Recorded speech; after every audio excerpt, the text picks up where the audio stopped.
Hello, hello, good morning! Good morning, good afternoon, good evening, good night, depending where you are. I hope everyone is doing well today. Hello, Raika. Thank you for showing up as usual. Thank you very much. I hope everyone's day has been I hope everyone's day has been going well so far.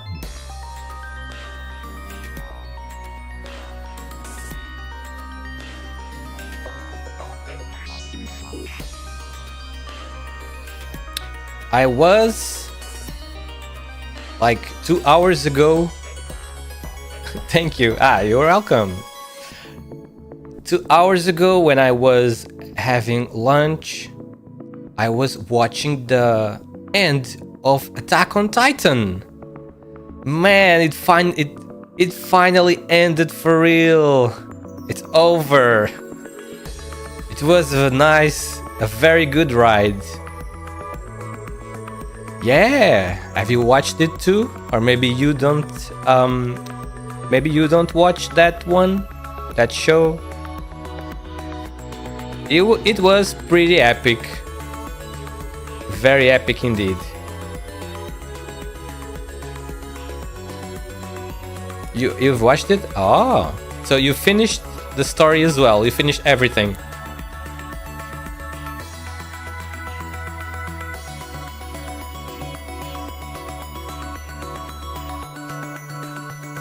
You did? What's your opinion on the end? Because it seems a lot of people in the internet, I mean, it seems like people are divided. It seems like people are dividing regarding the ending. Some people like it and others do not.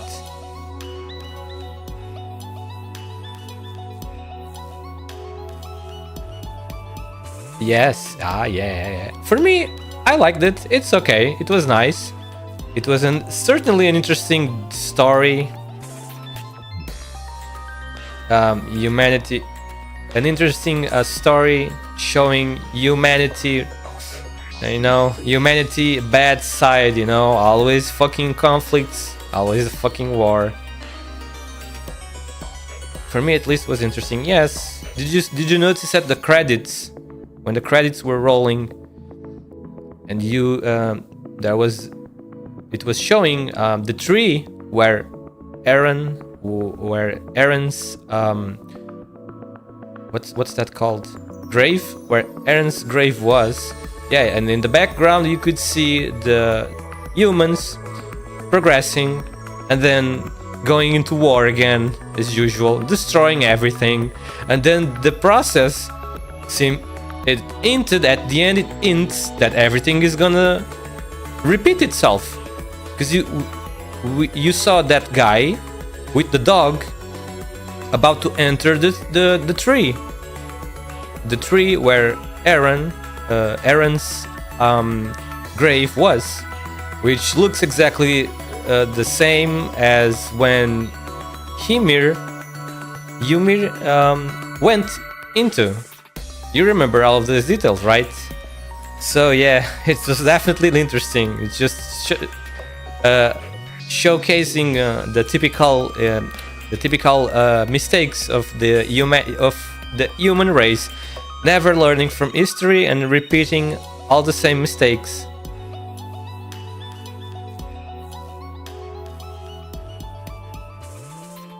Yeah, that's exactly what I also noticed. Yes, so yeah, humans never learn, just keep repeating the same fucking mistakes.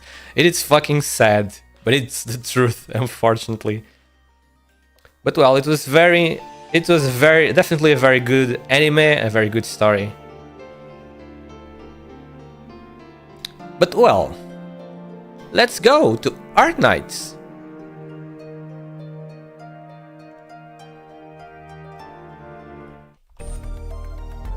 The sound is working, because I can see it is working, right? Everything's okay. I can see in the audio mixer. One little info, yes. Like a Dragon and Soul Hackers 2. Digital.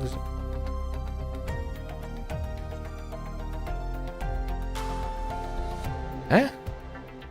Like a Dragon and Soul Hackers 2. Digital Deluxe Edition in the Xbox CL store. What's the CL store? That's the wrong price. What? That's very random information, Raika. That is very random. Are you like a random person? Suddenly jumping from a topic to a completely different topic?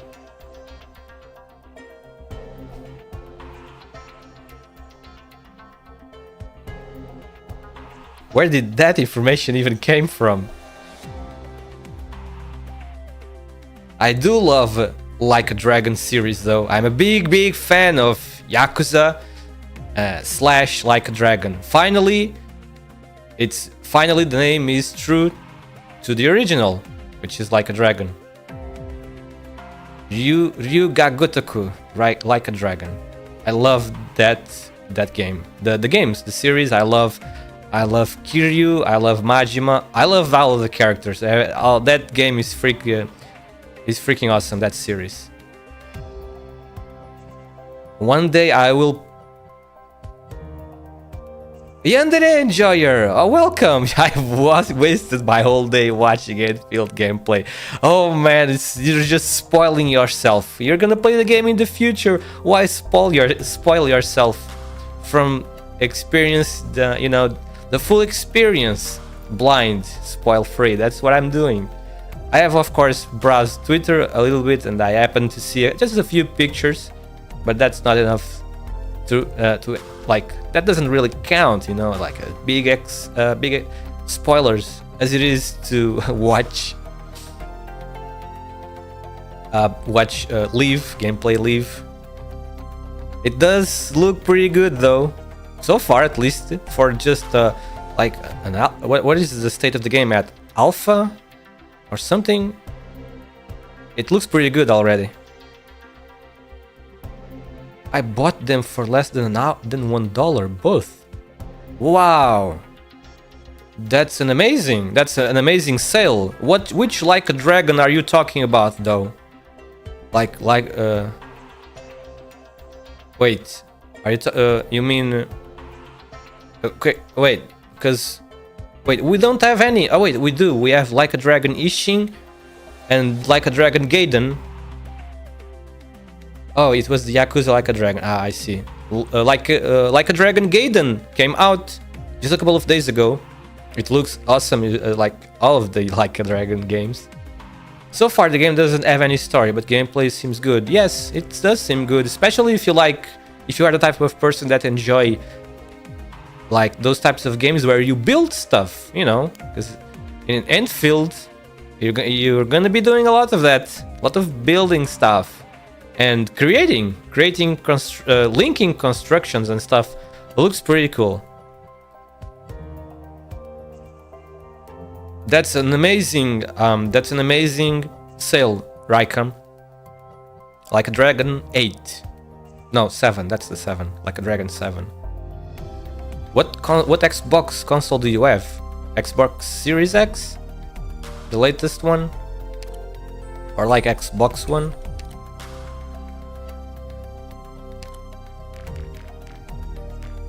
Wait, what do I? Oh, it's my electricity, my power. It's for the PC. But you said it's Xbox Store? You mean like the Microsoft and Xbox Store are linked, so you get the game for both PC and Xbox? Wait, did I? Oh yeah, okay. Let me place them. Ah, I see, yeah. You don't have an Xbox then?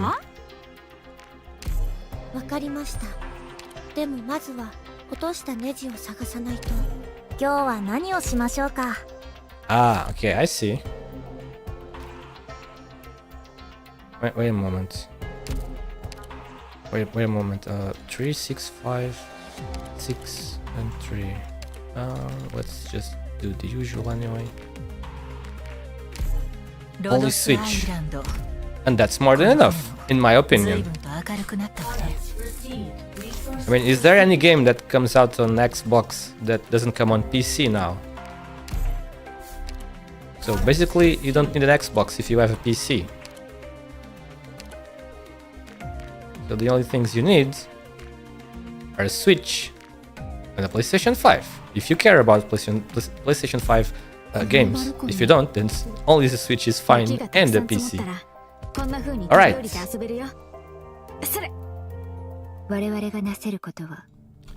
Alright, let's fucking get on this. And hopefully finish this today.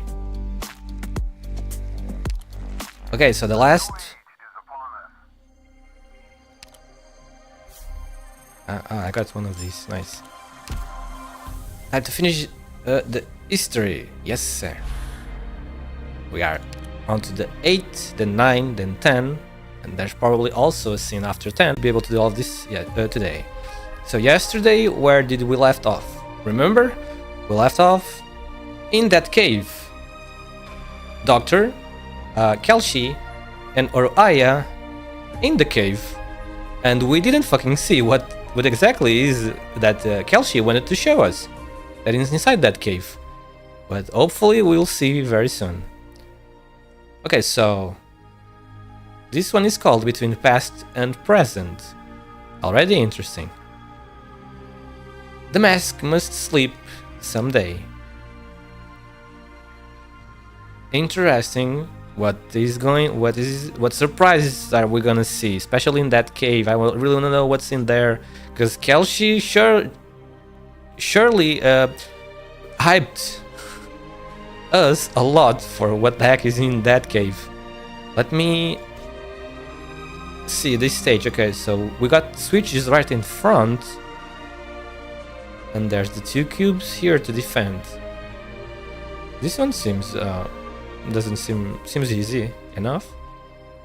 This is where the story will become something no gacha game story hasn't done yet. Character development for self-insert. You mean us, the Doctor?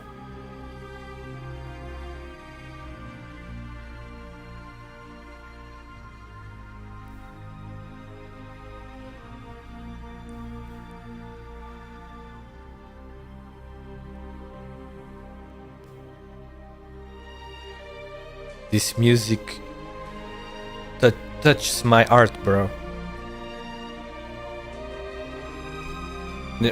As a science fiction fan, and also space travel and planetary connections and stuff, this song really touched me.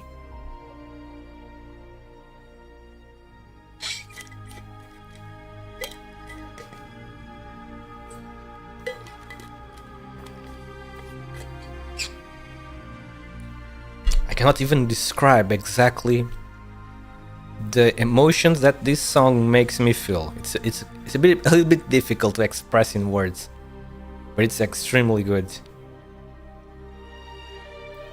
So this costs, oh my, these ones now cost 21.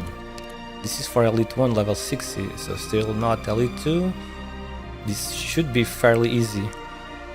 Now we have upgrades that we can bring. I only have one. There's no balls in here. Wait, there are. Oh, I see. They're gonna be over here. Alright, let's go. Let's see. Oh my god. Oh my god, we're exactly starting where we left off. Here we go. What revelations are gonna happen here? Funny face you've got there. I think it's monster time, Kelshi. Wait, is this a reference of something? Because I feel like it is a reference of something. Ah, her tail's really calling up. This feels like, I think this last one is a reference to something, or some kind of meme. Also, maybe, I'm not sure. Let the doctor go. Can go seek the thing you want. If that really will resolve your misgivings. Mm-hmm. What? Just like that? We pledged we will not respond in any way to your actions.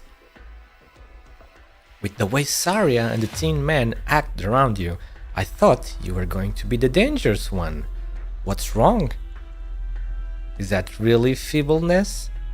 Because you don't carry yourself like someone without the power to resist. I leave it to your imagination. But you can understand that I'm not going to sacrifice myself for the doctor's safety.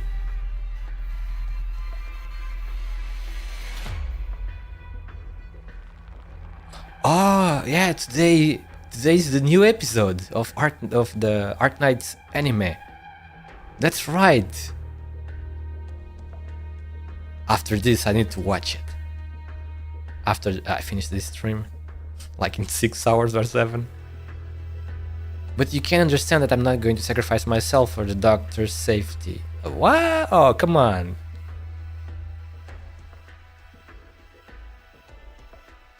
So it seems. Well, I've burned my bridges with the Maylander Foundation, so the less enemies, the better, really. Kristen's plan are in motion already.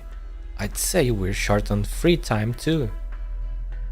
We will leave it there, then, before the district starts responding adversely. Huh? What? Oh! What? Oh, what? The man is back! That stuff didn't do anything to him, he's back like the same. All the stuff that Oruhaya did, Tin Man is back like nothing. Quite right. It won't do for the district to be in true naked danger. We need to accelerate our gain of the situation. And given you betrayed the Maylander Foundation, we really shouldn't let an outsider settle this for us. That means you, damn Kalshi. You're not that stupid. You indulged Aya intentionally, looking to seize your moment to act. Oh, so you guessed I'd pursue our trader? How nostalgic to be exploited by the damn once again. Intentional indulgence is giving us too much credit. The agents we assigned to be by Kristen's side defect one after another. I couldn't help but start doubting myself. And introspection is a thing that takes good time. As for the lives of the two of you, madam, haven't you been too careless? If you unleashed your jet black vessel or monster, surely restraining her wouldn't have been difficult. This is not a place in which I can use any weapon. What? So because of the place we are, we cannot just use...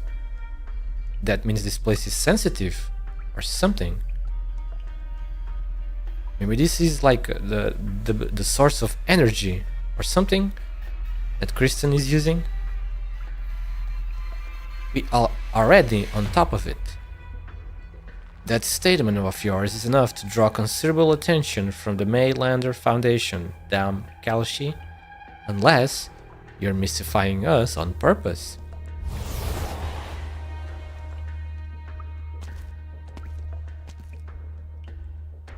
Honestly, what a surprise, Tin Man. How many bodies do you have? Didn't I toss your poor metal skull in the trash at Loken's? Are you letting me go this time? Or is this the deal? I'll kill you again, and then the Maylander Foundation lets me walk free? We will talk again in a bit, trader. Uh-oh. my vision gone dark? Is it something to my eyes? No, it's something mental. I can't move my limbs. Oh, the snake has been defeated. The winged snake. It seems arts still work here. Originium arts are not within the scope of the weaponry sensors. Furthermore, even the full powers of a Revenant would be unable to damage their critical components in the slightest. Then what about the Originium bomb and arts unit in my pockets? Too primitive. But these are state-of-the-art Colombian technology. They could get us buried in the deep of this land with ease. So, anything else you haven't told of my Mainlander Foundation? Are we not able to come together on this? But not even with my being a Colombian or a Sarkas? All throughout, I have only wanted the doctor alone to reach this place. The control of Rhine Lab was a mishap in that respect. Me? Regretfully, you don't make the rules here. Beyond my duty to the Mainlander Foundation, I have a heavy interest in this ancient ancestral home of a land. There may be leads on Casdell in here. I'm afraid I won't so easily. Speaking. Yes. Oruaya has been apprehended by Art. She's ready to... What? The president himself?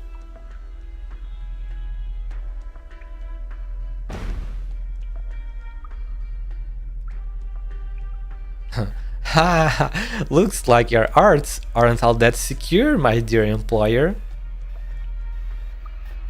Oh, it seems I've underestimated Oruaya. Roger that. I will, of course, obey. See you later. Isn't it strange, How can you break free of such witchcraft by brute force? Your average campaign knight a century ago would have been frozen on to the spot. That voice just now, it was a sarcasm. Witchcraft? You? What race even are you? I ran my checks. Always race on mine, Oruaya. You really are pitiful. What puzzles me more, honestly, I mean, look at me, the way I am. How could you take me for some ordinary person, killed by tossing his head away? Yes, you have a point. So, could you put yourself back together if I crushed you? I will deal with Oruaya. You two go on ahead. The president has given me personal orders to unconditionally assist this Rhodes Island party to these coordinates. How very strange. I wonder when you got such a clear grasp of things. So, what of you as a Sarkas? The young Sarkas detests you, and lovingly respects you too, for a great many reasons. But as I see it, your fight for the Sarkas will go on longer still. And of course, it will merely be so. Now hurry up, when later comes, I hope you will tell me everything you are willing to. I promise that to you. Let's go, Doctor. I'm impressed how easily you give up on your greed. Doesn't the truth matter to you? Don't you want to follow them down there and take in that ancient ancestral home of yours? Growing attached to your mission target on a mission, and then betraying your country with intent to misappropriate vital technology without scruple? Not educating my subordinates properly is my disgrace. Your damages to my body cannot rouse anger in me, not in the midst of my excessively long time undisturbed. But as your boss and authority of the Mainlander Foundation, I suggest you end yourself in and try to plead the lenient sentence. You old monster. How much have you lost over the course of your life? Does the idea of duty really still do something for you? I once used quite the amount of arts as a means to avert the trauma too long a time would inflict on my soul, but it wasn't entirely effective. If you look purely at results, I'm a very conscientious one. Death will attest to that in my place. No, I will defeat you. I'll get everything I want. I'll prove I'm my own self, and if that means I have to kill you, kill everyone in the Mainlander Foundation, and even be killed by you, then I'll give each and every bit of it my shot.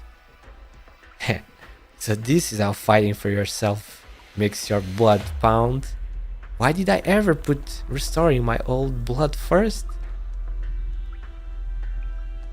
How many generations worth of memories have you inherited, or Aya?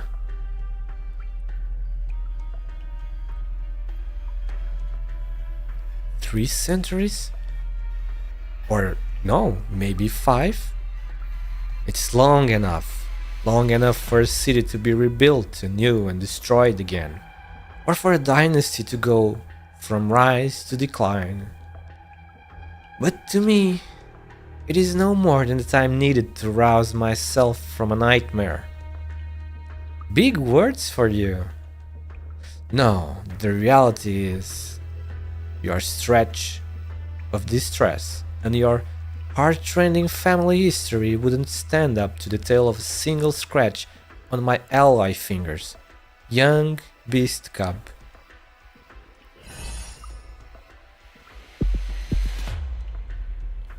Oh, I'll get everything I want. Famous last words.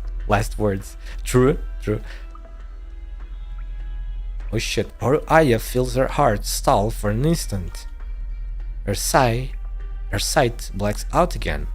With experience, she quickly abandons her vision and attempts to wrap her body in arts, to extend her limbs' sense of touch. Even among Mainlander's seasoned agents, she was eminently gifted. The Kukulkan's memories are not solely a burden. They make her a natural-born, highly veteran warrior. Every part of her body is a lethal weapon.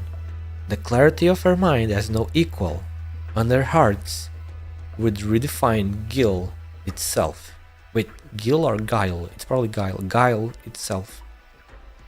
But this time Aya begins to feel a hint of fear creeping up. Oh, she has met her nemesis. A prickling, sinking feeling that starts from her eardrums and bores into her brain. She covers her ears in pain, despite the pure silence about her. The cavern scenery begins to change, a deeper darkness diffusing out from beneath the thin man's feet. Given you want to delve into history, I'll have to share a little more of it with you. Or Aya can feel it. Her cheeks are bred by coarse sandstorms. Her shoulders give a faint shudder, as if bearing some colossal mass. You made too much light of the weight of history, Kukulkan. You have yet to understand what it means for a memory to be graven.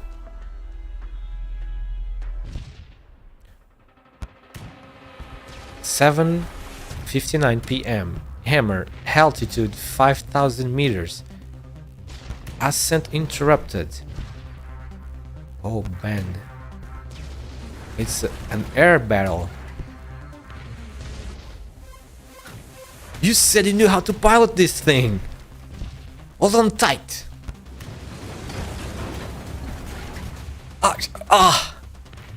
I'm trying the hardest I can, Ferdinand. If I wasn't, we would be dead. Holy shit, crazy bastards. Sorry, check the window. The engine is on fire.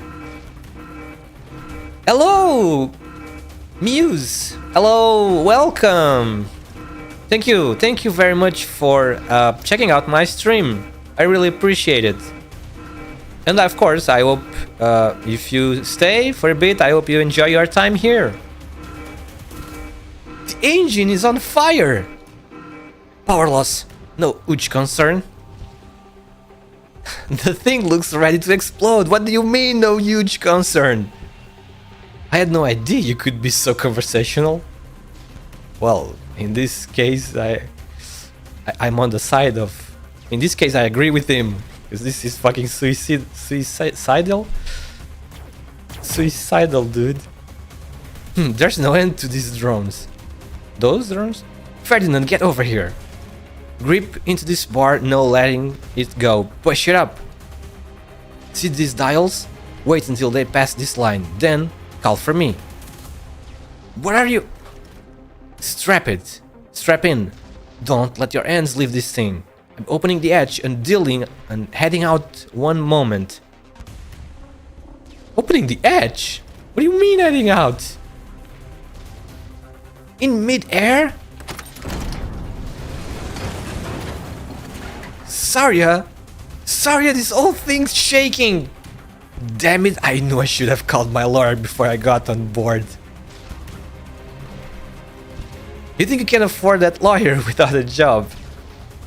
Stay calm, watch the dials, period. What the hell are you doing? I think it's on the verge of A-wire. There have been lights flashing. Saria, are you done yet? What in the fuck is she doing? I'll take the controls, let go of the bar. Let go of the bar, Ferdinand.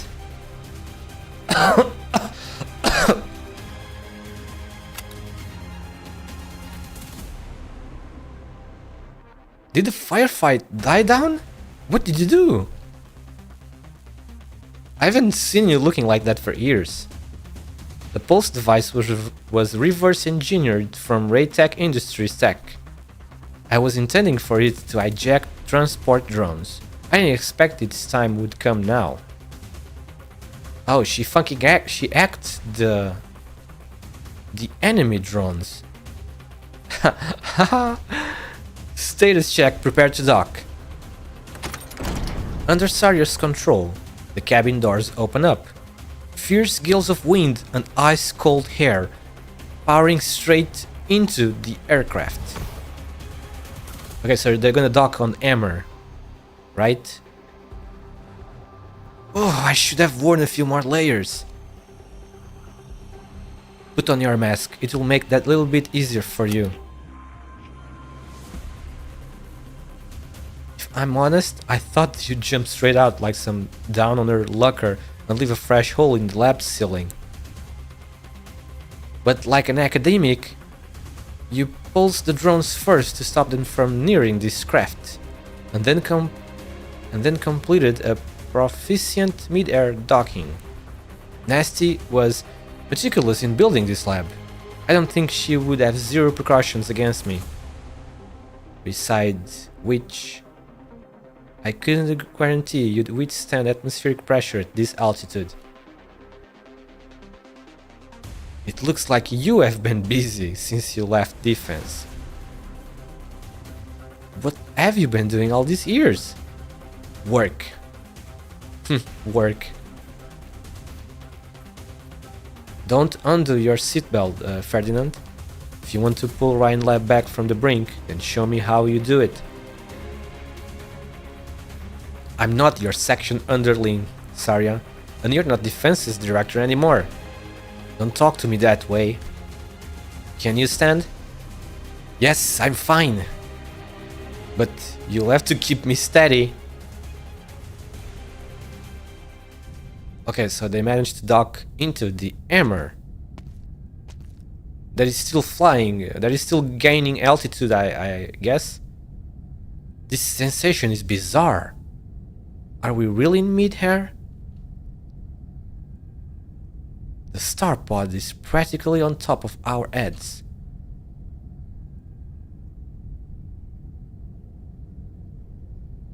We're still far, Ferdinand. The aircraft read 5,039 meters, 37 meters on the dial just now. The barrier is still another kilometer from where we are. Okay, so they're gonna reach the barrier that is around Terra, the sky barrier. It's very close to the surface. If it's just 6 kilometers. You don't seem moved at all. I suppose so. Learning to pilot in your college days. The army still thinks this is some kind of super weapon. This equipment, these monitor devices and readouts. Nasty built this to be the best lab in all of Trimonts. Or perhaps this was just the first step of some grand experiment? That devil. Just how much did she hide from me? I never thought her participation went that deep. Hold on, Sarya. I see a military transporter. They got here faster than we anticipated. They must be nearby. I assume they will finish boarding before long. We need to hurry before they can take over this place fully. Sarya? The man twists his head around and finds the ex-director of the defense section has already headed deep down the toroidal corridor. Alright. Once I get back, I'm having a nice long talk with Chara. Preferably to double my stock options. Oh yeah, now we're back into the cave. What in the fuck are we going to see here? And what exactly is in here, bro? You following Kelsey's steps. You have rarely seen her this solemn. Solemn? You begin secretly to take stock of her as you walk behind her. You realize you've barely ever had the chance to see Kelsey in such quiet. Your perturbance begins to turn to tension.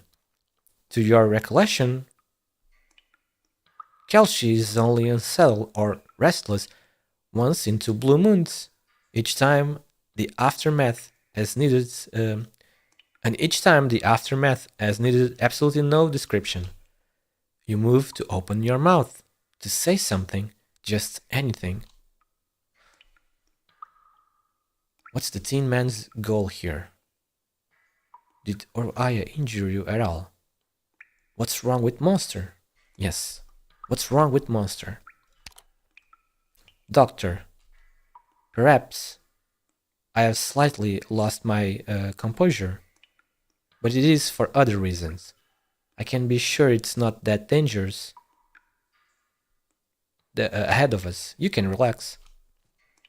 That said, you've asked me a great many questions in the past, which I've never answered for you straight. Today, you may well finally have your answers.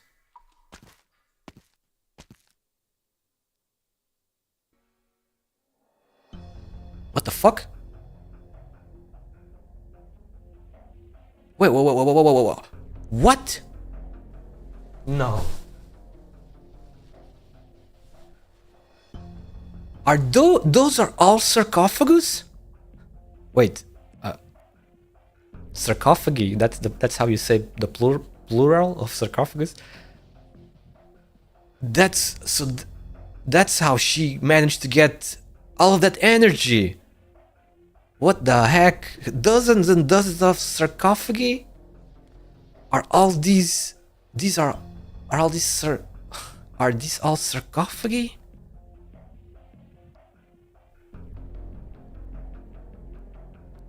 It was as early as Saria's first contact with me, on the mention of Kristen, that I'd envisioned her going to any lengths to accomplish this. Brashly attempting a space flight carries risk nobody could anticipate, though Saria didn't yet know the full extent. Not until the events in Trimonts, until operators Telepsis and Silence were drawn into a seemingly unrelated incident. Yet no matter when, even when I surmised she was trying to re-challenge the skies, I admit, I had no anticipation the situation would be what it is today. With how things have unfolded, with our personally witnessing the shaft's scope and scale, Hammer's ascent, and the research Logan Williams is now attempting.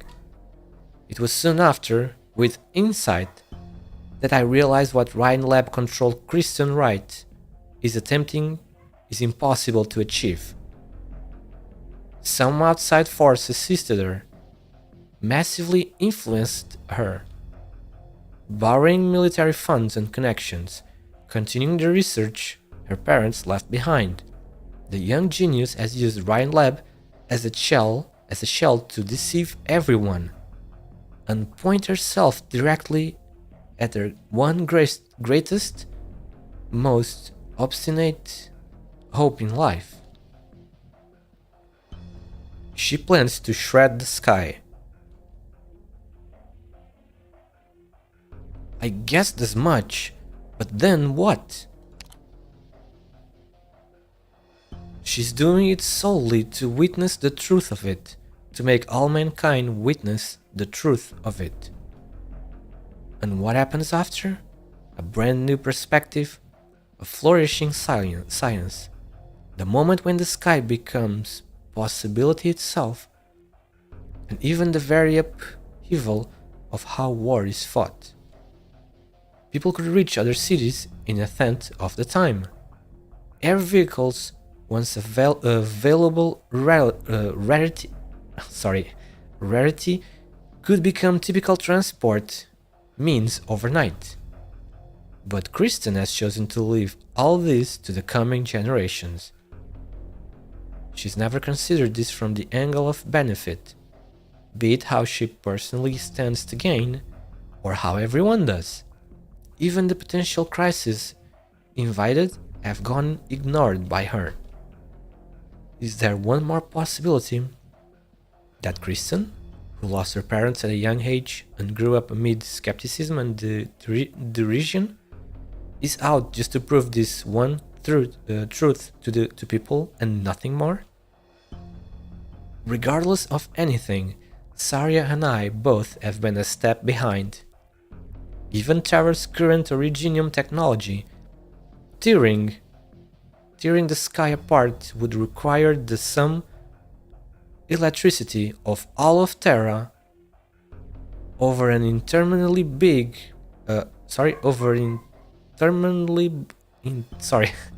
this one is hard to pronounce. Interminably long period. That's a fucking ton of energy.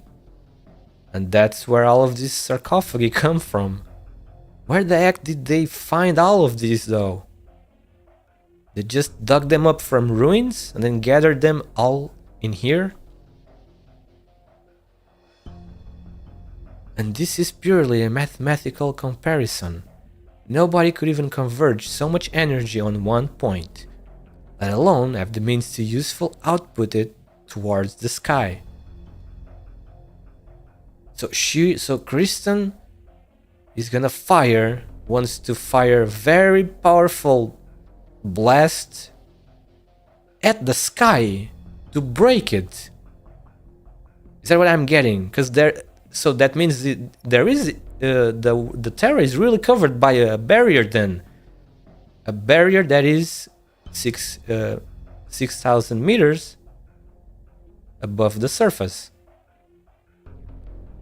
What? How the fuck is the who? What in the fuck? How did the like ancient civilizations? Who the fuck covered the planet in a barrier? God damn. But in the core city, yeah, because if there's a barrier around the planet, surely that's not natural, right? So that means in the past, there some entities had to place the barrier on around the planet. Maybe it's connected to the dangers that appeared on this planet long ago, which made the Stargate in the north, which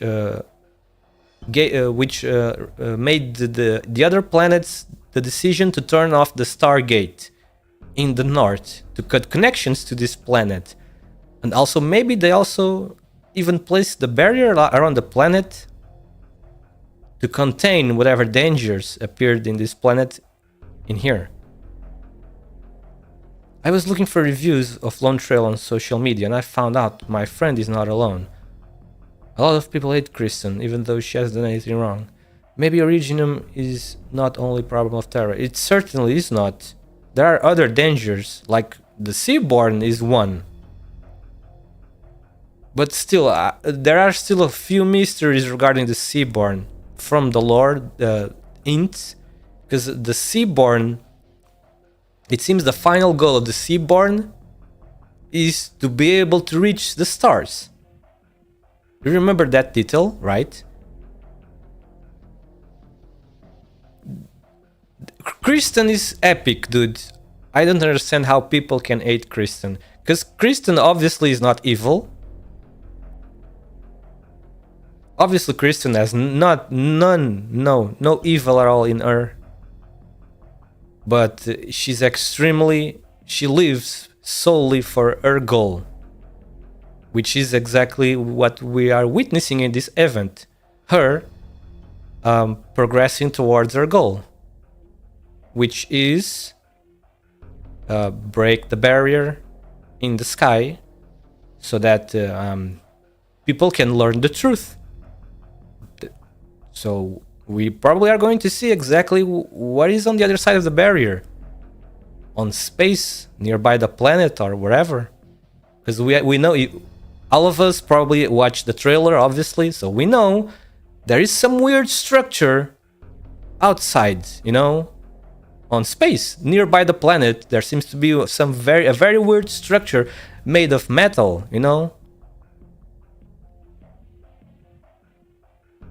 But in the core city of Chernobog, a great many things have happened, all revolving around the sarcophagus. Do you still remember? Yes, absolutely. Who doesn't remember? You guys remember Mephisto entered the sarcophagus also, and that's how he became the big bird.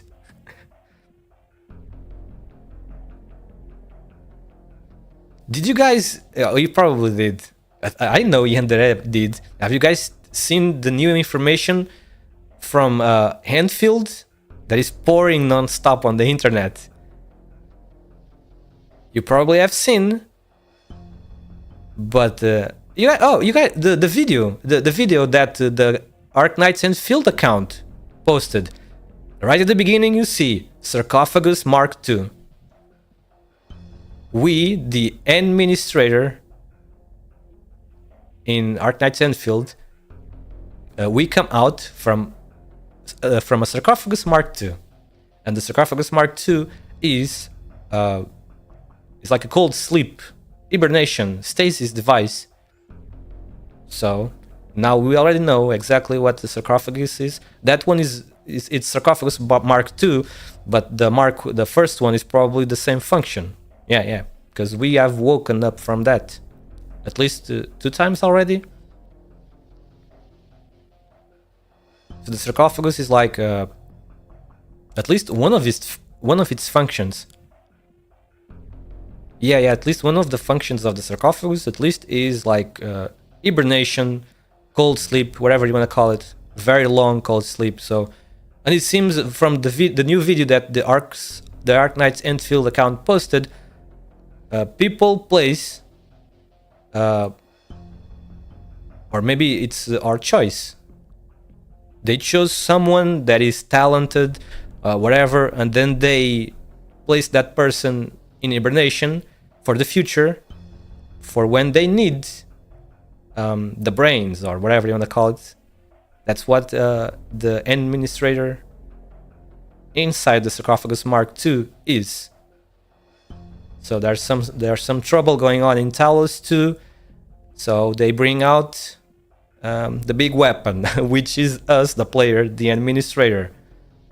Like probably a very smart individual. This time we also fight. That means we also have some form of strength, not just brains, like the Doctor in the OG ARKNIGHTS, which seems to be very weak physically, but has the brains.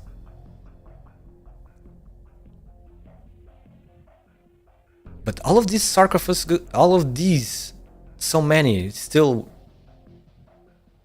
Damn, where did all of this came from? I would never forget. Yes, we could never forget what happened in Arc 1 in Chernobog.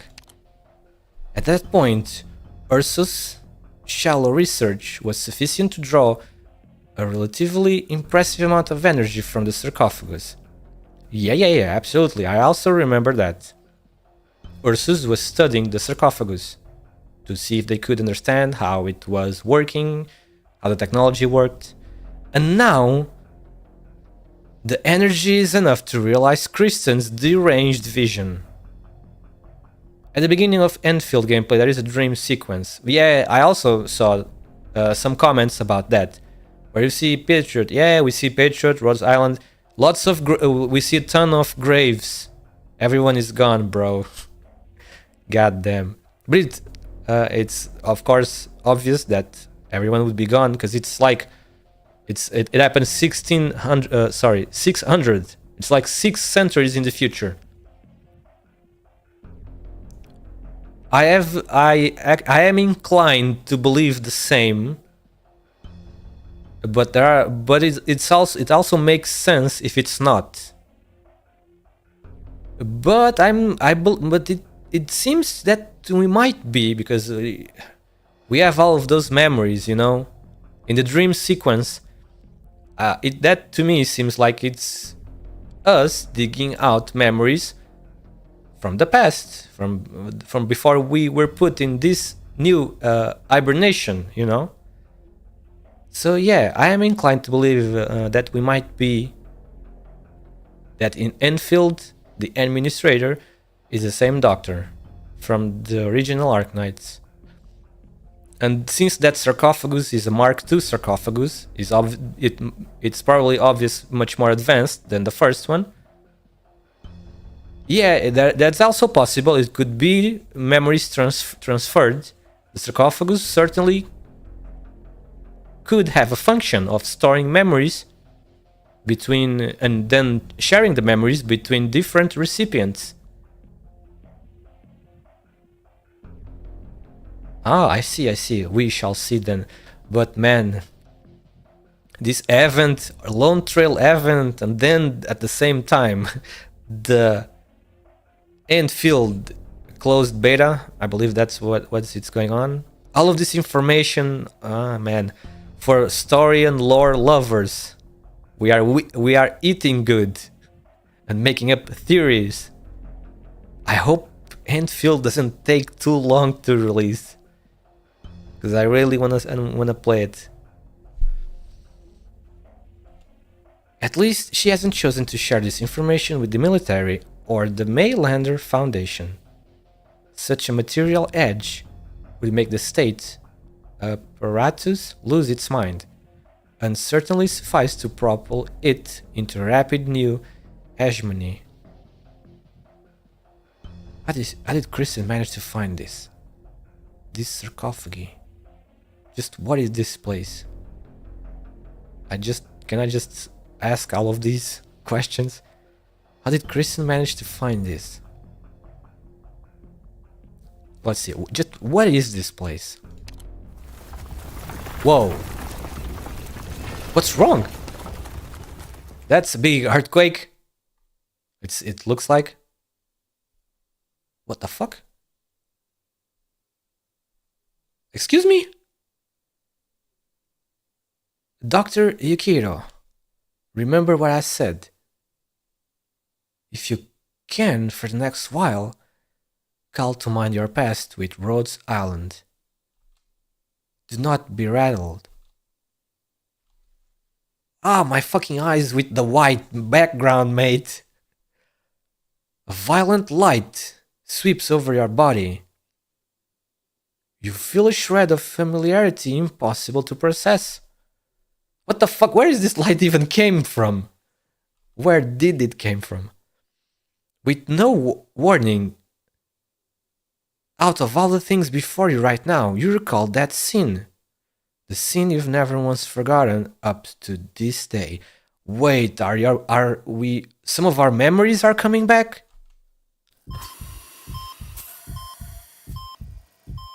The sarcophagus.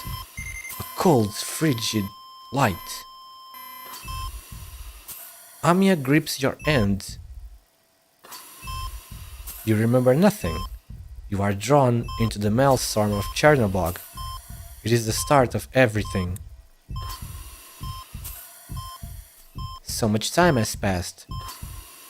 But something, some sentiment even longer lived than that, fills the dense haze of your memories. It stirs in your grief and reminiscence and discomfort. It is a part of you, yet you reject it with all you can. You strive to settle down your psyche. Faced with this quiet noise and dazzling darkness, this indescribable yet infinitesimally, oh my god, what is this word? Infinitesimally brief torment, your vision returns. What the? What is that sphere? Oh my god, what is going on? You narrowly avoid the grasp of surprise. This unknown structure has preempted you, and the sounds of resuscitation echoed through the vast hall.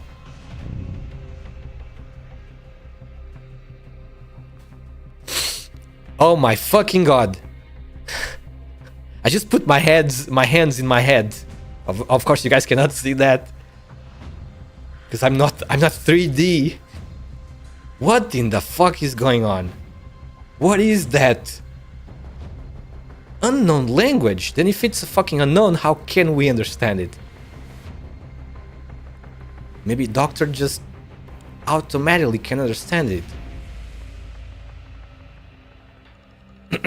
Here we fucking... Okay, let me get some water, cause damn, I'm fucking hot. This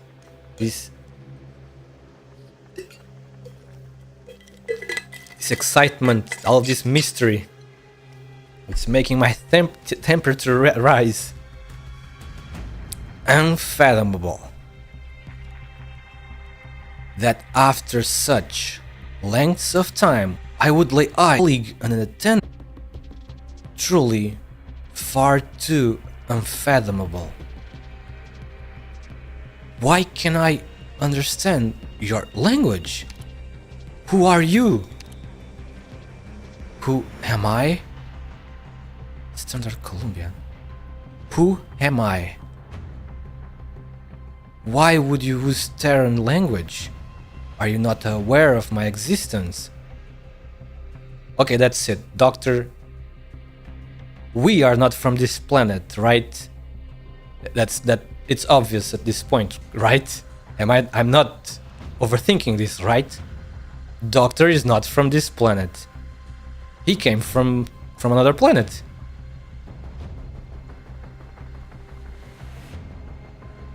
He's probably a being from another planet that arrived in this planet from using the Stargate, like a crap ton of 1,000 years ago, something like that. Why would you use the Terran language? Are you not aware of my existence? What happened to you? Oh, it's AMA-10. That's Kelsey's like code or wherever. If I recall right. Answer me on that one's behalf, Attendant AMA-10. This is Kelsey number 10. Right? There are... Oh my god, you cannot end it here. What the fuck? Oh my god, finally we are getting real answers to the lore and world of ARKNIGHTS, and also the Doctor. All right, let's get this done. But what exactly is that? It's probably like some device. Maybe that's kind of similar to the artificial intelligence inside Rhodes Island. What's it called?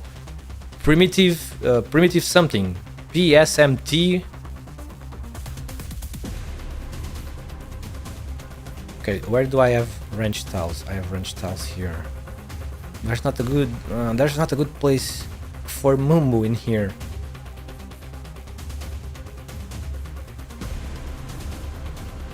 But even for rangers. If Daka civilization ran away from a region, then Terra civilization escaped to Talos 2. Now what's next? Another escape to another planet. Talos 2 is one of the moons from Terra, right? Terra has 2 moons. I guess it's Talos 1 and Talos 2. Correct me if I'm wrong, because I'm not very good at remembering past details. That means the past civilization escaped to one of the Terra's moons. So, and maybe they are the ones that destroyed. Wait, maybe true. Maybe they helped deactivate the Stargate and also destroyed it. No, Talos is bigger than Terra. Okay, so it's not the moon. That's weird. I thought it was the moon. Doesn't matter.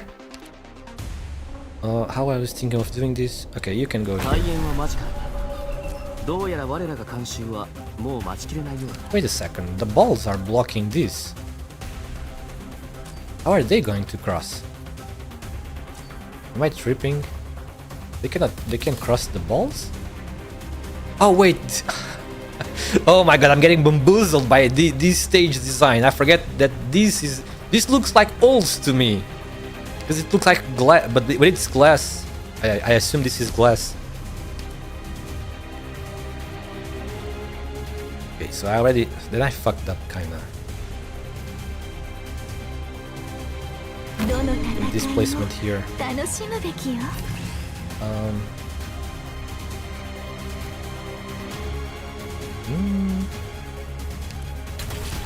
Wait, Ifrit maybe we'll do okay in there. But let's just go for it. It's not... Oh shit, I'm getting... My poor Spectre is getting shredded because these guys do arts damage. God damn, but it's okay because I have the panic button mistexes here.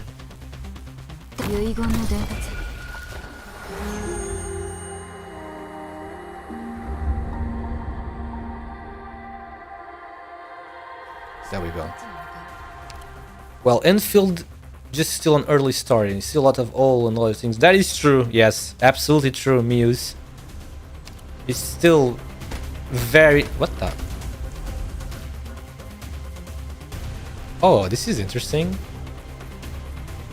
Oh, I see what I can do here. We can play bowling here. non-stop. Can I place someone in there? That's a tile, right? Yes, it is.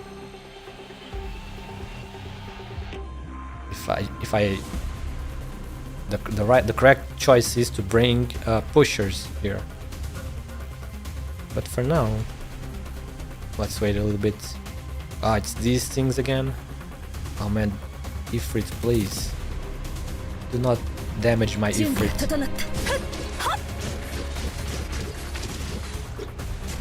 Ah, it doesn't work with these things here.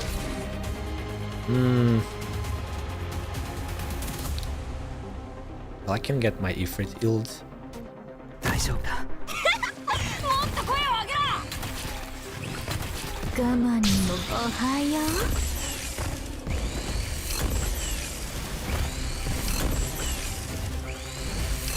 Yeah, but yes, we don't even know how long Enfield will last. It seems to be another gacha game instead of a single player game with a story that ends, you know, after you, like a classic RPG that ends after like 6 hours of gameplay or something around there if you follow only the story. It seems to be a gacha game, so maybe it will keep going for a long time, which means there will be a lot of story and lore to see.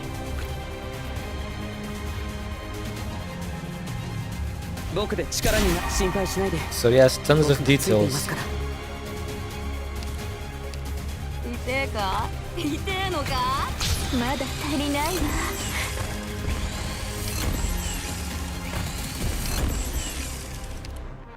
Okay, I can finally...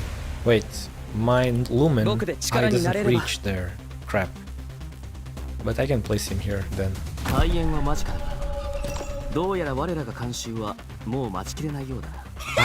hope we get to test Enfield after a while too. Like I hope they make like an open beta or something after a little bit of time.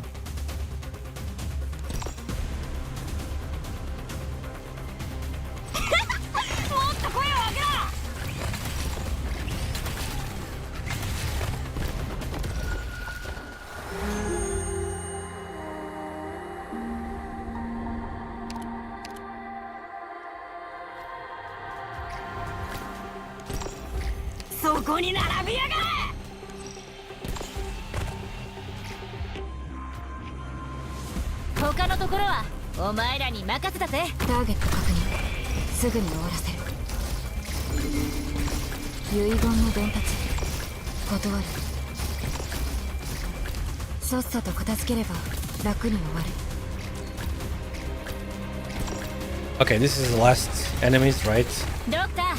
Okay, easy stage. Yes, this is the last one. But yeah, if you bring a pusher and put the pusher here, and then another one on the other side, you can keep pushing the ball left and right and win this pretty easily. Okay, let's continue. Let's continue the revelations. I order you to answer me, attendant.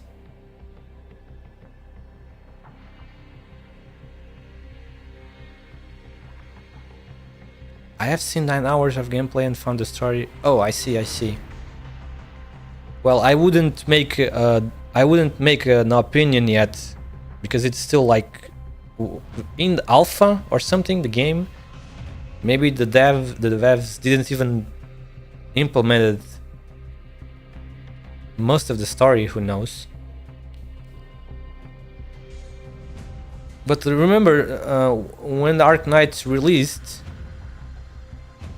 the story was also very weak for the most part, for like the first, exactly like you said, yeah, chapter 1, episodes 1, 4.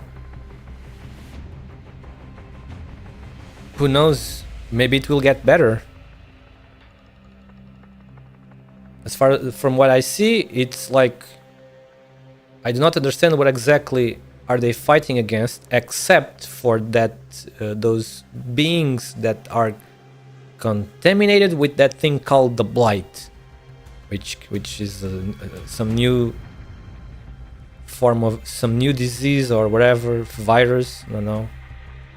Okay, I ordered you to answer me, attendant. Wait, who? The doctor is the attendant? Nah, it's Kelshis, right? Attendant?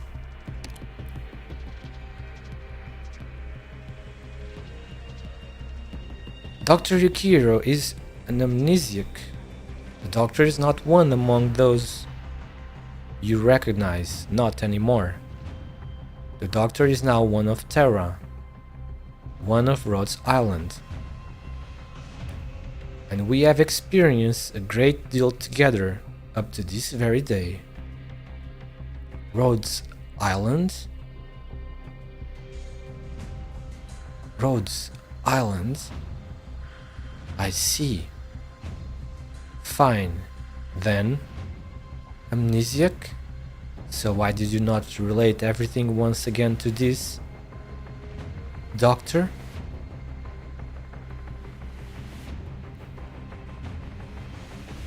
Ah, I see now. You have always had your doubts about this doctor's true nature. You'd rather trust one real learning about the world, when the alternative is to recover a stretch of memories you deem unreliable. Yes, quite understandable. None of what's happened on the ground can be forgery. And if there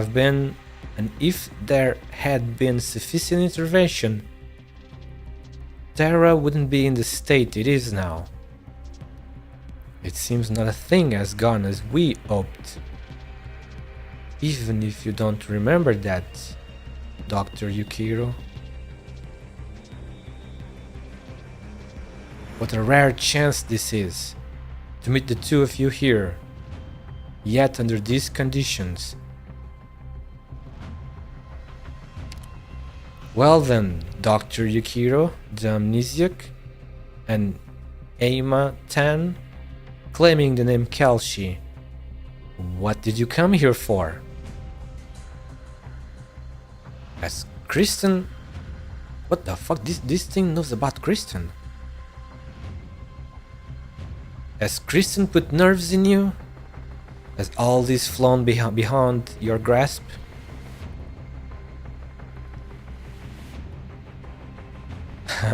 Level discussions start with self-introductions. I agree. I don't think you've answered me yet. But I'm gonna go with this one. Level, come on, introduce yourself, wherever you are. I am a devised personality simulation. What the? So it's an AI? What the heck? Artificial intelligence. I am a devised personality simulation. For tens of thousands of years, I have guarded this dark hall. And the eyes... What the... These sarcophagus aren't empty. There are people inside sleeping. Like in cold sleep. For 10 of thousands of years I have guarded this dark hall, and the ice-cold bodies of hundreds of thousands. What the fuck? Hundreds of thousands? That's how many sarcophagus are here? Hundreds of thousands? How big is this fucking cave? Holy shit.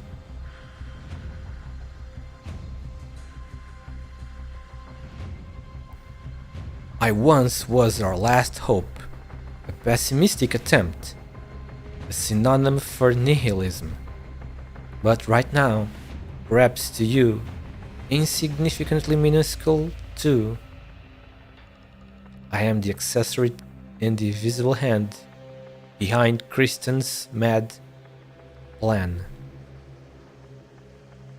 I am the preserver with a foot in the grave. Revere all that lies before you. I am the dying of civilization itself.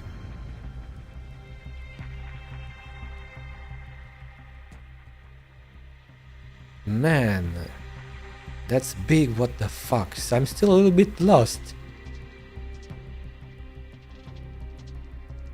Where exactly is that race of people? Maybe they are okay, obviously they are very, they must be an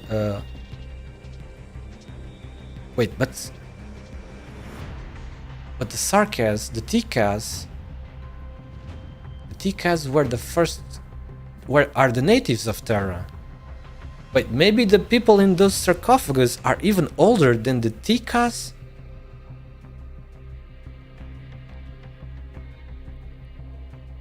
Arknight's early writing sucked, but at least you understood the plot, like why Reunion are attacking and why world is like that. True. That is true. I cannot really comment about the writing, because to me, it was okay. I'm probably not very good at telling what is good or bad writing at like a very deep level, because to me it seemed okay. But definitely after that I noticed it became much better, much more interesting. Okay, now we are back on Silence. Where exactly is she? She's on the shafts, it seems. Okay, so she's on the surface, in shaft. Position correct. Transmitter response extremely strong.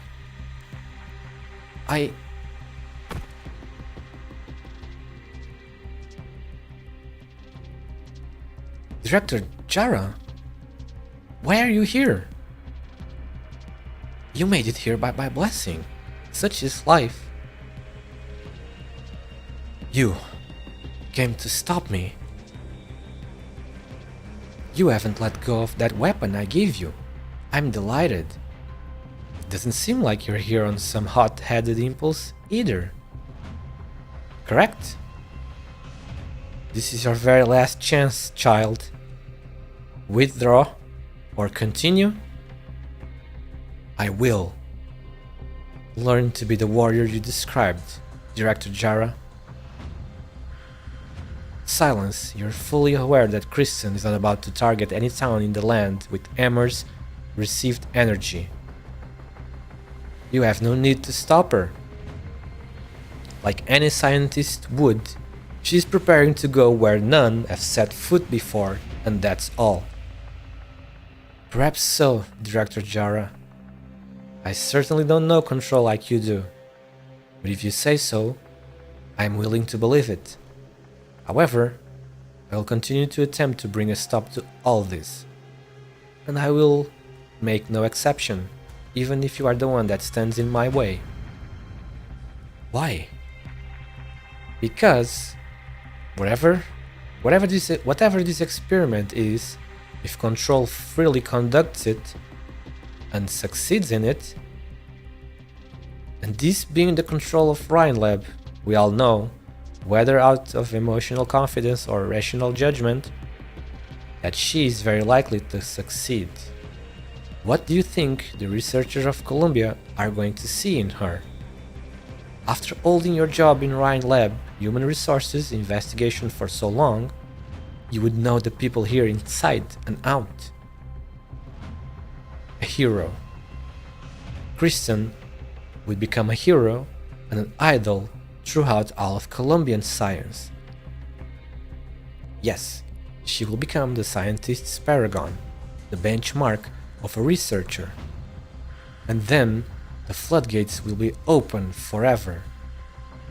Item after item, project after project, researchers will be in perpetual delight. But, Director Jara, only she's Kristen Wright. Only her. And the others? The ones bragging about themselves as geniuses and leaders? The ones inspired by this pioneer spirit by any means necessary? The ones who will put their own obsessions and ideals into practice, all without the slightest apprehension? The greed, the egotistical, the overreaching, the stubborn, the ones like us. If they take the conduct of Ryan Lab's control to be a virtue, then that is a future I am sure you can imagine the shape of. Perhaps we don't even need to imagine. With the research you yourself conducted on Ryan Lab, you have never been in the dark. I know very well, Silence. I know very well how much of that kind of thing has happened, and is happening inside Trimonts. No, within the borders of Colombia. There have been plenty of insane and alluring projects placed before me. Their owners starry hide their smiles sincere. They wholeheartedly believe they serve pure science. They are the pioneers of the wilds that we know. While you and your colleagues have to do is valuable where inside their experimental plans, their grand blueprints, there lies even an off chance it might incur the slightest cost or waste. Cost. Sometimes it comes in the form of fertile field, and sometimes it's some number of terminal patients or death row inmates. Sometimes it's a village or a town, and sometimes it's some specific rare or even nation. And as I see it, sometimes it's their own selves too. Are you scared of that, Director Jara? Or do the possibilities for science's forward progress excite even you to no end? Director Jara, never upon this hurt, as there existed a specimen of pure science in a glass bell. Science lies in our hands, in the people's hands. You have to know its temperature, its weight, whether it burns people, whether it will bring suffering, or if it will console. Those people forever claim that they are the way forward, but all they do is set foot, with wild abandon in whichever direction they wish to. But Silence, that is what progress is. Nobody knows where the path lies. This is the walk they must take. The fortunate will find the right place and enter the light. The misfortunate will run into dead ends and spin in circles. But there is no way you can make them stop. You are a researcher yourself. You know what's most unstoppable of all. It is craving. Matter can't bind it. Morality can't bind it, and rules can't bind it all the same. Across this land, all throughout history, before Christian, there were those greedy, egotistical, overreaching, stubborn people you speak of, and when did they ever stop? And so, from now on, they must stop. At the very least, they must stop before stooping to see what sits beneath their feet. Director Jara, I feel scientists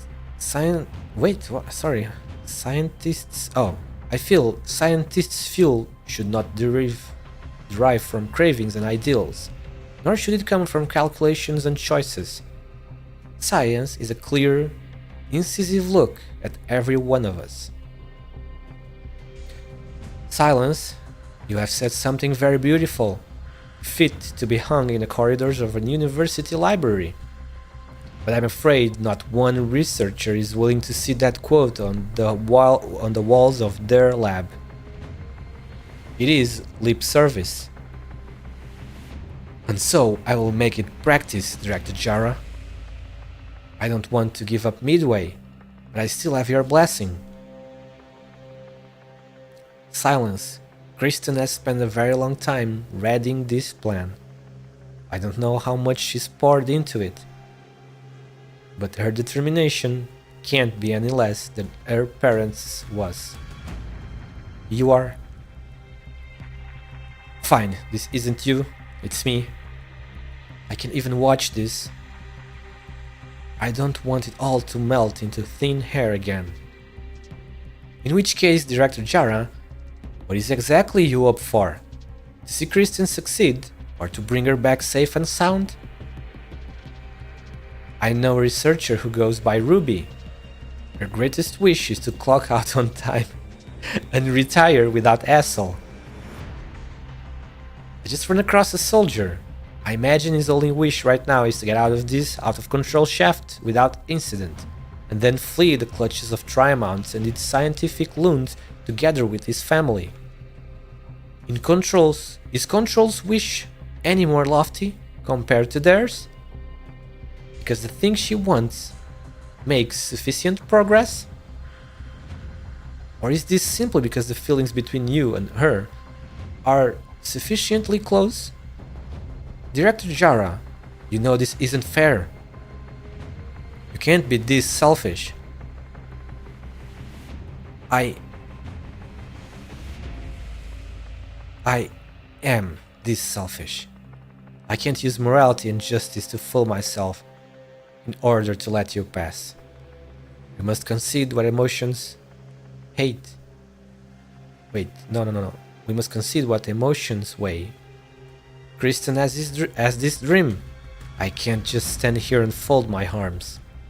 Silence. You would understand this, wouldn't you? But if we can stop Control, she could very well still... She won't, child. I know full well, when she set this project into motion, she never planned to return. Since long ago, even since we first met, there has been no taking back any of this. Silence, it makes me very happy that you could stand in my way here. I can even say that I support your viewpoint. But, as Kristen's family, I still won't let you through. Go and show me. Go on and show me. Are you really prepared to bear every word you've said? What you face from here on is more than a single Parvis or a lone Kristen. What you face is every person that attempts to forge forward. I will. I must be ready. I promise you this. A scientist must press forward and is bound to press forth. Perhaps some, like Control, will be more proficient at the forward portion. But there must be someone to step up and ensure that science remains in the people's hands. Oh crap, it's fucking on.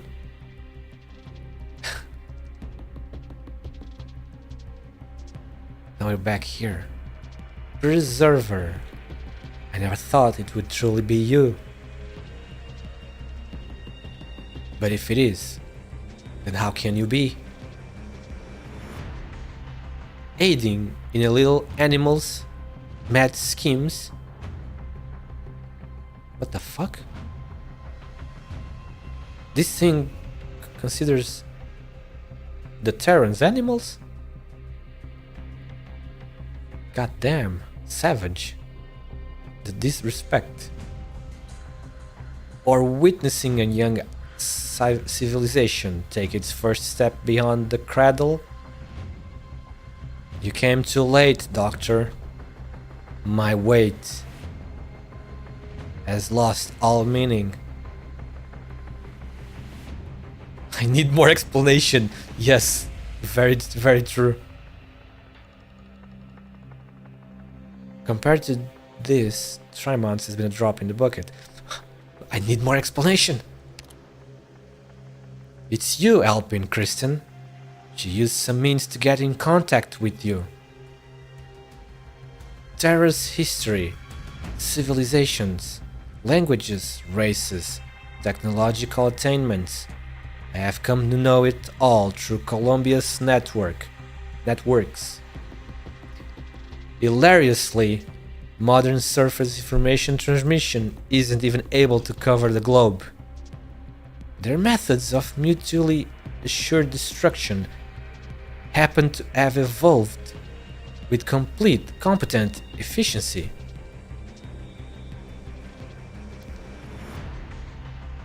Terra's methods are too primal and reliant on originium, and with such conversion rates, realizing Krista's attempt, the energy source required would be outlandish. It's near to impossible that Terra could have the technology to solve this enigma, save for... Correct. I gave her the last of my blood?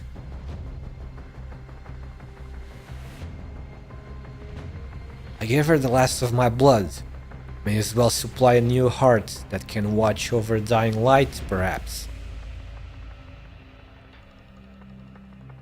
You actually, honestly, why do you not regret it? All your efforts over such an immense amount of time, all gone to waste. Yes, gone to waste. I shut the project down personally. The orders were input by myself.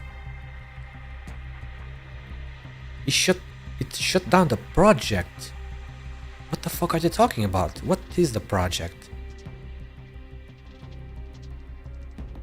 Maybe all of the people that were sleeping inside this sarcophagus are all dead now. Because it shut down. Wait, no, because the energy is being redirected to Kristen's shaft. So that means the sarcophagus maybe are no longer... The hibernation function of the sarcophagus... True. Oh, so I'm guessing right.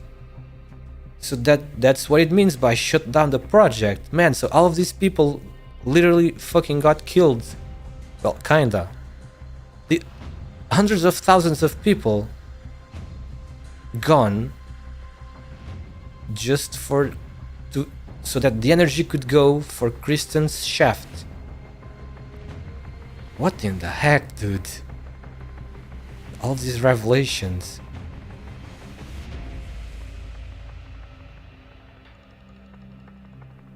I shut down the project personally. My orders were input by myself. It's a decision I cannot, under any circumstances, regret. It will be soon now. Now you see the date for Kristen. No, I don't. What the fuck? It's not like Kristen is the one that did it. The preserver, this thing, is the one that decided to do that. I'm sure this thing could have refused Kristen if it wanted. Right? Because this... I'm not exactly even sure what the fuck this is. Like, it seems to be some sort of artificial intelligence or whatever. But it certainly has its own will. It's not Kristen that decided to...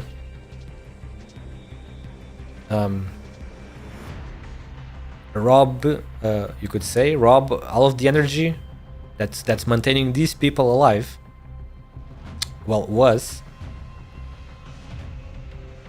So it's the preserver that basically made all of this happen. If the preserver had been like, nah, nope, then nothing would have happened, because she wouldn't have the energy to make her plan into motion. I still don't see the hate for Kristen anywhere.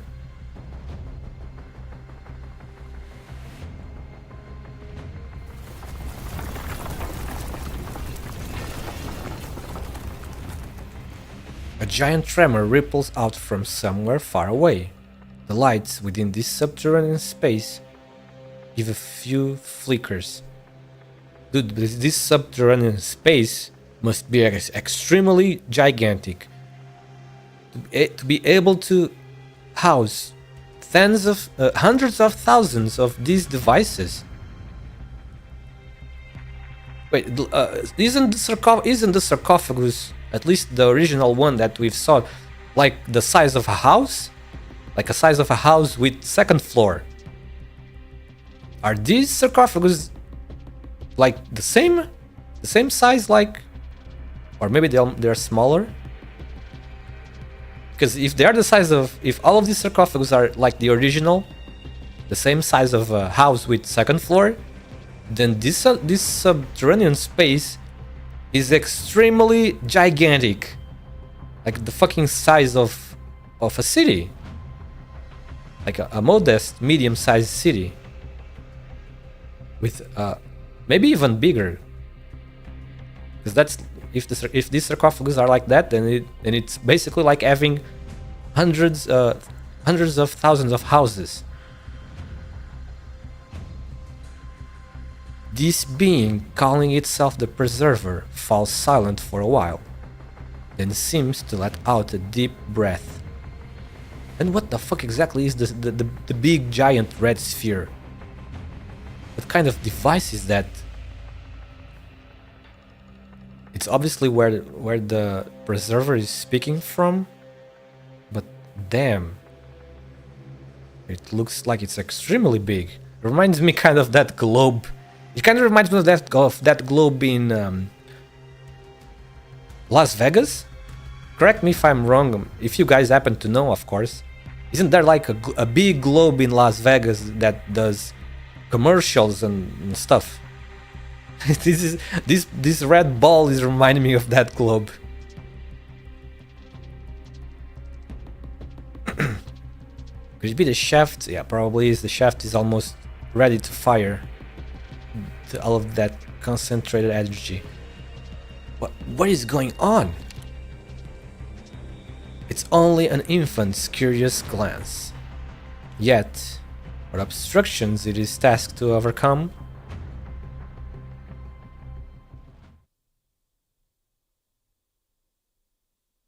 (8:11 p.m.) Shaft energy accumulation abnormal. Oh, they're still fighting. Man, Director Jara is pretty strong to be able to... Or maybe it's poor Silence that is a bit weak. That Rhodes Island Corporation has trained you well. Oof. Can you still lift your arms? I'm fine. What about yours? Relax. I buy my health insurance. Are we going to keep doing this? If you're still going to block my way, yes. Alright, let's keep at it. Wait, something's not right.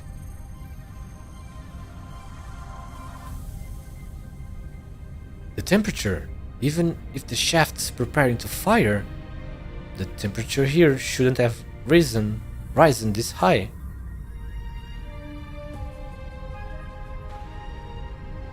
The army has cut off practically every power source in the effort to stop it charging, including every security alarm and control system. Those morons. Quick, we have to get out of here. There are still some troops stationed up above, Director Jara. I'm counting on you to get them away. Where are you headed? Power to the control systems has been cut. Why does Control still have remote operation of this place? Transmitter response is still strengthening. I still have a chance. Wait, are we finally gonna see the real rocket take off? Or is that, or was that just fake? Is there really no rocket that's gonna take off? Silence! Oh shit! A heatwave washes with a burn past Jara's face. The Liberi researcher she'd never paid particular mind to before now continues straight inward, running deeper into the shaft's layers. Jara is suddenly struck by a feeling that there is nothing, not one thing, that could get in that silhouette's way. Perhaps she really can make good of what she promised herself. She imagines, come that time, that maybe she can be of a little help.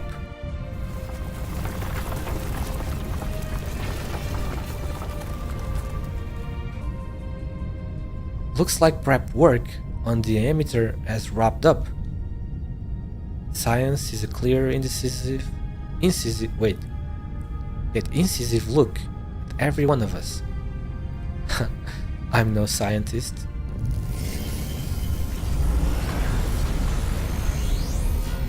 Kristen, you'll fly for outer space, just like you've been dreaming of. I'm sure of it.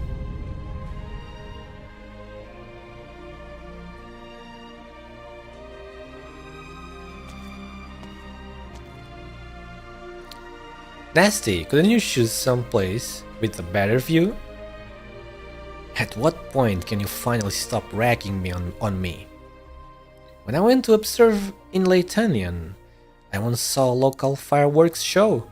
They invited the best composers just to write for the occasion. As the first firework went off, all the musicians started playing in unison.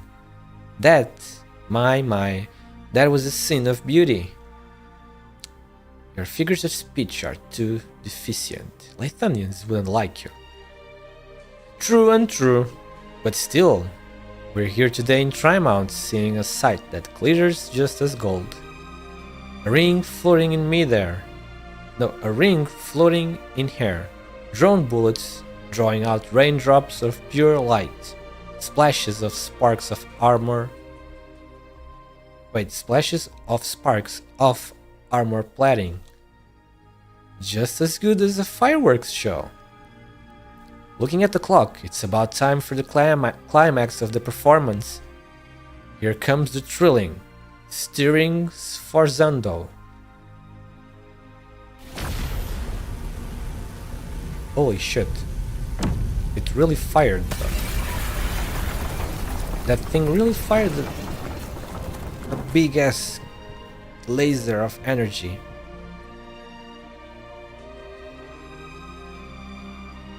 It's prettier than I imagined.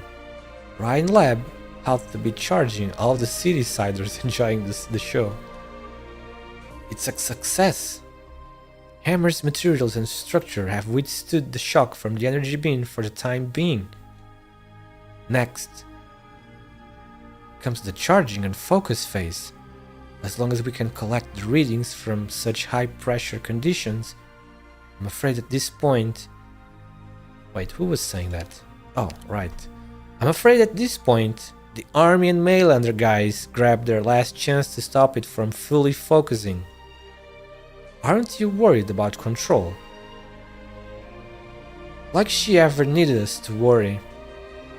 We are going the same way, and that's all we are. We can only play our own parts well, and then pray she's lucky. Tarka's language. If one day Casdal 2 hangs from the firmament, then I'll engrave your name into my stones.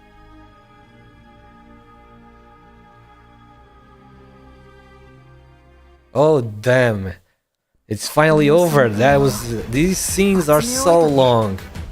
But that's great. No, my god.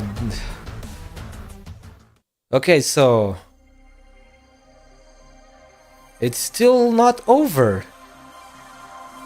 Now the hammer, yes, long but interesting, very. Now the hammer is going to use the energy from the shaft to charge even more, and I guess that's what's gonna blast a fucking hole in the barrier. I love reading. Me too. Me use. I'm glad to hear that. Reading is pretty nice. Especially when the writing and the story is great. Alright, before we continue, give me just a minute or two. Let me see if my base needs me to switch up any workers. Probably not. No, it's still gonna take a little bit. Still 30 minutes, 1 hour and 21 here.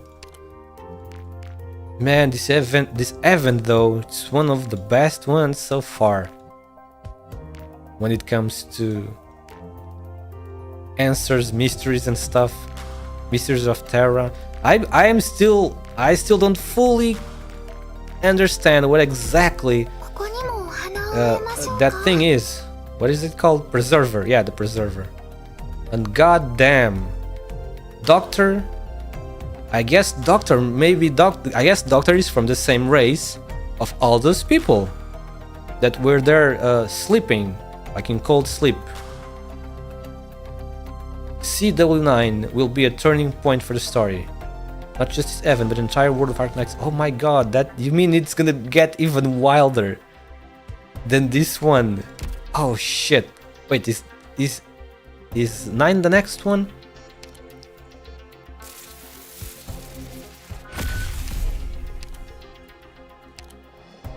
I need fucking ally blocks. What about this one? I could do this one.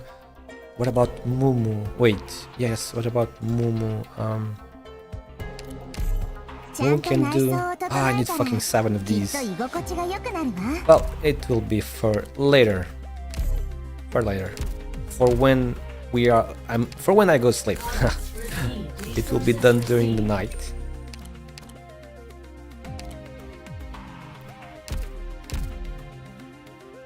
Alright! Let's see. Is the next one the WC9? I think it is, right? Wait, was that 7 or 8? Oh, it is the 9. Next one is the 9. Love and hatred. Love and hatred, all part of life on this land. Okay, let's jump. Let's jump straight into it. Okay, here we go. Continuation. Once upon the land, there was no meaning in looking up. Wait, sorry, give me a moment. I need some water.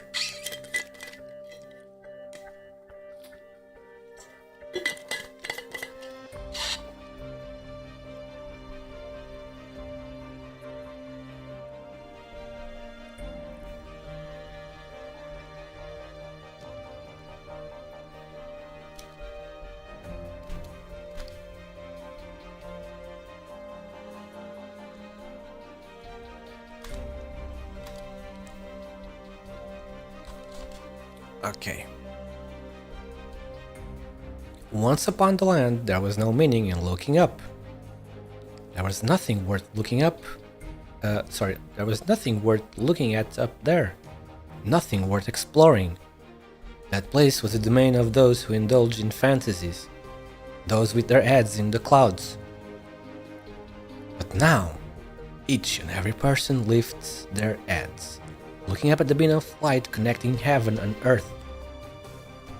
Looking up at the once untouchable sky.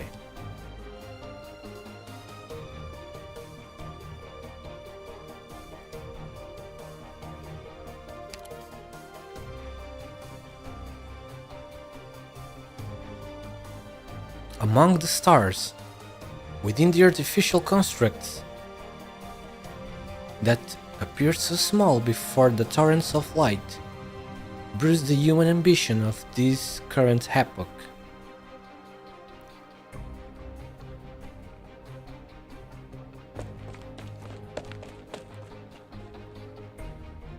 Kristen, sure enough you set this plan into motion a long time ago. Everything you did for the DoD was a fancy show. Huh, what's the principle behind all this? The efficiency and stability of this high-energy confinement field. I've never heard of anything like that before. If I recall correctly, you boasted that you were the foremost expert in high-energy physics when you joined Ryan. One of the foremost experts. Man, Kristen, Kristen is a fucking genius, right? She must be the most fucking genius in a long time in Terra. If she was the one that mostly came up with the physics and all of the calculations for this stuff, my god, you should thank your lucky stars, Saria, that there's nobody like Kristen in your field. It's just not fair, and yet she doesn't even bother to publish these results.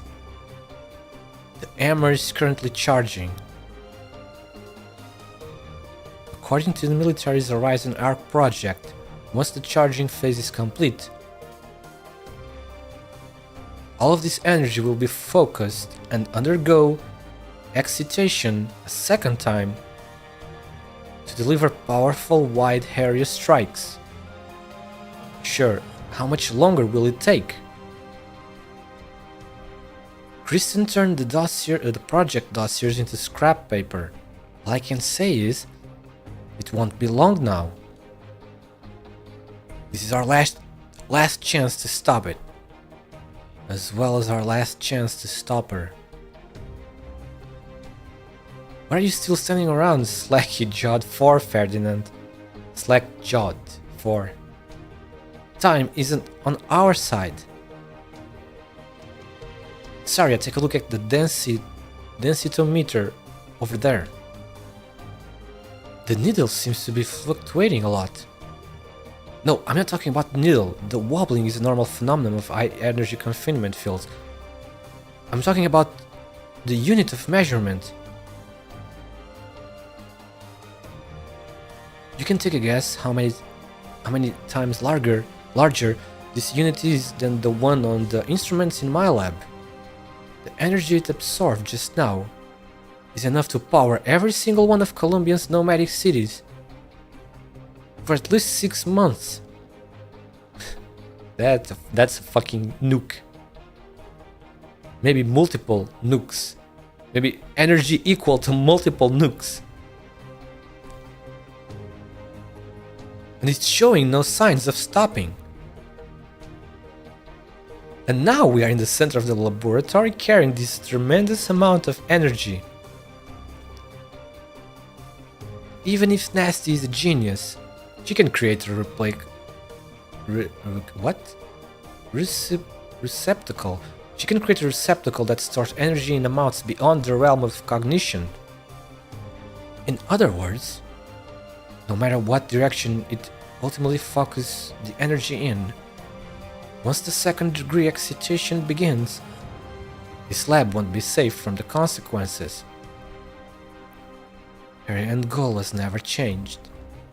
If her ultimate goal is the sky, and the sky can only be contested with this amount of energy, what exactly is up there? That's none of my concern. All I know is, this is a reckless experiment. But it's only doomed to fail. Saria, there's nothing stopping you from packing your bags, finding a little hillside with a great view, and enjoying a drink while you watch this fireworks show that may well go down in the annals of Colombian history. That isn't going to happen. What about you? You're never the risk-taking type. Me? Looks like my old friends are coming, and they will be here sooner than expected. You were right though. I'm not taking any chances. The technical manual has the location of the escape pod, and I know where it is. I'm not particularly interested in seeing the one who fired me. And it's not like you need my help. An opportunity to document high-energy physics phenomena of this magnitude is rare, and I don't intend to pass it up. Maybe you'll see a new paper from me in the journals next quarter. I promise it will be era-defining. Unlike Kristen, I don't tie all my intellect to my personal grievances. The fact that she's sorry. The fact that she's consigning all this knowledge to the grave, knowledge that could transform Terra's entire academic landscape, that's something I can't abide. Do what you need to do, Saria. Oh, sorry. We don't have much time. Stay safe.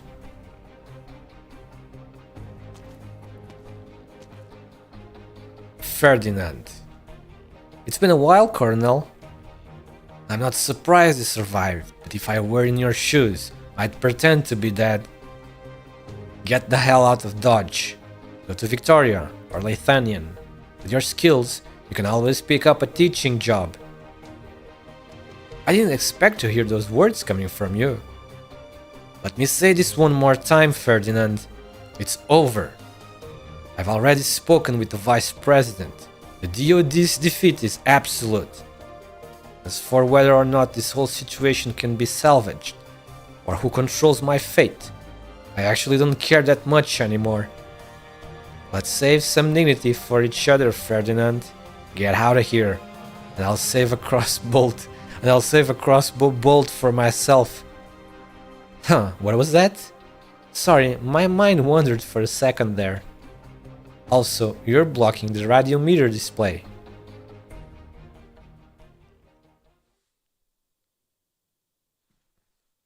This shaft here runs a lot deeper than I expected. I'm afraid the military simply failed to understand its structure. Right here is where the transmitter's response is the strongest.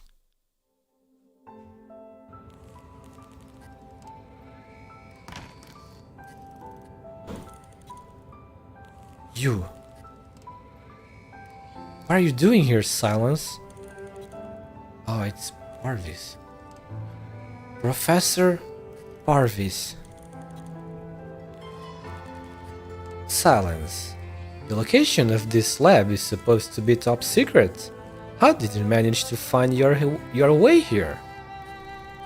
Silence tries hard to open her eyes wide, discerning the things in the room.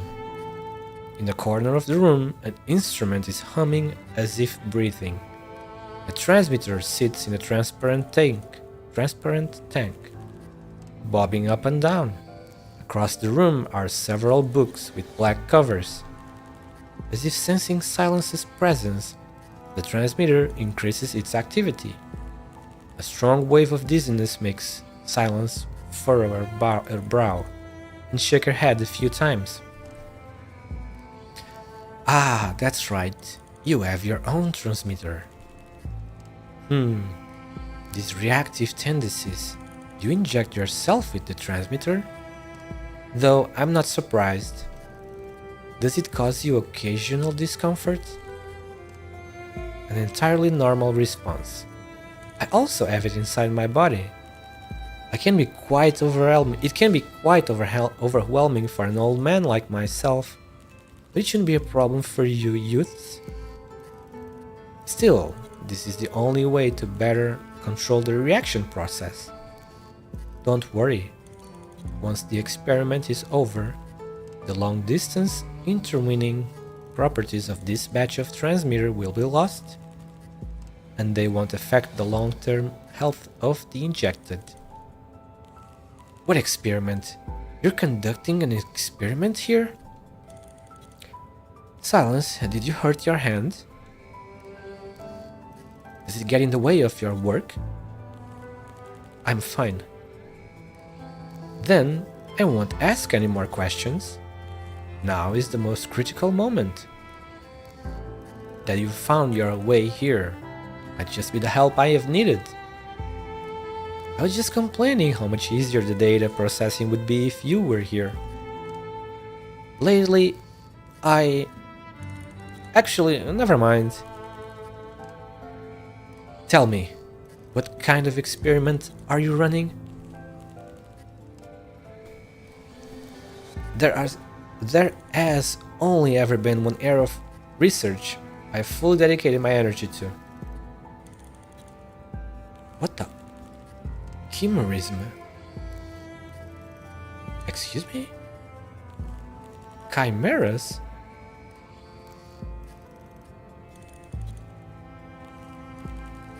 What?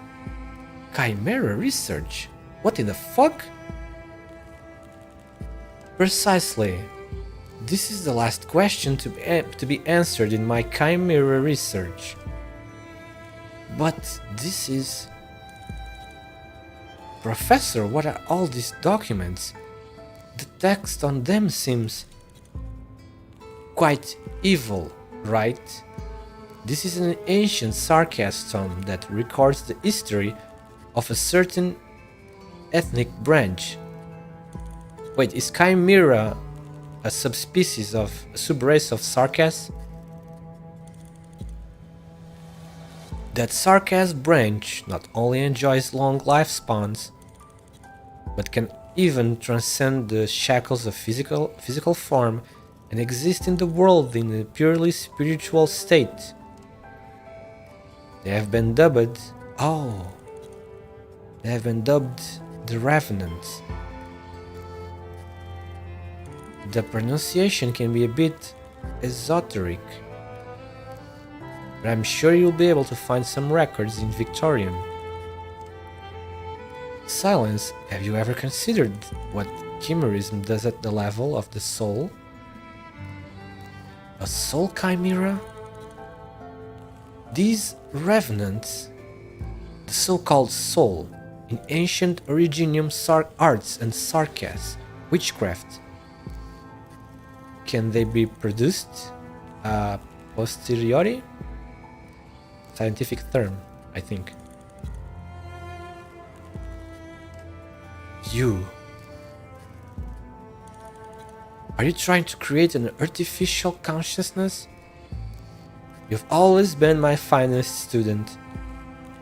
This is something I've been working on for decades, to little avail. That is, until Ferdinand told me that he and Dorothy had jointly produced this particular transmitter. You can't begin to imagine how excited I was, Silence.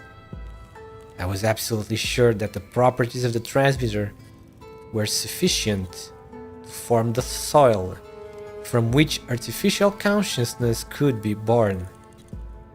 However, in this land, disturbances will always exist no matter how sophisticated the lab is. These disturbances have plagued me for the longest time. There are so many possibilities. Perhaps the energy used to excite the transmitter was insufficient. Perhaps the laboratory was not sealed off enough.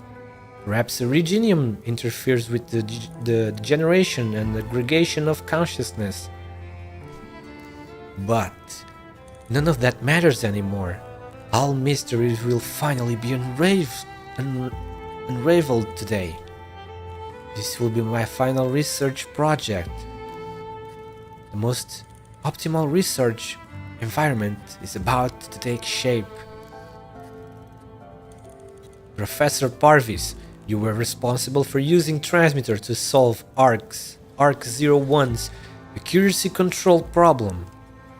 This is the new transmitter core. Kristen wanted to do something she saw as taking a risk. She thought her work to be meaningful. I hate to be a critic of a peer's efforts, but let's be honest. We researchers have been cowards for far too long. Mediocrity, boredom, risk aversion, indecisiveness. Silence. Those of us with the knowledge and ability have to do more than just explore or progress. We carry science upon our shoulders and commanded by it, are driven by it. Are commanded by it and driven by it. It requires us to take on responsibilities that only a strong soul can endure. Usher in a new era. Usher in a new era? Silence. You deserve to be here with me to witness this crowning achievement. Soon, Very soon now, the dark ages of mediocrity will come to an end, and the pantheon of science must return. You are shaking all over. I've rarely seen you like this. Is that so? Perhaps the transmitter's reaction is getting a bit too intense. Maybe I really am getting too old. I'm sure you can relate with me, Silence. Yes, I can. I can see you've really been looking forward to this moment. Of course! Then, there's one thing I have to make clear. I will destroy this transmitter core. What? I'm putting a stop to everything that's happening here. Whether it's Control's plan or just your personal ambitions, all of this has to be re-examined. Examined? That's what I'm here for. That girl shook your allegiance to science, but I've always believed that you had the makings of a researcher. And as such, I never really blamed you. But this time, whether or not this is some ridiculous joke, I'm not going to stand for it. I'll have you apologize to me, Silence. I won't take back a single word I said, Professor. I don't think I've done anything wrong, be it back then or now. What you people are really after is wanton power. That's absurd. You could be more wrong, Silence. That's right. Say what you will about me craving power, because I know what kind of research is important and what kind of research can shape the future. What? Are you going to regurgitate that old platitude about science belonging to the masses? No. Let me tell you, Silence, that science belongs to... German word? I'm really sorry, I don't know how to pronounce German words. Let me tell you, Silence, that science belongs to the Übermenschen, the Superman. The mediocre can go elect their politicians and kiss the feet of their betters, but only science is above their meddling. What about you then? Are you part of the Übermenschen you aspire to? That ship has already sailed for me. If the consciousness I create is rational enough, grand enough, then it can... It can't, Professor. If you don't even have faith in humanity, what makes you think this nascent consciousness can supersede everything? You don't understand. You have poured your heart and soul into the field of chimeric research, attempting time after time to craft powerful creations through bioengineering. Is that all because you can't run from your own weakness? Me? Silence, I won't allow you to throw baseless speculation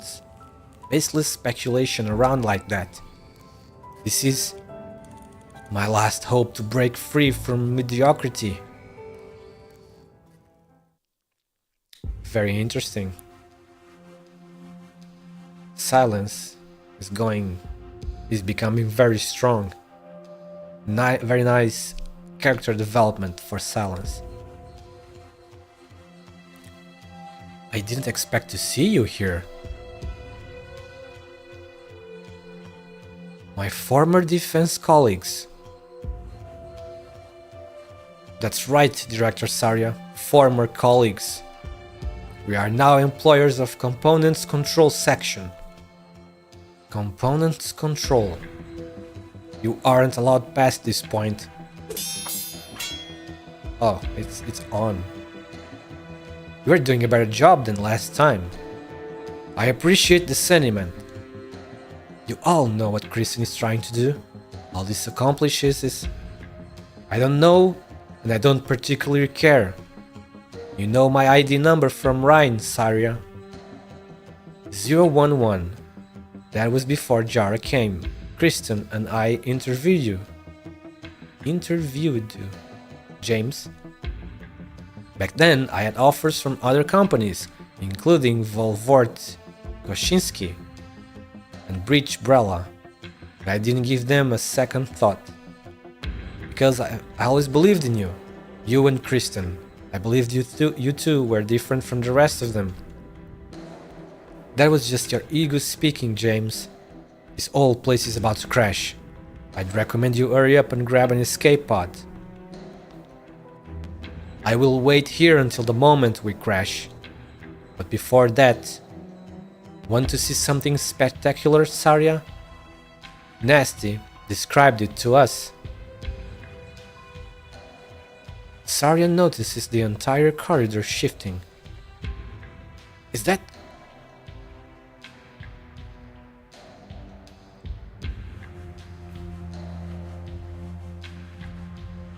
I've never seen the land from this high up before. The hammer has begun altitude adjustment. Out of the way, there's no time!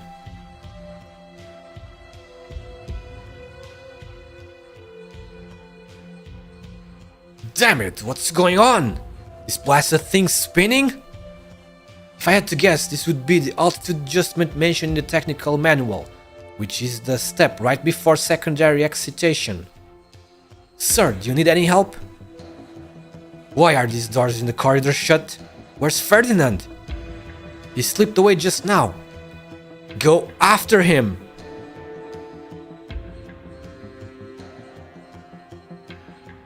Are there no defense systems here other than the partition doors in the corridor?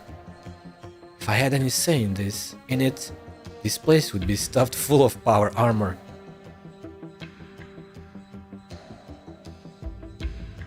Oh wait, it's spinning like really fast? That's that effect, you know, when something spins very fast. Like a gyroscope? Maybe it's similar? How a gyroscope, at least I think it's called a gyroscope, like a gyroscope spinning really fast can make something become very stable. If something is unstable, then gyroscopes can make it stable. I think it's that kind of physics, I believe, that type of physical phenomenon. If I add any say in it, this place would be stuff. Okay, I read that. Freeze, Ferdinand! Got you. Got you. I need you to leave me alone, Colonel. Every minute here is precious. And dealing with you would waste all my energy. I thought you were peas in the pod. We were peas in the pod, Ferdinand.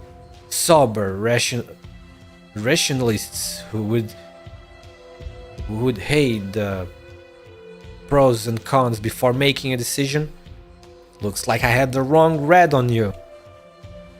Come with us.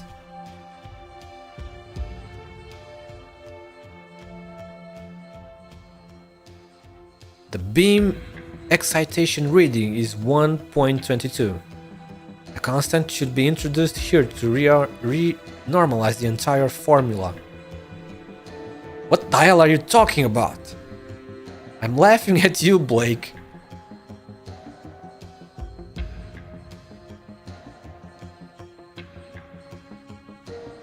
I'm laughing at how pathetic you are.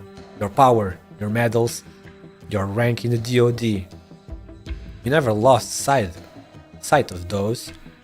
But now we are standing at an altitude that few have ever touched, surrounded on all sides by scientific miracles. Just by reaching our hands out, we on a cusp of plucking new formulae from these instruments. Take a good look. Here, all the honors and accolades you've clung to are so small, so insignificant. And what about your Rhine lab, Ferdinand? Haven't you been fixated on that? Let me make a correction. I've been fixated on what Ryan Lab represents. Ryan Lab is my toolbox, my ladder, my arm. It is not my purpose. In case you've forgotten, I can proudly proclaim that I am one of the finest high-energy physicists on the land, in the land. No, in both the land and the skies. What I've been fixated on has always been science itself. Kristen. She created all of this and let it go to waste. A truly prodigal genius she is. And I envy her. But I also have to admit, it's been an incredible ride. And so, each and every second of my time is insanely valuable, and I can't afford to waste a moment on you. Listen to me, Ferdinand. Don't forget who you take orders from, and who gave you new lease on life. Colonel, do you know how to stop a curious scientist? You either satisfy him, or you kill him. Man, Ferdinand has become cool, bro. So like I feel like he is very similar to Kristen. Just just a little bit less on the goal obsession part. But it feels like he's similar to Kristen, at least when it comes to the scientific part. Very dedicated to science progress and such. And he doesn't. I don't think he has any evil in him. So yeah, I like how they did not kill him off. I like how the writers didn't kill Ferdinand off at the end of Dorothy event. Alright, get it over with. Don't waste my time. One last thing I'd like to remind you of, soldiers. The armor will crash after reactivation, taking all of us with it. All this data might mean nothing to you, but your lives, I trust, are very important. If you want to know where the escape pods... If you want to know where the escape pods are, you shouldn't be in such a hurry. As for you, Blake, I'd save an extra bolt, either for yourself or the one you answer to. Doesn't matter to me. Just don't break my instruments. If you watched many space movies, rotating ship creating gravity is just basics of space travel. Oh, I haven't really noticed. Okay, let's do the stage. This event is 90% reading and 10% action. Then when the X stages come, then it's gonna be just action. Okay, so it's down. The gravity is down. I have to protect. Do I have to protect three lanes? Bottom, middle, and top. Alright. Okay, wait. This one seems... Can you block? Ah, shit, not in time. It's fine. I have my panic buttons, my executors, thankfully. Now it's copy time. Oh, is that stage? You know this stage already? Oh no, it's these fucking things. Dude, I do not like those things. Yeah, I already see them in the middle. I fucking hate these things, dude. These things really do a ton of damage. Crap, there is no slots. Wait, are those things considered elite? Are these things elite, an elite enemy? If they are considered an elite enemy, then Kiban probably would do well against them.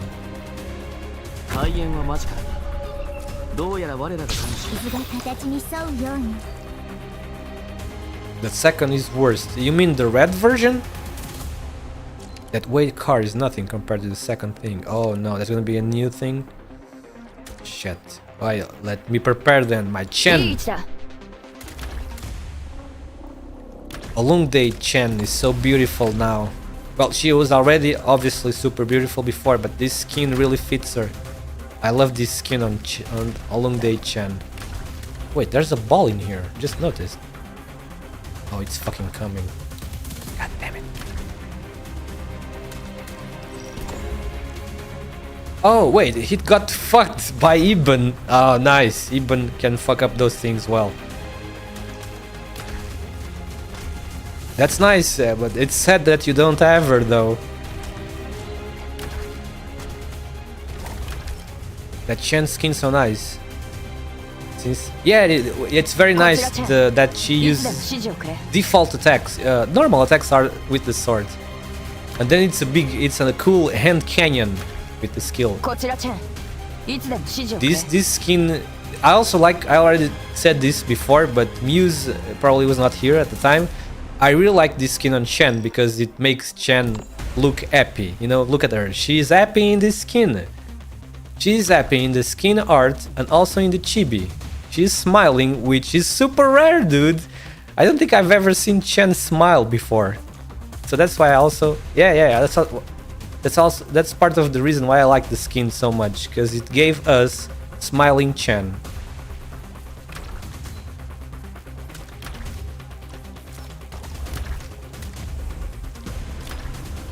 Is Chen not blend? Wait, what do you mean, Raika?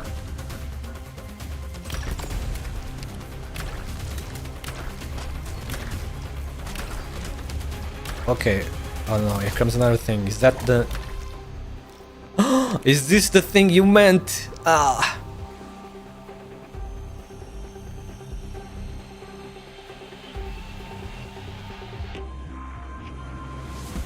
Traffic tower. Production model. Oh, it takes up 4 blocks? Oh my god, fucking 4 blocks. Defensive resistance reduced when damage is taken. When destroyed, release traffic order and self-destruct, dealing physical damage to nearby units. Fuck my life. This does not sound nice. Is it gonna stop in there? Oh my god, it's so fucking tanky.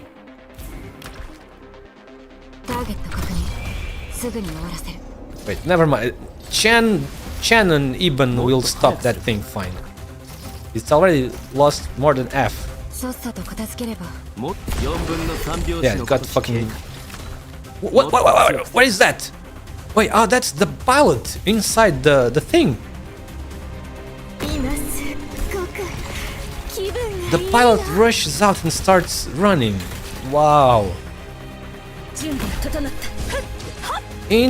What the?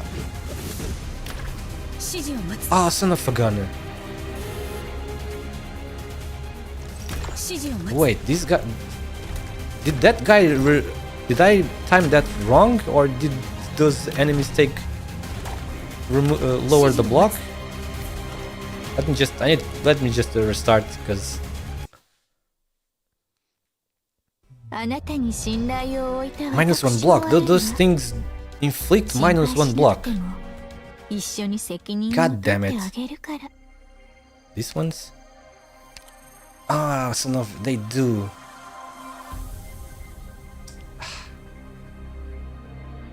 Oh, hello, speeders!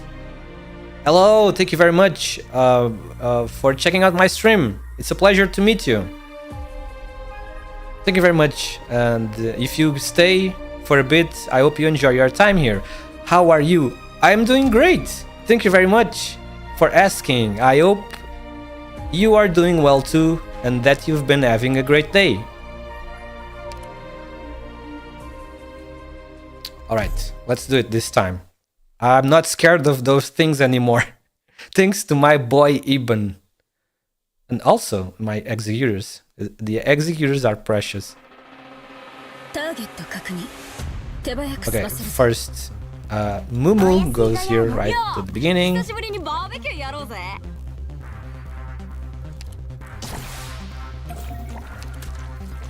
There we go. Now we will get... I can get rid of this, I believe, right here. Almost. Okay, maybe she can still get it. Now, on the top. So yeah, do not fuck up things this time. On the top. On the top is gonna be our trusted monster.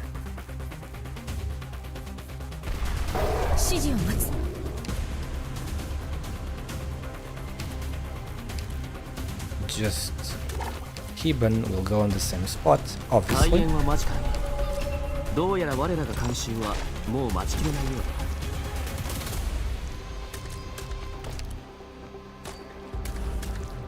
And I can even, this time I'm gonna even place her here, just in case.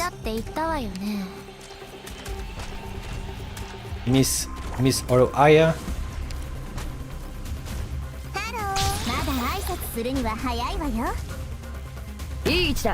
And it should be fine. There's no way anyone can pass now, right? Let's just place her here in preparation for the runner. The pilot runner.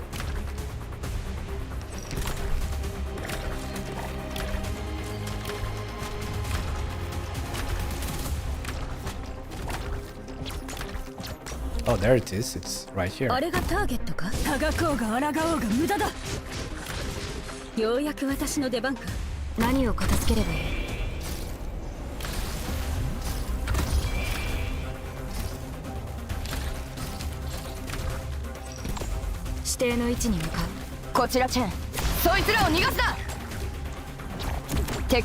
the fucking dog passed.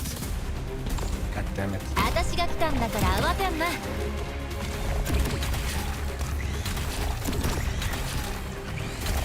Okay.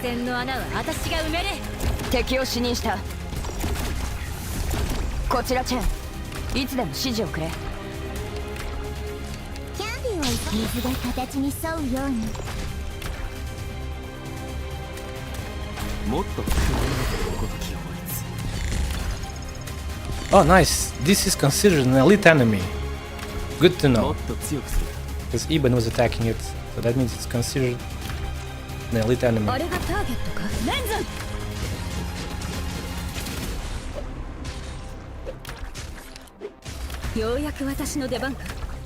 Alright, we're about to finish. And then after this it's already 10. We are closing into the... Okay, no, this doesn't... Yeah, nothing dangerous. Wait, there's still another one in the middle. Another one of these. Oh, that's a big deal.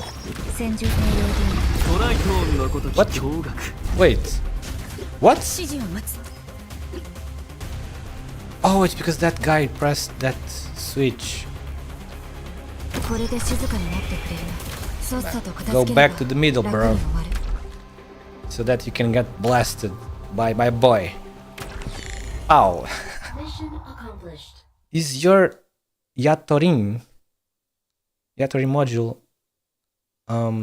level 3? I don't think so, and I don't remember. I think it's level 2. I need to check. I'll check after this. Okay, here we go. Continuation. Okay. You.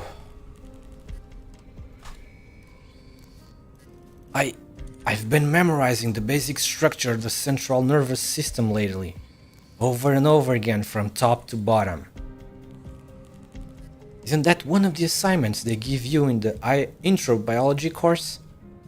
Yes, it's one of the absolute fundamentals. If I were to ask this question of any of my students, they would be stumped for even a second. They would drop their grade down to a C. But these days, I haven't been able to recite it from memory. Not even a single time. I keep stopping partway, I keep forgetting. I keep starting from the top going around in circles. Every morning I sit from 5 to 7 at the breakfast restaurant across from Rhine headquarters, and I give it my best shot. My nerves are deteriorating. Everything I've studied my whole life is now abandoning me in this moment. Maybe in 5 or even 3 years' time, I'll become a demented old man who can only bask in the sun, having forgotten all the pride and fulfillment I've enjoyed over the past 58 years. Silence, I refuse to go out like this. Professor, my fate is already sealed. Now, get out of my lab. Don't you dare touch it. No. You speak of Ubermensch and strong souls. People like that might actually exist. People capable of transcending time, limitations, and this very land itself. But Professor, you are no such man. Your words are of the weak, mediocre masses. You so ridicule. They are the desires of a human. Transcending time, limitations, and this land itself. In the myths of Minos and Xerag, gods are the bestowers, masters and deciders of all things in creation. But science is by no means a god. It is just a path for people to traverse. It needs to be examined from time to time, repaired from time to time, and reined in from time to time. The fruits it bears should not be the grandiose vision of megalomaniacs, but precisely the mediocre expectations of the masses. No, get away from it, Silence! It's over, Professor. What you need is rest and recovery. After this, I'll take you to the hospital. The transmitter hub has been destroyed. Be it your experiment or Kristen's plan, without the transmitter, there shouldn't be. Ha! Transcending this very land. Yes, perhaps. I made another tremendous achievement that even I did not notice. I just happened upon it without investing much time into it. As a matter of fact, it didn't even arise from one of my own projects. But that doesn't matter, does it? Of course. Why hadn't I noticed? We've all been drawn in by her. From the very beginning, we've always walked the same path. The old man stares blankly at the display panel. On the monitoring screen, the giant man-made ring suspended atop the sky's zenith is illuminated by the beam of energy, gathering within it majestic platinum. Perhaps because the transmitter hub was destroyed, or perhaps because the scoring of the beam was too intense, the hammer starts to shake slightly. Why? Has the transmitter signal not stopped? Let me ask you, Silence. If you have no way of becoming a leader, then what shame is there in being a follower? If I admit my weakness and indecisiveness, then it is a perfectly valid option for me to follow a truly strong soul, is it not? This was meant to be my backup plan. But now... What are you doing? I've suffered mediocrity for too long. I can still catch up to her. She, too, must shine. All my hard work, all of my pursuits must have meaning. At least this is much better than becoming a vegetative old man. The energy density is already sufficient as long as... Professor! Parvis, what are you doing? Silence feels the transmitter's influence of her fading. At the same time, the consciousness of the elderly Caprine in front of her is rapidly dissipating. When the transcendent one sets out on her journey, I do hope that on her long path, she won't mind being followed by a timid hitchhiker. Man, he wants to go with Kristen. He's putting his own consciousness in the transmitter, I think. At least I can become a part. Silence. Look. Are you merging your consciousness with the transmitter to make up for the hub's destruction? No. Drat this data. What's going to happen if the phases are thrown completely out of order? How do I stop these responses?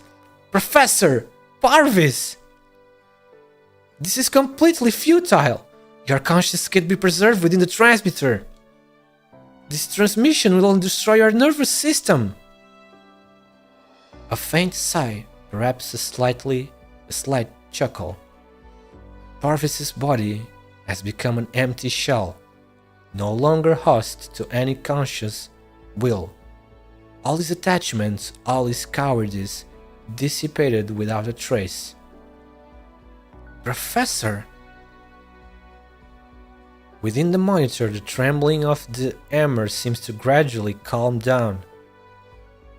He completed his experiment in the most unexpected way. No. How could this...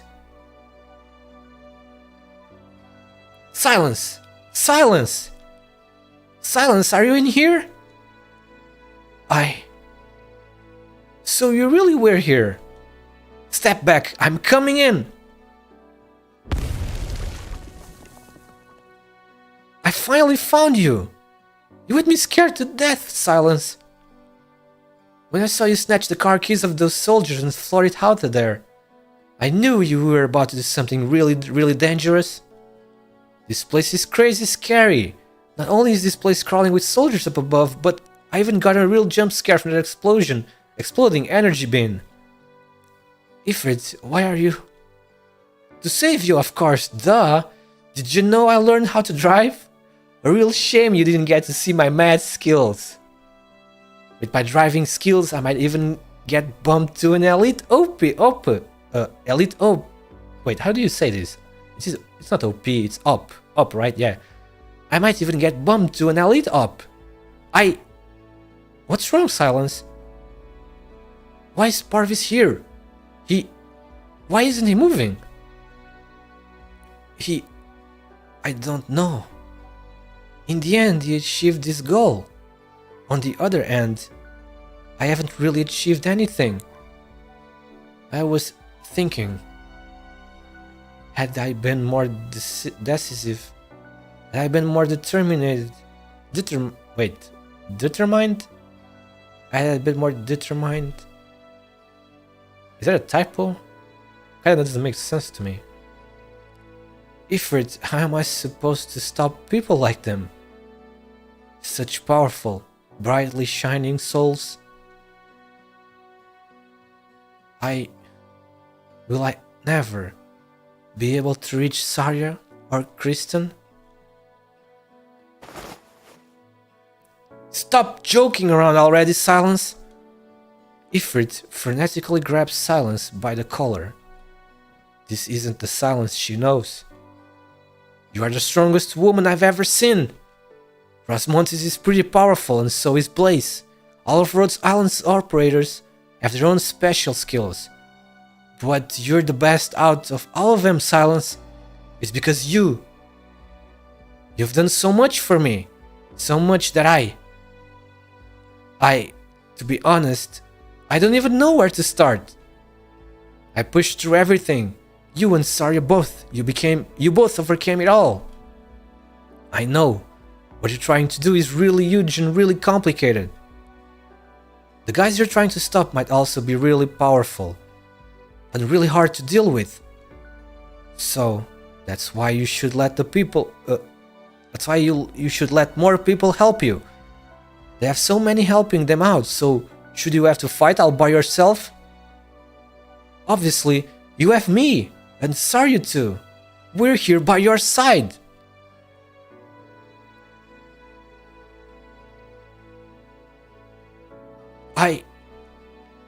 Silence looks at the kid in front of her. Compared to 3 years ago, her complexion is much more robust. Her body is also stronger, and her entire being brims with vitality. The girl's health is the product of her own efforts. It's just, when did she get so tall? You're right. I need to get ready. I need to keep going. And you, it's because of you. The shaft's output phase may be nearing completion, and it won't be safe in this building. Come, Ifrit, let's get out of here. Also, someone's waiting for us to pick her up.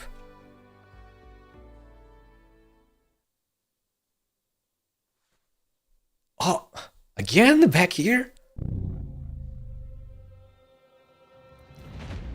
As rudimentary a toy as it may be, the spear of a secondary civilization breaking through the sky for the first time was enough to render this nascent world dumbfounded. Dr. Yukihiro, regardless of how you see yourself today, you will find you need to hear the truth I speak. I choose to forsake my duty. I chose to forsake these lives that I have overseen for nigh immemorial aeons. They are your kin, and thus you have the right to know. That is all. What? So this doctor is really one of these people from very, very long ago. Holy shit, bro. Doctor is from the civilization tens of thousands years ago. My kin? It's been too long. Are the shadows of that civilization still deep within your memories, Dr. Yukihiro? Have any fragments floated to the surface?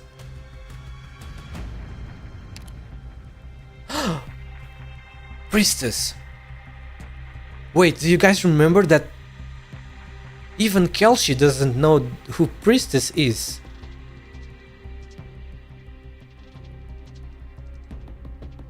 But that just means that when Doctor was with Priestess, this Kelshi was still didn't exist. It was another Ama. Doctor! It seems like there is at least something there. In any case, there is no point in rehashing the grand visions of the past. Just use your imagination, according to wherever impressions still remain. But regardless of what you remember, we ended up with far fewer survivors than you might imagine. From great desperation was the Preserver Project born. Special life support devices, unshakable underground fortresses. When the calamities receded, they would be the seeds of a new life. But destruction came, sooner and more overwhelming than anyone could have anticipated, though at the time people had already come up with certain methods. Most of them failed to understand, including she who stands beside you, let alone the blank slate that is you. We were born out of desperation, not fully prepared. A pure, advanced AI would only increase the risk. So one person made the ultimate sacrifice. This one, volunteered to remain permanently trapped in a cage of consciousness within an electronic cloud, forever locked in an immovable sarcophagus deep underground. What the? It was Doctor, right? He's the one that made that ultimate sacrifice. So you mean me?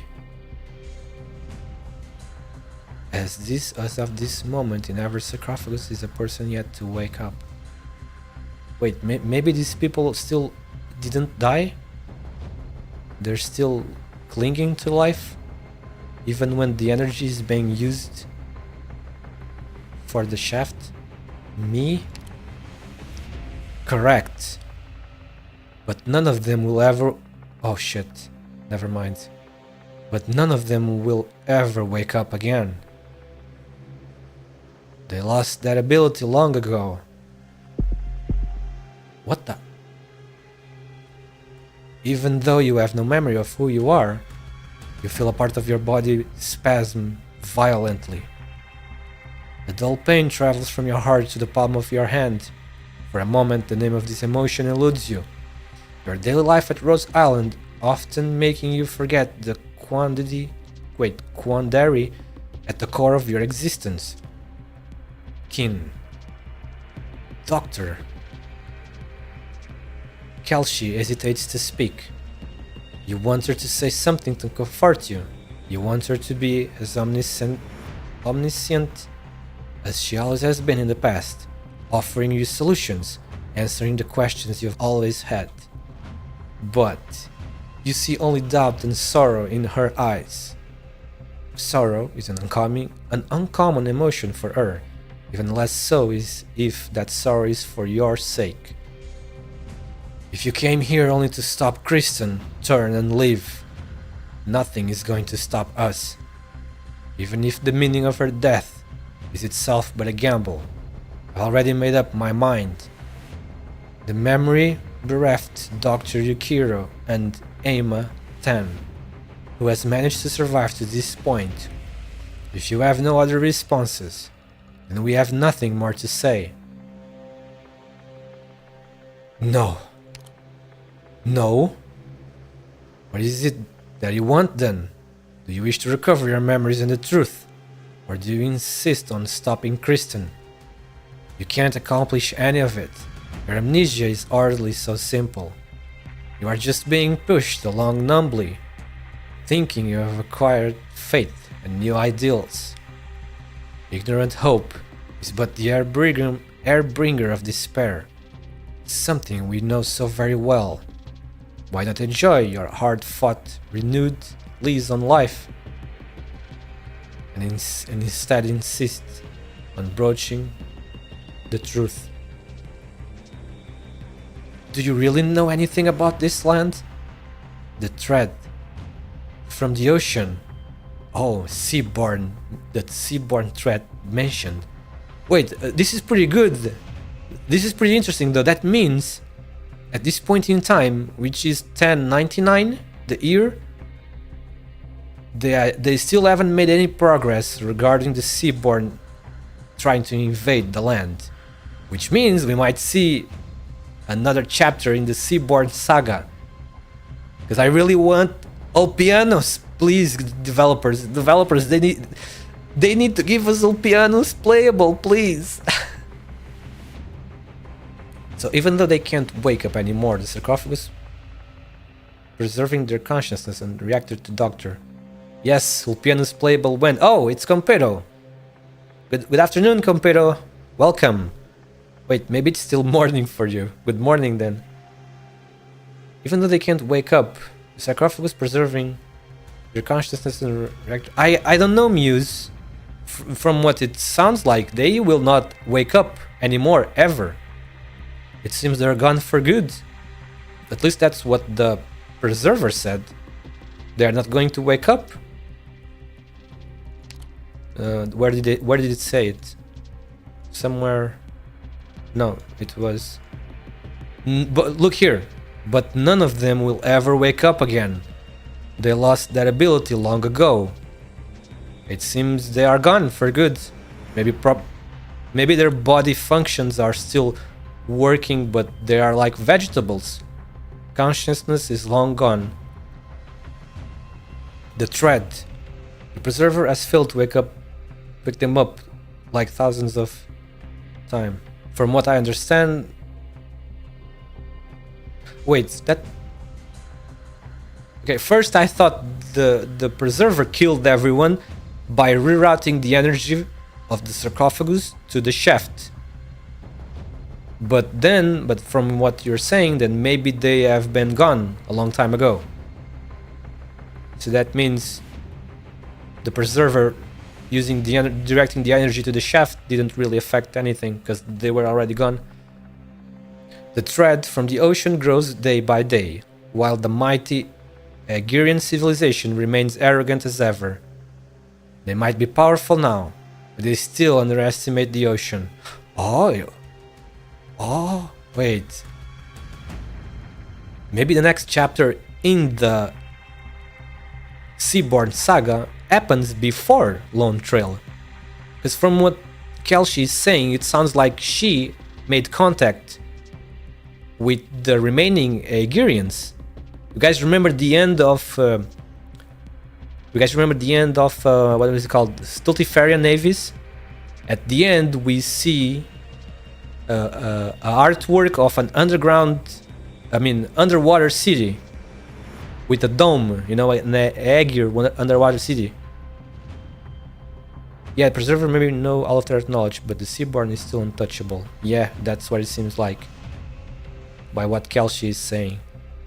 It seems in the future, in the next chapter, maybe we'll probably have made contact with the Aegir city that Gladia and the others found close to the coast of Iberia at the end of Stultiferian navies.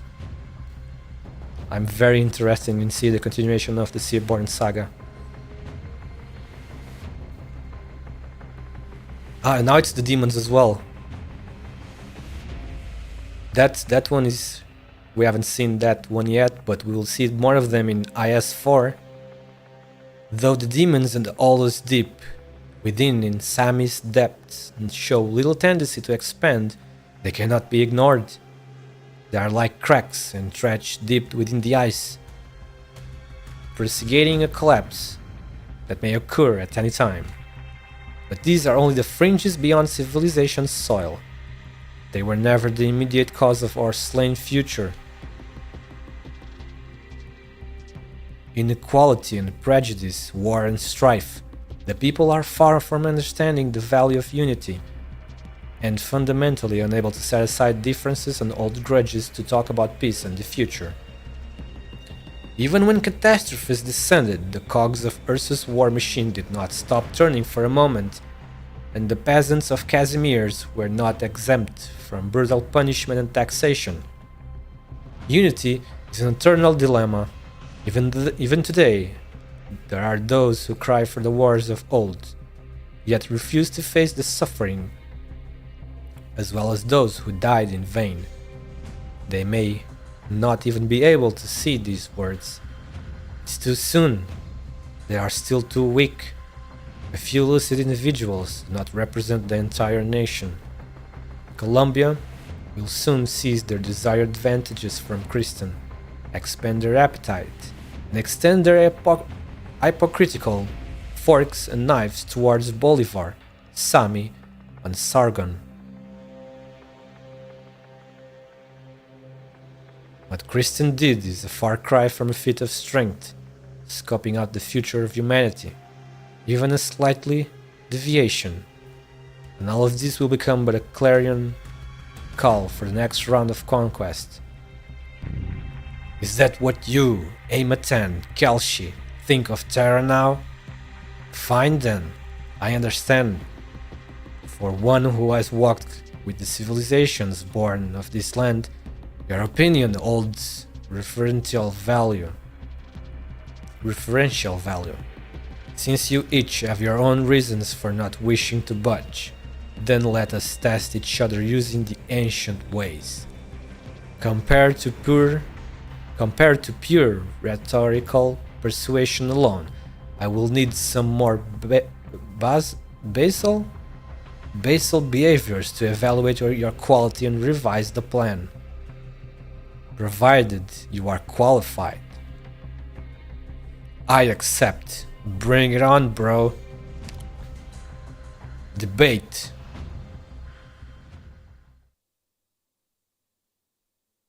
What the? Allow me to explain in advance that the things you have brought up are not outside my knowledge. Though Columbia's databases, I have heard of this history. But I must reaccess whether the two of you have the qualifications and the ability to warrant discussing larger plans together, whether or not Terra can remain in the hands of people like you, whether you have the right to debate the future. The time Christians spend here with me goes beyond language. Hold on, you two. We are about to begin. Is this like virtual reality?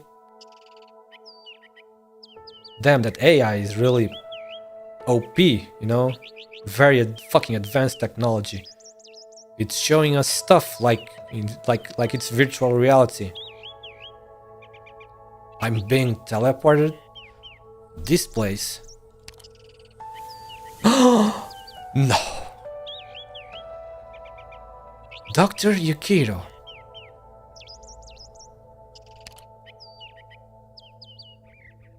You really don't remember me? Priestess? No, you're not. But just now I was. Yes. This is just their cognitive resonance. Originally, this technology was supposed to be used to check the vital signs of those sleeping in the sarcophagi, or to preserve their dignity. Just like entering your dreams, shaping your dreams. For you, I am that dream. So you're really just an illusion created by that machine. So you are my dream. Close enough, but there's still a fundamental difference. Just as the philosophers and interlocutors did in their palaces of old.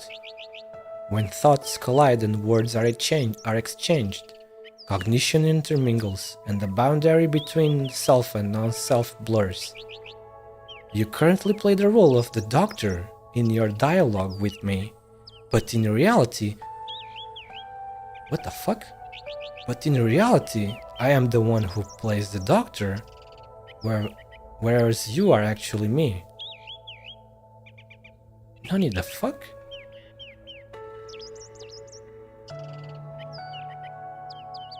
But your consciousness is continuous.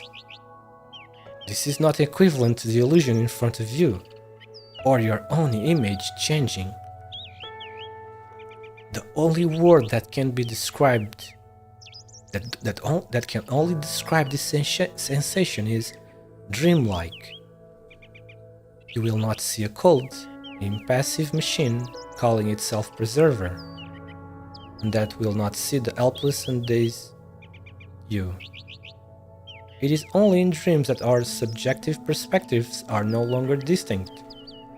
Come, don't forget that this manner of cognitive resonance has a humorous name: debate. Oh, of course, it is your subconscious mind that finds this word humorous. Push open that door. There remains a question we must resolve. A question? No, it's not that I'm trying to test you. By all means, this is not one of Preserver's cryptic question and answer sessions, or one of Kalshi's rhetorical traps. The one who will pose this question is Dr. Yukiro. What the? What's that supposed to mean? Myself? Hold on. What? Huh? You, yourself. After losing your memories, you quickly got accustomed to life at Rhodes Island. You've always known that Kelsey was hiding something from you. But over the years, you've both been overwhelmed by the challenges you face. It has even caused you to lose your will to pursue the truth.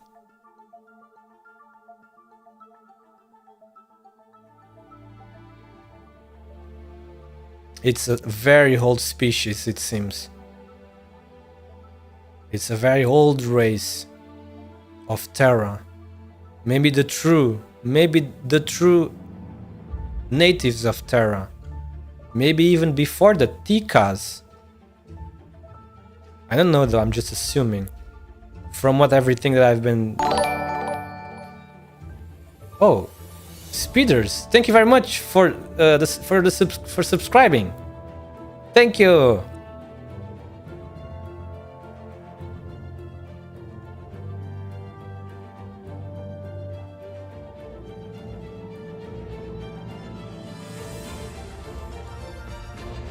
Oh, no worries. Thank you. I appreciate it very much. It has even caused you to lose your will to pursue the truth. In other words, your curiosity about the truth ended with Babel. When did you start thinking of to yourself, this is fine?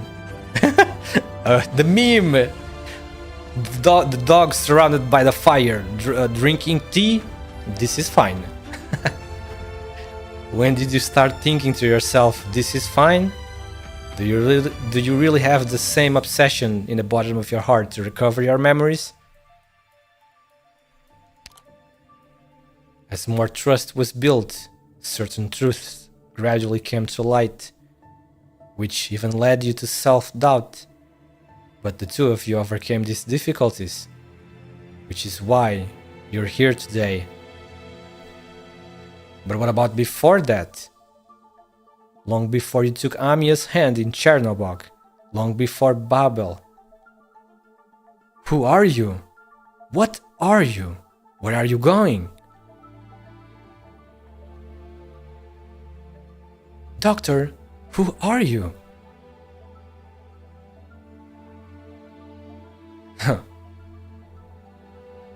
I don't know.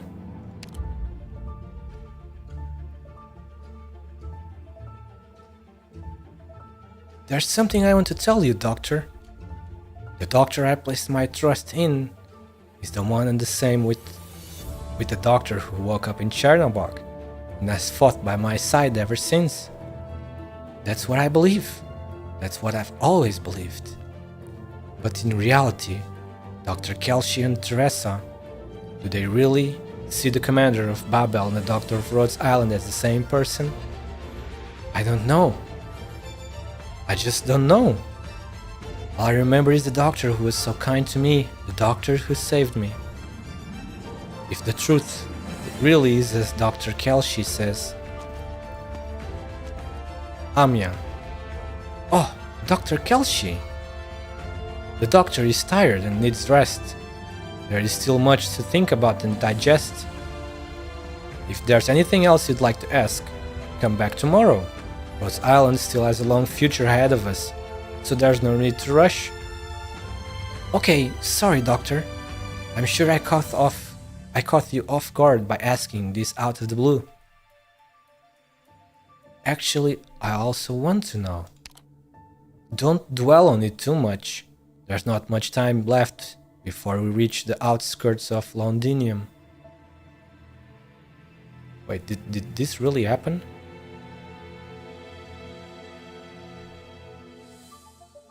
Londinium?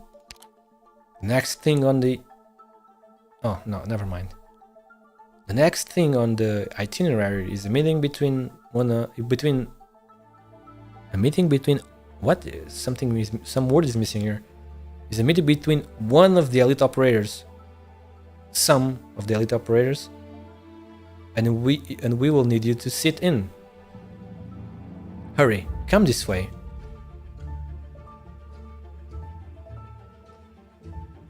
Oh, no. Ace.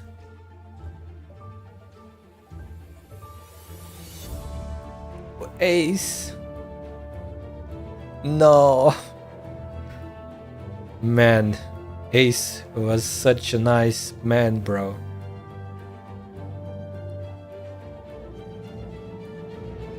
Why? Chernobyl has fallen into a typical circumstance with regard to the infected. Rhode Island, as we are now, cannot afford the risk of getting involved. Scout 2. The doctor will be our indispensable linchpin. Is this one you're talking about worth a dozen or more Rhode Island's lives? If it's worth it, then I'm on board. Even if a single operator raises a concern, then count me out. Logos. Logos, it needs to become ours, bro. There's a new caster subclass called Primal Caster. Logos has gotta be one. He's gotta be the 6-star Primal Caster.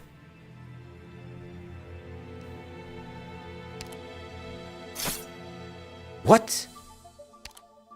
Don't move, Rhode Island Commander. Ha! Now there's nothing that white-haired feline can do. Even if she could kill the captain. Even if she could kill Patriot. Patriot? Is that how you pronounce it? She can't protect you. Have you ever thought about our lives? Have you ever looked in this land from our point of view? Of course not. You don't know a damn thing about the kind of bonds we share, or how we've said goodbye to our parents, or how we've painted our cheeks with the ashes of our best friends. Killing a reunion fighter, depriving someone of his life, is just like checking a box for you. Who the hell do you think you are? Have you ever given a serious thought to what it means for us to live and die?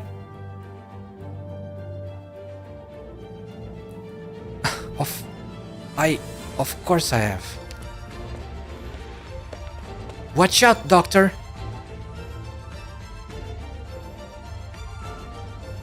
Wait, Anya!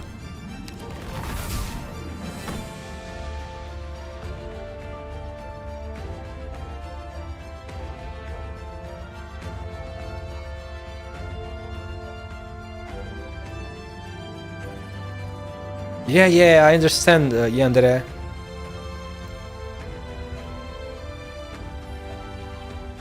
I too think the administrator, there's a very good chance the administrator is the doctor that was put again into hibernation. Maybe we can even assume that that's what happens at the end of Arknights. If one day the Arknights will reach an ending, but who knows? We don't really know anyway. We need Enfield, to be released, so we can get a lot more of lore details, future lore details, because that's 6 centuries in the future. You're not always the main character of this world, just like your life, your past. Take a look outside the glass pane of PRTS. You can never understand everything, or be everywhere at once. In the end, the knights will be arked, yes.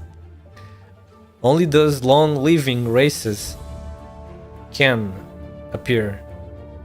And then there's also Angelina, but we already know what Angelina is in Enfield. In IS-3 Ending 4, when Mizuki returns from space, then finds the doctor, and finds that the doctor is very old and in cryosleep in sarcophagus. Ending 4. Excuse me, sorry. Yeah, that's not a canyon ending, but it's still interesting to see a different, a what if scenario, you know? Take a good look outside the glass pane of PRTS. You can never understand everything, or be everywhere at once. Only those who face the truth deserve to be called courageous.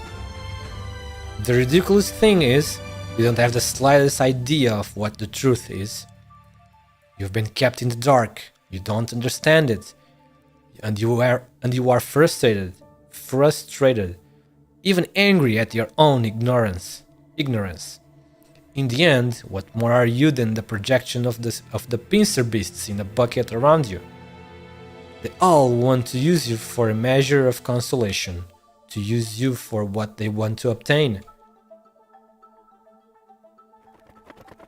A union member already impaled by black hearts point in the direction of those elite operators. But when you follow their fingertips, you only see a few foul beasts flying by.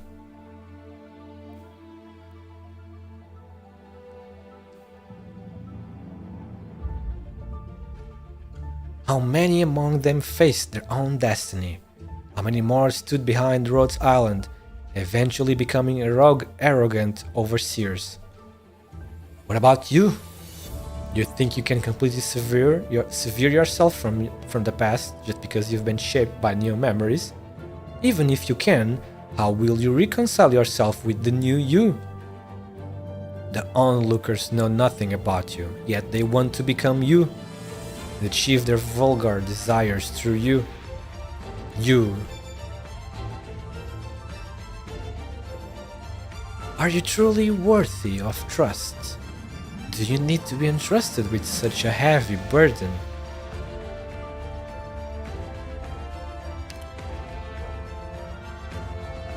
I don't plan on abandoning my forgotten past.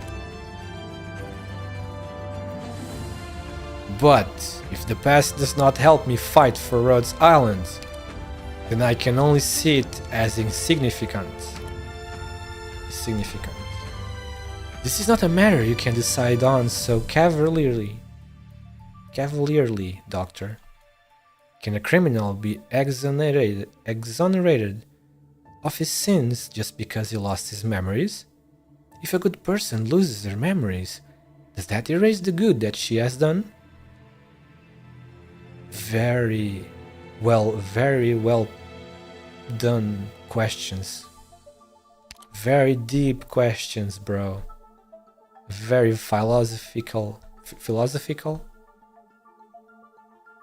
Can a criminal be exonerated of his sins just because he lost his memories? If a good person loses her memories, does that erase the good that she has done? For you in particular, your lost memories are not so simple. Perhaps you yourself are not aware of what you have lost. What manner of answer, then, are you able to provide?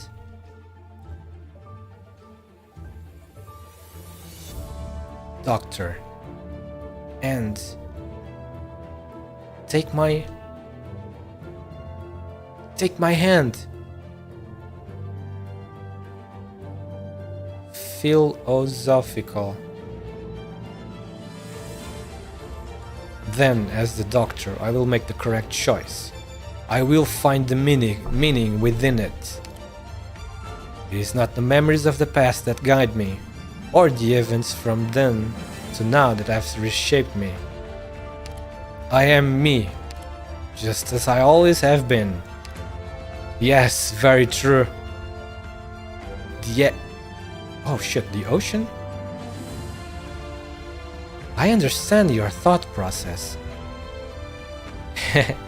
Just as you always have been. Choice words from someone who cannot even recall events from a few years ago. Even when we come to grasp the truth, be it past or present, is it because you simply know it, not because you remembered it, right? You are a completely new person. But don't worry, you are also the version of yourself closest to your true nature. Because You have gained a chance to pursue hope once more. I'm truly curious what the future holds for you, Kelshi and Amia. Sadly, it is not the future that I will be part of. Are you Teresa? Don't worry about it. I'm just doing a little favor. After all, I'm just a phantasm born from the debate mechanism. Whether I'm real or fake was never that important to begin with. But please remember, whether or not it came from the deepest recess of your consciousness, just as I always have been, this will become the most important footnote of your life. Only when you truly realize the significance of the words you blurt out. Can you live up to those who love you? Can you live up to those who love you and those you love?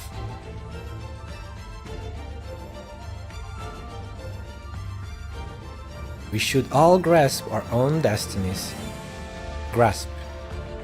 That way, there will no longer be any such thing as preordained destinies in this land. You are the only antidote, but also the poison that can destroy everything.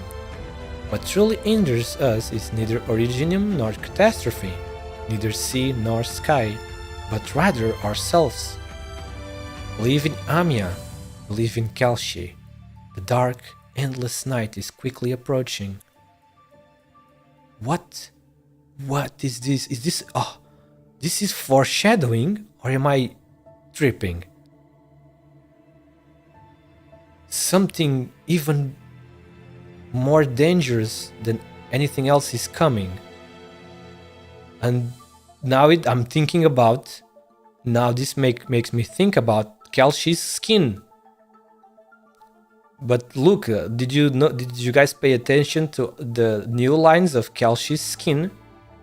It's like in the future there's gonna be one hack of something that's gonna happen. It's gonna destroy everything. Sorry. It seems Kelshi is even gonna die again and return like a new as a new Ama or something, according to the lines of the new voice lines in Kelshi's skin. It's like the apocalypse or something, you know? Because everything seems to be destroyed or something. And this kind of seems to connect to that. The dark, endless night is quickly approaching, and you all must become our sole ray of light. She must mean all of Rhodes Island, not just the Doctor. The Doctor is the one leading, that will lead for the most part, him and Amia.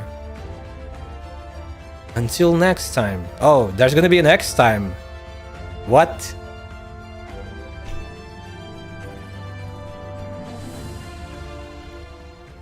Damn, this is fucking epic. Yeah, look at the skin. Look behind Kelshi. If you, it gives you like very big. Can you see? I don't know if look. Can you see these things here? It looks like. It looks like sticks, if that's the correct. You see, there's people. If you notice, there's silhouettes of people here, and also here. You see, this seems to be a future where the world went extremely into shit, you know, like big time. Like I said, kind of similar to an apocalypse level of destruction. And that's what made me think that by what Teresa said. She got resurrected, but that was freaking sarcasm witchcraft.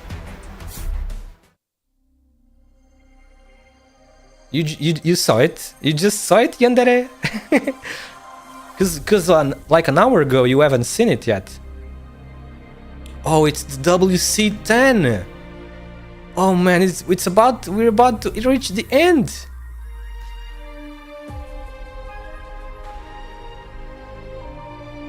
Lost amongst the stars. Look up and see how small we are. No million range restrictions. Oh.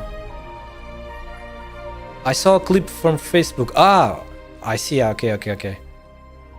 A clip, yeah. Damn, we're about to finish it. Well, probably just one more hour of reading text. Did I finish this? Oh no, this is book. This supplies. Clear event stages 5 times. Oh, this is still going. 5 times, probably almost done. Oh, this unlocked. Oh, it's the All of Stasis. A mountain of cubes and an ice-cold cemetery. What happened here is beyond our understanding.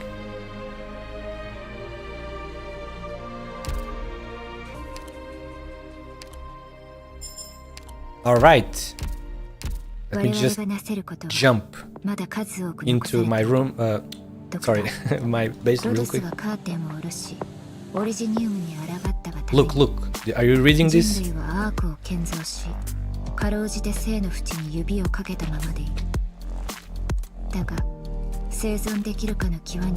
I extremely, if you haven't already, I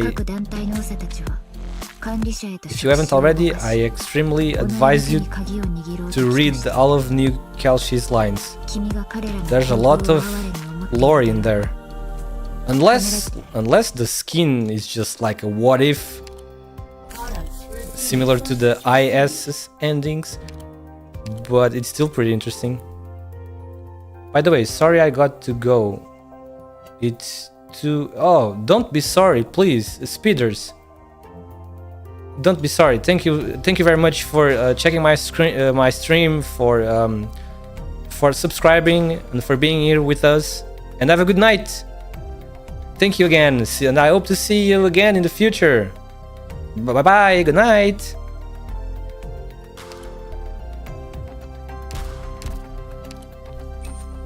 Alright, let me place my workers back. My main workers. Back here. There we go. Because they give me 0. Because they give me 0. I prefer to wait for the next day so I can get some extra friend points from them.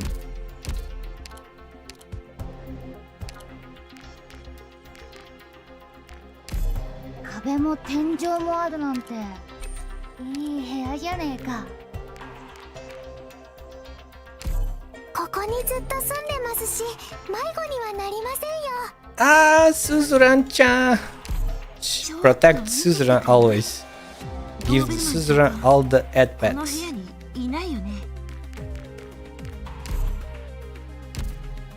Wait, what? Please, Fiametta. It's just a little bit. It's all good. You'll be back soon, quickly. Wait, what the fuck?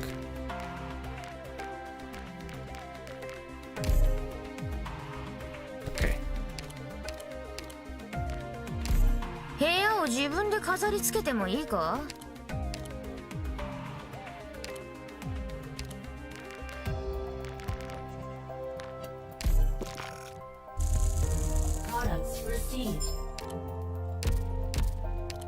Okay, finished, that's it. Fiametta in 10 minutes. Fiametta suffers for it convert. Yes, every day. Every day, extra. It's extra Nya time.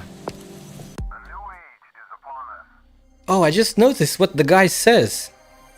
A new age is upon us. Only now I noticed.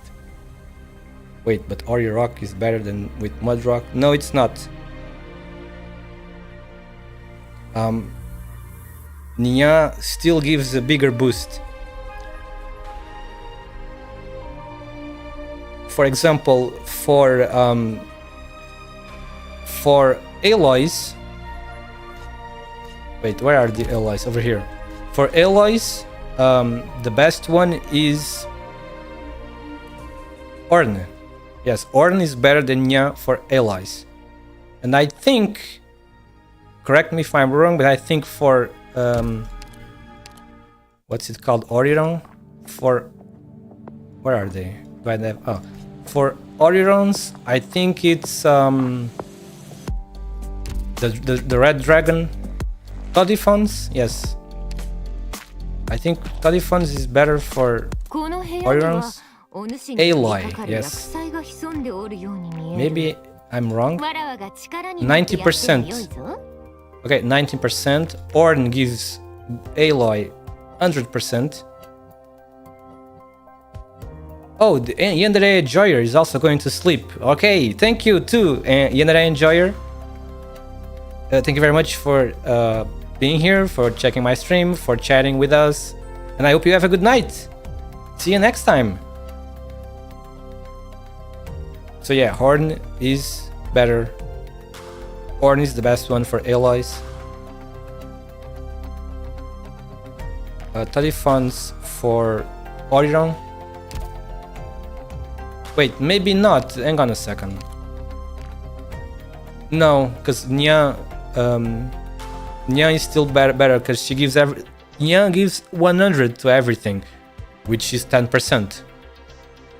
So the only exception, as far as I know, it's Orn for the alloy blocks. You can use Orn for the alloy instead of Nya.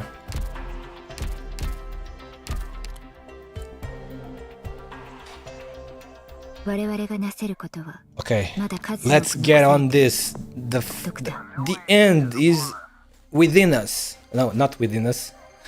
Within range.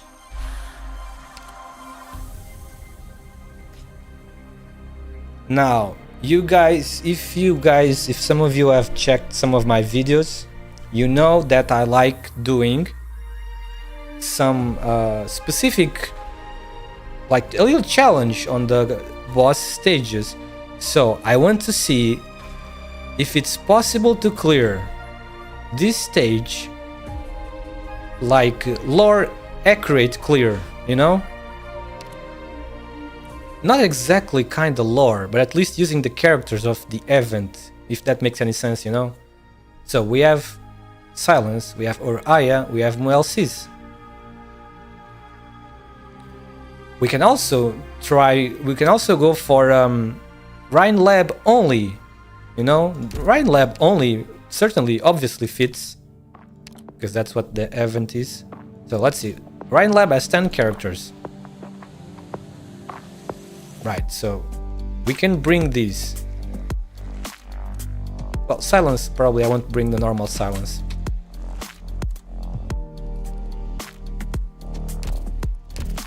So, a new age is upon us. Okay, so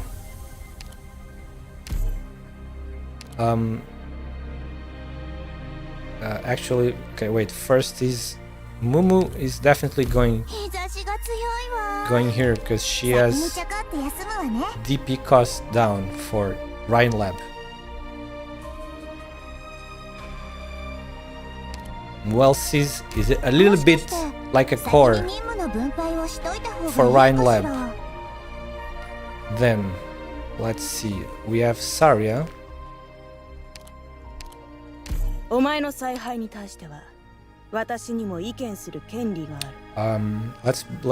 Ifrit, obviously.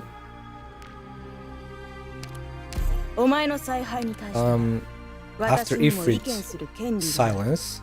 Where is Silence? She's level 1, so she's here. Okay. Right, we can also bring... You can Mumu, Saria, Silence, Ifrit. Kelshi, that is true. If we do not go for the Rhine Lab. Yeah, I do too, Compero. That's why that's the only skin I wanted for Ifrit. I wanted that skin so bad, bro. Because this skin is fine. This skin is cool, but the KFC skin is so much better than this one. Yes, I want that. I really want it. I hope it's obviously not coming, because it didn't come until now. It's not gonna come in the future, obviously. But I hope if it gets a new skin at least. Yeah, she is cooking. She's cooking barbecue. That's why I say it's pretty cool.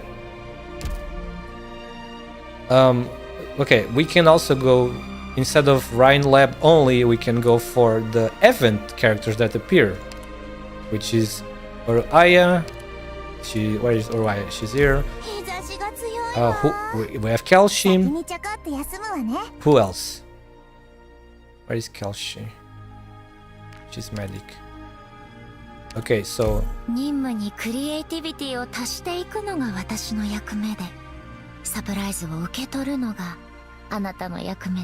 oh my god, her voice is so nice on the ears.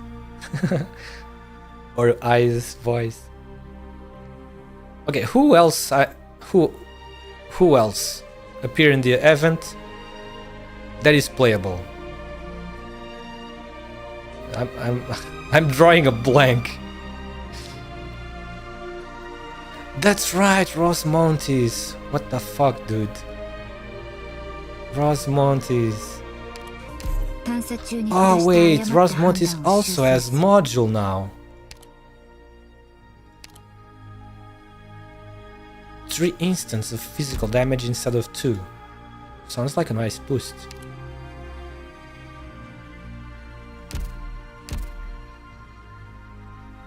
Rosie? Who?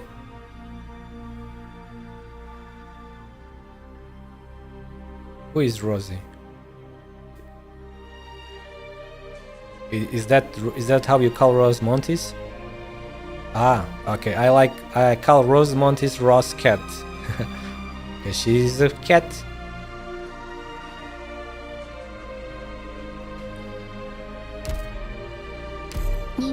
Okay, who is there anyone else? Well, and now we know her real name is Narcissa. Is there anyone else that I'm missing? Or are all of these the playable characters that appear in the event?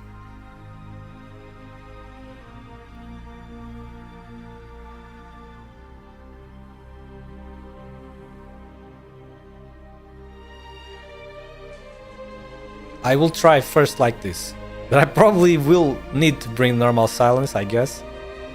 For the healing, maybe Casaria, Calci, and silence healing.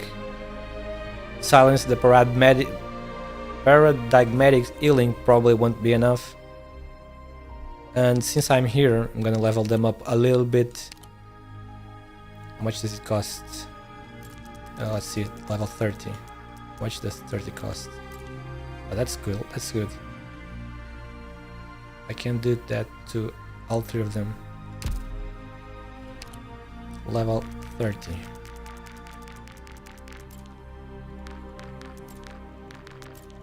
Oops, wait.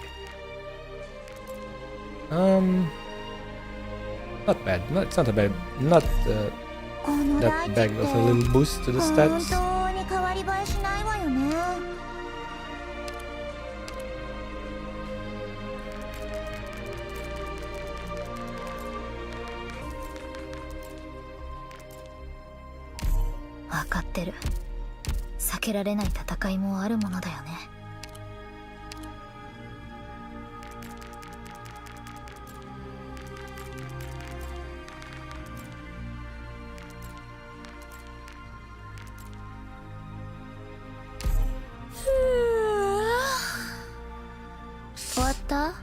It doesn't count.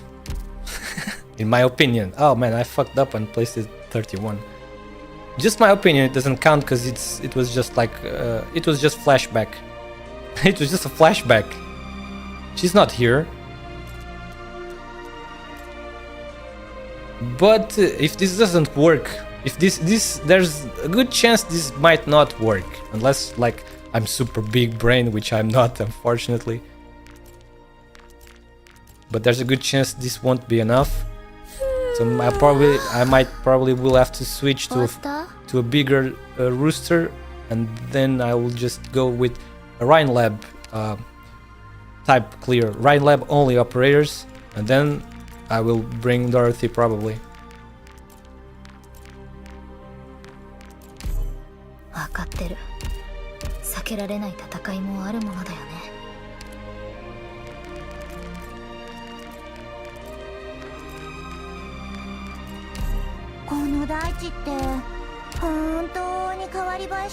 Good luck, thank you! You guys can give me all of the tips, of course. Okay, I really need to start unlocking more modules soon. Not that I can unlock that many, just a couple of extra. 22. I can unlock... How many with that? Almost 6? Yeah, I can unlock... Yeah, definitely 6, because I still have more. I still haven't bought the ones in here. Yeah, so I can unlock 6 new modules at least. For some more 6-star characters.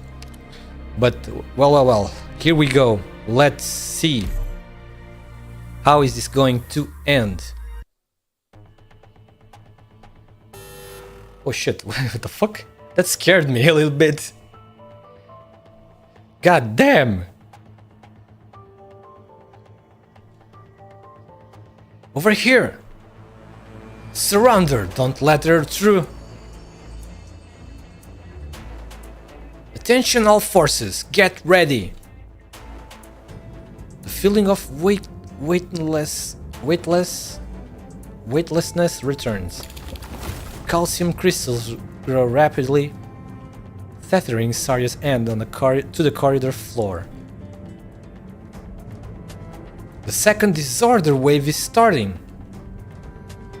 Disorder? Nasty's magnum opus.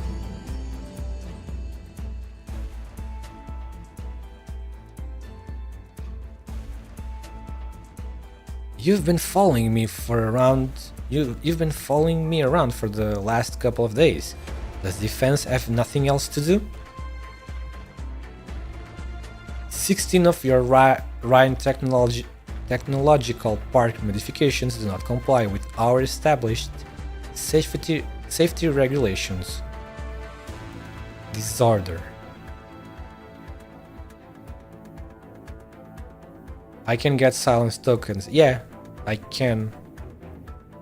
I probably will do that. I was saving, I thought about getting the money first, so I could level up the characters more, but I don't know yet. I will see how the boss stage goes and if it's possible to win with only this squad. Maybe there's a good chance, because since it's just the story stage. Imagine the X stage, like X8. That one is gonna be much tougher, I imagine. Definitely not possible there, I guess. You abandon the sense of balance inside your mind. Instead of fighting the chaos, try adapting to its rhythm instead. You're sweating thinking about the X stage? Then what about the special stage, that sometimes it's even harder than the X? Or maybe not sometimes, maybe it always has been. Remember the special stages from Siracusa event, from the Near Light event. Those can be even trickier than the X stages.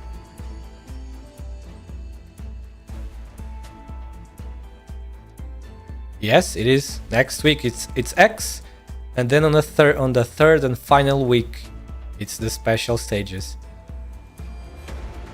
Abandon the sense of balance inside your mind. Yeah, instead of fighting the chaos, try to adapt to its rhythm instead. Find what you've been looking for. You reconfigured several key structures in the park. You don't seem to be following any rules. but the connections between the components make sense. I could have never imagined that structures like these would be possible. A linear language constricts most people's imagination. If you have any specific future in mind, you must first construct a dialogue with the destination, instead of brute forcing a route.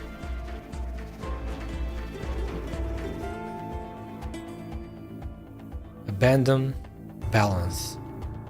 Perceive the destination. She frees up both her ends. The next shift in gravity comes abruptly, and as she hits the ceiling, she takes the opportunity to maneuver her trajectory and jumps over the soldiers hot on her trail. Calcium crystals follow in her wake, drawing an arc.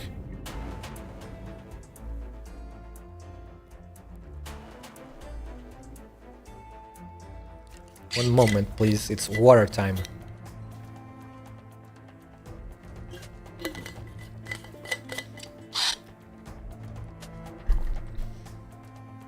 Oh, and actually, I also need to take a quick restroom break.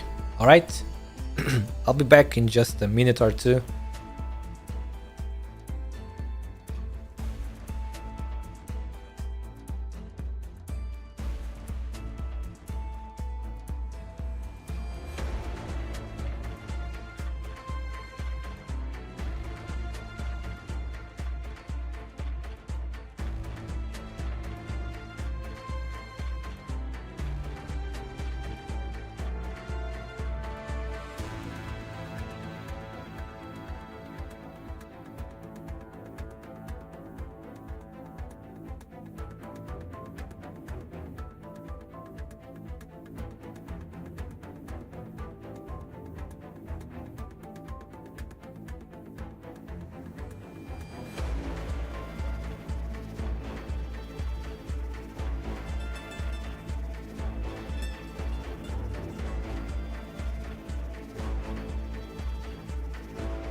Okay, I am back. Sorry about that. Thank you for waiting.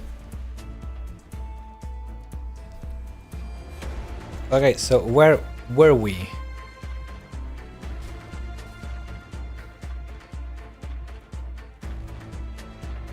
Yeah, what's up? Lots of things. Oh, I have. Oh yeah. Ah, it's just a simple little animation for when the tracker loses. What's it called? For when the tracker loses, you know, when the tracking loses the signal, when it doesn't detect me in here, you know, then it goes to the sleep animation.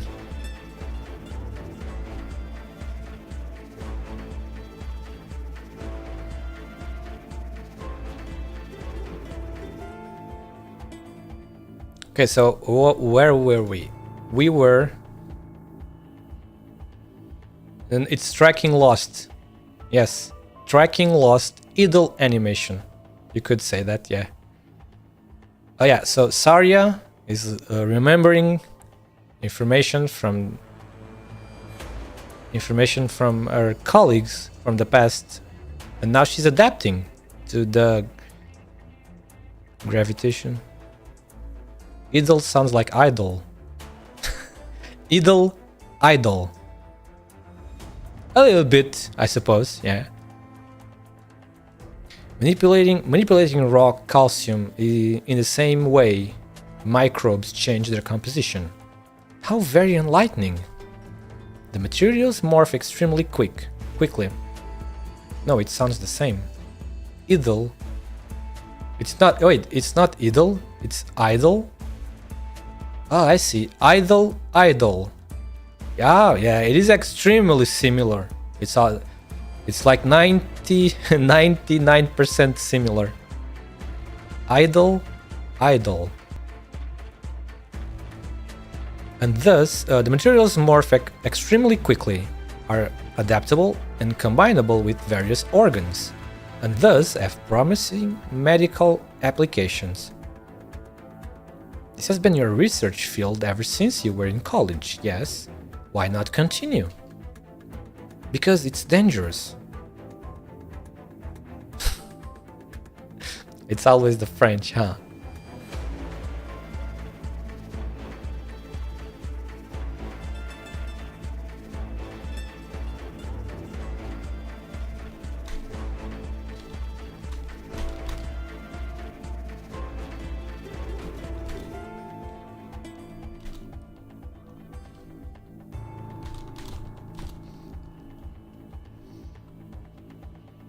Don't ask why. Yeah, it's the French always. It's always the fucking French. What about the Germans? Because there's been a few minutes ago this word called what is it again? Obersnash. I don't remember. Appeared a couple of times. I know, and I have absolutely no idea how to pronounce German words. Because it's dangerous, yes, Saria has common sense. Normal common sense. Are you referring to the ethical issues arising from the construction of artificial organs with this? Yes, it was that. Ober's Mensch. It was slightly different.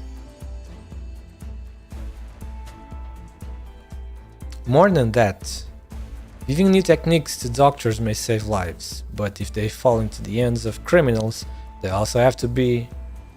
could also be reduced to weapons of destruction.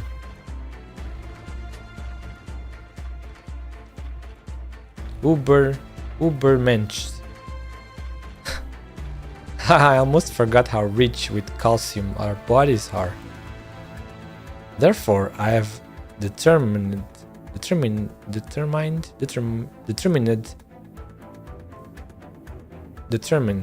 that my research in this field must be suspended until effective control measures have been established. It's a terrible pity. You know that? If you ever change your mind, Rhine Lab could certainly have two sections specializing in life sciences. Rhine Lab needs a defense section more. I'm giving you my data in the hopes that you can combine our experiences to better evaluate the risk of the chimeric experiments. Don't go too far, Parvis. The cost of pushing our boundaries will be too high for us all. Austrian desert recipe. That sounds delicious. Please do not start talking about desserts. Please no. Then, where does the boundary lie? Huh? Countless studies have shown that the evolution of life has not been a gradual process. Contrary to the theories of the earliest scholars in this field, we wouldn't be standing here right now if we had only been taking one step at a time. Furthermore, if we presume that there is indeed a boundary drawn by a higher will that determines how we should be acting, shouldn't we try to look it in the eye first before we decide to kneel or raise a flag of rebellion?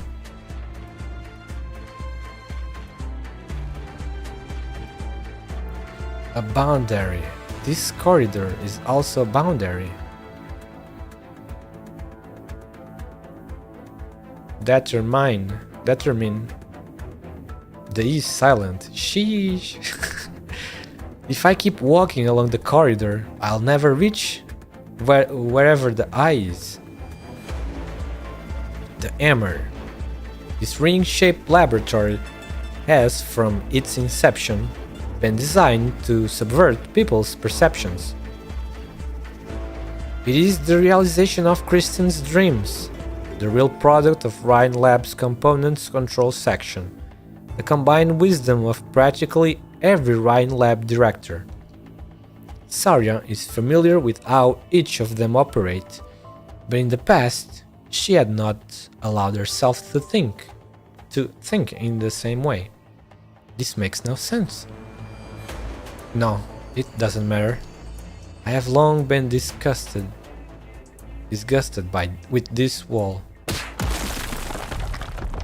Damn, the wall is no more.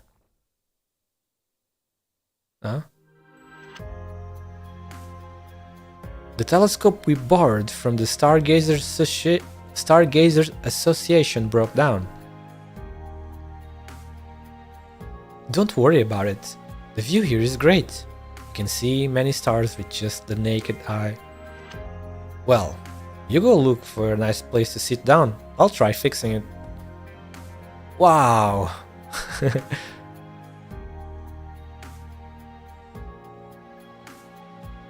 Oh great superhuman Lady Saria, I'm so curious, is there honestly anything you can't do?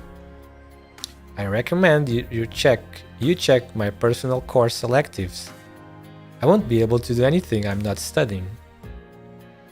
You're a terrifying studying machine. Whoa, it's so cold today. Want a candy? Cream puffs? No! Stop talking about fucking sweets, even you, Mumu. Oh my god, I would kill for cream puffs right now. Chocolate cream puffs. Normal cream puffs. With the cream instead of chocolate. Strawberry cream puffs.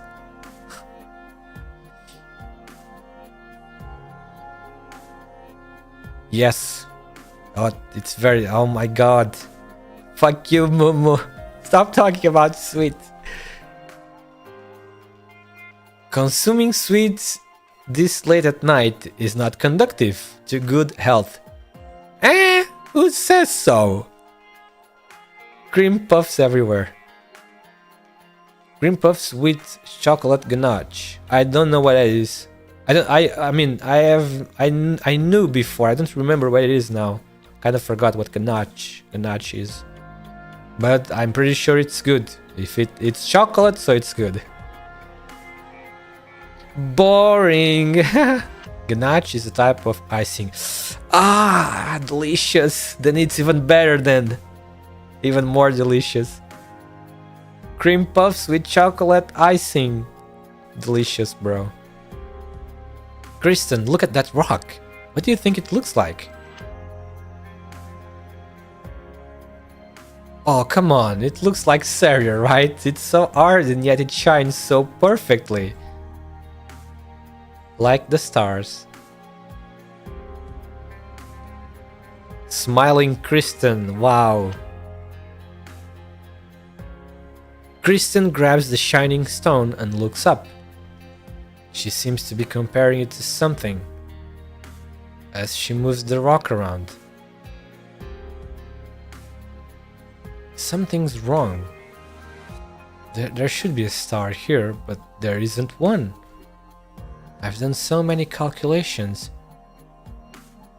and yet I haven't figured out the trajectory of the stars.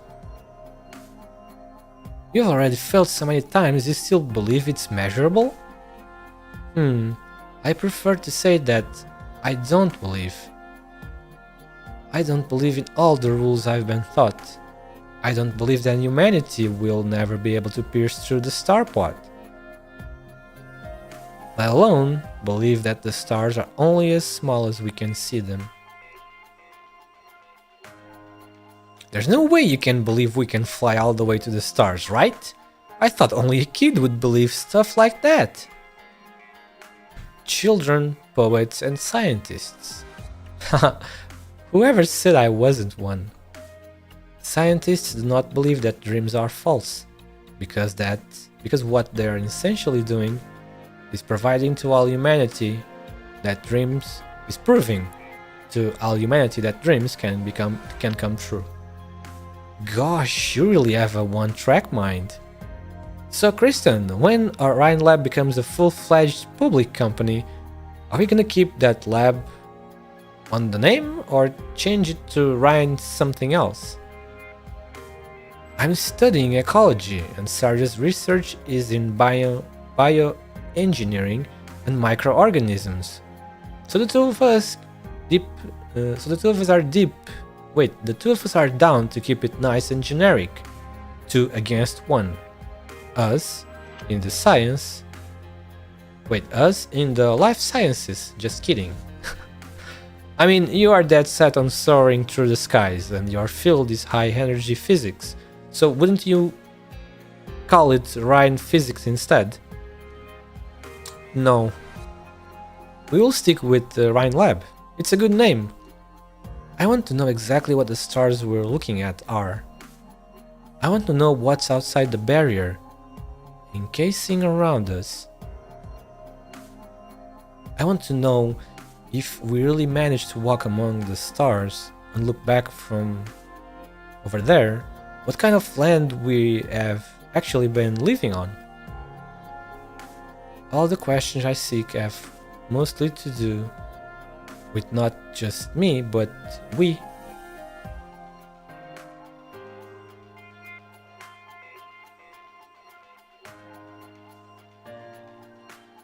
And we are all beings trapped in this teeny tiny corner.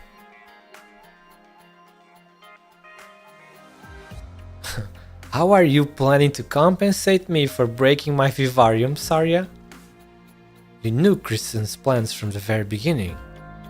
Are you talking about ARK-01 or Galeria Stellaria? ARK-01 was never more than a front to deceive the military, a pile of scrap paper that was never feasible. Galeria Stellaria is the real laboratory here, or you could say, the name of this aircraft. Heh, it certainly is a name that she would come up with. Yep, the only thing she thinks about. So, you replicated your vivarium up here.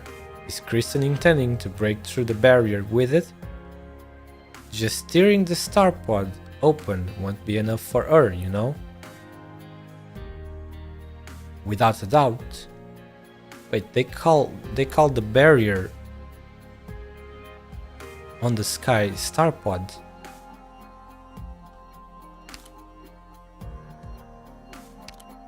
Interesting.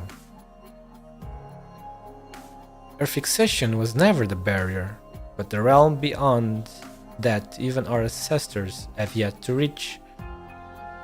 She truly wants to keep inside that deep outer space. No, she truly wants to step inside that deep outer space.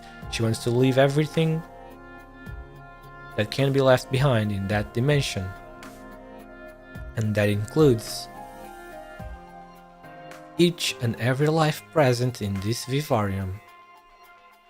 As soon as I heard about the Galeria Stellaria project, I started gathering a variety of plant species that might be able to survive in the environment outside the barrier. I just checked, and there's 753 different types here. Kristen put them all in this lab. I'm pretty happy about it. We'll be able to find our answer together real soon. You want to know if life can exist among the stars, and especially yourself. Yup. My people and I, we've been trapped in this cage that just continues to shrink. As time goes by, we can only follow what happens to water that can't be contained, wind that dissipates, trees that wither and vanish from this ever-changing land. And then she said to me, "Then let's go. This land is not your home, but beyond it, there might just be a space untainted by a region that will really accept you and your people. A mere hypothesis. So far, no instrument has managed to penetrate or even approach the barrier, so there is no basis to assert the possibility of a Regionium absence beyond the barrier, let alone the total lack of evidence to suggest that life can survive in the depths of outer space." I know. It's just a dream. There's no evidence or data to support it. It goes against all the scientific knowledge I have. But scientists don't believe that dreams are false, because what they are essentially doing is proving to all humanity that dreams can come true. I remember Kristen said that. Yes, she's the same as ever. What about us? Saria, have we changed at all?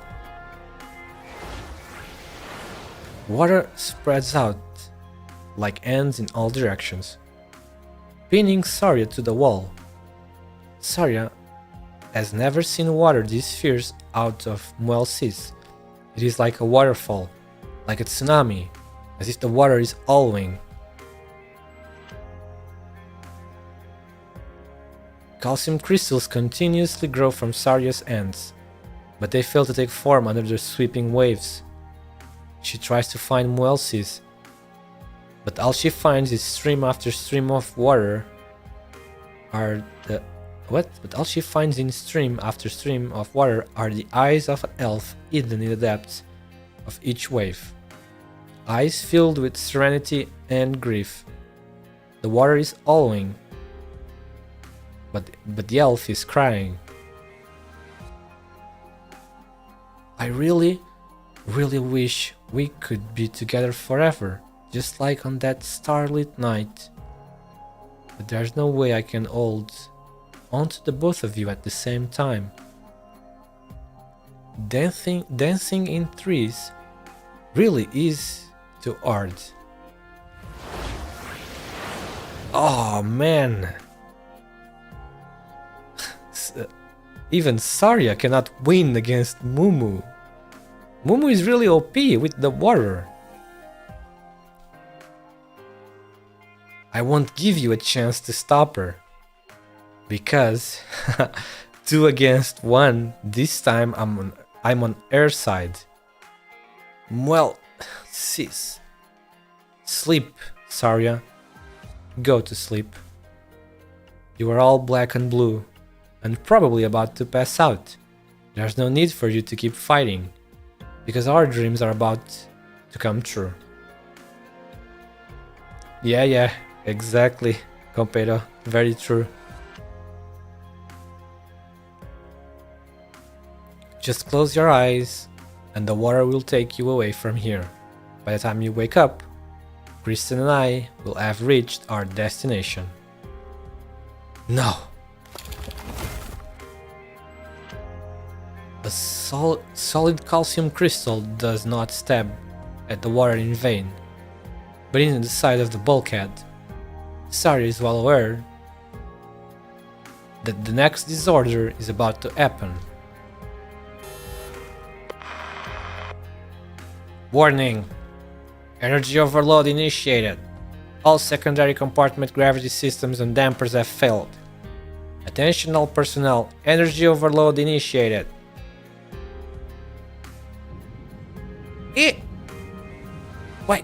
Why would it suddenly... Sudden? No. You were right, Kristen has never changed. The instantaneous gravitational shift causes the streams of water to lose direction. The enamel piercing through the bulkhead firmly fixes Saria on the spot, but Muelsis is tossed outside along with her water. Saria! You're the same as ever. Whenever you get nervous, you forget just how fragile your body is. Ugh. No, catch me. I don't want to leave. Not alone. The energy overload is starting. When it's done charging, the entire platform will collapse. Even if you can get close to, or even break through the barrier, the core cabin will not last long enough. Kristen wants to save you. As do I. You. Yes, I want to bring her back. Muel sees, after gravity returns to normal, leave this place. What happens next is between the two of us.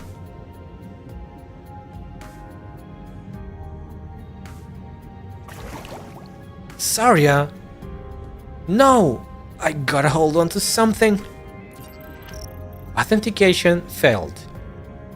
Your clearance has expired. Galeria Stellaria Vivarium access denied. Your clearance has expired. Galeria Stellaria Vivarium access denied. Saria, you dummy! Blockhead! Knucklehead! Open the door! I've really been abandoned again. Saria, I hope you make it.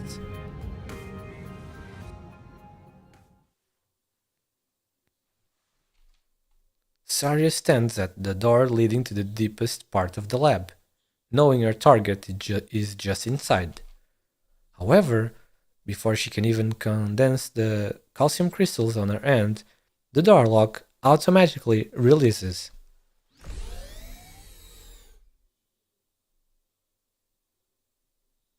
Wow. What the? Compared to the previous area filled with instruments and equipment, this place feels more like a temple to the stars. A sphere made of smooth and flawless metal shows off its dazzling beauty under the soft light.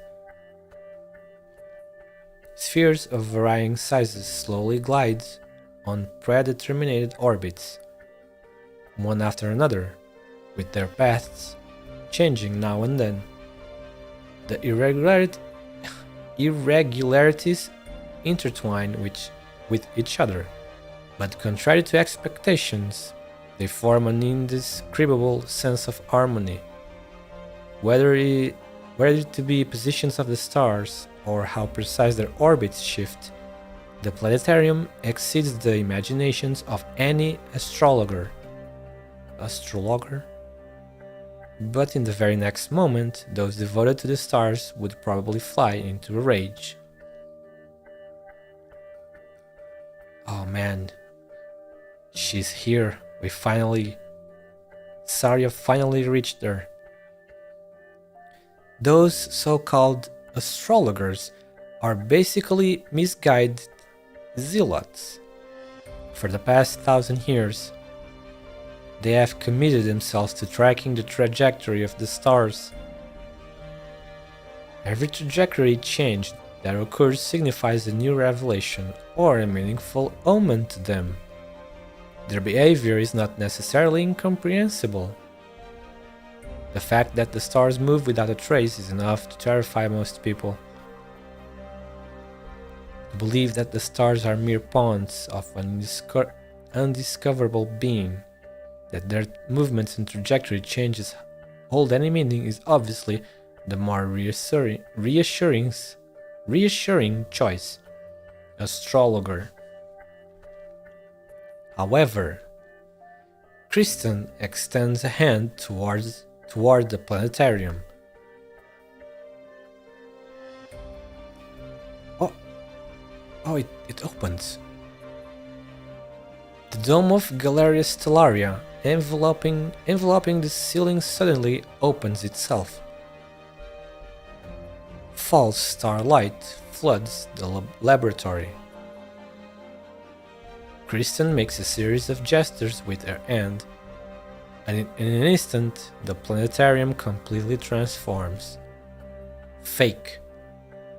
The stars begin to move erratically. False. Several stars collide with one another. Though they do not shatter, the sound of them crashing into each other instantly destroys the silence in the room. Fabricated. However, Kristen's expression does not change at all, as if everything is as it should be. If the trajectories are really just invisible, then how have we avoided colliding with the other stars throughout the last millennium? Are we so special to have avoided such a fate so far? What kind of land have we actually been living on? Where exactly are we headed? These questions, I've whispered them in your ears too many times to count. Oh. Wait. Saria has her shield under a gun in this art. Ah, so she's been carrying the shield and the gun all of this time. It just doesn't show in her new art in the scenes, I guess.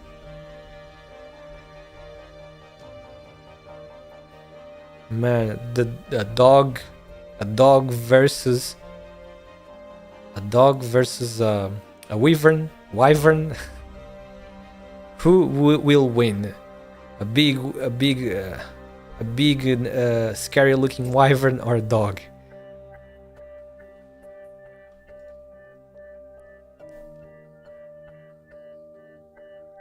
Can you help me move that planet over there, Saria? A small metallic sphere passes by Saria's end. Star. Instead of touching it, she lets it fall out of orbit. What a shame. I've been fiddling with those planets before we break the barrier, and no matter how many times I try, they just refuse to stay on the right track. Stop this, Kristen. We still have time to turn back before you hit the barrier with this Galeria Stellaria. Galeria Stellaria. Isn't it exactly as how I described it to you before? A pity that you had already left Rhine Lab by the time I built it. I knew you would come back. At the very moment when my dreams were about to be realized, you would be there. Whether or not you are with me or against me. This time, it's my turn to make the first move. Kristen lifts her hand, revealing the exoskeleton operating system Sarah is most familiar with, and gently makes a fist. What?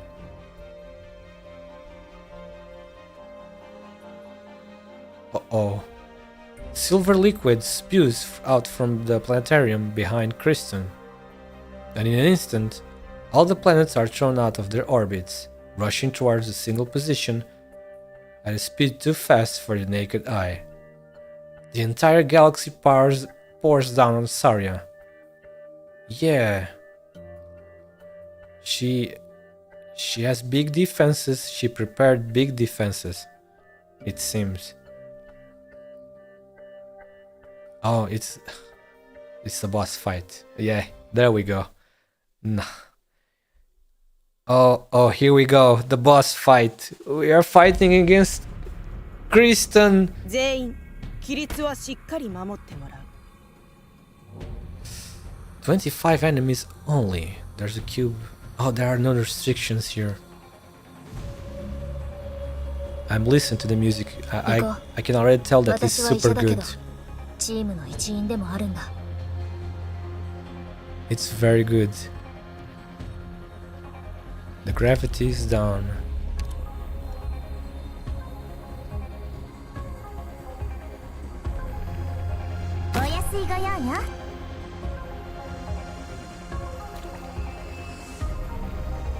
Man.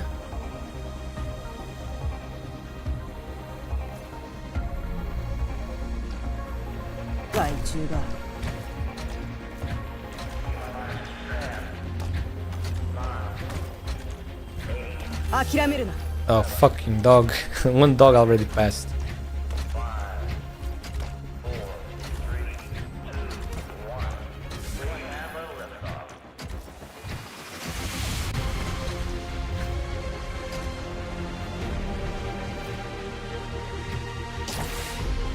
Holy shit, this music is amazing.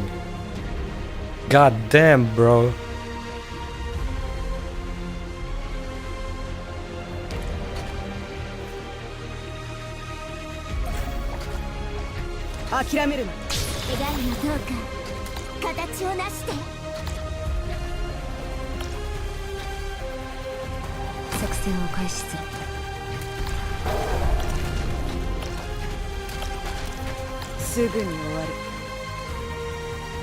Kristen, egoist, betrayer, seeker, loner, pioneer. Good night, Terra.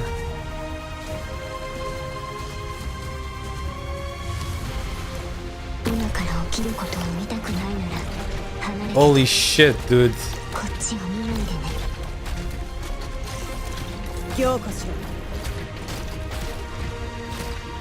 What the heck is that?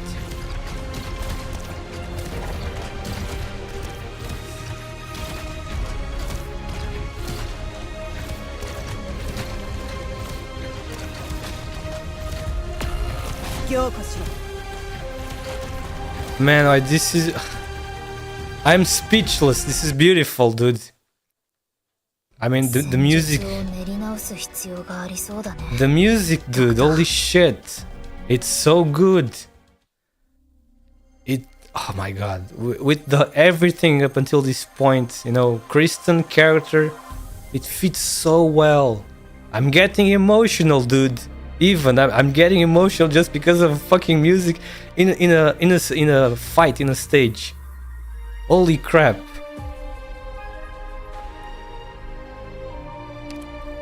I cannot even focus on the freaking battle because of the music was making me so emotional.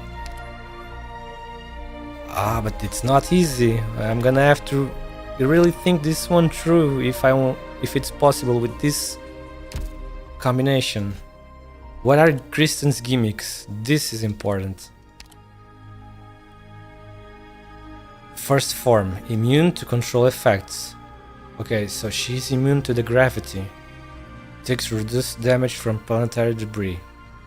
She overrides the planetary debris and turns them into star rings. Allies in the surrounding atolls take arch damage Not good. Star rings. Every star ring grants Kristen plus 1 block count. Wait, what? Wait, so that means she needs 1 more block to be blocked, right? Every time, every star ring that is... Yeah, you can damage the star rings, I noticed. Hit death. When HP reaches 0 for the first time, detonates every star ring on the field, dealing arts damage to all friendly units. Immediately overrides all planetary debris when entering her second form. When Kristen is in her second form, attacks 1 additional target and no longer overrides planetary debris. Destroying a star ring deals arts to damage the battlefield. Arts damage to allies on the battlefield increases the enemy's movement speed. Detonates all star rings on the field when HP reaches 0 in the second form. Damn, dude. Okay, let me just jump on my base to see. I need to remember if there was something. No, there wasn't. Yeah, I remember now. I can wait until later. Oh man. This doesn't seem very easy at all. And I'm using a very weird squad, obviously, for the self-challenge, you might say. I'm not sure if this... don't know if this is possible. Okay, I need to memorize the position of the debris.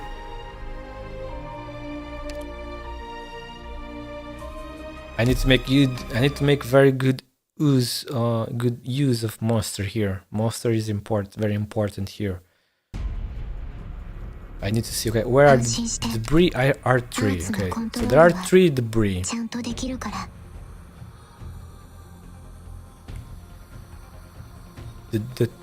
Three debris.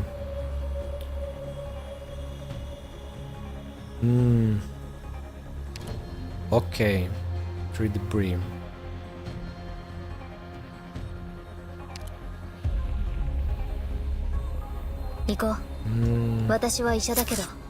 This seems very nasty.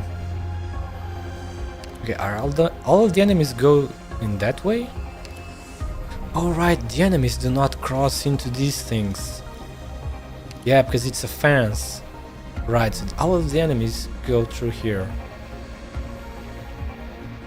Ah, this is very good. Okay, we are progressing. Okay, the fucking dogs. This thing needs to block 3 block. That's right. Fucking dogs. Okay.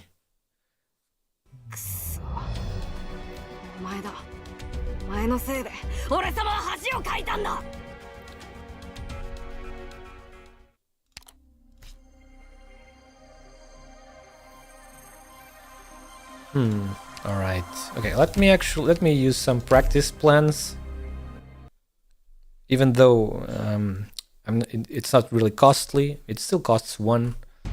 So I'll use some practice plans here. Okay, this thing is very annoying, so it takes 1 block. Wait, let me see. Where can I place Mumu? Okay, Mumu is gonna suffer. Well, actually... hang on a second. Can you deploy a character in there? You can. Alright. Wait. Wait a second. The enemies go through there. So they do not go through here. If I place it here...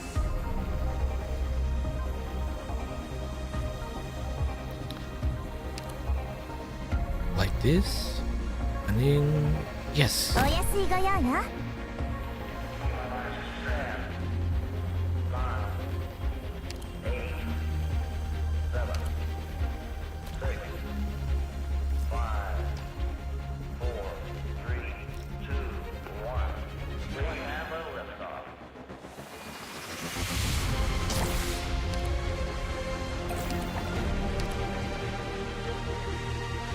害中だ。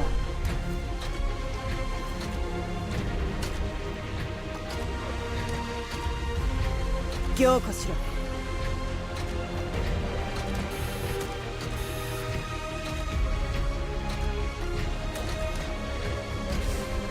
Oh wait, it doesn't go in. Oh wait, it doesn't go in the front. That's right.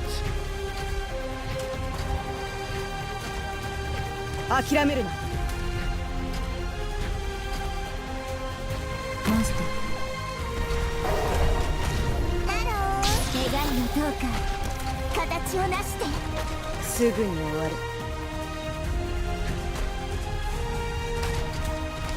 It's very tricky. It's a bit too tricky with this squad. 総員、安全地帯まで撤退。通信権限は一時的に君たちに移管する。I cannot, 私は今の状況を解決する。wait. I need to do something different because this doesn't work.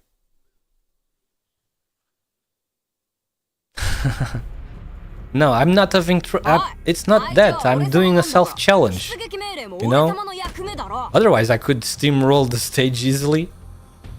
You know, but this, I want to do a little self-challenge for it to be a little bit more interesting, and then post a video of it also. 戦争を引き起こした元凶なのか。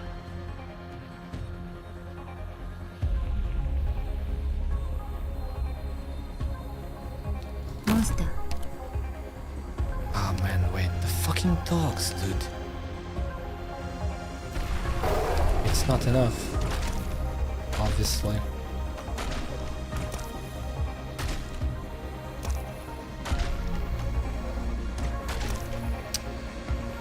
No, this doesn't work. I actually invested in the def up module. どこで道を間違えた。What's that module?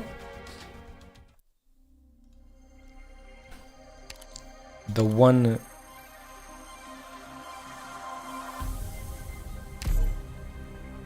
Is that the one? The other one? So now you have the two. Now you have the two models on 道が Oshiguma. あまり良くないみたい。気をつけて。転ばないようにね。Now you have both on Oshiguma.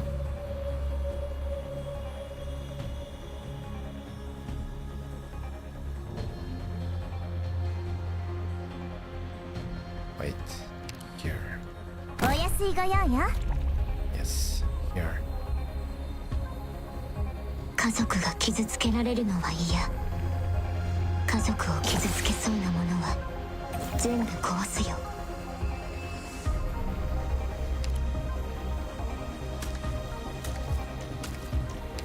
Ah, that shit leads 3, that's right. God damn it. 前に進むぞ。願いをどうか形をなして。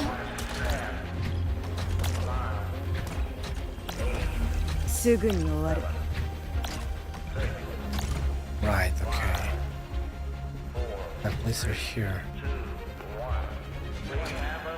作戦を開始する。すぐに終わる。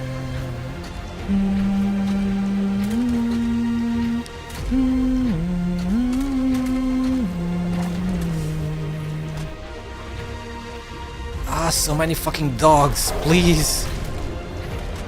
Ah, they're gonna pass again. How many are going to pass? 2? この程度で止まると思うの。 Fucking dogs. Dogs are fucking me up so much. Also, that fucking theme. Wait, I have a different idea. Kristen can't be blocked. 幻影があいつらを引き She つけ can て be るわ。 blocked こっちに if 逃 you げましょう。 destroy the planetary rings. Her block goes back to normal. No?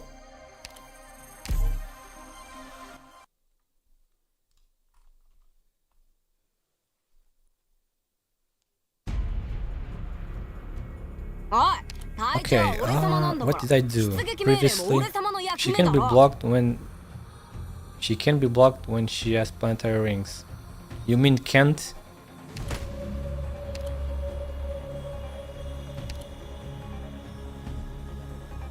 Same thing. This time we do the same thing. 奴らが災いを生み出し、戦争を引き起こ That's した right. 元凶 Same なの thing. か。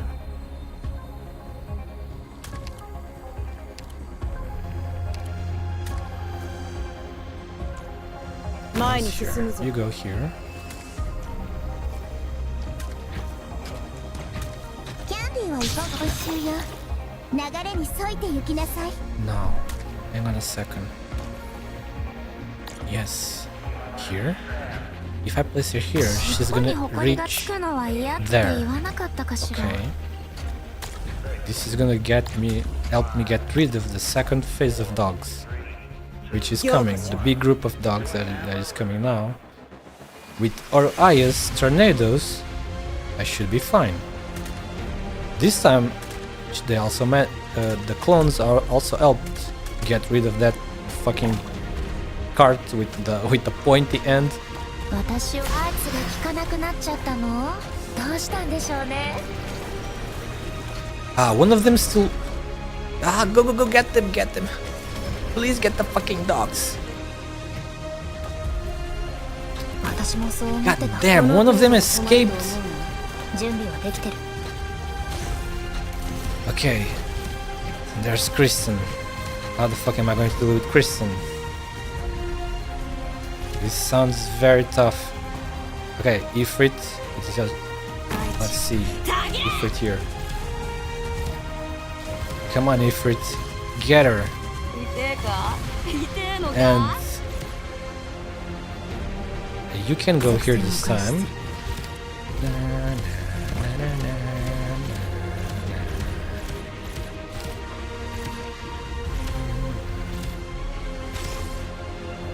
Uh-oh. Wait, they can damage that one. Right? Yes. I need to memorize Kristen's path. So she goes here, then she comes down here. She's such a cool dog, bro. Such a cool perro. Okay, where am I going to deploy our cat?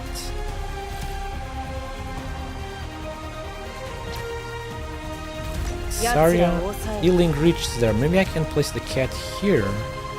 Maybe. Let's try it here. Let's see how it goes.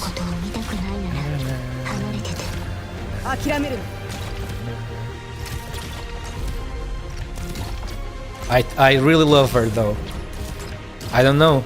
So many Yandere has been saying that so many people hate Kristen. I do not understand why. I really love her character, how strong, not strong, well, it is also a form of strength, I suppose, but how she's so determined, you know. Oh crap, she eats hearts. I need silence. Wait, silence only heals. Where can I place silence? Silence needs to cover everyone here. Okay. I can shred her. Can I not shred her with monster? Monster certainly can shred her quite a lot, I suppose. Even if it kills her, she's determined to see it through. Yes, that's why I like this type of character. And also, she possesses no evil. No, oh my god, she has so much HP. Wait. Momo.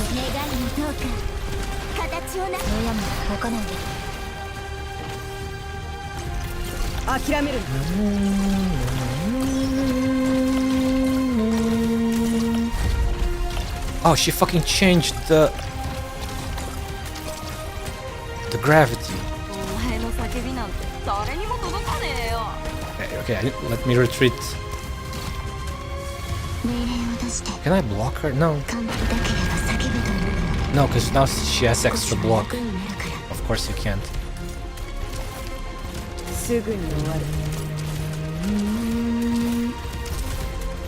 Okay, but then I can do this with monster. Oh wait, fuck. There we go. Gravity's back. Oh, but then she's gonna get the gravity again. Wait. Oh, wait, I shouldn't... Oh, I see, I see. 水が形に沿うように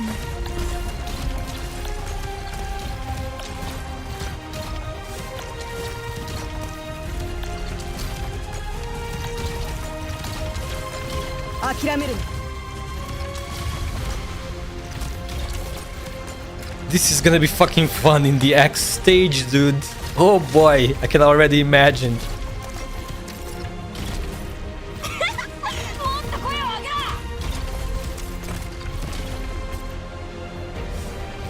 Okay, she's gonna enter second phase. Now I'm gonna get fucked. Yep. Wait, what the fuck happened? I didn't even see what exactly happened. Was that the explosions from the rings? Wait, this one wasn't a star ring? 今がチャンスだ命令を出すを察すれば怪我しなくて済む Nah, this doesn't work because she cannot be blocked. この程度で止まると思うな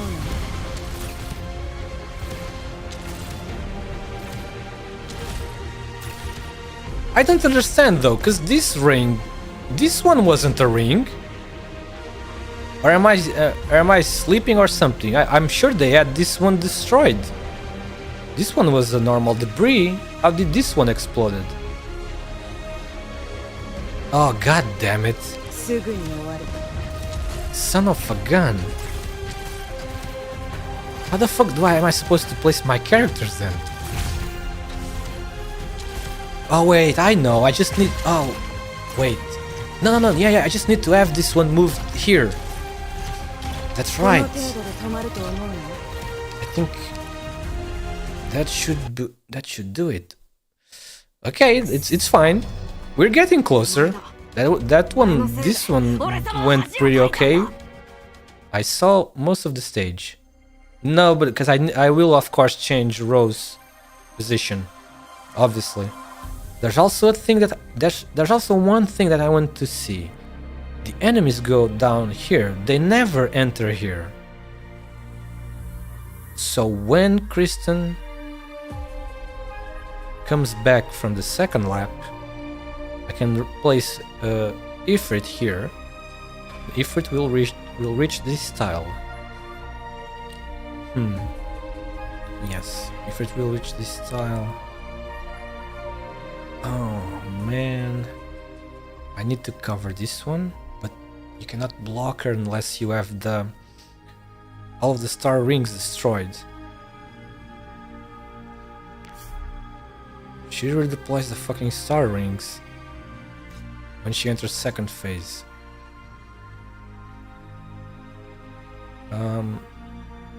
HP regenerate this time.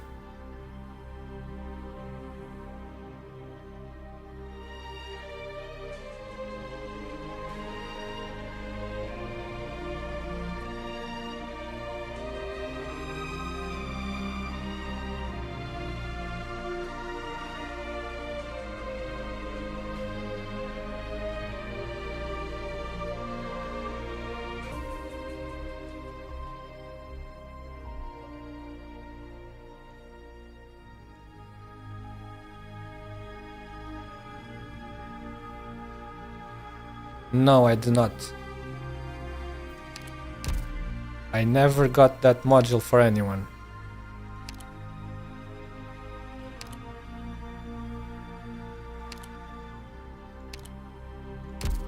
Nope.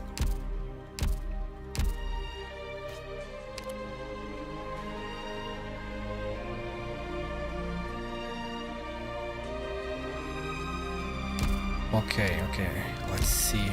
What can I do here? Let's see.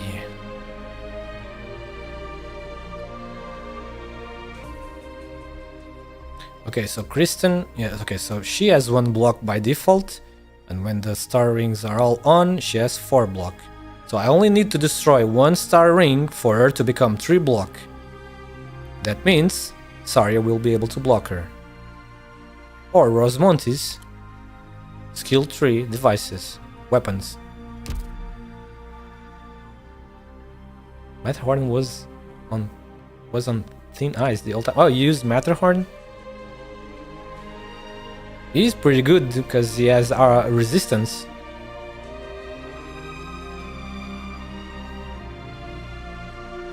You know what? Maybe you know what? Not probably not maybe, but silence silence skill 3 will probably be pretty good in here. Maybe. Because she can keep a character alive for 7 more seconds. Well, not really that. Also the talent, so she will give good defense to everyone. Let me try. Let me try and see.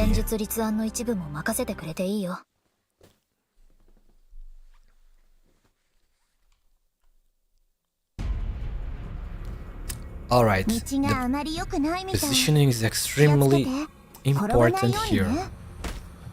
It's a fence, yes, this is a fence. Okay, this is also a fence. Oh, all this is a fence, so the enemies, yes. Ifrit here is really good. Wait, I can keep Ifrit there. Yeah, I can keep Ifrit there, that's right. I don't need to replace Ifrit. Now, Muelsi's is important. Muelsi's placement is very important here.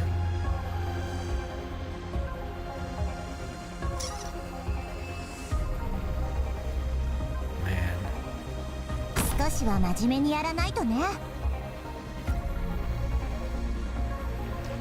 Oh, let me try in here and see.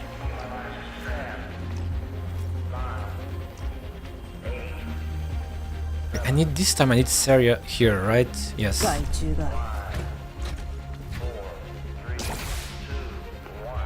already fucked this up because I forgot. Wait, yeah, I need to deploy Mumu quickly so she can. So her skill is ready for the dogs. Wait, but maybe this one will work. This slightly different positioning.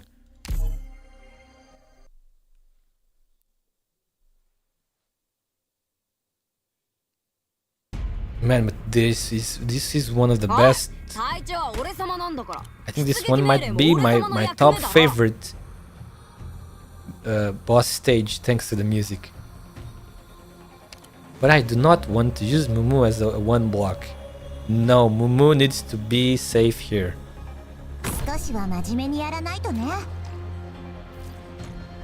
It's fine, I already found the solution to the beginning.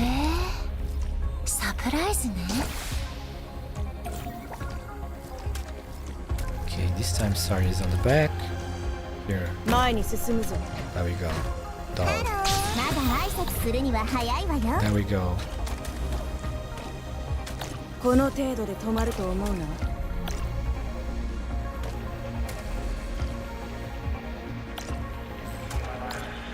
Excuse me.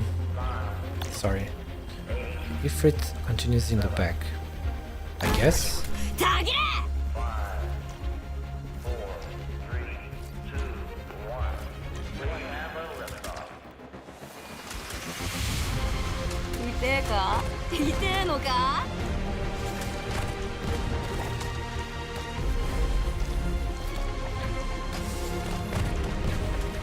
Okay, nice. So now where a good placement for the others? That's the trick. They need to be safe from the others. Cat here? No. A little bit, maybe. Okay, here seems okay, yes. Cat here seems good. Cat here seems alright.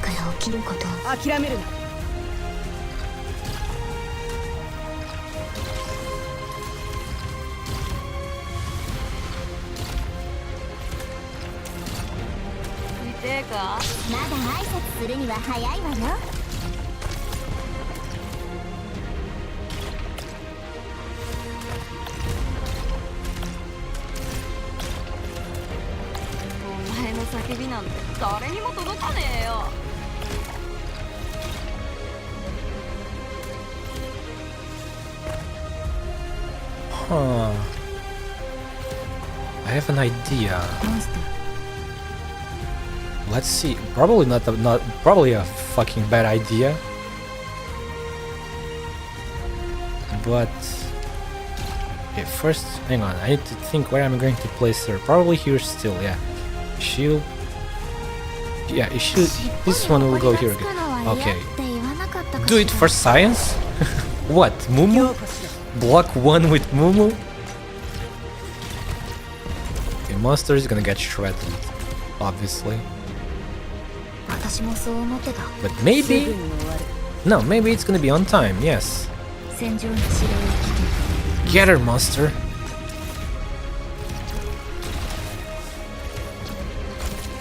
Okay, not enough, but it was close enough.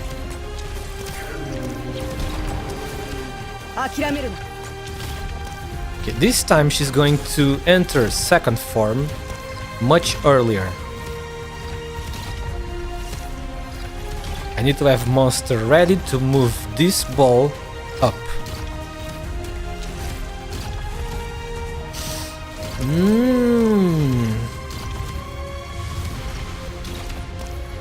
Kelsey can heal. Yes, she can. She can out heal the damage.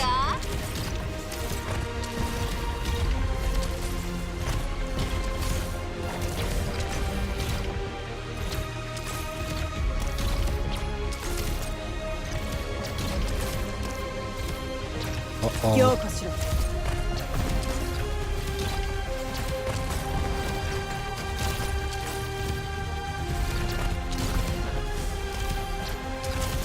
Wait.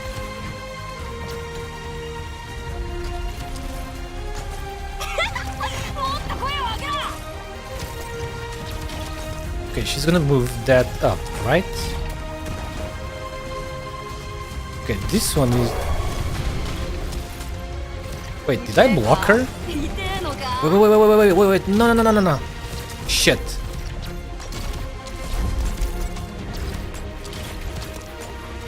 Oh wait, she fucking respawned this ring again. Oh man. It's so over. Come on, get... Oh.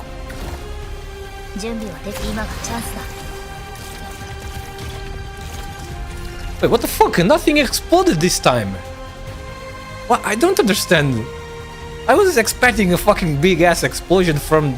Nothing exploded this time. What? Survived what? I didn't see anything explode. Oh wait, but it did explode. Because these lost HP. Why is it so difficult to notice? I didn't see anything on the screen.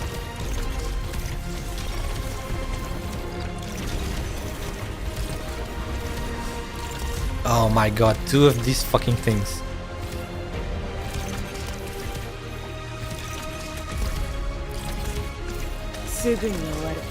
Oh my god, I need to destroy this. Wait, no I don't. No, I don't need to destroy them now. But maybe I could, as long as they don't die from it. Oh, wait, she's getting attacked already. Oh yeah, no, she... Uh-oh. She's gonna attack two targets now. Wait, can you remove that one, please?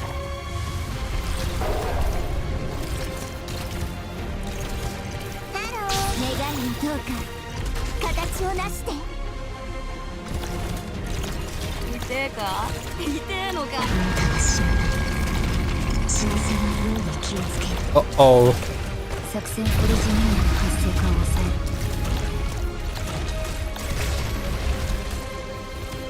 Uh-oh.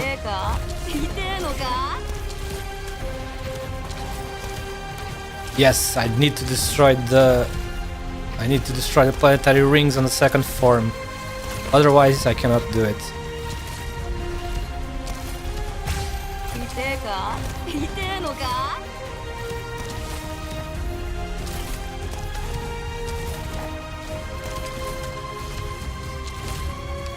Okay, it seems pretty easy though. Because 戦術を練り直す必要がありそうだね。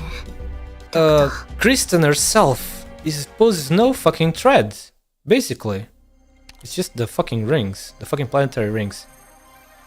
Yeah, I need to destroy the orbs so she can be blocked, just one. As soon as she enters second phase. Okay, it seems actually pretty easy, thanks to the fact that that Kristen herself doesn't seem to pose any threat to us. Okay, maybe, let's see, maybe we can get it done this time, on this one. Mumu here, Mumu's clone here, yes.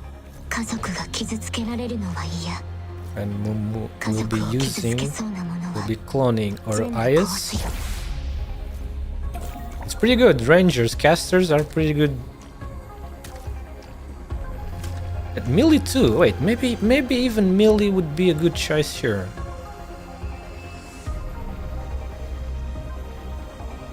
But who would I even copy this for melee? Well, I have Saria only, mostly. Wait, no, really, only Saria. Let's keep it with the... Let's just keep with the caster. Cloning. Uh-oh. I missed the timing. Wait, I didn't. Oh, never mind, I did. But I can use her to block a little bit. Yeah. この程度で止まると思うの？戦術を変えてみようか。地獄の豪華、いつでもいけるぜ。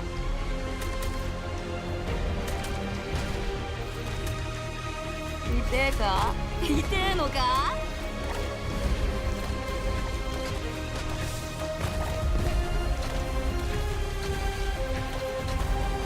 ？Sorry, excuse me. すぐに終わる。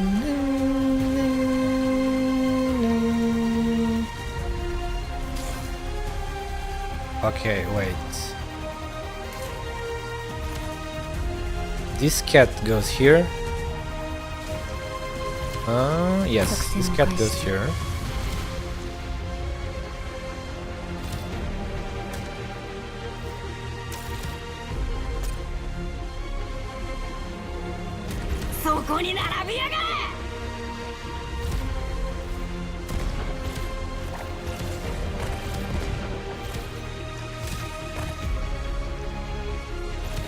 Now the Miss Winged Snake will go here. And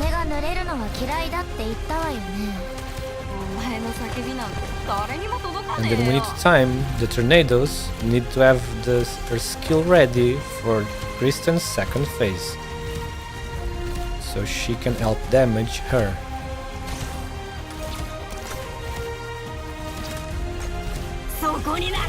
Okay, let's block her. Let's try blocking her this time here.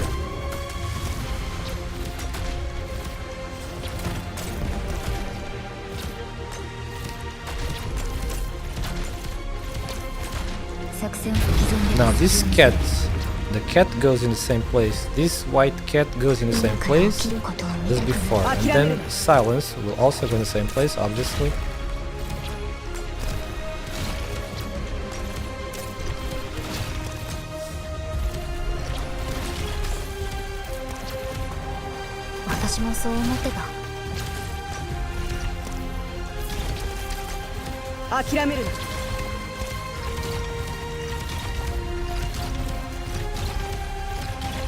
Oh, wait a moment. Oh no, never mind.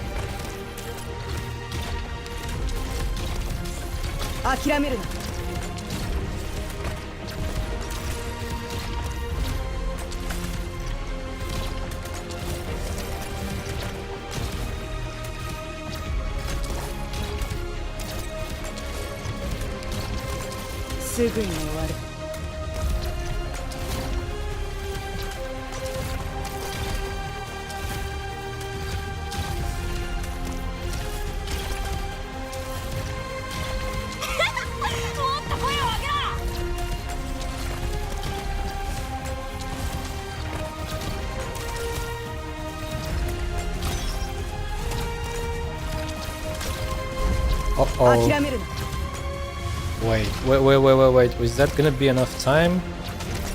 I think so. Yes, it will be. この程度で止まると思うなよ美味しいよ流れに沿いて行きなさい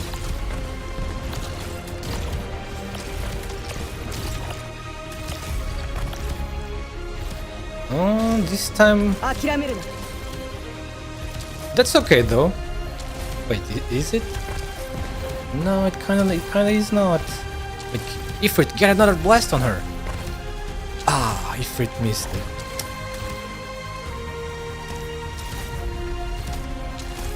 Not good. 凝固しろ She stops in there. She goes in there.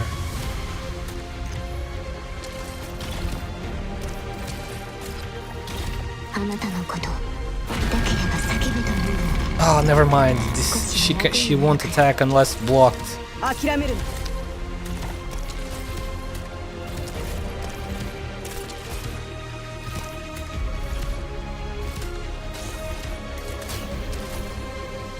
この程度で止まると思うな RIP. How the fuck did she manage to reach in here? Okay, I see it. She needs to go down on the top, like in the previous test. 安全地帯まで撤退。通信権限を一時的に君たちに移管する。私は今の状況を解決する。 It's alright. It's okay. Now I see. So when she dies on the top, when she enters the second phase on the top lane, my character survives. That means she needs to go down around here, その意味を見極めない which was how she went down in the previous one. お安いご用よ行こう Well, let's see 私は医者だけど if it's really that. Let's see if we can do that precisely the same this time. 害虫がハロー水が形に沿うように諦めるな地獄の豪華いつでも行けるぜ痛えか痛えのか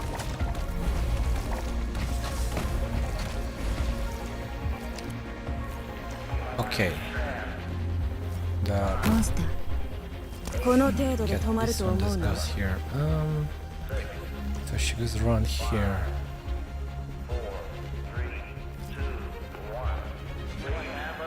Okay, wait. Let's do the same as before. そこに並びやがれハロー水が形に沿うように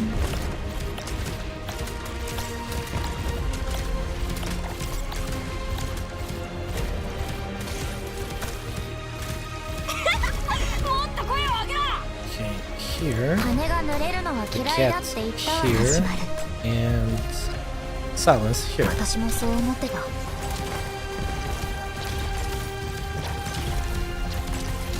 凝固しろ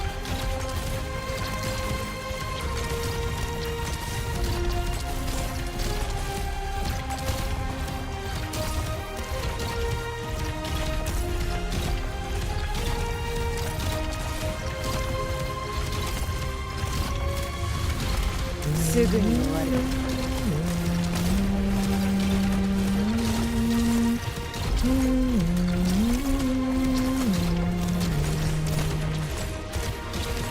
Okay, the timing here 叫びなんて誰にも届かねえよ is very important. That thing needs to go up.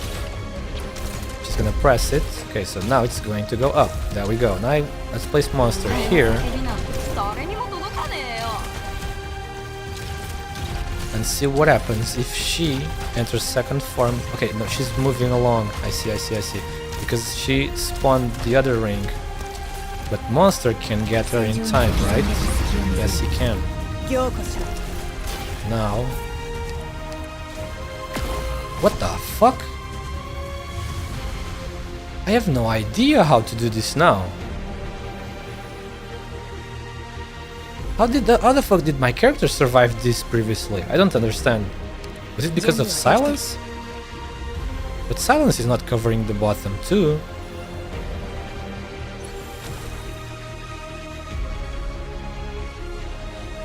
That's all of my characters survived. Was that a bug or something? All of my characters survived 2 runs ago. But now I don't know how I did that. すぐに終わる Maybe it was because of silence skill. I don't know anymore. I need to just test it again. 総員 If I could exactly replicate the steps I 通信 did, 権限は一時的に I know I activated silence skill, 私は今の状況 so を解決 maybe する somehow she managed to save everyone, even though she doesn't reach the 2 on the bottom. Confusing. おい、隊長は俺様なんだから。 Let's try to replicate that again. This time using also silences. Oh wait, yes, it was that. Because I remember now. I placed the drone in here. Wait, was it here? Maybe it was here. I know I placed the drone in one of these places, and that's how everyone managed to survive.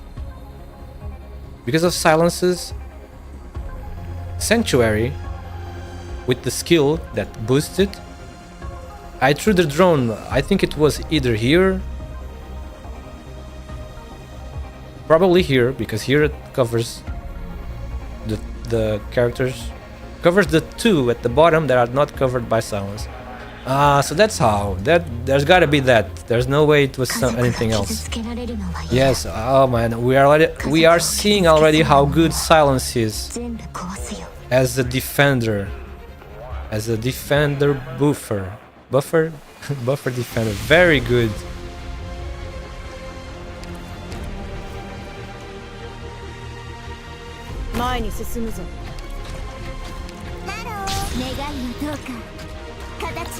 Oh shit! What? I forgot to fucking clone. 総員安全地帯まで撤退 Yeah, that was definitely it. Silence is saving everyone. 私は今の状況を解決する The Secti is not a sanctuary. What are you talking about? Skadi just buffs, you know, raw stats. The Abjurers give sanctuary. It's very different. Raw stats from damage reduction, which is what sanctuary does. This time, let me try with the second skill. Sanctuary is this. It's damage reduction, basically. When you see, it reduces damage by 10% when their HP. In the case of silence, when the HP of your character goes down, the effect increases. So if they are below 30%, the maximum is 24 reduction. Sanctuary reduces the incoming of physical and arts damage by the corresponding amount. So yeah, damage reduction. Yeah, all abjurers do this, just in different ways. Some is when the character HP is above a certain percentage, and some is when it's below a certain percentage.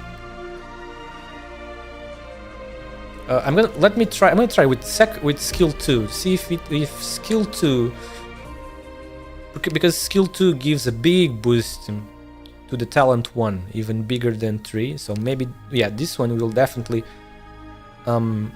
protect against Kristen's AoE explosion very well. It should work. That's how I can keep this squad alive with that. Then I just need to find the correct, the good timing to deploy monster. Well, I just need to do that right after she enters second phase and everyone recovered HP. It should work. So let's put that in practice to really see if it will work or not.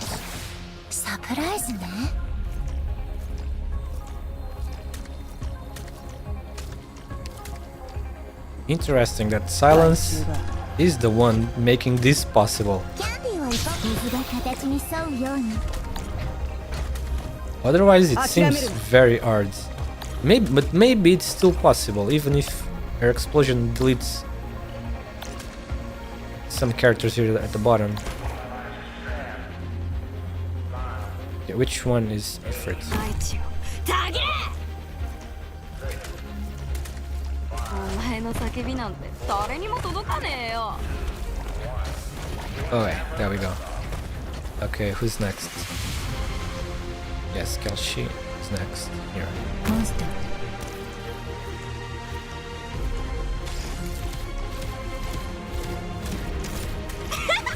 もっと声を上げろ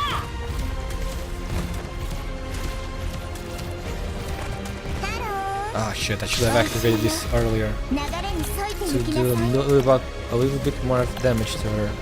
But that's okay. No big deal. Miss Winged Snake here, the white cat, exactly here. 始まる Okay, so then I can place the drone in here. 諦めるな Yes, to cover the two of the at the bottom. Wait, I'm so stupid. I just that was skill 2. You cannot deploy the drone with skill 3. That's right, because the drone is part of skill 2, obviously. So yes, it is skill 2 indeed how I did this previously. この程度で止まると思うな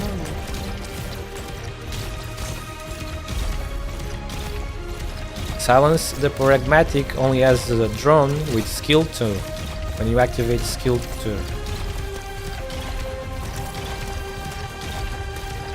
ようこそ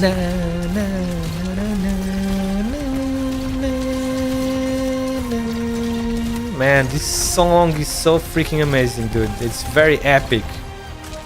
お前の叫び And なんて why does it fit so well? This theme, like the space stuff, the theme, stars, space, whatever. Right.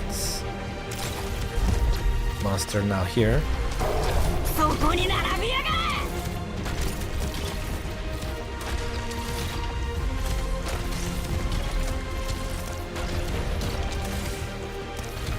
Okay, let's activate. できてる Wait, we can wait one more second or two.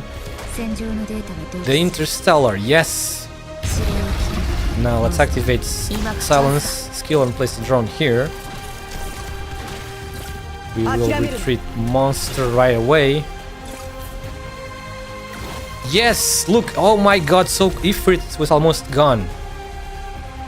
Man, I recommend putting this skill of silence the pragmatic at mastery 3, because we are witnessing how really good it is すぐに終わ at る protecting you from a boss.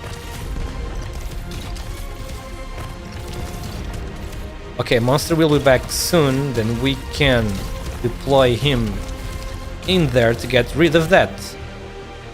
Right? I believe so. ようこそ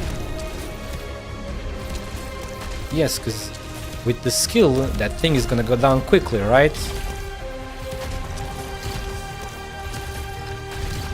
Na, na, na, na, na, 作戦はオリジンによる活性化を抑え na. Okay, it's gone. 諦めるな Okay, so now I should be able to block her. So now she has 3 block, no longer 4. 痛えか痛えのか Should I start? Wait, I can wait, right? 私を傭兵キャンディーは水が形に沿うようにあなたのことだければ叫べというの Okay, should I activate this now? Yes, I think so. Wind, we can't spam the tornadoes now. And there we go. It's finished, right? Oh, she can lift her. Oh, that's so good. お前の叫びなんて誰にも届かねえよ I didn't know she was light enough to be lifted, but she is. Super easy. 各小隊計画通りに行動し Oh, that's pretty good knowing that she can be lifted though. Maybe there is even a way to make this easier, depending on where you position. Or Aya. Yeah, I just need to mimic that, but look. Okay, no, we can place Oro Aya in here. After Kristen is on the second form and going after she reaches here, I don't think she can reach there. Oro Aya will not be in range, so you can deploy Oro Aya and in here. Kristen then on the second form will go here. Then you can activate Oro Aya's skill and her tornadoes will stall Kristen here a lot. Yeah, oh man. It's like I said, Kristen herself is a good doggo, bro. She's not even that strong at all. She's actually pretty weak. The only real problem is when the only thing is when she does the explosion. The arts damage from the rings or whatever. Yeah, that detonation is really the only thing. Poor Kristen herself, she's such a good doggo, she's even weak. She's not really a threat at all. The only trouble is really the explosion, the arts damage when she enters second form. That's just it. Maybe, you know what, I can probably do this. I probably do not need, I can remove Rosmontis if I want to, you know, just clear it with one less character. Saria needs to stay. No, Saria, maybe I can even also remove Saria. No, probably not. Because actually you don't, Saria, I don't think Saria healing is important. Maybe it is though. I know I do need to reblock. I have monster. That's why I was thinking maybe even Saria can go. Because I have monster. But monster... The problem is the starting enemy. Because I cannot deploy I cannot deploy Kelshi and then monster on time for the starting enemy, which needs to reblock. And also get rid of the dogs that are coming.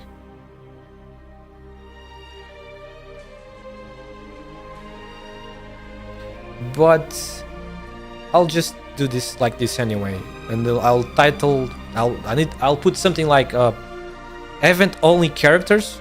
That should be okay. That gives the idea, that takes the idea across, right? For anyone reading, event playable characters only, something like that. Saria S2 helps proc skills because everyone... Oh yeah, that's also true, it gives SP. But you know what, I think maybe Rosmontis with skill 2 will be better here.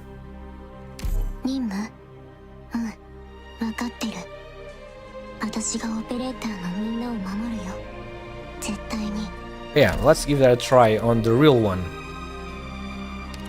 which is here. Okay.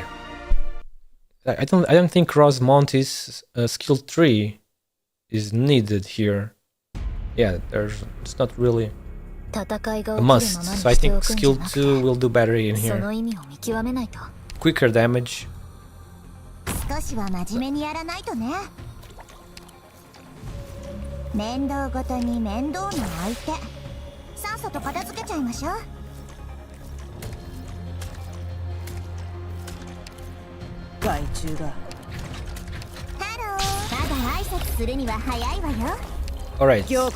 Alright, next one is Kelshi here. Ah, no, it wasn't, it was Ifrit! Ah, I fucking already messed up the order. It's Ifrit first. Ah, now the fucking dogs are gonna pass, dude. It wasn't Kelshi. Ifrit is first. Got the tape. Now Ifrit is gonna get them. Ifrit is gonna get him. Yeah, Ifrit got him. Yeah. Ifrit is fucking OP in a line.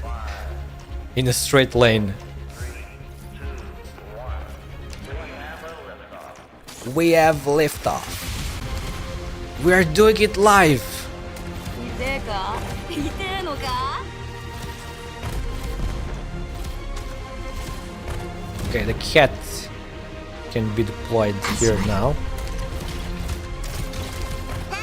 願いの評価形を成して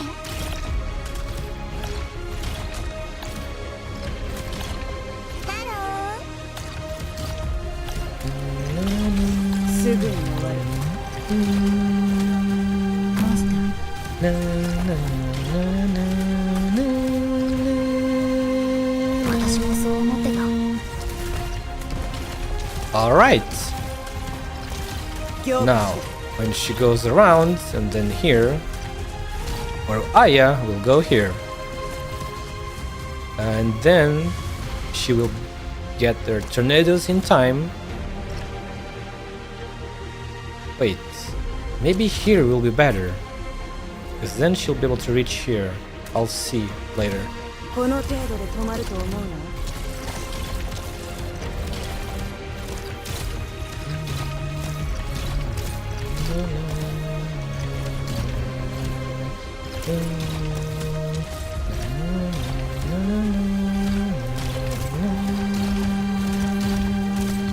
そこに並びやがれ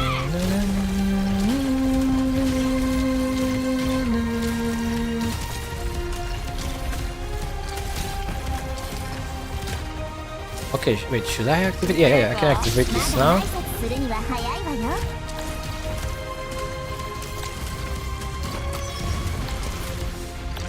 Alright, master here now. Wait. Oh, wait, maybe this won't be enough. 凝固しろ。 Okay, the ball is on top. Well, this won't be enough. Wait, no, it will. It 戦 will, 場 right? でオリジネームの活性化を抑える Oh, maybe she's gonna escape. Oh, please get her. Ah, she's gonna escape. 諦めるな。 God damn it. Oh wait, she didn't. Cause uh-oh. 戦術を負傷者が出ないことを祈るよ Shit, almost forgot. この程度で Almost 止ま forgot ると思う silence skill. I forgot she was going to go down an Ifrit and get in Ifrit range.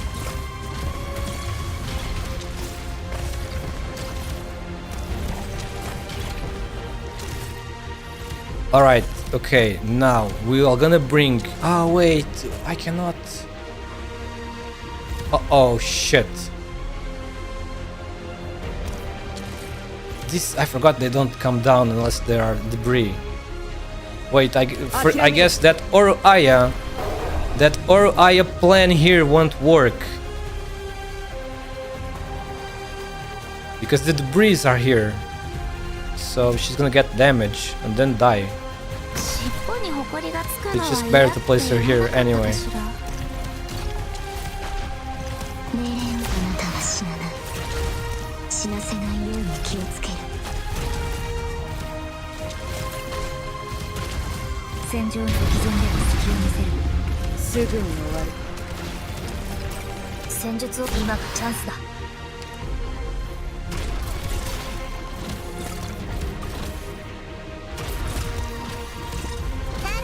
願いのトーク形を成して痛えか痛えのか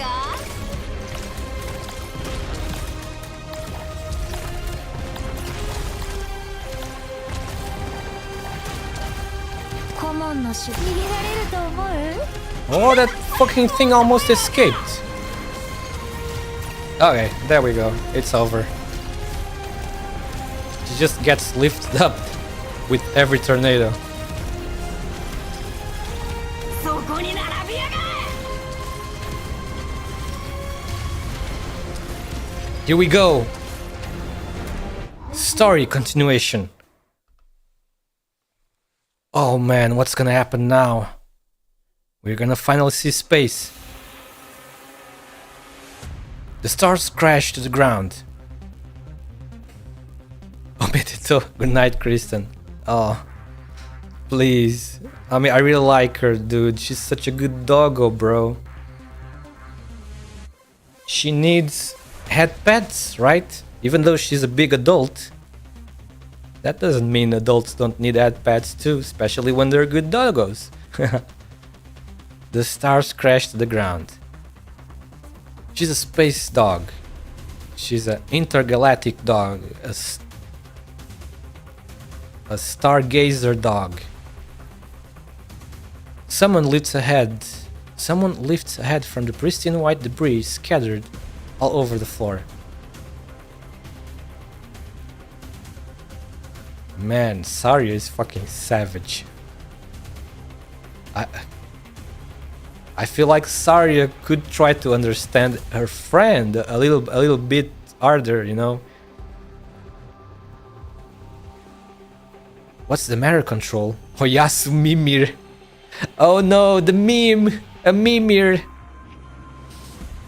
What's the matter, Control? You were faster before. Since you weren't able to kill me, I'll launch my counter-offensive. Don't blink.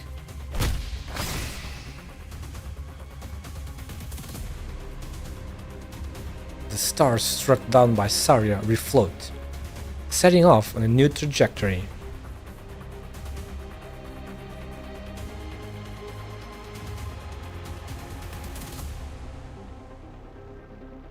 Oh yeah, she's trying to save her, that's right. That is true, I forgot that little detail. Saria is doing all of this and she seems kind of aggressive or cold. Yeah, cold is the better word. She seems very cold, but yeah, she's trying to save her. I kind of forgot that little detail because she already understands that she's gonna like, you know, pass away or whatever. If not passing away at the moment, then she will pass away soon after. Once the oxygen of the laboratory runs out, Kristen's fingers flick to the side. Saria's legs suddenly feel 1,000 times heavier. Yep, she is. Oh, controlling gravity. Saria's legs suddenly feel 1,000 times heavier. The gravity shifted?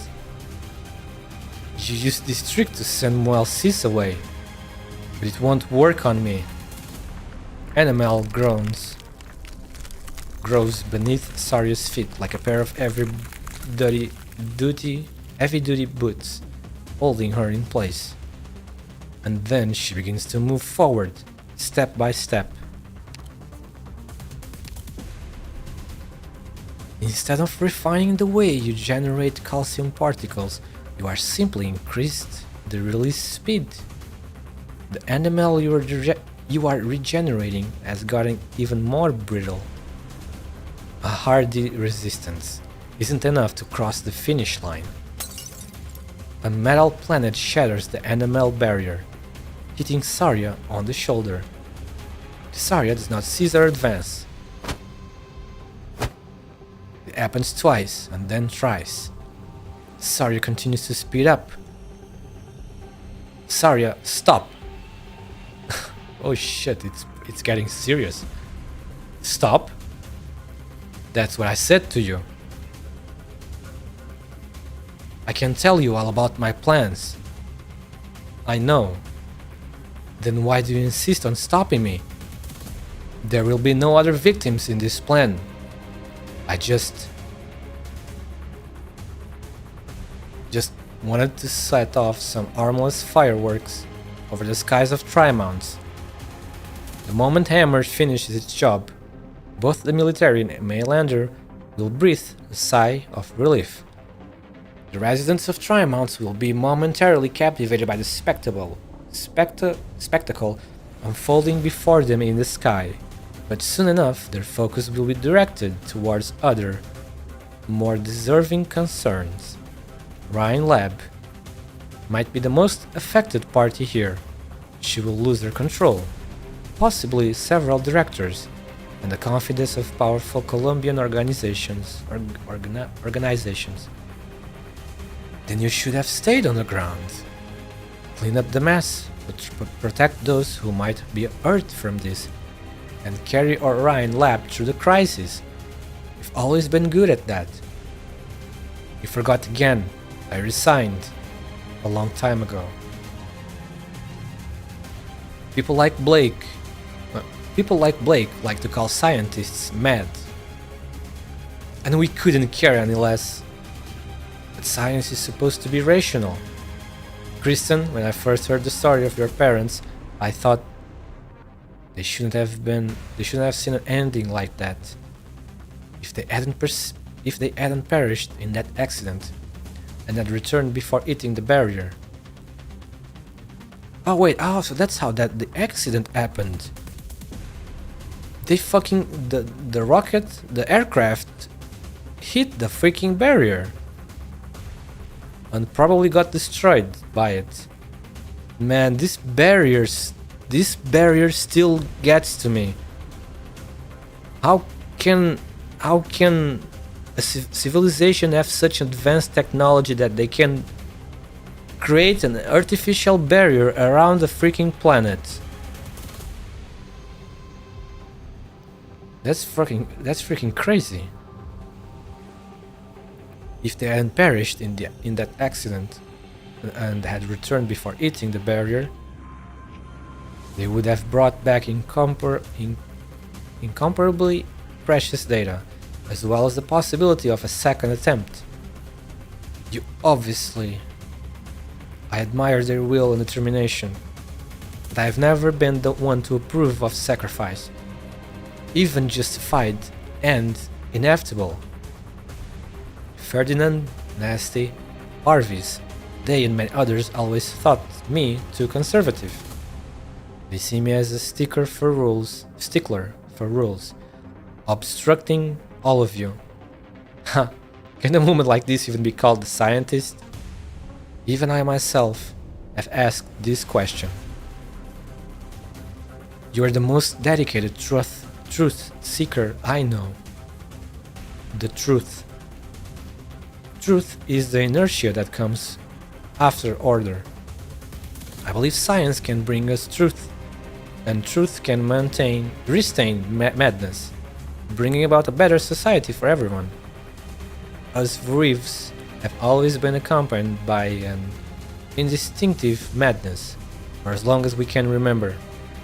Violence, savagery. We took an extremely long time to step out of that chaotic darkness. That's what I have thought. That's what I've been taught ever since I was small. I was reasoned to control myself, and desperately,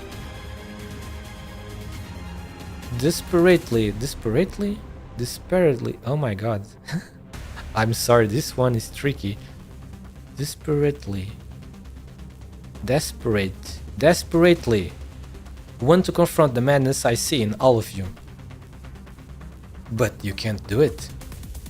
Sarya, if you intend to hold the Orion Lab by your lonesome, you are sure to be disappointed, because humanity's thirst for progress is inherently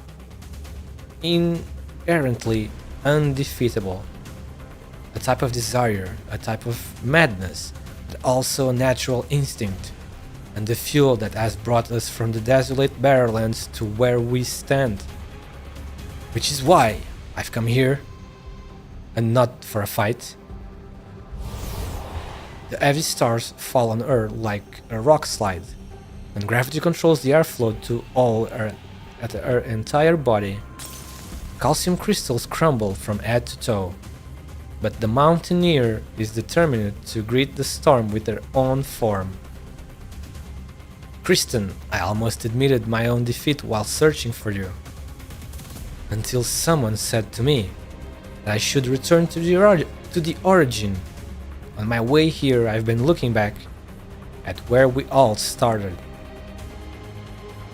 Yes, I dread losing control, but it's not a fear of chaos. but a fear of regression caused by it. So I must progress onwards, as humanity must, because for us, the trek is far from over.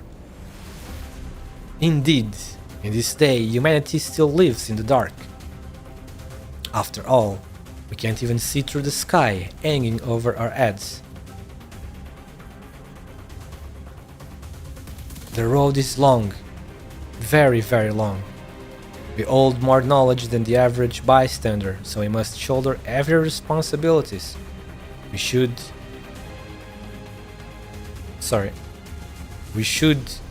ahead. What? We should be. Maybe there's a B missing here. We should be ahead of them, eliminate any dangers, and carefully lead them on the path forward. A real pioneer should be clearing the way for all humanity, instead of jumping headfirst into the abyss, never to return. That is my foundation, and I will stand by it.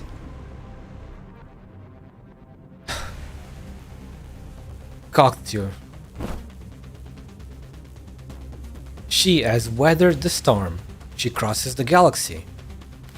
A final calcium crystal spread from one palm to the back of another, and the metal exoskeleton begins to tremble. The abyss jump is the fun part.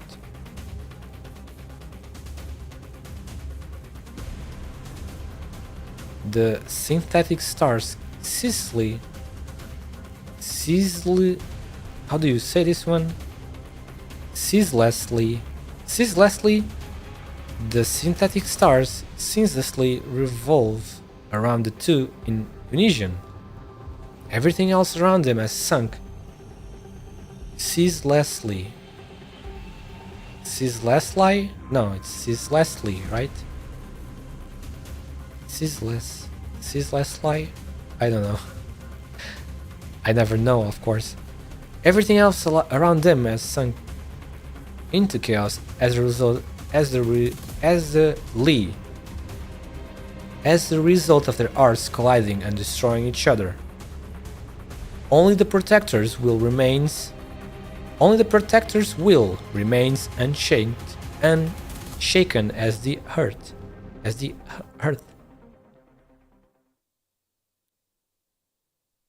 What? Oh, we are still in this? But goddamn, the doctor is still in the virtual, that stuff. As the earth.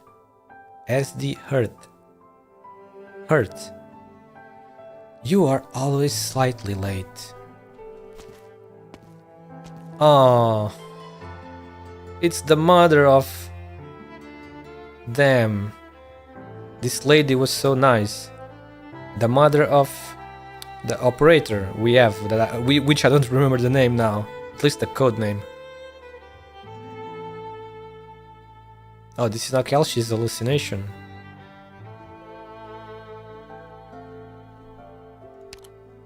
You are always slightly Folinic, that's right.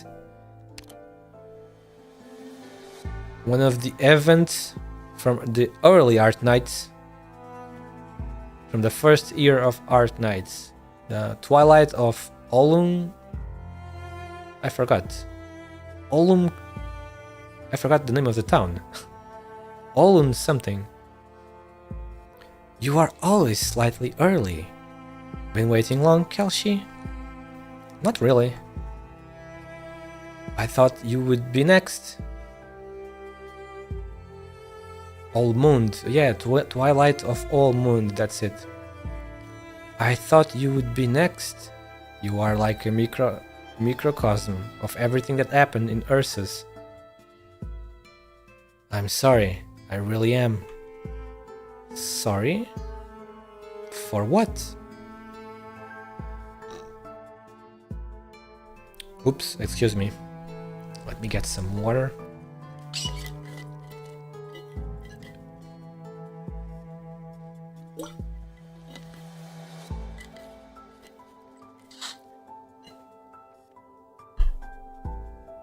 You knew my husband and I We're already doomed when we made our decision at the Research Institute.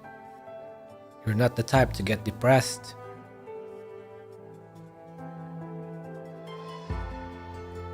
No, perhaps you might have become more depressed in the last century. No, I hold regrets and maybe even remorses towards your story, but not much sorrow. I'm talking about your daughter. Folinic doesn't live in the better era, era that you wished for, an era where hate and violence have been forgotten. The same goes for... Okay, coffee. The same goes for Ludmilla. Wait, is that it's Crown Slayer. That's Crown Slayer's name.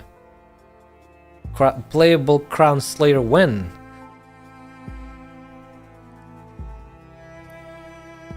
Like I said, you're like a microcosm,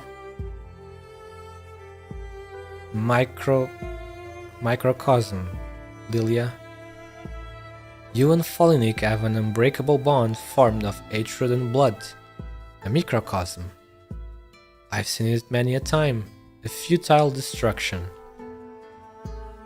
Sounds like you're tired. You weren't created to be a savior.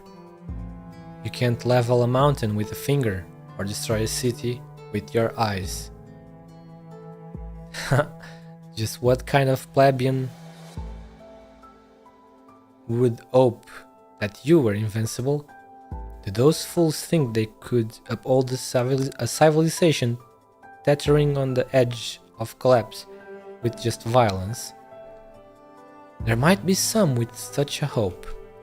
They hope that I can bring them a future, hope to survive in my country, hope for a victory under my command. You have failed them, because you're just Kalshi. Our conversation has yielded no answers. Yes, you have admitted it. You are tired. But why? You are always on the path of avoiding their self-destruction, but the power you hold is just that minuscule. There's no way you can teleport from Victoria to Ursus, or monitor every sarcasm on Terra to see what dangerous witchcraft they are delving into this time. Whatever you do just grows more and more futile. So you're starting to get impatient, right? And especially with... I know. I know. You already know what you are afraid of, yet you are still able to keep yourself from thinking about it. Not letting Teresa... When Teresa's appear in front of you, even your subconsciousness is practically begging for it. The same goes for your own determination, Kalshi. You think people will treat you gently, and so that pair of siblings won't talk to you like this. How strange. You were so cold before that I'd never imagined you would seek the warmth of others. From such a perspective, you really have become weak. Spring is chilly here. I'll catch a cold soon if I stay out any longer. We should go somewhere with a warmer spring. Shall we go inside? Sure.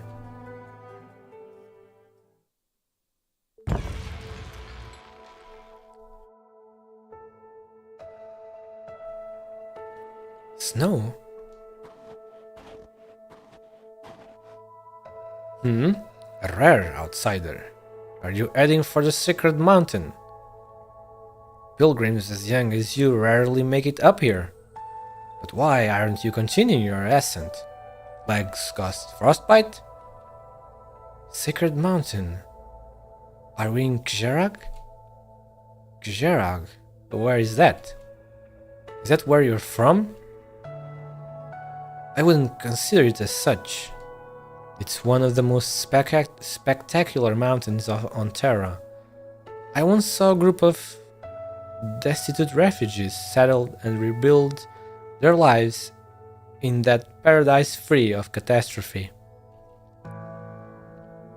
Oh, it must be a beautiful place then. Terra. It sounds so small. That's where you're from? Yes. I come from Terra. What the? Wait, this one... This illusion, whatever you want to call it, it's from another planet.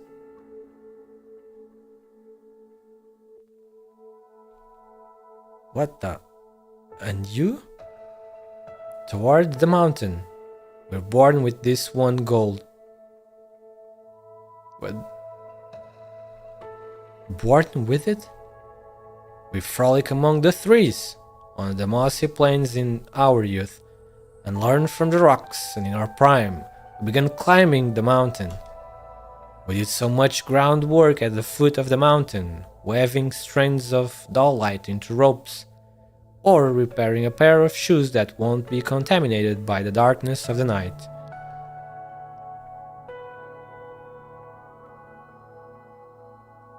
And then we begin climbing the mountain. The road is long, full of obstacles, and we only harvest resources from the valleys. Fortunately for us, the sacred mountain is merciful and feeds us with death, so we dedicate our long lives to this mountain path in return. It must be an exhausting journey, coming all the way here. Exhausting? No. The snow does not mar its melting. This is all from the self-flattering efforts of others, while we are just climbers. What is this sacred mountain called? And what shall I call you? This mountain is called Time, and us, we are just insignificant lives. Time is such a grand thing, isn't it? You should be well aware of this. Will the mountain change? Has anyone reached the summit? I don't know. What I mean by that is maybe. Try shouting at the abyss of time. The response you will receive is a gift from the sacred mountain. Time will not give you an automatic answer, but it will respond.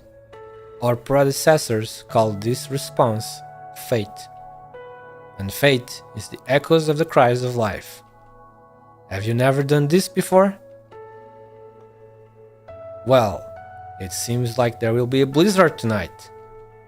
I should go prepare dinner and find a place to set up camp. Do you need a place to rest? We can go together, girl. Sure, old man. I'd like to know, what's there to fill your stomach? Perhaps we'll be having despair, child. Oh man, that sounds delicious. What the fuck? Man, how when I have some despair with me, you know? Yeah. How about some despair with some cream, or maybe some sour? Yeah, maybe some sour cream.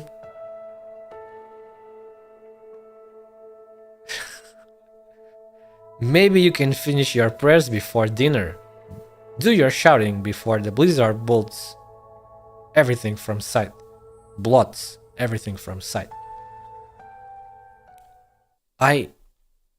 Louder.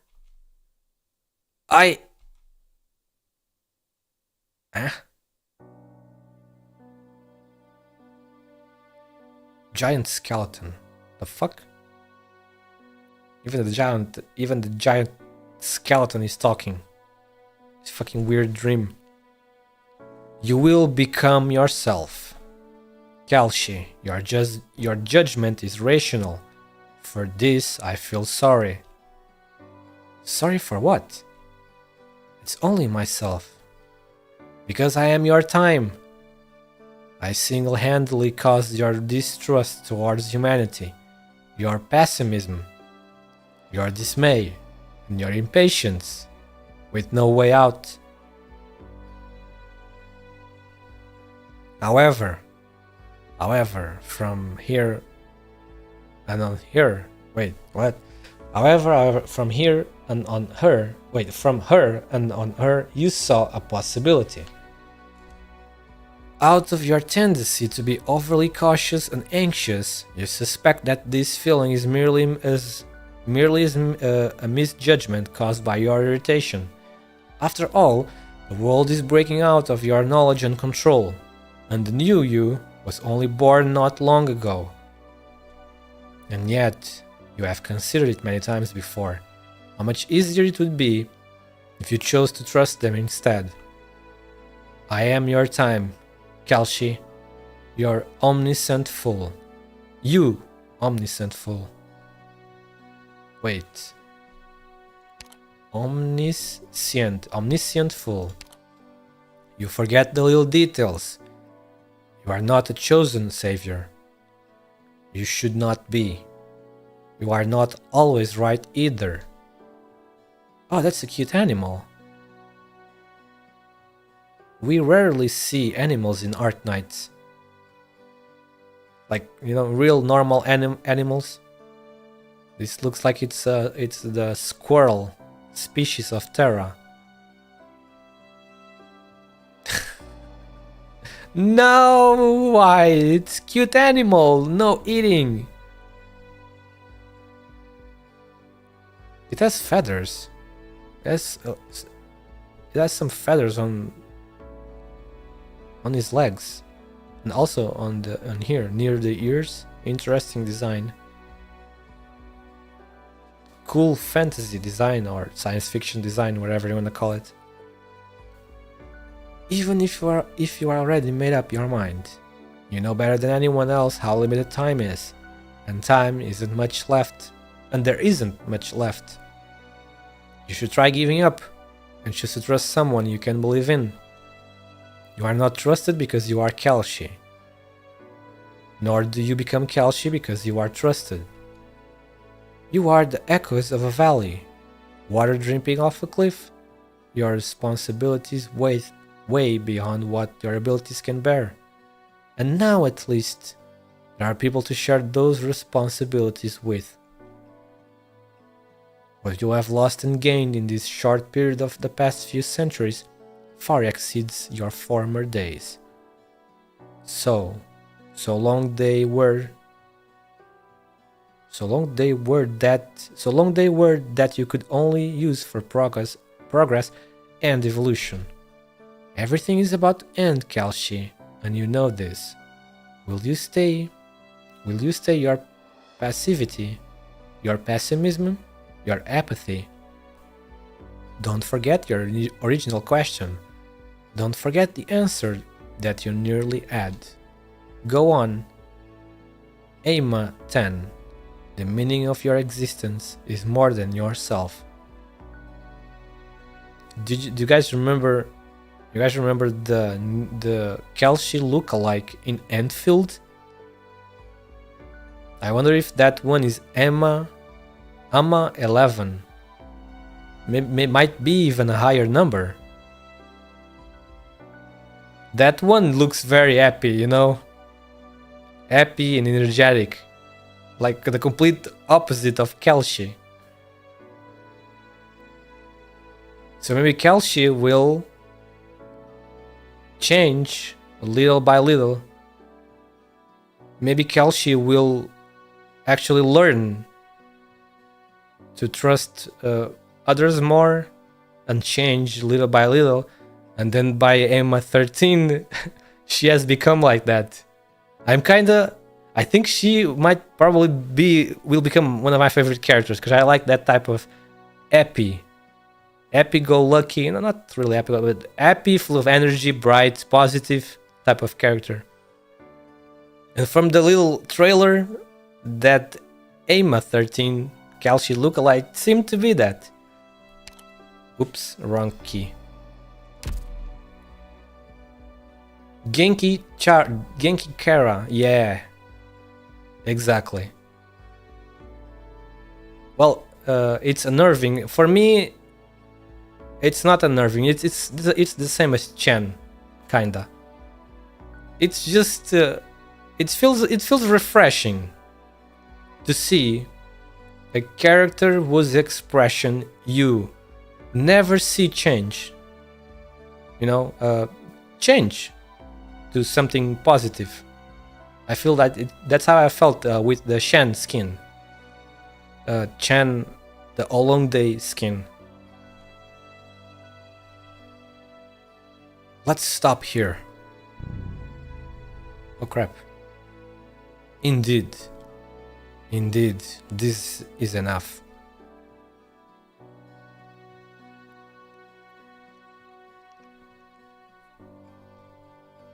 And the doctor?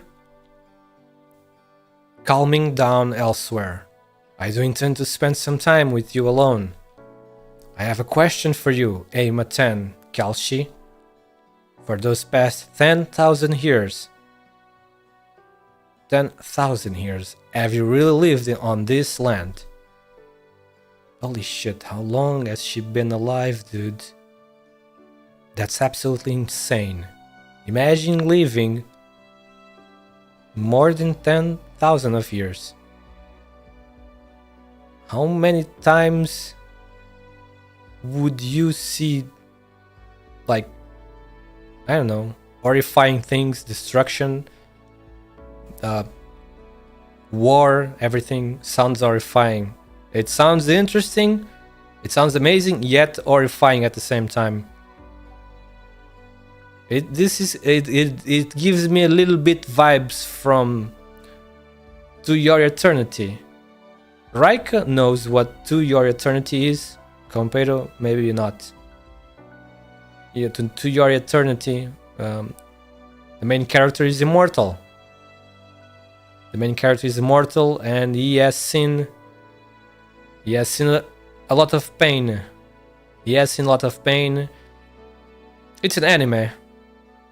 Compero. It's an anime about an immortal being that starts from a rock.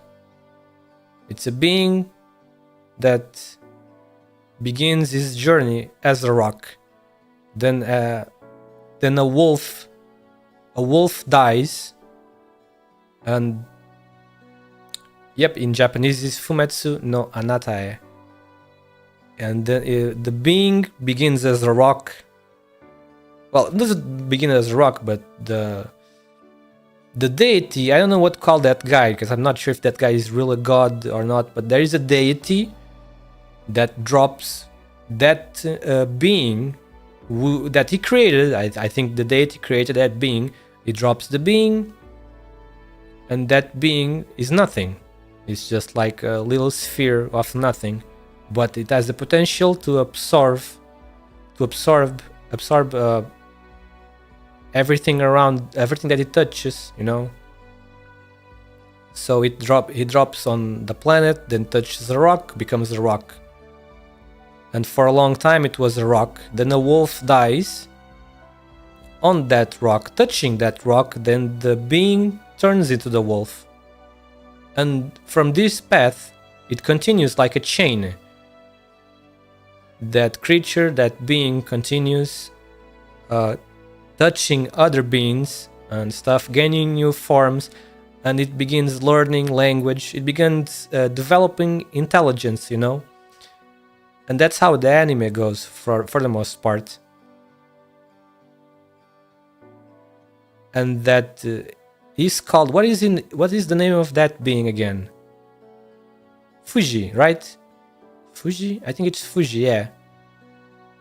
And he sees, I'm gonna say he, not that he has a gender, but the first human he became was he.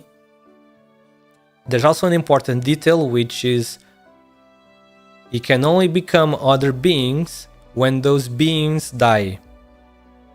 So that's how he was able to become the wolf, because the wolf died touching the rock, which was him. Then he became the wolf, and from here he encounters other people, and then when those people die, he can take the form of those people. And I'm like I was saying, this Kelshi stuff gives me a little vibes. Yeah, I know, Raika. My years of watching anime as teaching me quite a lot of Japanese words. Yeah, it's not Fuji. Sorry, I said Fuji earlier. That's the mountain. That's the Japanese mountain. It's Fushi. Fushi from Fushimi.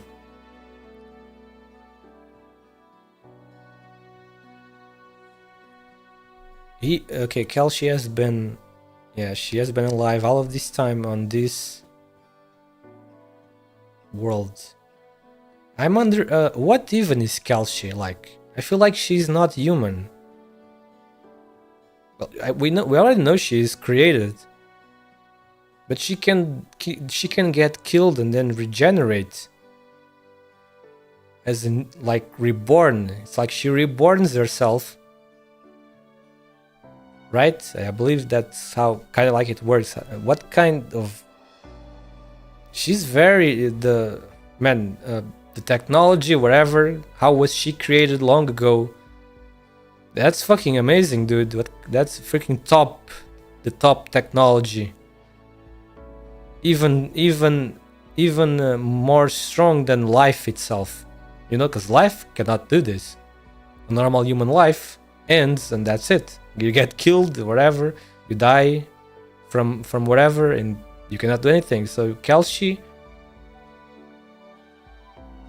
is a life form, artificial life form of much higher, you know, not power. I cannot find the right word, but yeah, I think you guys get what I mean.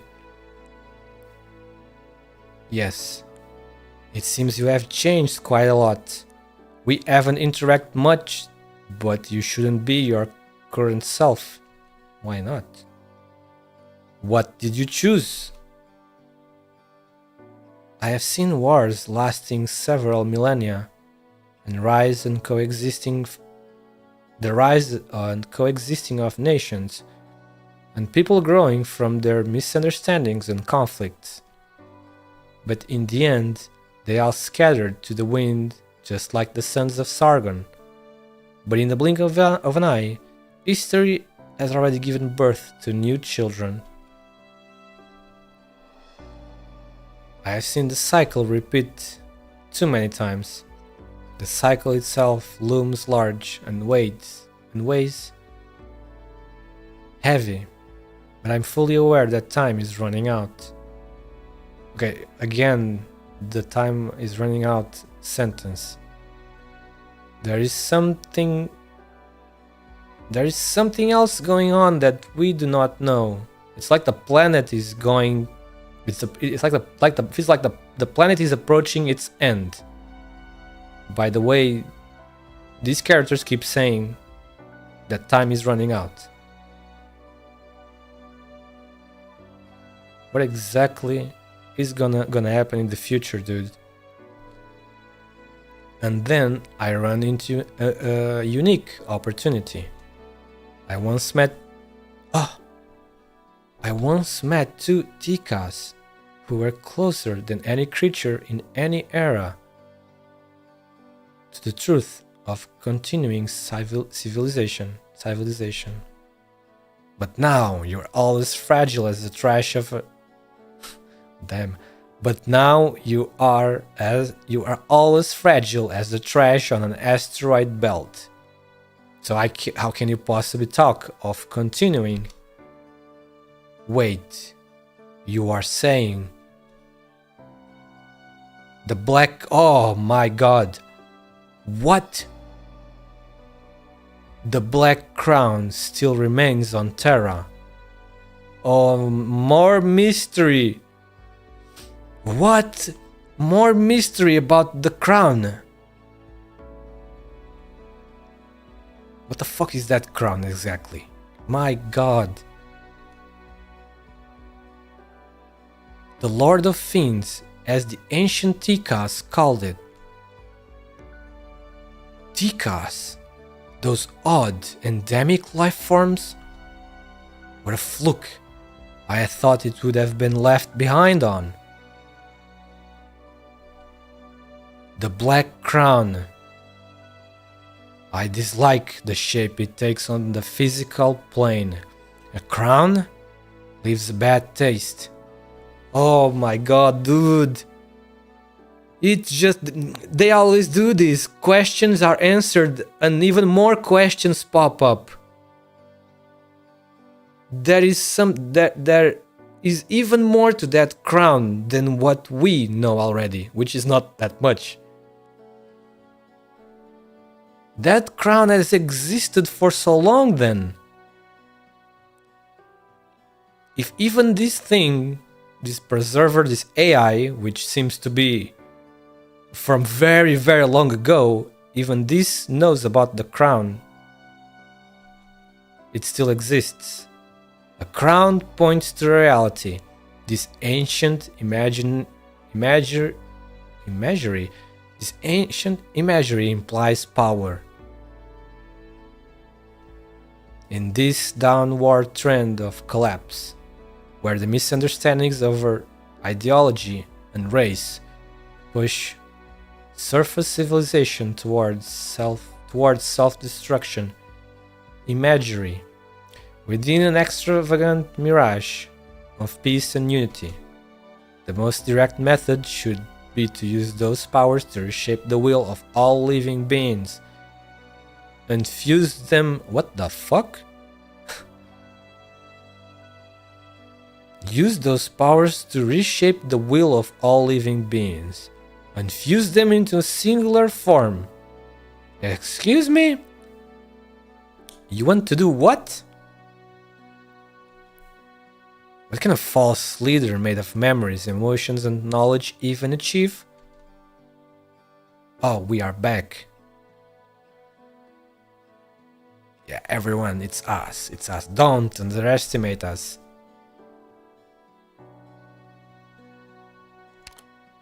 Doctor, are you alright? Just needed a breather. Perhaps I have underestimated you, but that does not affect the ending already set in stone. You want me to believe that such a tiny piece of heritage is enough to change fate? Again, this talk. Look, now it's fate, change fate. It's like they are talking like they know something we don't, which is like the real end. So the planet is doomed for the end or something. That's what it sounds like, at least. Heritage is humanity's sole achievement ever since our ancient ancestors learned to use tools and fire. Knowledge, culture, history, so-called civilization is nothing more than that. There will be a day when the Black Crown will no longer belong to Amia alone, and we will have to fight to survive, no matter who the enemy is. More foreshadowing? This sentence smells like some foreshadowing for the long future, maybe. Another new enemy, and we will have to fight for real to survive.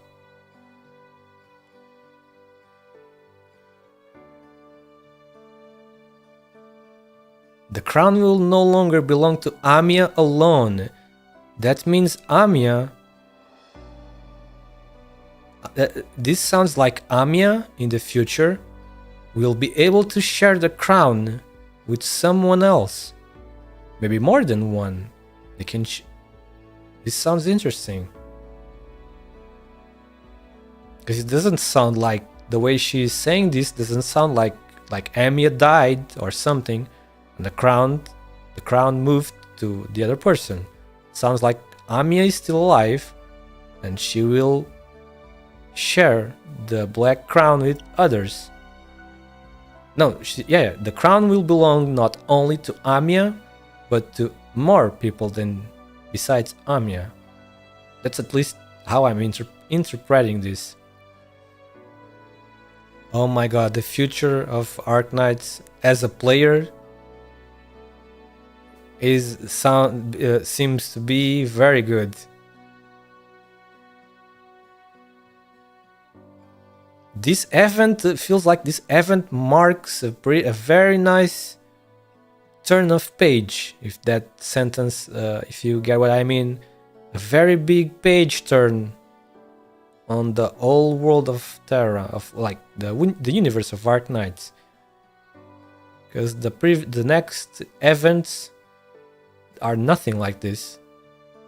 The next limited is dedicated to Aya, you know, our beautiful fire ship Aya. It's just for her, dedicated to her, so it's nothing at this scale, you know.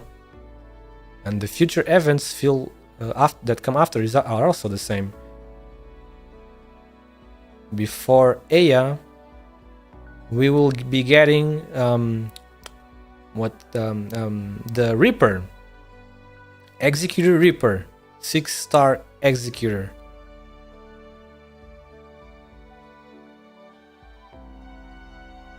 There will be a day when the Black Crown will no longer belong to Amiya alone, and we will have to fight to survive, no matter who the enemy is. Sounds like it's gonna be a very powerful enemy. You have chosen to fight for Terra. This is what you decided. With this body, this identity, you are different from Kristen and her kind. Your struggles are far from your original intent. Even Rhode Island's reserves optims know the difference between fighting for themselves and fighting for others. And we have all done our preparations. This great land of Terra is where I grew up. I'm an employee of Rhode Island, a part of the ship sailing on the land called Terra.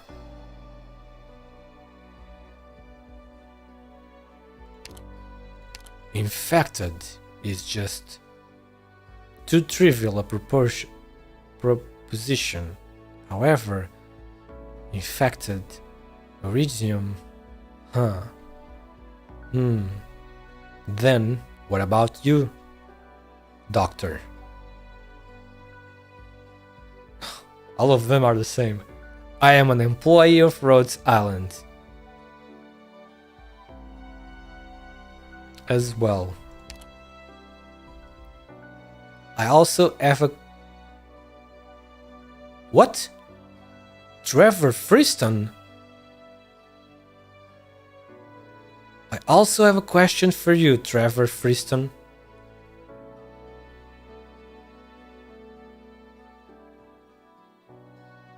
How has your time been in this equally long period of time? What? That AI thing, that consciousness, wherever, it's the conscious of Trevor Freeston? What in the fuck, dude? Shaved Robo Parade is nigh. The perturbation system has been lifted. Kristen, tell me how to stop the energy accumulation. And where exactly does the energy come from? This will be an extremely long story. I will try to crack the Galeria's control panel before I'm done listening. Sarya, you know, the history of this land is far longer than most realize. I believe every generation produces its own skeptics, just like my parents and I. Have our ventures really been completely fruitless?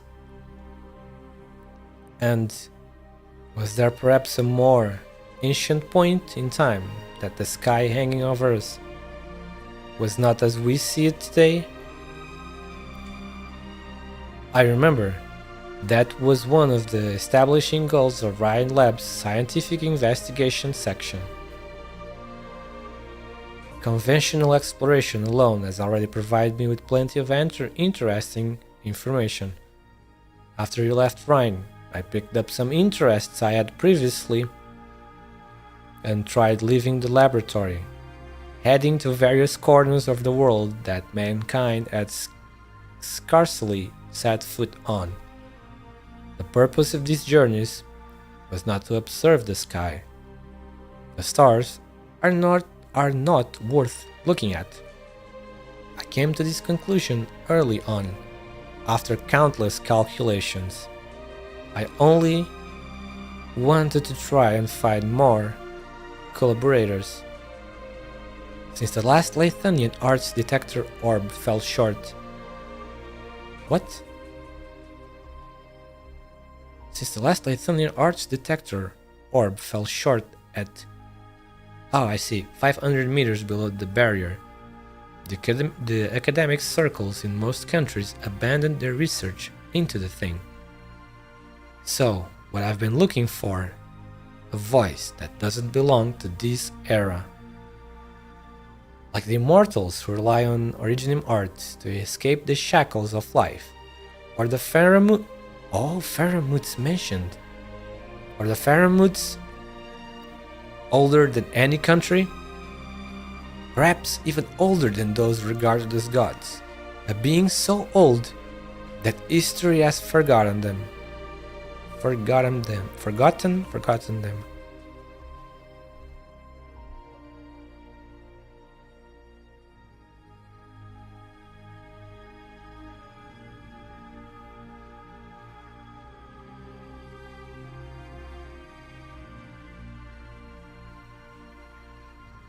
Before I set off on my journey, I had no idea what I was going to find.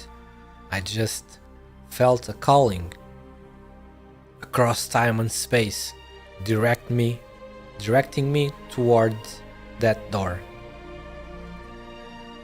And what was inside the door? Everything. I found the answers to all my questions. How we managed to trek across history to make it here, about the land's unexplored secrets, and about the myriad of possibilities for our future. At the same time, I also saw the end of a civilization and a spirit abandoned by time.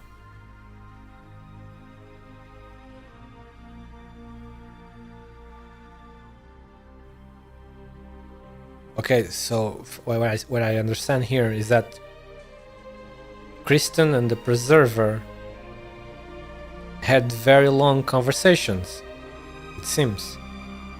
Preserver told everything to Kristen. Time is nothing but a vile joke. At the end of the world, when the seas dried up and the rocks rotted away as everything changed. Yes, he is. I got that. I understood that. As everything changed, I hid in this grim bunker, repeating a futile act, shouting into the void. My words permeated every moon and space itself.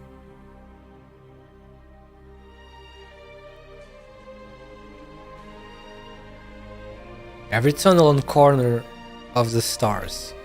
The universe did not respond to me.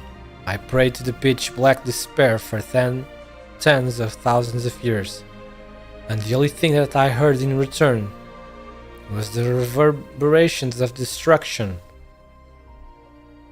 Whenever I longed for a survivor's response, the sound of collapse and rays of the occupied light, still lingering among the stars, would emerge.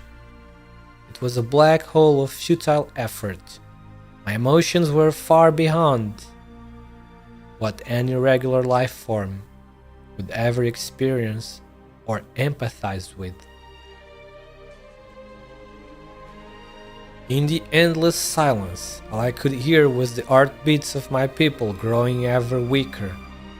But their dormant hearts should not have been beating at all. Nightmares cannot jolt me awake. because it is impossible for me to sleep. I hate myself for having these emotions. I wish I could operate like a pure machine. I hate the other me that assigned me a fate like this. I knew very well the plan had already been concluded. The energy in this sarcophagi was not enough to power the next stage of recovery in our plans. Soon after, I was swept into the nothingness, endless and numb.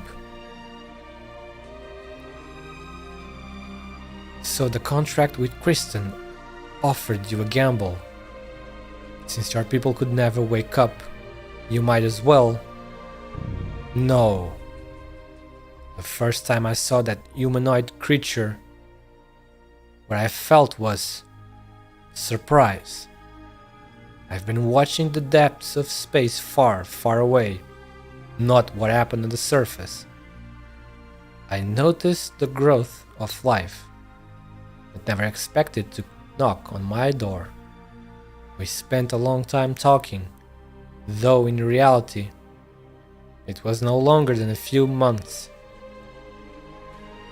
Kristen fired question after question, as if she was meeting a manifestation of truth, and remarkably, every topic would send her into a long period of reflection and silence, instead of satisfying her thirst for knowledge. She catalyzed an idea, but she didn't voice it herself. Kristen refused to be the one to execute the plan. Plan? She believes that someday this land will need a group that can separate themselves from politics and unite as a people.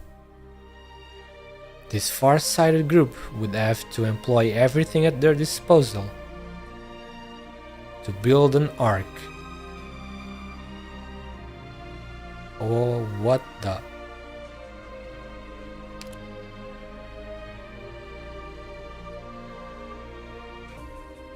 To build an ark. ARKNIGHTS.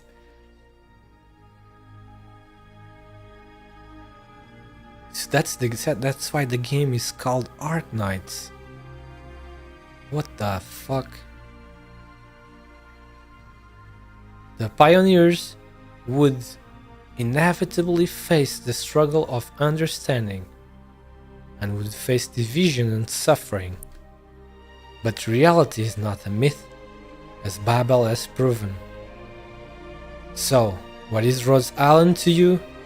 If you hold no hope for all of this, you are right about that. Oh man, so I feel like the writers gave the writers gave the game the title, and the title is the ending, or at least the title is almost the ending. I feel like this arc that he's saying, it's like if humans built a very big spaceship and left this planet to find other hospitable planets, you know?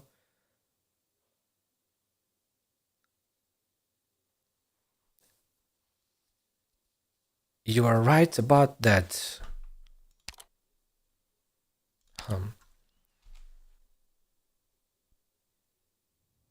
We can discuss this so-called hope. Kristen's little helpers have already begun fiddling with the sarcophagus technology.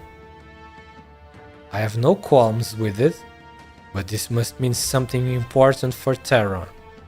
Use it well. Kristen's political views are not without a few flaws. Loken's research has effectively been put under control.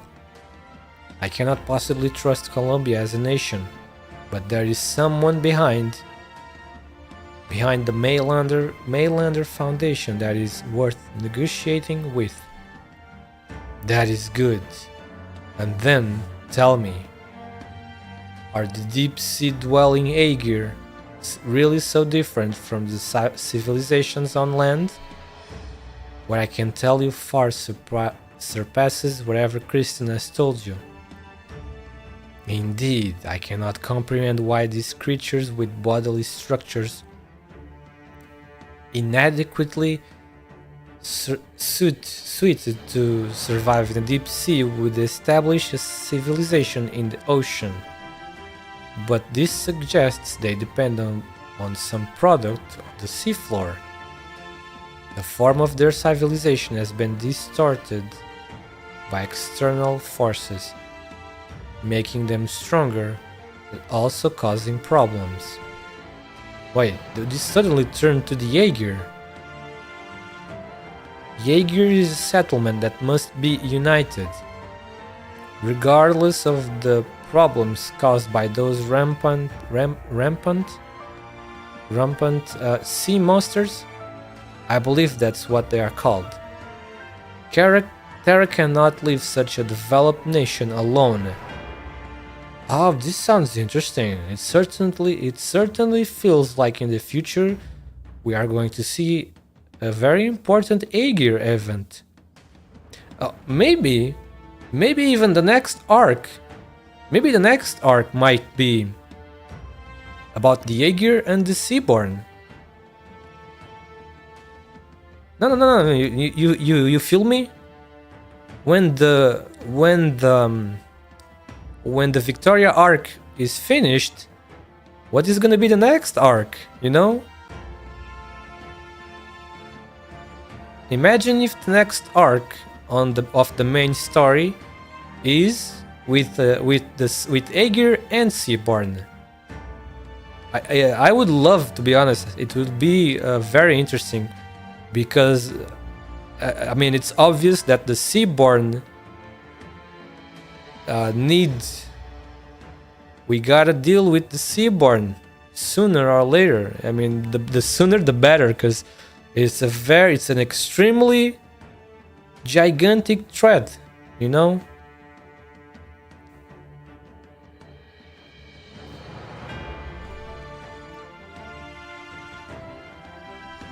It's probably there. It might not be that far, you know, because this. Okay, so in the next year, we are gonna get probably 2 more. For sure, it's not probably, for sure. So we'll get 2 more chapters in the main story. So it's gonna be chapter 15. By the time 2024 is coming to an end, we'll probably be on chapter 15. At least in CN.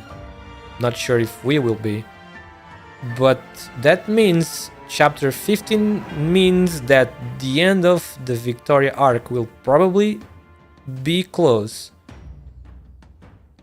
Of course, assuming it's gonna be the same number of episodes as the Act 1, which was 8. If it's the same number of episodes, it would mean that episode 16 is the last. But of course, we don't know if it's gonna be the same. It might be less or maybe even more. So he's saying that Terra cannot leave the Aegir alone because it's a developed nation. That is also true. I kind of forgot that detail. But yes, the Aegir are more advanced than the countries on the surface of Terra. Which is, yeah, it's very surprising that the Aegir live in the bottom of the ocean, in cities protected by domes, you know? Actually, very interesting to think about.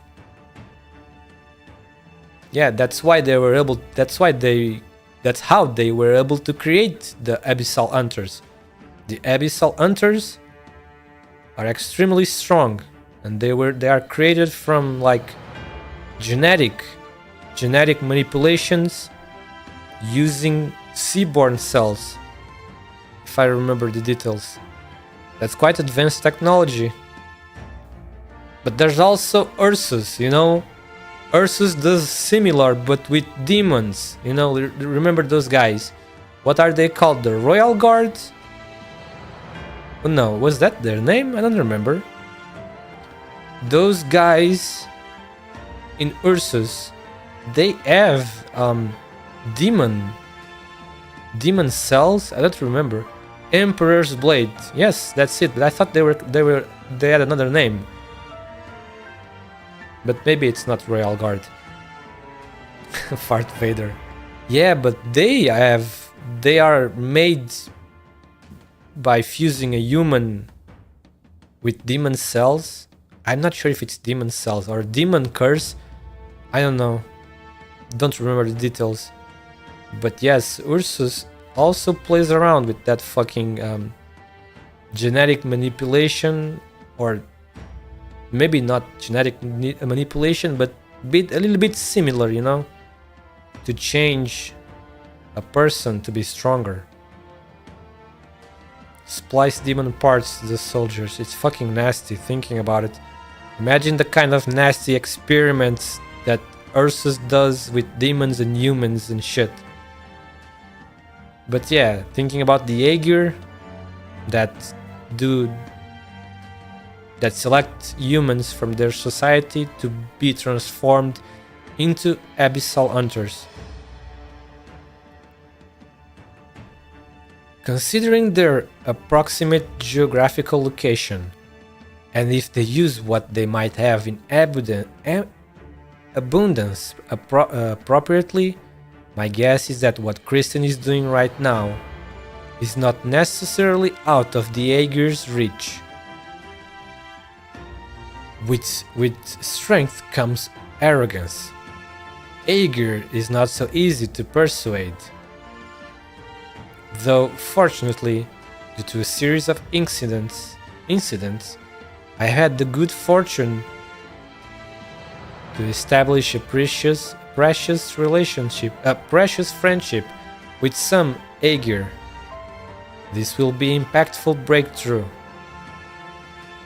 Since the profound silence, Aegir can no longer remain silent.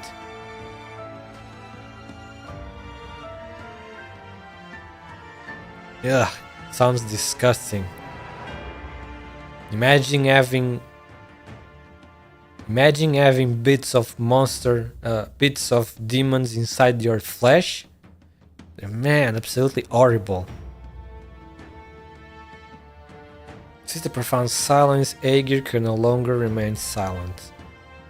Wow, Skadi, Gladius, Spectre. I can't just remember how the BioShock people look like. Oh yeah, BioShock. I loved BioShock. I would like to play it again. This time it would be on stream, obviously. I wonder if I can get BioShock like for super cheap right now. Or with a sale, you know. That was a very good first-person shooter game. A single-player first-person shooter. Have you seen the diagram of how the Big Daddies look? I probably did. But now I don't remember. Because I played that when I was a little kid. I played that when I was little, so...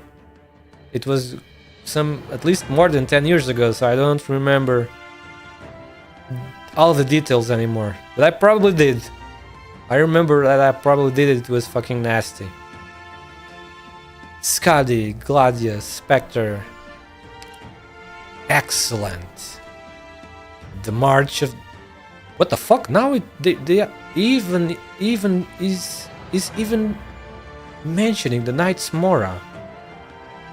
The March of the Knights Mora basically only exists as a legend in the database of Columbia, with no decent historical text to refer to. yes, I am my own Kagan.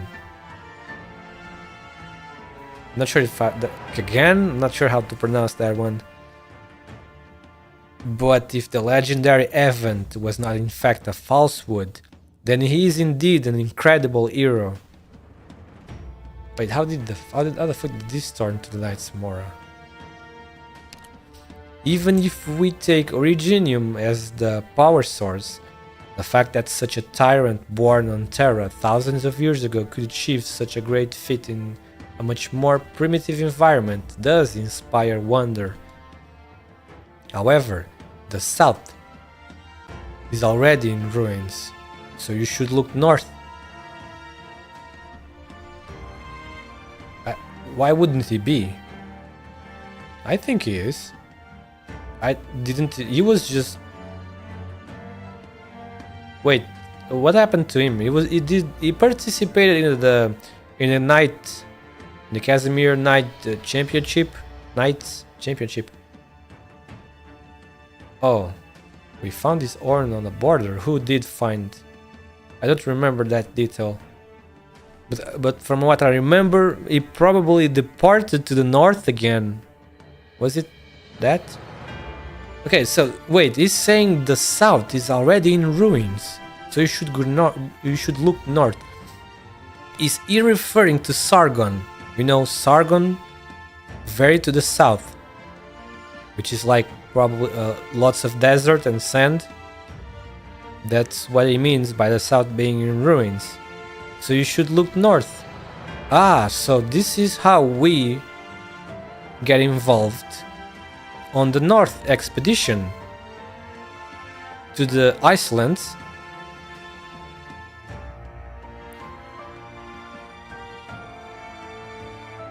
Ah, well, he did say he was going to the north. Maybe we will find him in the future. If he doesn't die, you know. Because there is a lot of mysteries in the north. Including elves, the location of the Stargate, and who knows what else.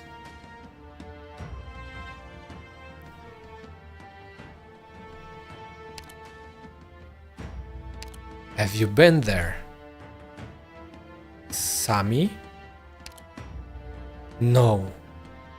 Even further north, at the ends of the endless ice fields.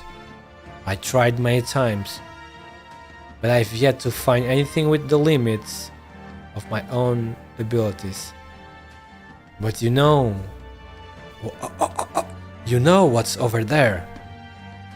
I do. What, she knows? So don't ignore the door that lies there.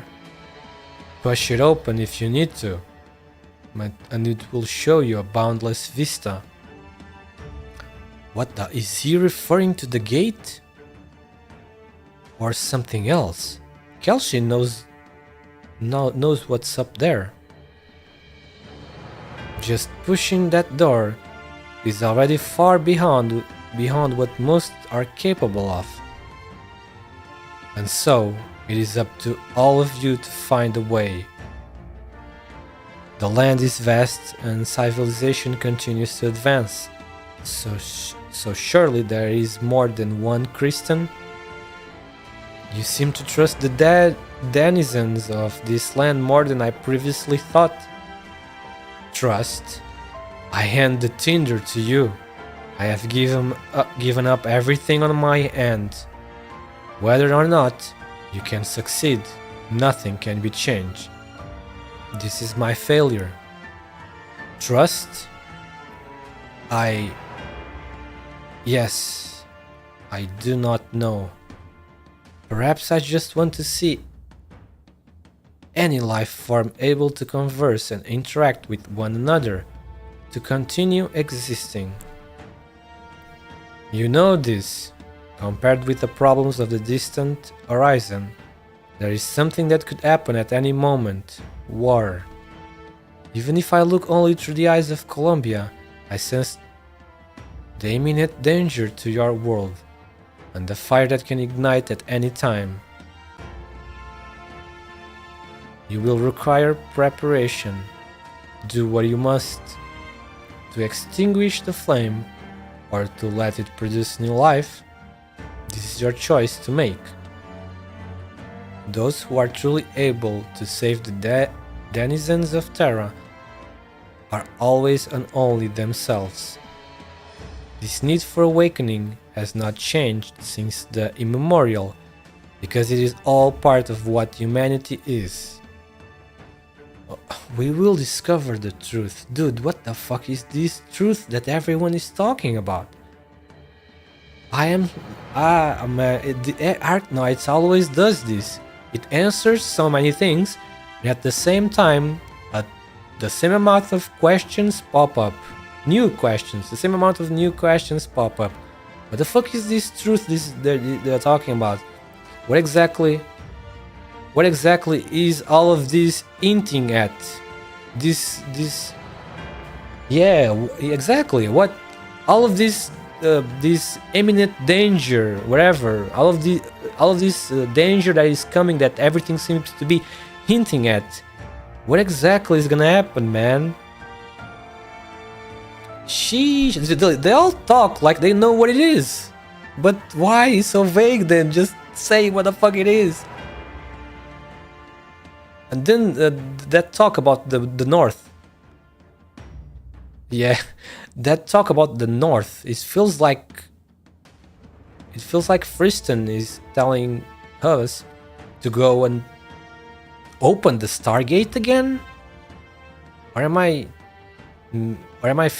tripping? Because it feels like he's saying that the Stargate can be very helpful. I wonder. Well, it's to close it. Isn't it already closed? What? The thing is like frozen. Isn't it? It's not even like standing. Isn't it down on the ground? Because it fell on the ground long ago. It's like frozen on the ground. At least from the artwork that I saw from the Typhoon event. I'm not sure if it was Typhoon event or from the IS-4. How is the gate still open though? And even if it's open, how would the thing even function? With what kind of energy source is it functioning? We will discover the truth. Yes. The sky is about to be opened. But the barrier... What? The barrier freaking heals itself. What kind of freaking device barrier is that? It fucking heals itself.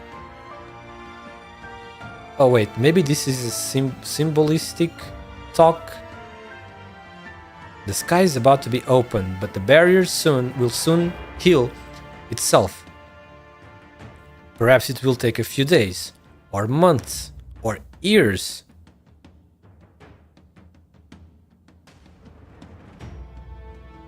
Well, if it's a barrier made from very advanced technology, then obviously it's not weird that it's able to repair itself.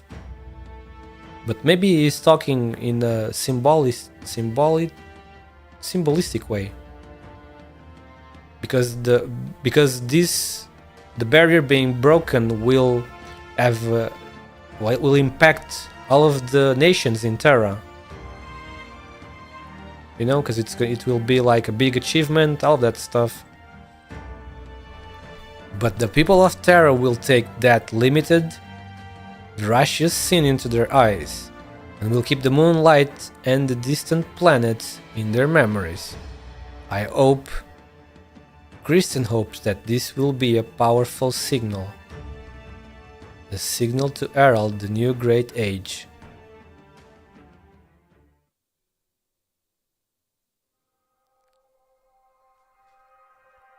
Saria, would you like to gaze at the stars together, just like we did before?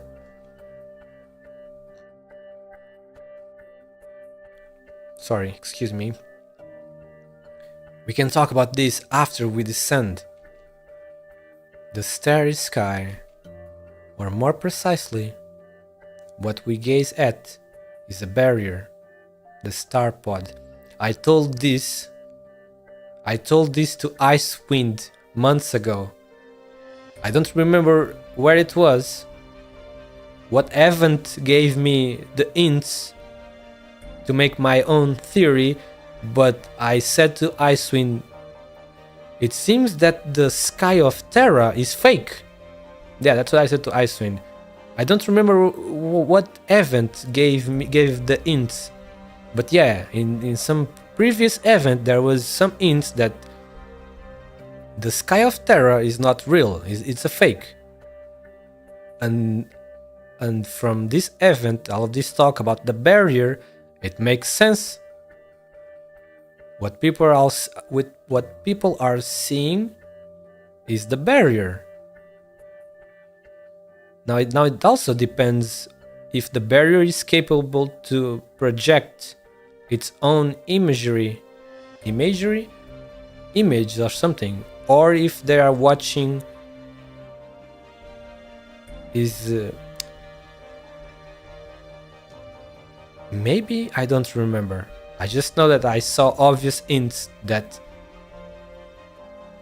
there is something covering the sky of Terra, and now we know it's a freaking giant barrier. It's a globe, basically, a globe barrier covering, and it's pretty close to the surface, only 6 kilometers.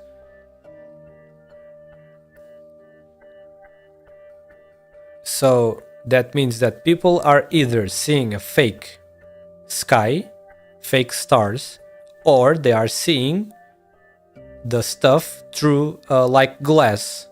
Depends of what kind of material the barrier is, I suppose. Imagine if the barrier is some kind of very advanced glass, very thick, super advanced. So that means, yeah, that people will see the stars in a very weird angle or something, you know, because what's that called? When you like when you see water through glass, light refraction. Not sure, maybe it is kind of like that, you know, that phenomenon. Yeah, when you see things through thick glass, yeah, refraction. But I guess we will see if they really break the barrier. I hope we see like some picture, some good art of it. Or more precisely, what we gaze at is a barrier, the star pod. There's still 1,000 meters to go. Our position is already near the limit of humanity's touch. The ionization response is too strong. At this height, the instruments can't operate with all the interference. The control panel is completely useless. I should have known you have no intention of letting the Galeria Stellaria last much longer. Yes, it just has to last until I break the barrier.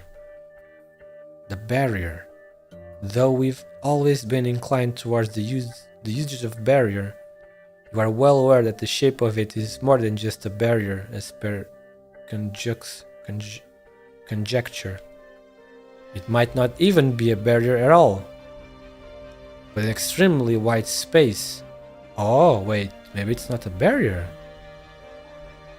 It might even lack endpoints. The 6,000 meters, what we understand as normal airspace, is actually abnormal. And in that case, breaking it was never an option. It can indeed be broken. You have never once doubted it.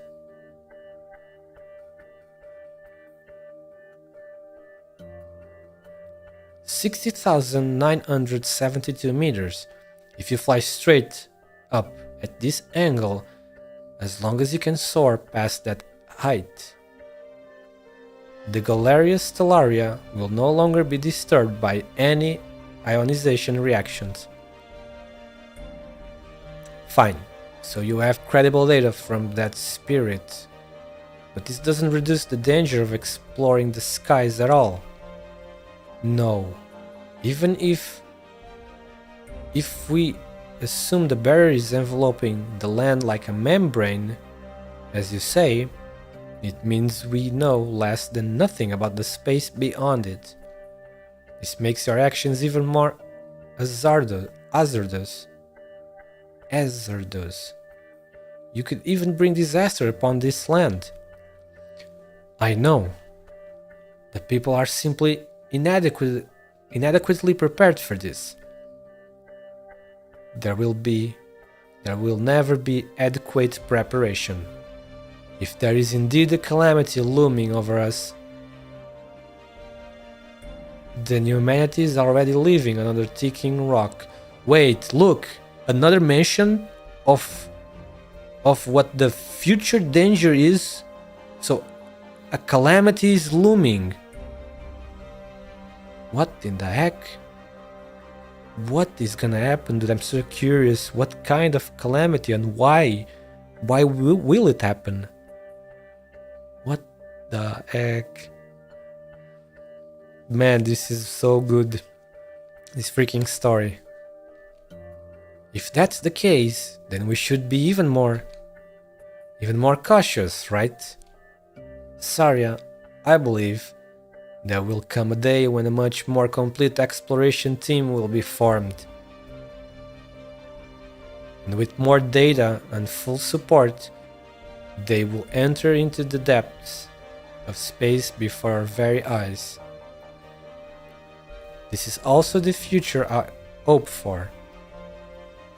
But you yourself are not in this future of yours. True.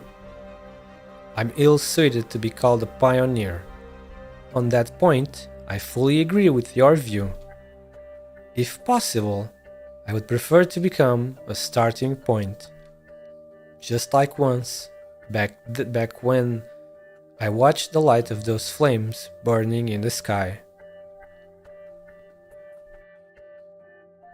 That was the last thing my parents left me. A starting point.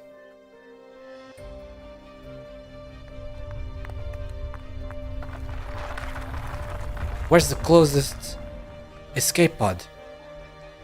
None left?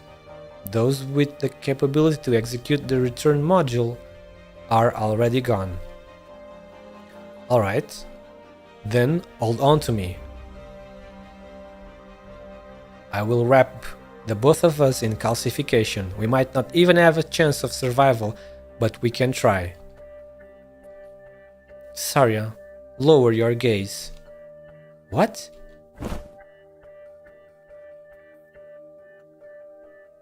You are the one who didn't look down this time.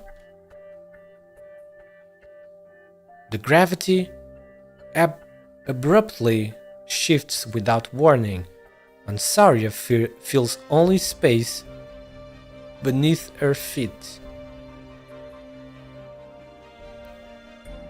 She did not expect Kristen to set up an emergency escape door at the Galerius Stellarius Center. No. Saria thinks to herself. She should have expected long before. The door is not for the owner of the planetarium. Kristen knew that at the very last moment, Saria would come. God damn. The sudden change of mass robs Saria of her voice, and she fails to yell out anything at all. She also knows that there is nothing she can grab, but still stretches her hand out. Starlight and earth pour onto her view, while Kristen only gets further and further away. Ah, this one is beautiful. Look, smiling Kristen. I do not understand how anyone can hate Kristen.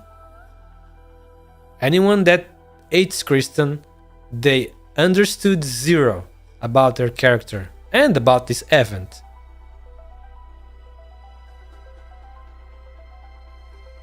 Saria, you always wanted me to take a good look at the world. Now I have. It is equally beautiful. You will watch it, and the people it nurtures in my stead. That I always knew. Just as you have in the past, and will in the future. And I am not the type to lead people on, step by step. I am just a pair of eyes.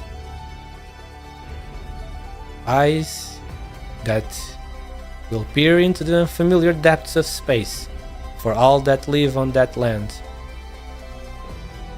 Freeston. I can almost see the true starry sky.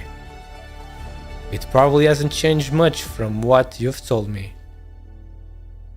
In over 10,000 years, me and you, our civilization and yours. On the scale of the universe, we really are insignificantly small. A torrent of energy pounds the accumulated area of this gigantic airborne structure, and the ring hovering up high looks almost swallowed by the tremendous amount of energy. Immediately afterwards, an even greater amount concentrates at its core, enough to destroy any massive nomadic city. And this world is just so puny and shallow, how could it ever bear it?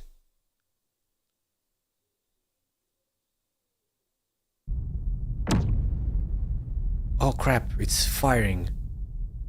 It's finally gonna break it. The light converges and abandons the earth, stabbing upwards into the air. Oh! What the fuck?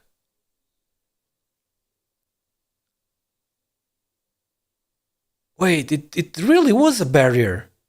That thing hit the barrier. Under the unprecedented energy surge, wave after wave of dazzling ripples emerge out of the pitch-black curtain devoid of any life. The false sky is at last rent asunder. So it was a real physical barrier. Wait, what the fuck are we seeing here? I do not understand. Wait. Is that the view from the hole that she made? The ancient twin moons exposed their real faces. That's the view from the hole that she made? Tonight, the truth will be perceived by humanity for the very first time.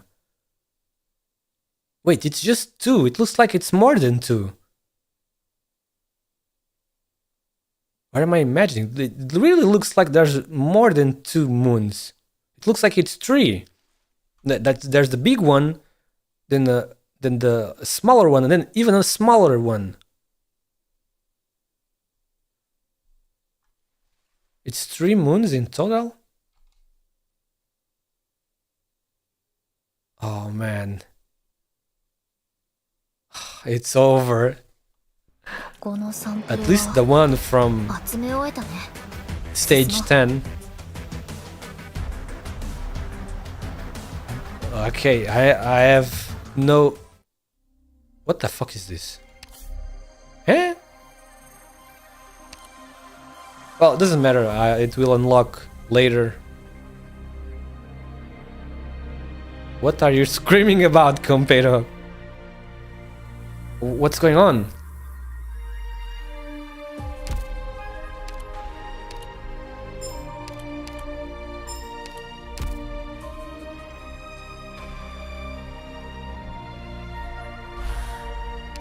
Yeah, it's CWST3. But what about it? It doesn't matter, right? We're gonna finish it. It's the last one. Let me just take a quick look again on my base to see if I need to change anything. Oh, you gotta be fucking kidding me. There's still a 4? Oh my god. It's 7. I've been here 7 hours. Well, it's okay. I'm not ending until it's all done. How long until this one? 1 hour. Man.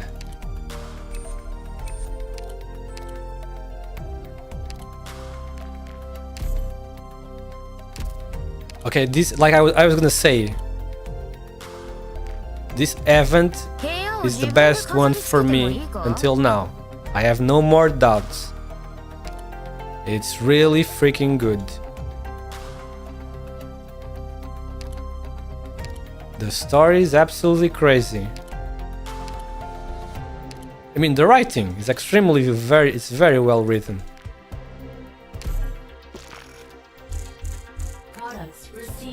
Of course, I also, as you guys already know, I also love space and science fiction stuff, so maybe I am a tiny little bit based also because of that.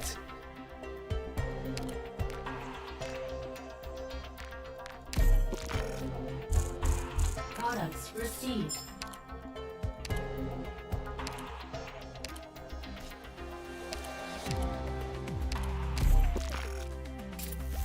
Products received. No, I mean the theme, you know, the science fiction theme and the space also, since it also involves that. I really like science fiction. 部屋を自分で飾り付けてもいいか?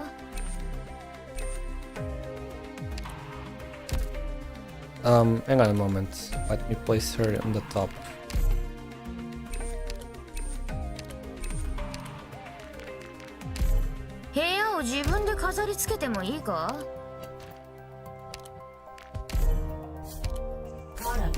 Okay, give me a minute, just a minute or two. I need to go to the bathroom again. まだ数多く残されている。ドクター。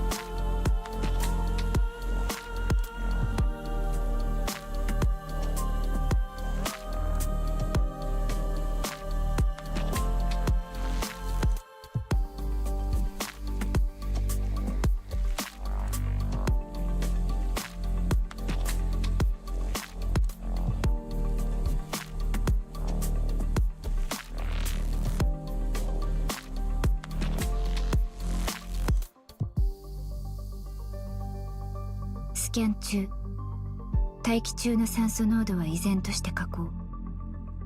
いや、ドクターは休ませておこう。私が向かう。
Okay. Thank you. Sorry for the wait, and thank you for waiting. So it's finally time to see the ending for real. The final scenes. So let's go. Muck freaking reading. I don't know. Maybe. Not final. Well, the two final ones. Then.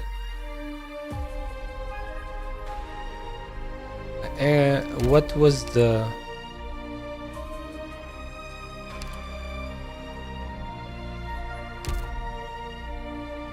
Wait. 1, 2, 3, 4, 5. How do I not. How did this not clear? What? Wait, the excluding tutorial story. Oh, that means you can only complete this in when the X stage is open. I guess. But let me go here. Let me start this one. Oh fuck! I need to go to 4 to do this one.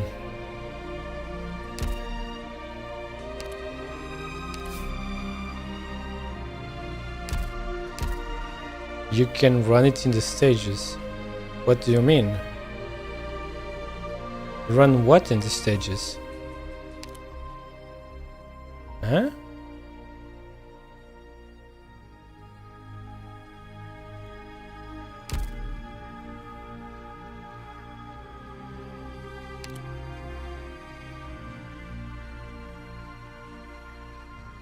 Ah, I see. Okay. I see. It's really weird that this isn't complete yet, because 5 times. 1, 2, 3, 4, and 5. When I began streaming today, I was at 6, right? Wait, or was I at 5? Okay, maybe I had 6 already done. That's why it's at 4 then, if that was the case. Never mind, wait, maybe... No, I'm tripping. Never mind, I remember now. Yeah, when I began today, I was at 7. When I started today, yeah, that's... Never mind. I was being an idiot. So it's, yes, one more stage and it clears. Okay, those left behind.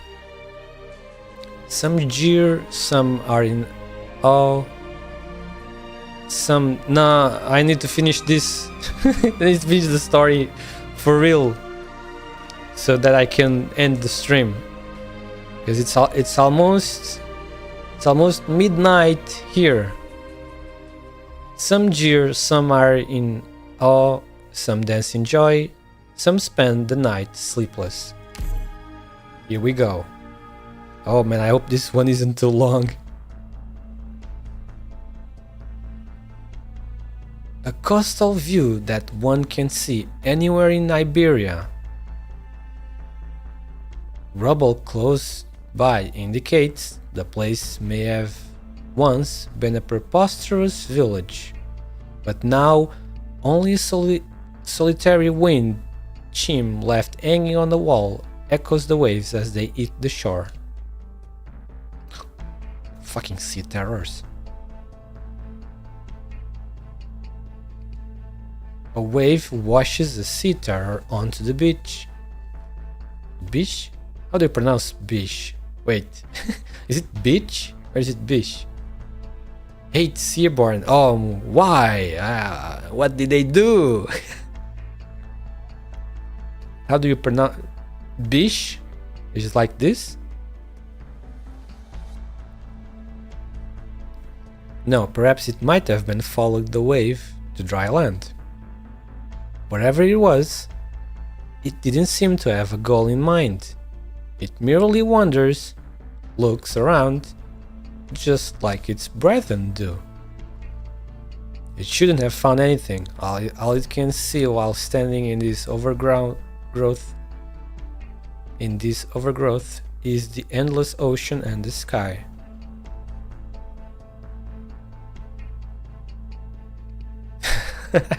What?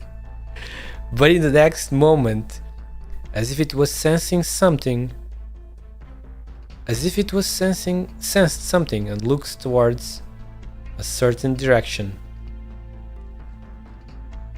The never-changing sky is swept by a wave of ripples. Oh, like beach. I see. It's hard to get used to it, because I always thought it was beach. But I guess beach is the other bad word. Is for the bad word only, the T. It looks in that direction, but there is only an endless sky. Soon after, its compatriots arrive. It's kin, it's we many. Wait, it's pronounced like the bad word? With the T? You gotta be kidding. For real? No way. So both are bitch. What? I have looked it up, but just in the translator. The translator says bish. So I guess I cannot trust the fucking translator always. All their eyes look in the same direction. Look at this. This is pretty interesting. Like, Kristen made the hole in the barrier, and look, the seaborns are already reacting to it, even though they're so far away. It's like it's speaking to them, you know, at their soul or something. It's like they can feel it. It really feels like the seaborn have some connection to space, which is obvious because their end goal is to reach space, as you can see from the lore in IS3 or something. Oh, it caught me. Wait, what? What caught you? Anger? Eh? All their eyes look in the same direction. Okay, now it's in Lithuania. YouTube caught the censor joke. Oh. As an attendant apologizes, it's son of a bitch. Oh, son of a bitch. Like the meme from Stein. Not really a meme, but the scene from the scene from Steins Gate. You know about the scene from Steins Gate? That was a very fun one. It stayed in the anime community for a long time. Speaking of, since I mentioned Steins Gate, I love those types of science fiction time travel stories. Oh, you don't know? I'm sure Riker knows, because Riker seems to be a pretty big anime watcher, anime viewer. Yeah, Steins Gate is an extremely good science fiction anime with time travel. It's considered one of the best ones. It's from a novel. The original work is a visual novel. Yes, Steins Gate. Then it was made into an anime. So yeah, the original work is a visual novel. Visual novel game. Video game. It's pretty good. Especially if you like stories with time travel. As an attendant apologized to the proprietor?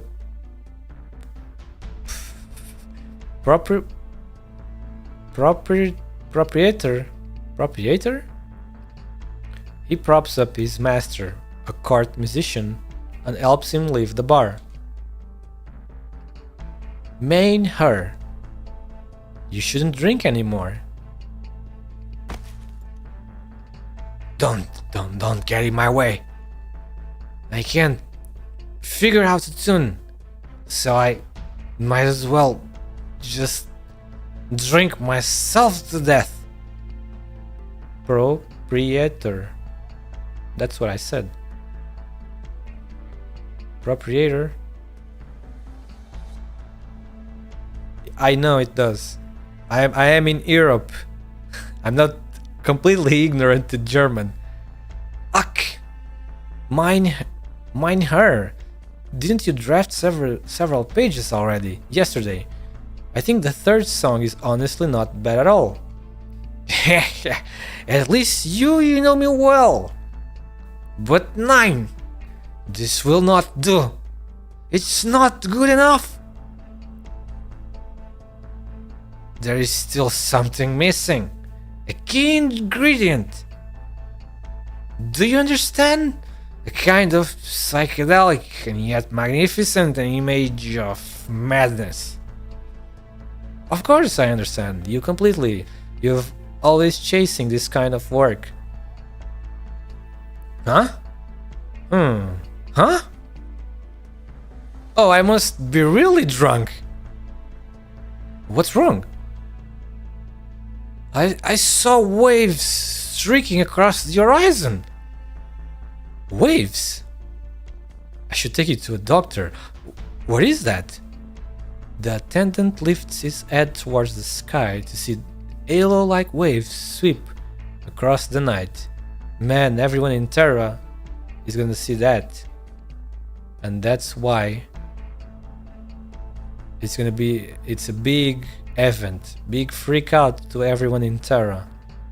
Someone made a hole in the freaking barrier and now they can see what's exactly on the other side, outside, on space.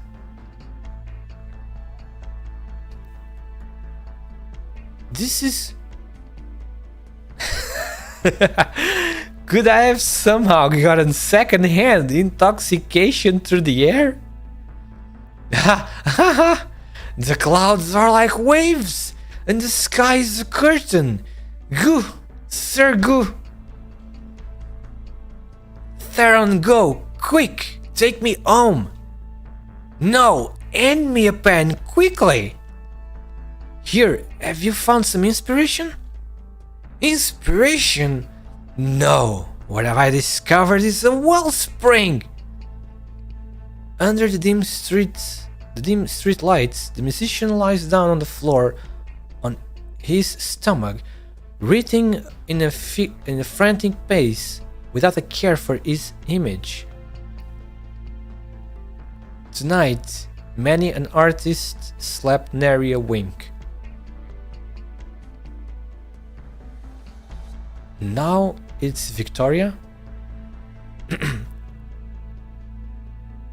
Take a gander at this happy lot. They think the storm is already over, and Victoria merely had a little hiccup. Whatever they possess is still intact and will continue to remain as is. How I wish I could share their optimism. Sir, there's something I need you to see. What's happened? You're not the sort to be killjoy at a time like this. It seems something has happened in Colombia. Seems? Yes, we are urgently collecting information at the moment. Has our rebellious child again done something incomprehensible with the science and technology they are so overly proud of? That has yet to be determined. But at present, I can confirm that this is information you must know. Just how important in this matter that I have to be proactive instead of waiting for you to bring it to me? It is honestly beyond the scope of my abilities. The Count The Count realizes the bitter smile on his trusted subordinate's face, and this shifts his original joking mood to one of surprise. This officer only knows to tell the truth, and this means that something has indeed happened. The Count walks to the window and immediately realized why his subordinate was at a loss for words. There was information physically impossible to be brought before him, but also a reality no one could ignore. What sort of natural phenomenon is this? We immediately hired experts relevant to the field, and combined with the information from Colombia over the past few days, they have proposed some valuable theories. Site 359 Spy Dossier. Investigation report on the Maylander Foundation. What? Victoria had a spy in Site 359, huh? And what are these? Academic papers?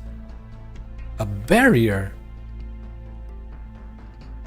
Wait, the rest of the world was not aware of the barrier talk? Was that only Colombia knew about the barrier? At that detail?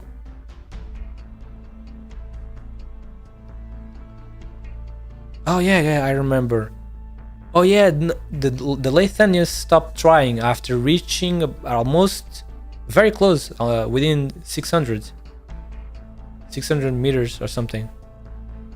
So that makes sense if no one. But the parents of Kristen aircraft eat the barrier, and that's why it got fucked. I imagine it's like a plane eating a surface. Basically, yeah, it's a surface.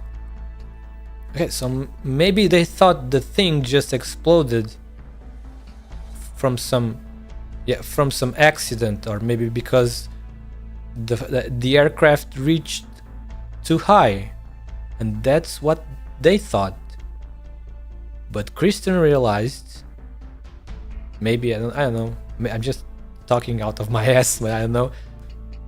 That was a real physical barrier. It was covered up as an accident, yeah. Oh yeah, so that explains it. No one else around the world is aware of a real physical barrier covering the whole sky, the whole planet. Oh, so now everyone is gonna find out. No wonder this is gonna be a gigantic impact on all of Terra nations. Tell me the key points of note. This layer of ripples has originated from Colombia and is extremely unnatural. After conducting some simple observations, we believe that the findings align perfectly with a long-forgotten theory in the world of science. The sky above our heads is indeed false. And here we go. Yes. It's always been a freaking barrier.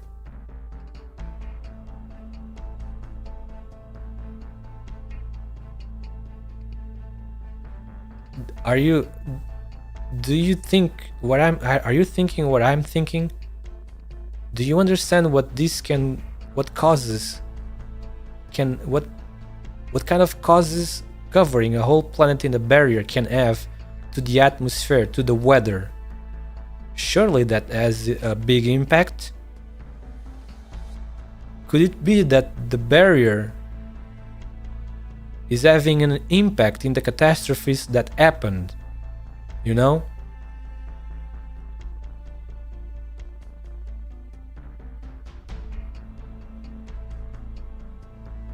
Man. It's because it's a barrier and it's very close to the surface, only 6 kilometers. You're talking about the real life, right? You're talking about the real world. The ozone layer, yes. I have read that the ozone layer is healing. I don't know anything. Yeah, but lots of places in the internet say that the ozone layer has been recovering pretty well recently. Yeah, it's healing. But look, how long is from the surface of our land until you exit the atmosphere? Is much longer than 6 kilometers. So the fact that the barrier in Terra is only 6 kilometers from the surface seems very weird to me. I'm sure that barrier has some fault in the catastrophes, right? Because look, clouds, like in comparing to the real world, clouds and stuff, they go much higher than 6 kilometers. So it's almost like Terra. It's almost like Terra. But maybe Terra might be a tiny, smaller planet. But you don't know unless the writers would share these details. But I think it's an interesting theory. I believe, I mean, if it was a real theory by the writers, it would make very sense. That barrier is not natural, right? It's an artificial thing. So that means maybe it has some sort of impact on the catastrophes. Imagine if the barrier is the cause of the catastrophes to a certain degree, you know? Because like if they manage to completely destroy all of the barrier and the planet be free from the barrier, what if the atmosphere became bigger? I don't know, man. I'm not good. I'm not a specialist at this stuff, but it certainly seems to me that the barrier could have an impact on the weather, the atmosphere, and especially the catastrophes. The sky above our heads is indeed false. Something has happened, and we know nothing about it. We have already mobilized all our spies in Colombia. They will soon bring us results. Spare no expense. I want answers. I want an answer before tomorrow morning to bring to the Duke of Normandy. Yes, sir. My lord, I would like to introduce my distant nephew to you. Shut the fuck up. No one cares about that right now. Yeah, they are worried about bigger things like the freaking barrier, the sky being fake and shit. Tonight's banquet ends here and now. Yep, I knew it. It was obvious. There are more important things to worry about than freaking nobles and their connections. Viscount needs his peace and quiet now, so please return home, Viscount. Very well. The Count looks at the distant sky without saying a word. Tonight, conspiracies hatch in alleys, while countless politicians toss and turn in their beds. Warning! Energy overload. Energy overload. Shockwaves from the energy surplus have impacted the entirety of Hammer. Secondary disengagement protocol acceleration complete. All secondary cabins, mounting devices and external energy lines have been separated from the Stellaria's main body. All personnel evacuate via the escape pod and execute return protocol. Repeat. Our personnel, evacuate via the escape pod and execute return protocol.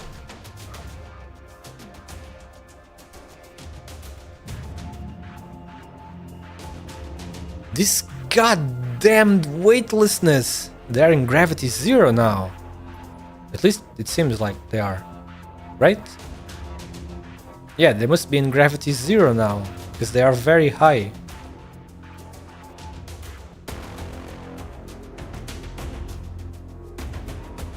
This goddamn weightlessness. Couldn't they have made the escape pod just a bit smaller?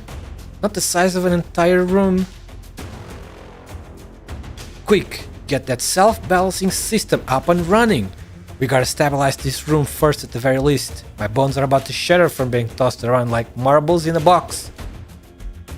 I know, I'm working on it. I hate manually disengaging lock mechanisms so much. Especially in times like this.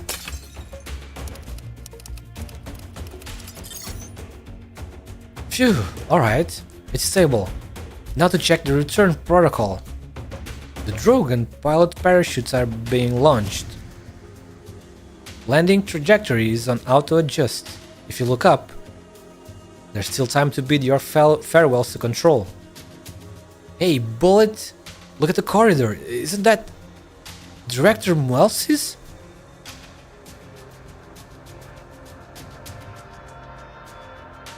Director Muelsis, get in quick! There are still seats! You should have clearance to enter. This is the escape pod? This escape pod has existed since the beginning of ARK-01's design phase. And we ran several rounds of navigation and pressure tests before, so don't worry. You are Claude, right? I remember you. You've all been in components control for many years. Before Hammer took flight control, no, Kristen disbanded the Renin Lab components control section. The last job she assigned us was to assist the energy charging and focusing. All calibration, maintenance, and security tasks have already been completed. When we return to the ground, we will all get new contracts, leave Rhine and leave Trimonts. Oh right. What's this? A remote sensor recorder. It provides real-time feedback from the biological data in the vivarium. Control said it would be helpful to you, so I was going to send it over to Ecological once I got back to the ground. The data was just updated. I'm really sorry. Wait, don't tell me right away. Not so fast. This is... How many years did it take? Go. In the short span of time after Stellaria broke through the barrier, the death rate of 753 plants has exceeded 90%. The rest aren't expected to survive. Kristen, what exactly does it look like beyond the star pod? You are fully aware of sharing the same possible fate, and yet you're so unwilling to call off your trip. They don't know what space is like, because they could never study it. Yeah, so they don't know there is nothing in space, it's just the void. No air, there's nothing, there's no gravity. So it's obviously everything dies because there's nothing.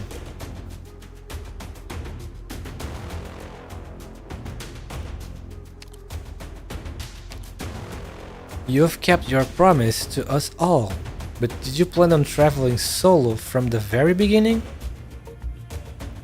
Then Saria, she...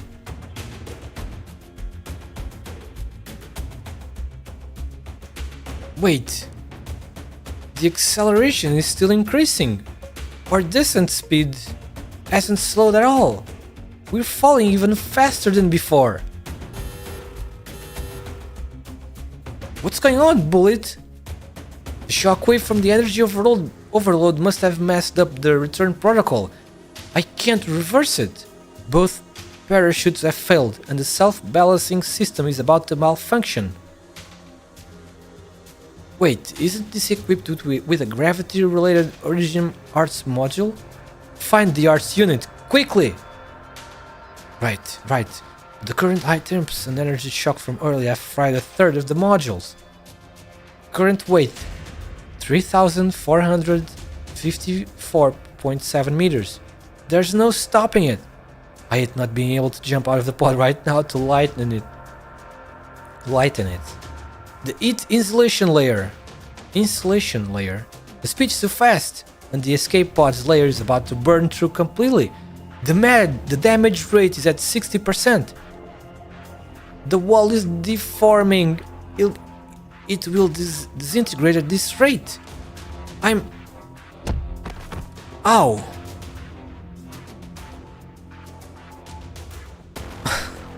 Bullet, son of a bitch. Could you have passed out after installing the arts unit?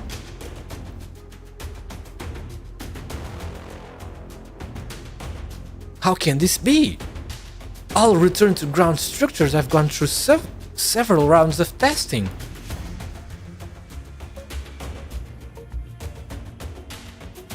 There's no simulation that can reproduce a passenger cabin returning to the ground for maximum 8. Yes, it is leaf testing, yeah. Science requires first-hand verification, and that's what we are doing right now. We should head to the inner cabin ASAP. The seats are cushioned, and there are oxygen masks. We might just... At this rate, we will hit the ground in a minute. No one's gonna survive. Shit, I don't even have time to record a final video message. It's obvious everyone is gonna be okay. Right? Moo probably will be able to save them with water arts. Are there people waiting for you? The tremendous centrifugal force throws Claude against the corridor's bulkhead. His face is pressed against the glass, and he sees a small shiny spike. No. It is a person, a figure tightly bound in the thick layers of calcium. It's Saria. He confirms that what he is seeing, but this means that the opposite figure is falling at the same speed as them, and maybe even faster. Director Saria! She's probably passed out at such a height. At such a height, even the thickest calcium becomes a fragile layer of eggshell, and she herself is even thicker than it. What? And she herself doesn't even thicker than it. What kind of English is this? I feel like there's another missing word or typo. Damn it. Water. A vast body of water. Water seeps from the escape pods. Yeah, probably the words that was missing. Isn't instead of doesn't. Yeah, wait.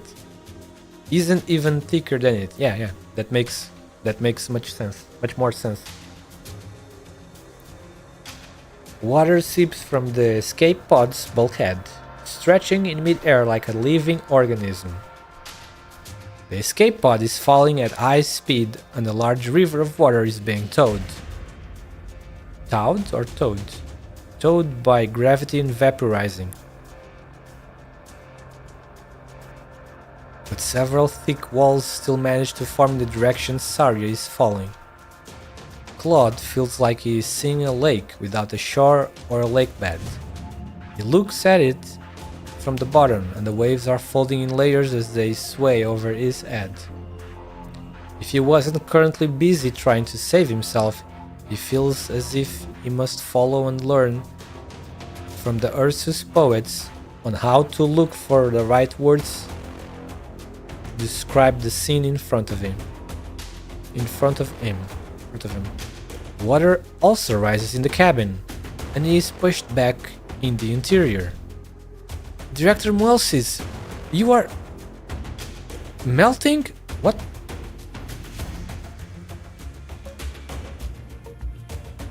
Saria, I guess you did end up fighting with Kristen after all.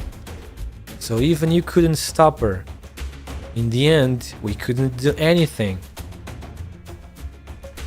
These water barriers can give you somewhat of a buffer. So if you can, I hope you leave. Shucks, I probably look real ugly like this. If I could go back and had this level of determination to pump all the water out of me, like right now, could I have changed a lot of things? The water gently envelops everything in its body. All components control employees, prepare for impact. Hold your breath. It's easy to choke when you are submerged in water. Go and meet the people waiting for you. God damn.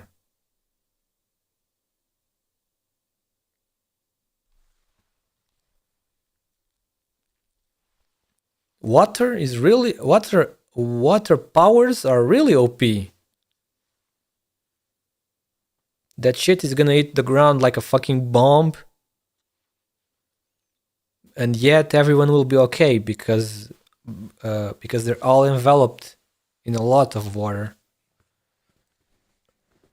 The first New Year's Eve after the founding of Rhine Lab, before the show ended, did they actually dance together? A dance of three?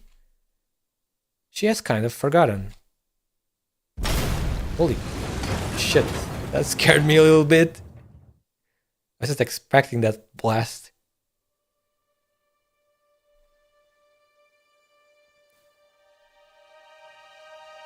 Wait, is that the hole? Saria, what do you see? Just the sky. That's right, the sky. I sat on this stump as a kid, watching my parents test flight after flight from the hill in front of us. Later, they brought me along. After they died, I never came back here, until now. You are the first. That's why you ate the sky? If I were 10 now, having just witnessed everyone's reaction to their death and just finished going through their belongings, I would tell you, yes. But that's not my current answer in mind. Worries, pressure, questions, derision. What is that? I never seen that word before. And bills from corporate and government sectors. These factors didn't hold my parents back, and they are not even worth mentioning. All the way, my parents staunchly advanced towards their goals, and they only lost to themselves in the end. If the journey is destined to end prematurely, then I too will willingly die on the way there. Don't say something that ominous. Can I succeed? I don't know, but I'm set on doing it. I inherited everything from my parents, and I've even gone further than they did. Kristen. Saria, I'm not asking anything from you. I'm just sharing some past events with my best friend. I understand. So, any thoughts? Weren't you merely sharing your story? Oh, you're such a burden beast. Say something at least? The sky is really beautiful.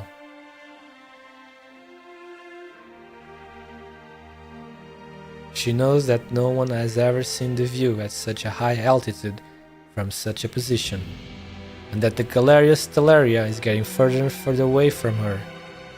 But she cannot open her eyes. She is falling at high speed. The wind howls, scraping against her face like a knife, and the cold, thin air rushes into her nasal cavities, making breathing difficult. Raw calcium accumulates in a frenzy, forming a thick crystalline layer around her body, as to prevent her dying from the violent air friction. But she cannot do anything about the impact when she lands. It was already over. The vertigo from weightlessness hits her, and no matter how hard she resists, she loses consciousness.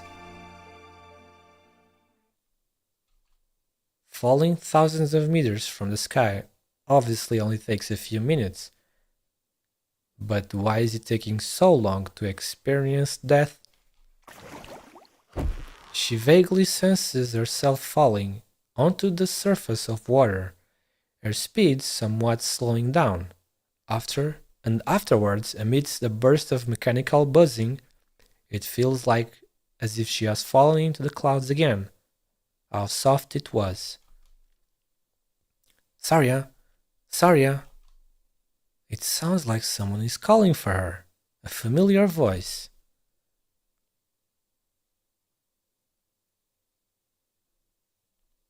Ugh! Oh, it's silence. Don't say anything yet. Eye movement response normal. There should be local internal bleeding, but cardiopulmonary functions are normal. The impact caused multiple external injuries, a slightly torn flexor tendon in the left leg. I'll apply a temporary treatment at the affected area. Fortunately, there isn't any serious damage to your bodily functions, but when you return to Trimonts, you need to undergo a comprehensive medical exam. Saria, do you have a headache? I'm fine. Good. I crushed your drone. These hair cushions. It's fine. Where's Ifrit? Is she not with you? She joined the search and rescue efforts too, so she should be nearby. Let's go meet up with her. Can you stand? Come, I'll help you up. Silence. Thanks.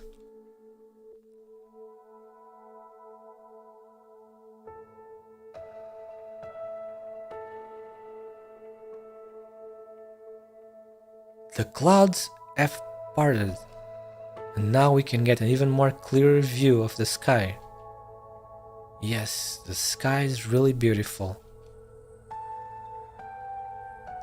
Are you not going to ask your question?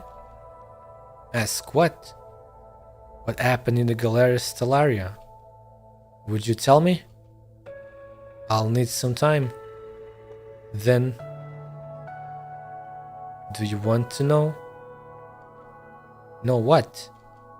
What happened down here when you went to stop Kristen?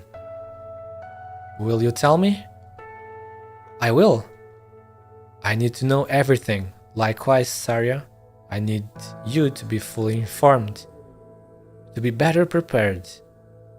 This is the only way we can ensure that we won't make any missteps on the road ahead of us.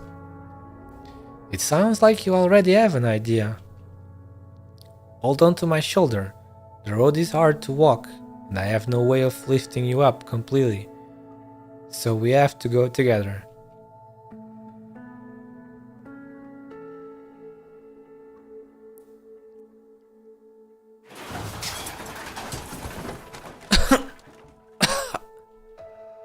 Claude, Benji, Joan, Bullet?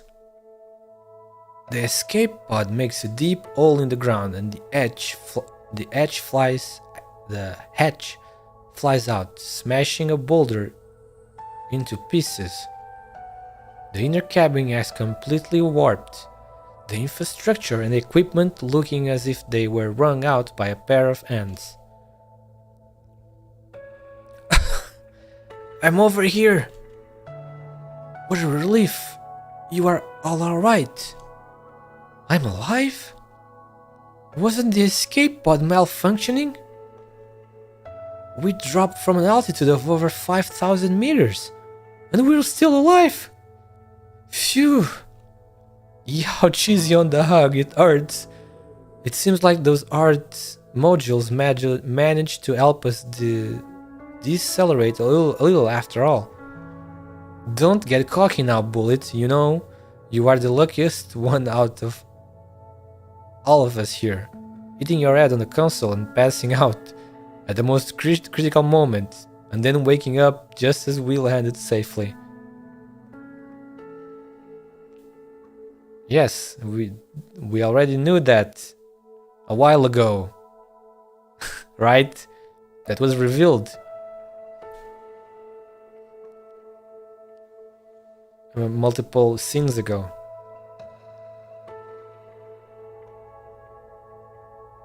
I mean, the barrier, yeah, the sky barrier.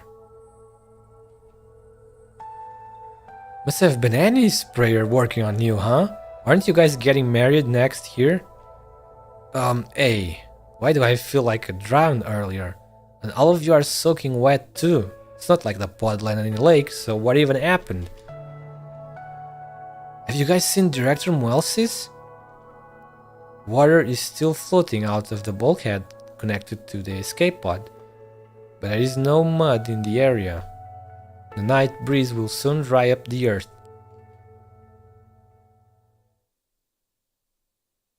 What? Again? We are still here.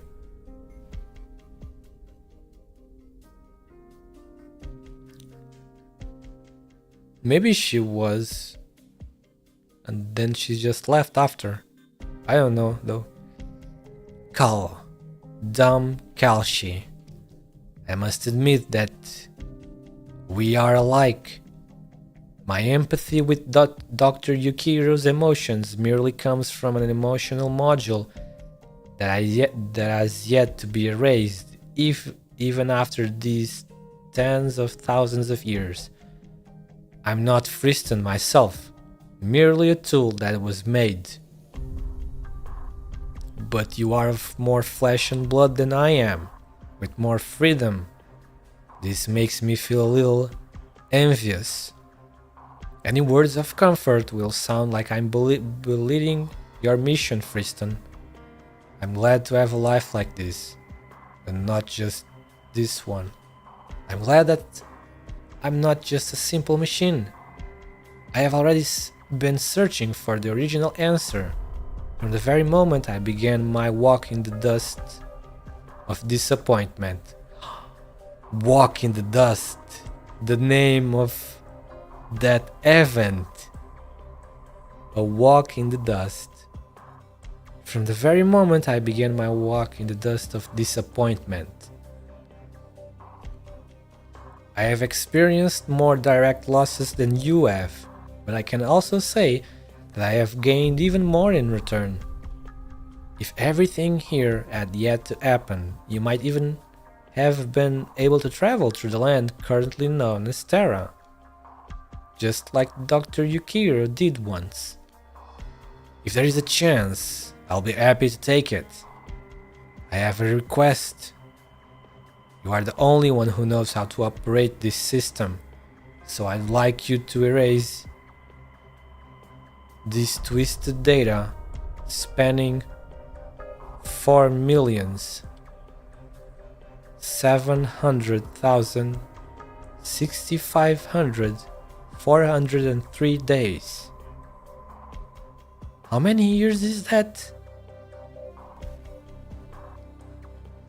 Let me see if I can calculate that, because now I'm a bit curious.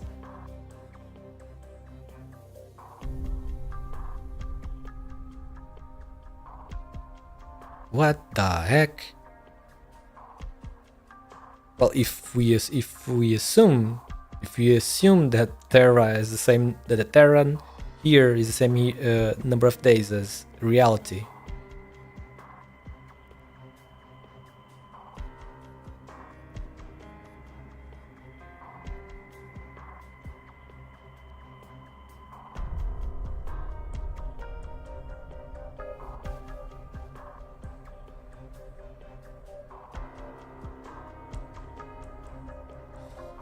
Holy shit, yes, it is. God damn, mate. What in the fuck? That is insane, that amount of years.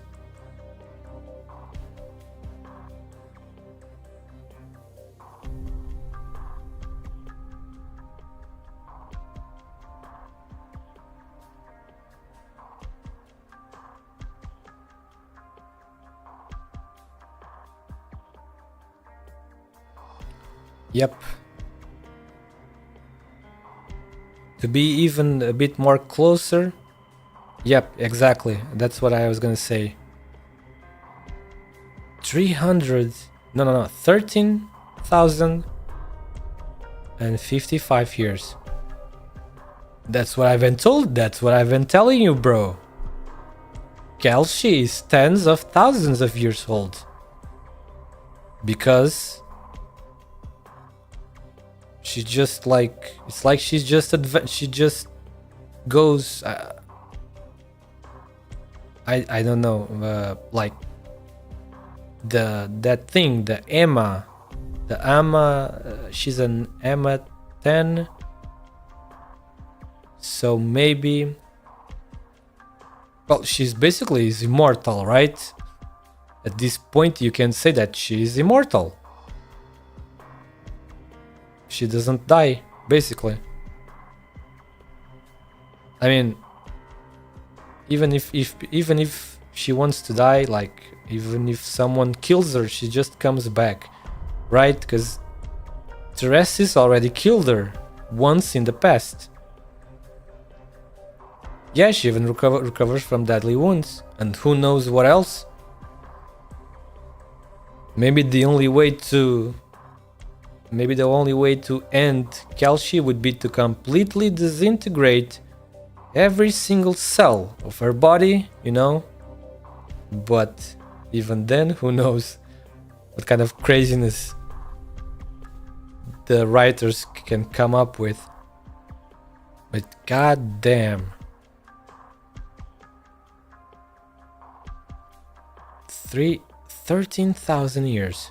Keep only my emotions and original memories. Let me die as Trevor Freeston, even if I can only die as a replica. I understand your decision, but this process will take a lot of time, and you will gradually slide into despair in the process.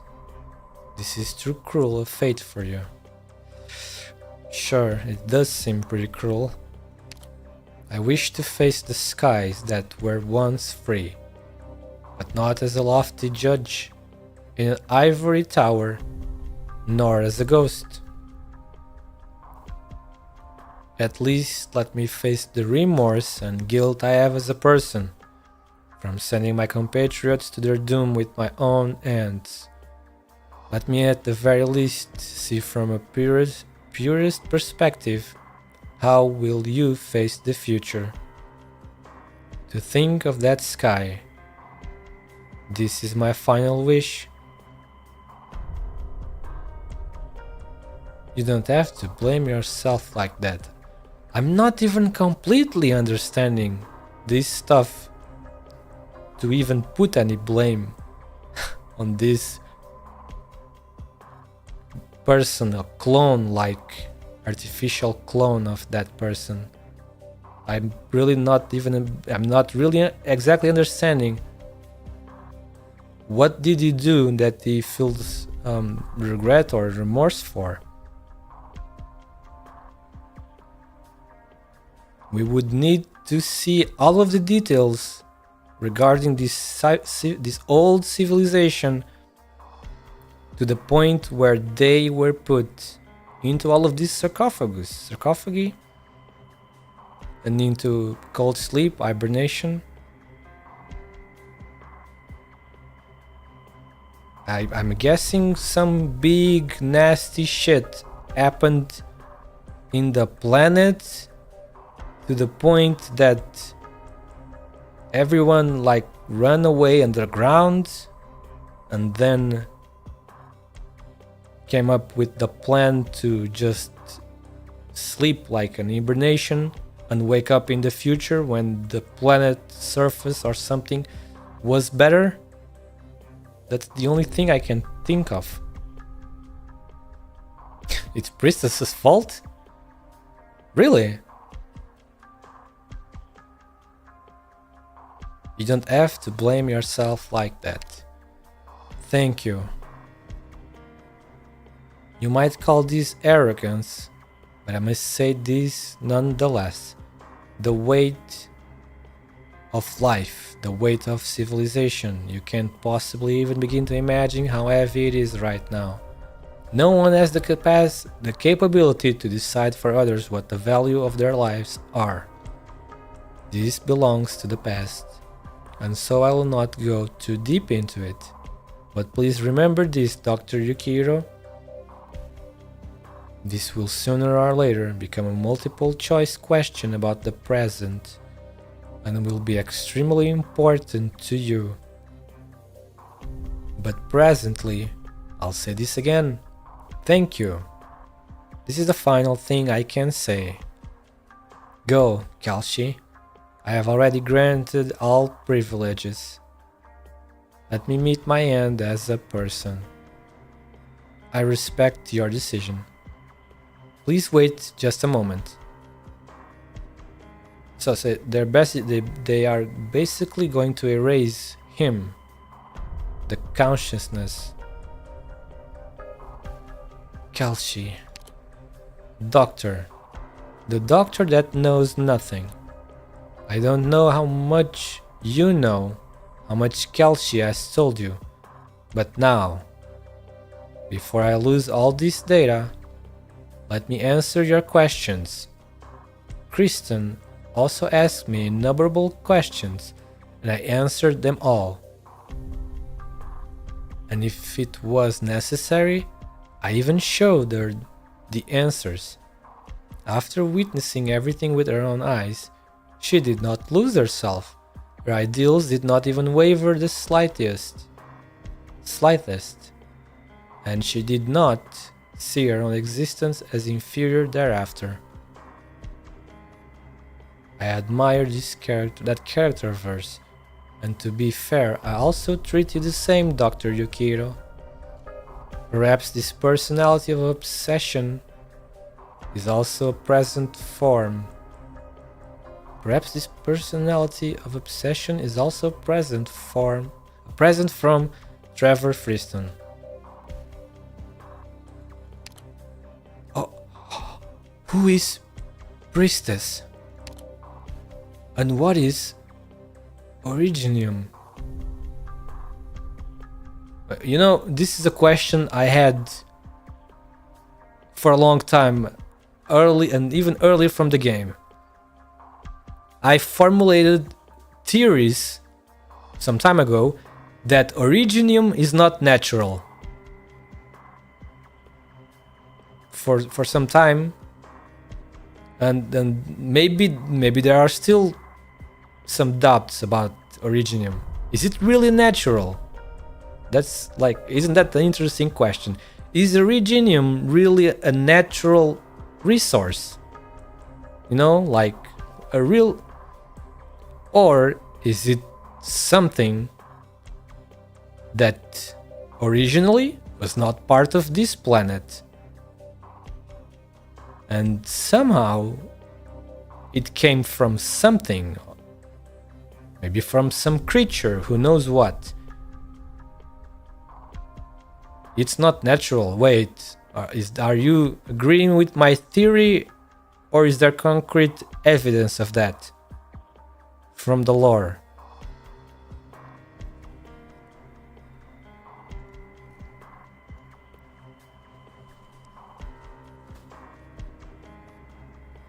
Oh, keep talking to Friston. Okay. Reminds me of Amia's token. You will understand my choice one day. Forgive me. Who is saying that? I have no idea, but wait, I actually do have a little idea. I thought that that was said by Teresa. When Teresa passed the crown to Amia and also died or was killed, I don't recall exactly her dying circumstances. That was her asking forgiveness to Amia, because she passed the crown to Amia when Amia was still very little, if I remember correctly. She was still a little kid. But yeah, but I cannot be sure that that is Teresa, but it seems to be. Teresa died in the past when Rhodes Island was not Rhodes Island, was Babel. She died just like that or was killed?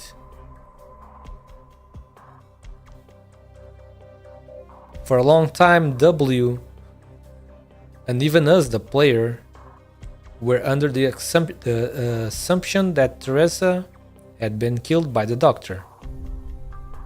Because Doctor in the past was very ruthless. Yes, exactly. But it was not him. We just learned on chapter 12, right? Doctor actually did not do anything to Teresa. There is still some mystery there as well. What exactly happened? And what is... Okay, so what is... What was the first question? Who is Priestess? Yes, and what is Origin? These two questions are not as different as you might imagine. Doctor was framed. I mean, that sounds about right, yeah. Originium. Even if you've lost your memories, even if you just learned it far exceeds the categories of the infected, catastrophes or arts, are you still kneeling aware how important? You are still keenly aware how important Originium is. That is the way to go. Kelshi knows some answers, but I think she won't be able to tell you. Priestess will not allow her to. This restriction is carved into the depths of her original consciousness, and even death will not free her from those shackles. Oh my god, so it's like she was programmed, probably during her creation, to not share that information with the Doctor. Or maybe not even with anyone. God damn, bro. So Kelshi is probably like a cyborg. Kinda. What do you call but we still do not know. But what do you call a person, a living body, but that is also a machine? That's a cyborg, right? Cloned being. It's probably Priestess' fault, because he says the question is not that different. The two questions. So maybe Originium did not exist in this world many thousands of years ago or something.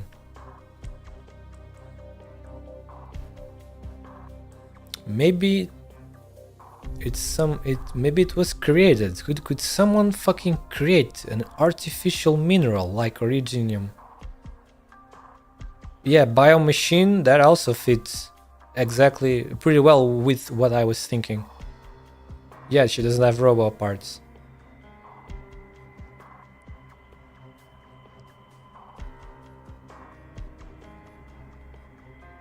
Man, this event is crazy on the lore details. It still doesn't end. Oh my god. There's still another scene after this. So, should I really tell you the answer? Perhaps Kelshi is afraid that the truth might loosen your memories and turn the tables on your hard-earned developments. Though I believe you have already done some preparations on your end. I can give you the answer, but not in its entirety. I don't even know what your past was like. My birth and isolation from the outside world happened far earlier than you think. Originium was just one out of the many innumerable answers. Originium means unification. Originium means another state of existence. Excuse me? What? Unification. Another state of existence? What the fuck is this hinting at? Is Originium... Originium... Nah, that cannot be, right?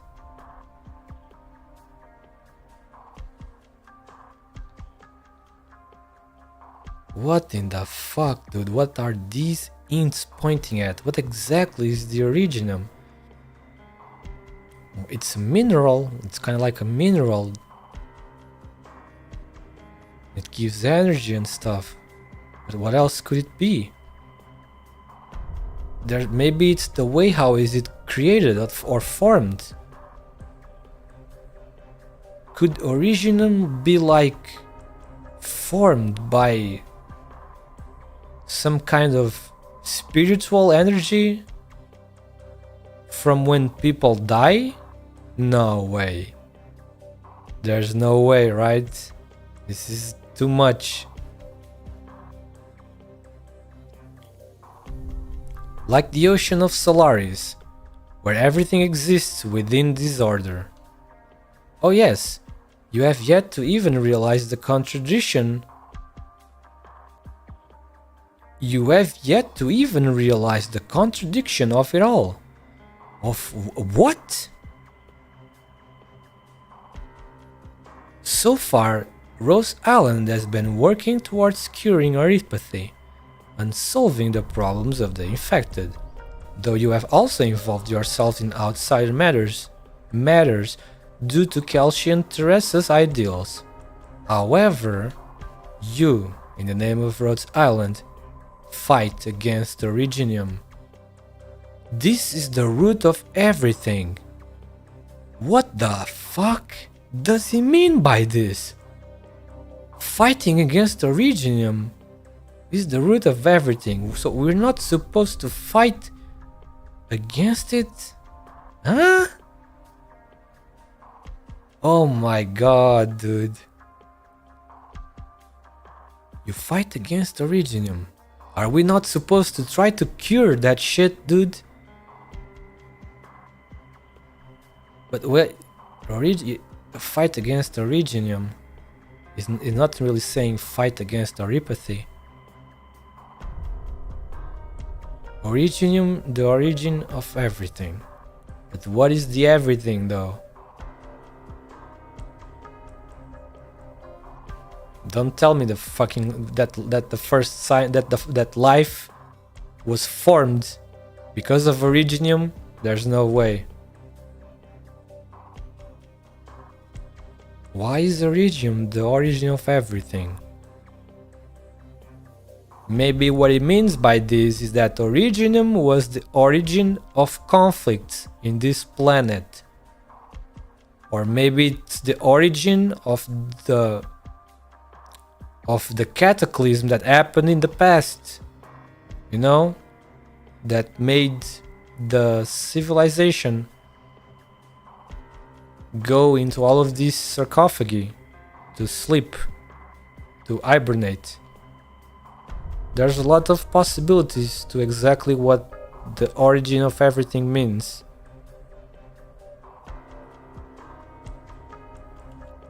I do not know what decisions Priestess made in the end, but it seems that Kelshi, with all the lives born on this land with free will, has no way to peacefully coexist with Originium.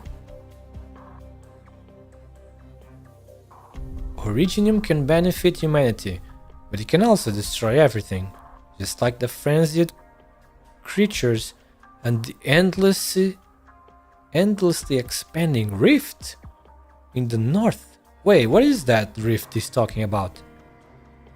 There's a rift in the north expanding non-stop?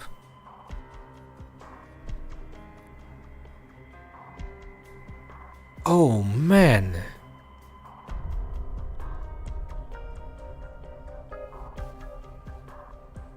I've never seen the mention of any rift in the north until now. Oh, so he's referring to the demons as a rift? That sounds very weird.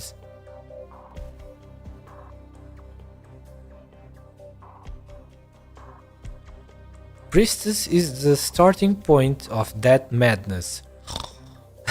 What the? Priestess is what? And you were once extremely close to her. Did Priestess did some crazy experiments and created the demons?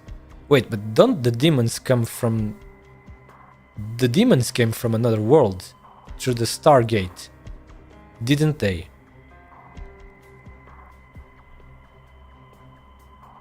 I guess she made Oripathy. How do you know that? What? Wait. Oh, she created Originium. Well, unless the game really tells me that, I'm not sure if I'm gonna believe that right away. But sure, but there are some hints actually pointing to that. Priestess is the starting point of that madness. What the heck? And you were once extremely close to her. There's one thing I'm failing to get. The preserver is talking like he lived in the same time as us in the past. So maybe he was there with us and Priestess in the previous world, the previous civilization. Am I understanding this correctly? At one point, Priestess, Doctor, and this guy, Freeston, whatever. He was Trevor Freeston before he shoved himself into machine. Yeah. But then he was there with us. He lived, we all lived in that time before whatever happened, and we had to been put into a sarcophagus, like everybody else. That's how he knows about us. Yes, he was there with you. Yeah, absolutely. There was no other way he could have known all of this unless he was there with us. Wait, what the fuck did Priestess do, dude?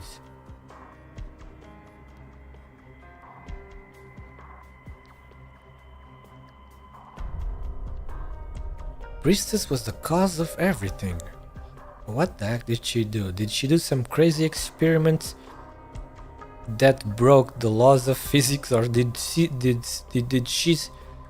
try to divide by zero and turn the universe upside down? We can cure Oripathy? Then what can I do next? What does Originium have to do with me? So we can cure Oripathy? I'm incapable of guiding your next steps. Strictly speaking, Originium in its current form. It has already exceeded my understanding of it. Okay, so wait, that means Originium wasn't always like what it is now. That means before it was a simpler thing, and now it has become more complicated, so it does not understand it anymore. So that means that Originium is evolving, or maybe changing as time passes. Oripathy is not something that was carefully planned and produced. Wait, he made this sound like Originium, then was carefully planned and produced. What the fuck? So I was indeed correct like an year ago with my silly theory that Originium maybe was not natural and indeed an artificial created mineral thing, whatever you want to call it. In your current situation, curing it is difficult, but there may be other ways you can stop or use it. Your past with Priestess seems to be Kelsey's greatest taboo, and I don't even have the full picture. According to my hypothesis, your appearance, participation, and amnesia, they are not without purpose. You have to find your own answers. Don't blame me for being so cryptic with my words, but sooner or later, when you face the truth of the past, you will understand Kalshi's thoughtful intentions. Dude, imagine if Priestess turns out to be the final mastermind boss in all of this shit.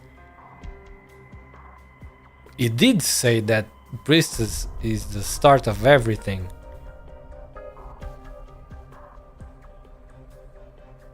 What the heck, dude? That would be one heck of a twist.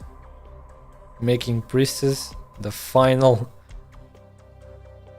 ultimate villain mastermind of everything that has happened bad in this planet or whatever. Stay patient. Stay true to yourself. Doctor Kelsey, you've already taken a huge step forward, but turn your head and look at what we have faced. Victoria, Colombia, the infected are still being discriminated against, and the flames of war might just spark in any place on Terra at any time. We still have much more to do. There will be more and more layers of crisis in the future, and the current situation will become even more worrisome. Fuck, more foreshadowing that things are gonna get even badder, even badder in the future.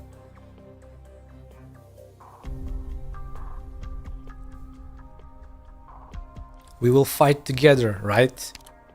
You are the commander of Rhodes Island, the Dr. Amia trusts. We will find a way. I'm delighted to have met you both in my final moments. I can already feel some data slipping away. I might even forget our conversation in just a few seconds. Having lost the purpose of your database, your emotional module will once again re-experience the loneliness of the past dozen millennia. No one knows what the consequences will be to compress all those years of emotion into just a few minutes. I will destroy this bunker before the energy is depleted. We'll need to escape in time. Thank you both. Drowsy. Unnatural sound. Are you all right? Unknown language. You, a living creature, here? Man, he already forgot everything. You must wait. Why is it so dark here? I mean, Too long. Too dark. No. No. There's still the 173,050.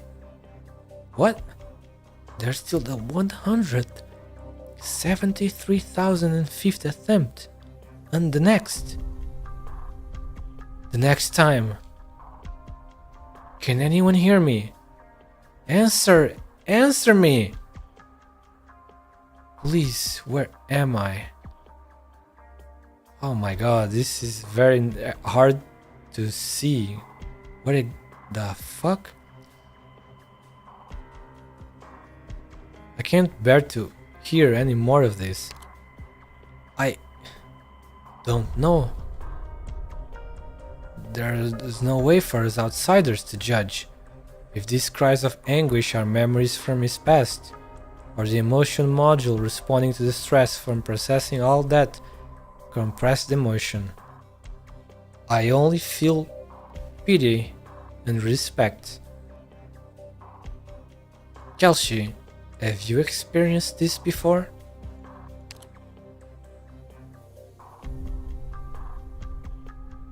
I hate this, damn it! Why must I suffer this torture? Why must it be me? Even if they all come back to life, I myself won't be a living person. I made such a great sacrifice, and yet you've all abandoned me. Who has it? What? Who? Okay, this is a typo. It's missing the W, right? Who was it that gave me such a duty? It was myself. Why? Is that me? Can I still recall my determination? Doctor, you should stop watching. Living now is the final act of respect we can give him. We have to find the exit. Oh, not you, what the fuck? Okay, he's on our side, never mind. Madam, over here! I knew something had happened underground when the cave collapsed. Let's leave this place first. Is this the man-made passage left behind Kristen? Yes, I reckon it will lead us to the shaft. Only Evan knows why the army never discovered this secret path. If the Preserver had not shut down this system, it would have been impossible for you to find this passage. What happened to Oruaya? I have her trapped outside, and Maylander will have a nice long chat with her later. Madam, I need to know. There was nothing there other than an old man marching towards death. And as for what those deaths mean, I can only say they have absolutely nothing to do with Casdell. I shall not pry any further, unless a certain matter prompts me to. Walk this way.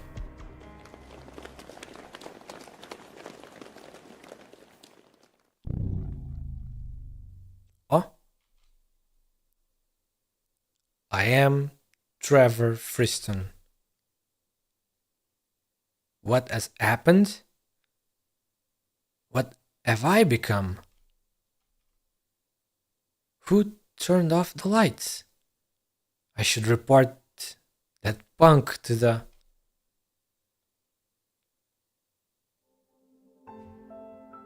I failed, haven't I? After how many years? How many years has it been? Oh.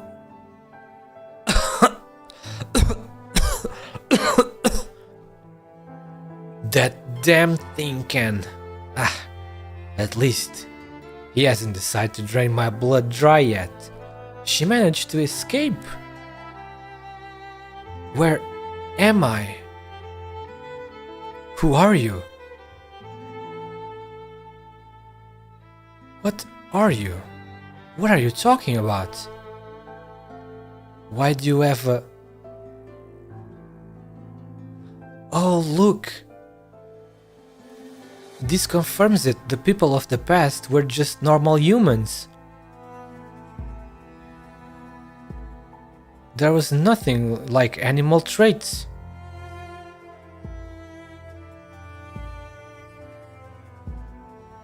So yeah, all of these races came after.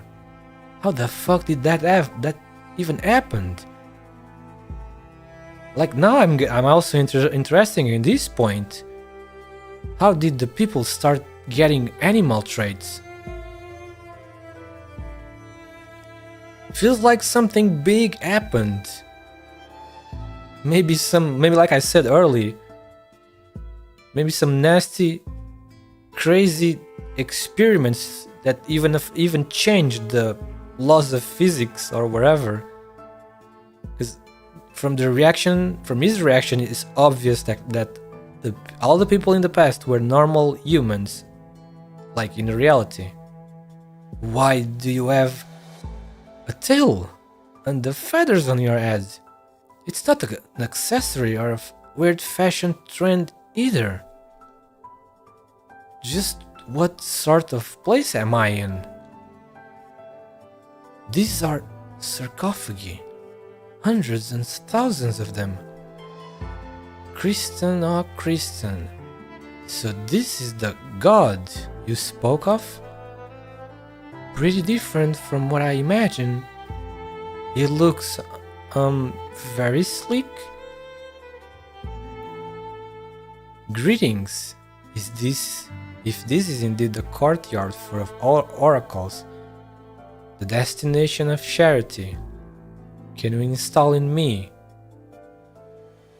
wings from the blood of the Kukulkan? Can you show me their wind and thunder, their glory of soaring in the skies, their magnificent forms? I come to you, bringing 451 years of obsession from the Kukulkan people, only for your approval and your answer. Guys, listen to me a little bit, wait. Did something fucking nasty happen and the humans and animals fused or something?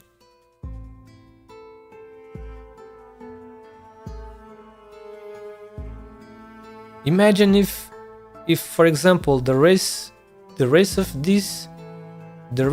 her race, like, look at this. Can you show me their wind and thunder, the glory of soaring in the skies, their magnificent forms? It sounds like she's talking, it almost sounds like she's talking about the big, like some sort of big animal with wings, you know? Their wind and thunder soar, the glory of soaring in the skies. I don't know, this is just a wild theory. This is a very wild theory of mine.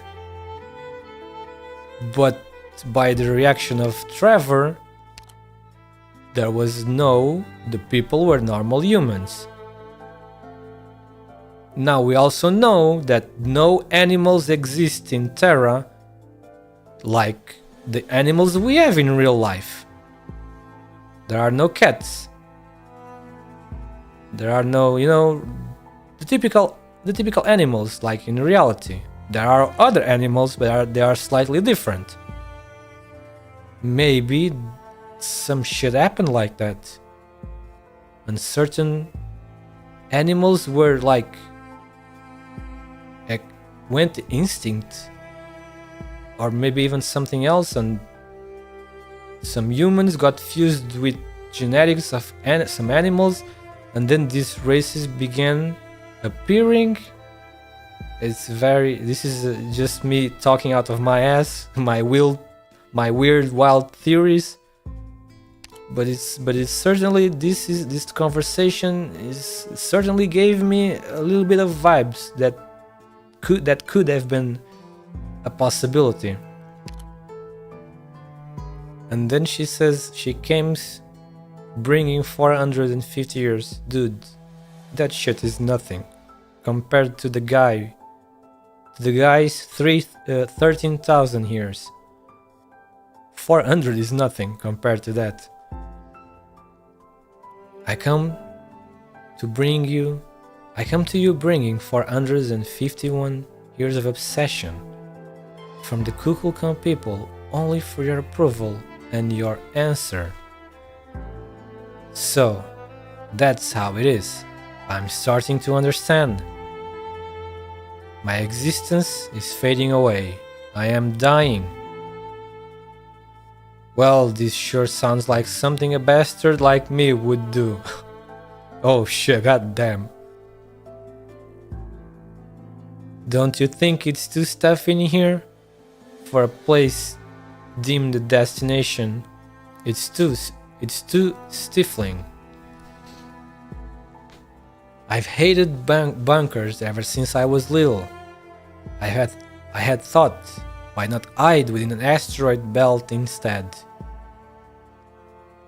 This is the second time he mentions asteroid belt. This is also interesting because this tells you that people in the past obviously knew about space. So that means maybe this civilization is the one that placed the barrier around Terra. Maybe to isolate the planet. Now depends if they wanted to isolate the planet from the outside or preventing something on the planet from leaving it. Isn't that also interesting? Because Trevor's civilization surely were extremely advanced and obviously also knew about space. Otherwise, he wouldn't know what an asteroid belt is. And that means they had no barrier. So that also means that maybe they were the ones that placed the barrier around Terra. And then that points to the other question I said. I wonder what for? To prevent something on the planet from leaving the planet, or isolate the planet from the outside? Man, so many questions. The game already gives you so many questions, and then my own stupid ideas create even more questions.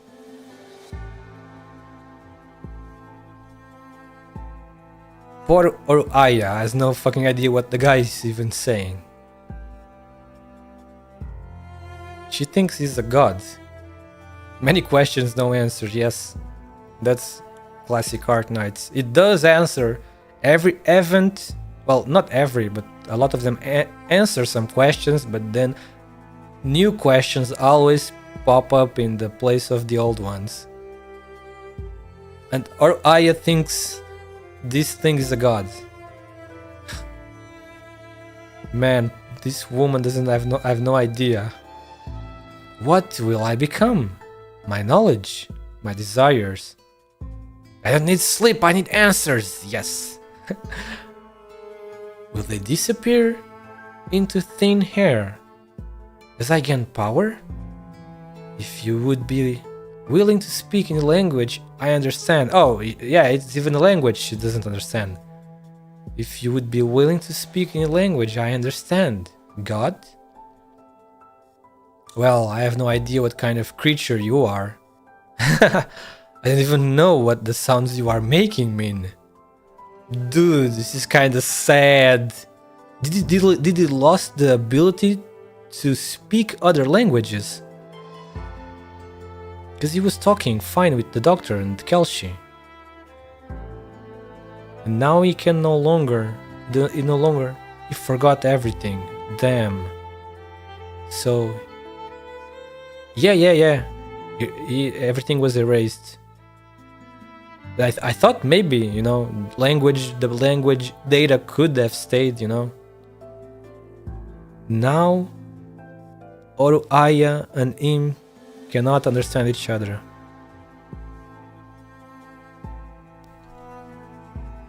But in a dying old man's final vision, you are on the true path, yes.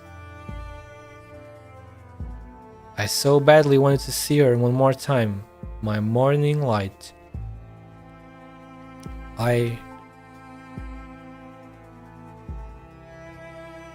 Huh? Wait. Oh, he's showing her eyes something. An icy wind blows over her eyes without trace of any dust. In the blink of an eye, she finds herself in the wilderness. A hallucination? Hearts? What kind of iridium arts is this? This is how that crazy god has given her his answer? Aya looks around in all directions, but does not find anything matching what she had in mind. She only sees a pair of father and daughter playing by the water, and the girl sporting long and familiar locks of pale gold. Wait, familiar locks of pale gold? Wait, the locks are familiar to Aya?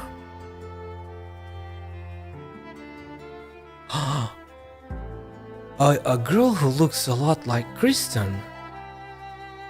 Wait, how is Trevor managing to show this to her? Didn't he lose everything?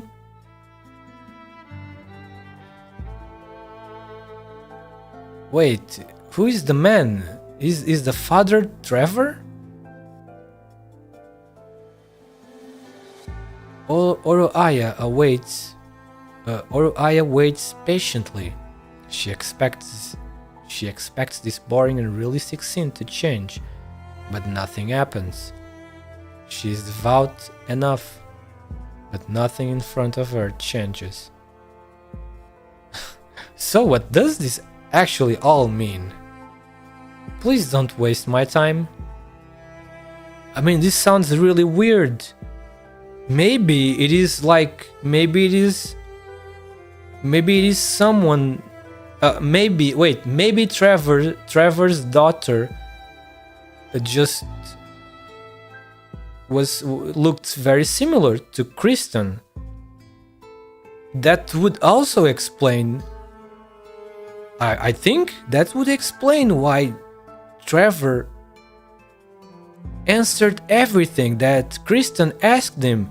Maybe Kristen reminded him of his daughter, from 13,000 years ago. And that's why he answered everything to her and gave her all the answers and even showed her everything.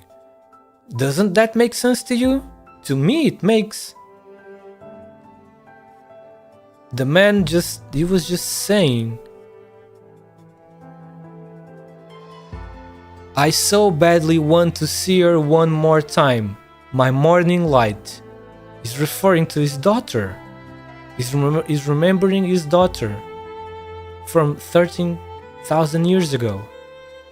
And then to Aya, the girl looks a lot like Kristen, which means that Kristen looked similar, looked a lot like Trevor's daughter, and that would very well explain why Trevor didn't told basically everything, because he said he told Kristen everything, answered all her questions, even showed her everything. Because before, a while ago, I was thinking to myself, kind of weird, why would he tell some random person that happened to discover him just everything? And now it makes sense. If as soon as he saw Kristen and she reminded him of his daughter, and that's why he could not and that's why he couldn't manage himself from saying no, you know, denying her questions. Please don't waste my time. There is no response. Oru Aya is starting to feel wary. She tries to get closer to the pair, but to no avail, failing to identify their faces. Until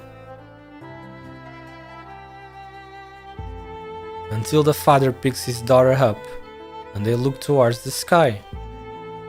Only now does Oru Aya discover in the view she had gotten too familiar with that there is something not even Kristen's wildest descriptions had mentioned. She sees a gigantic, enormous moon. For just a moment. A gigantic moon.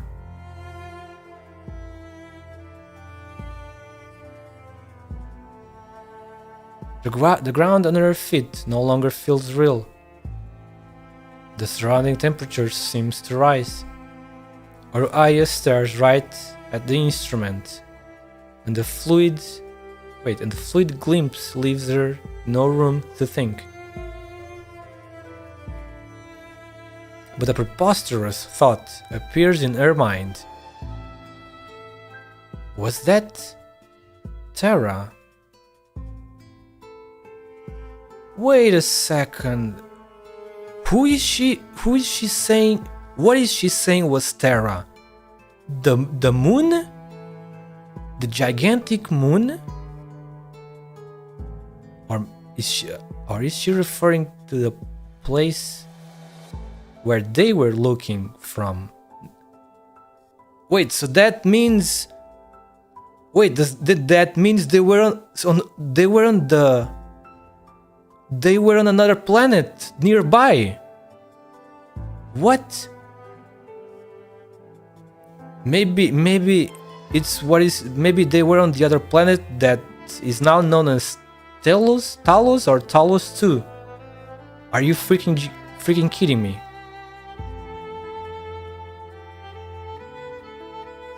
But that's still... that's so weird though. Then that means the people came from the other planet to Terra.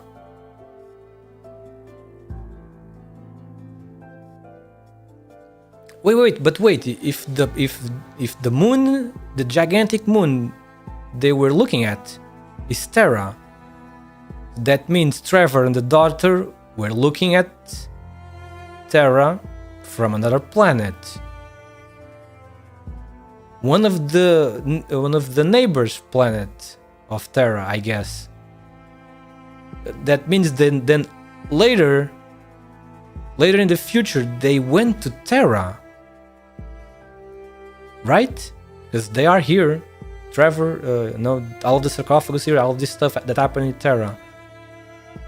Was that Terra? What was that just now? What did you do?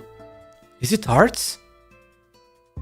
No, is this a Faramut's power? Or witchcraft, like the Tin Man's? Silence. Oru Aya is completely unaware that she's the only one who has left that she's the only one who has left that beautiful dreamland. Oh, I understand, I see. If this is what Kristen saw, then what she said was completely right. Kristen right. You really do invite jealousy. This is the enlightenment that your God has left me. How cruel of you all, denying me of my pursuits my entire life, from my birth till now. And after denying everything, God has fallen silent. No, I don't approve. I won't allow it. You can't die just yet. Oh man. So many mystery in that last scene. So, you failed to stop Kristen? I already know what happened up there. I almost forgot we came to stop her. Too many things happened, my head is hurting a little. I'm very sorry about that. I need to formally enter negotiations with the Maylander Foundation. I'll explain later.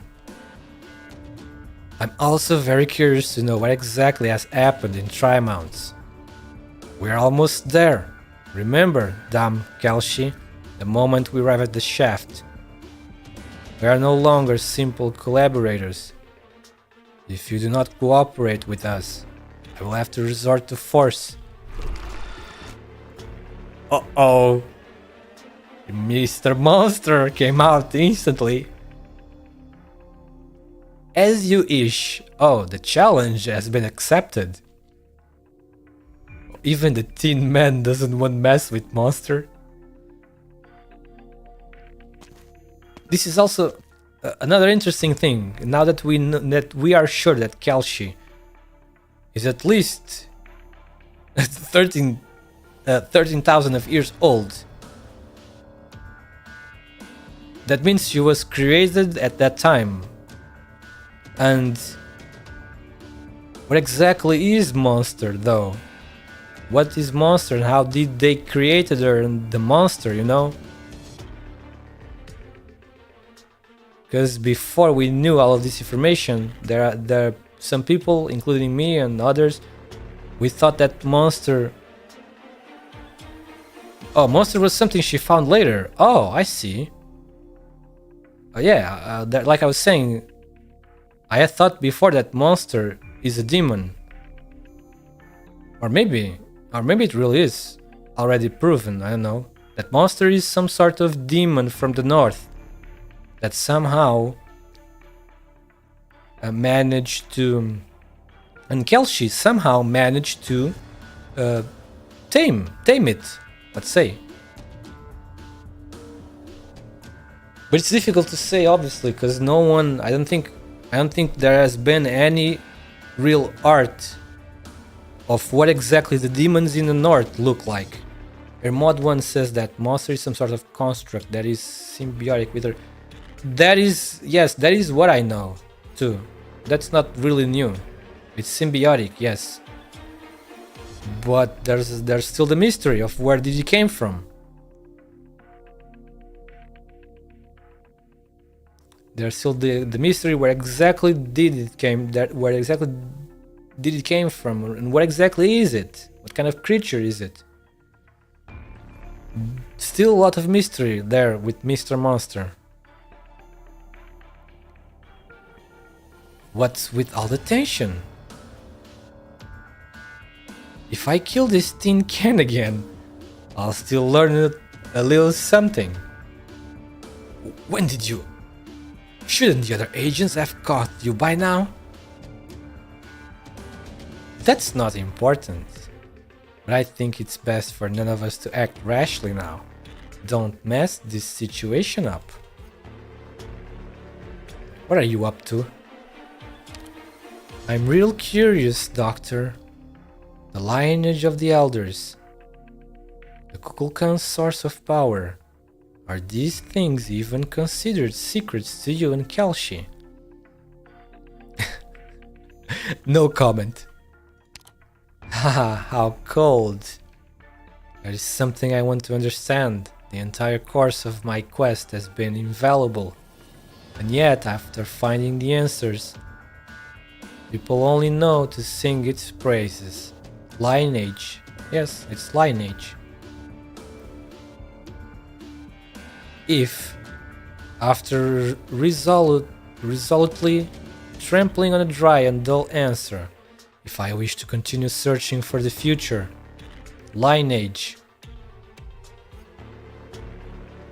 can I come find you people? Wait. If, after trampling on a dry and dull answer, if I wish to continue searching for the future, can I come find you people? Oh, we are witnessing Aya basically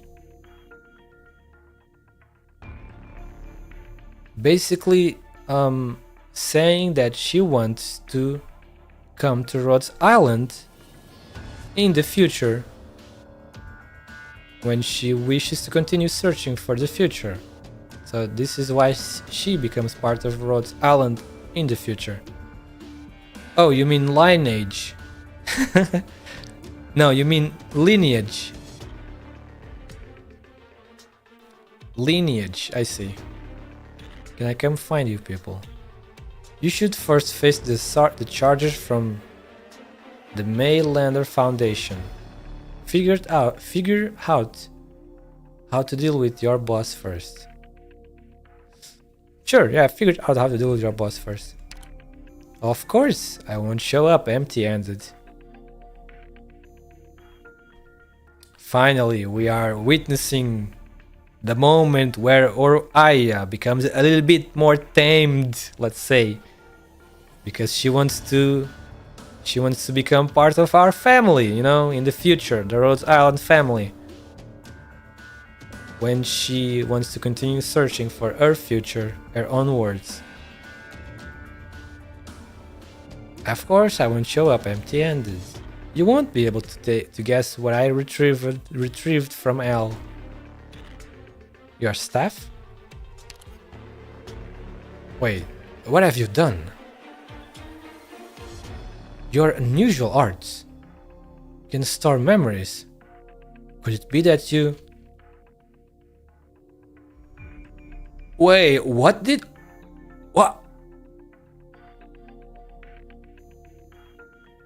She did what? Did she absorb the guy? Like, or something like that, because that's what it sounds like. Perhaps I rescued the gods.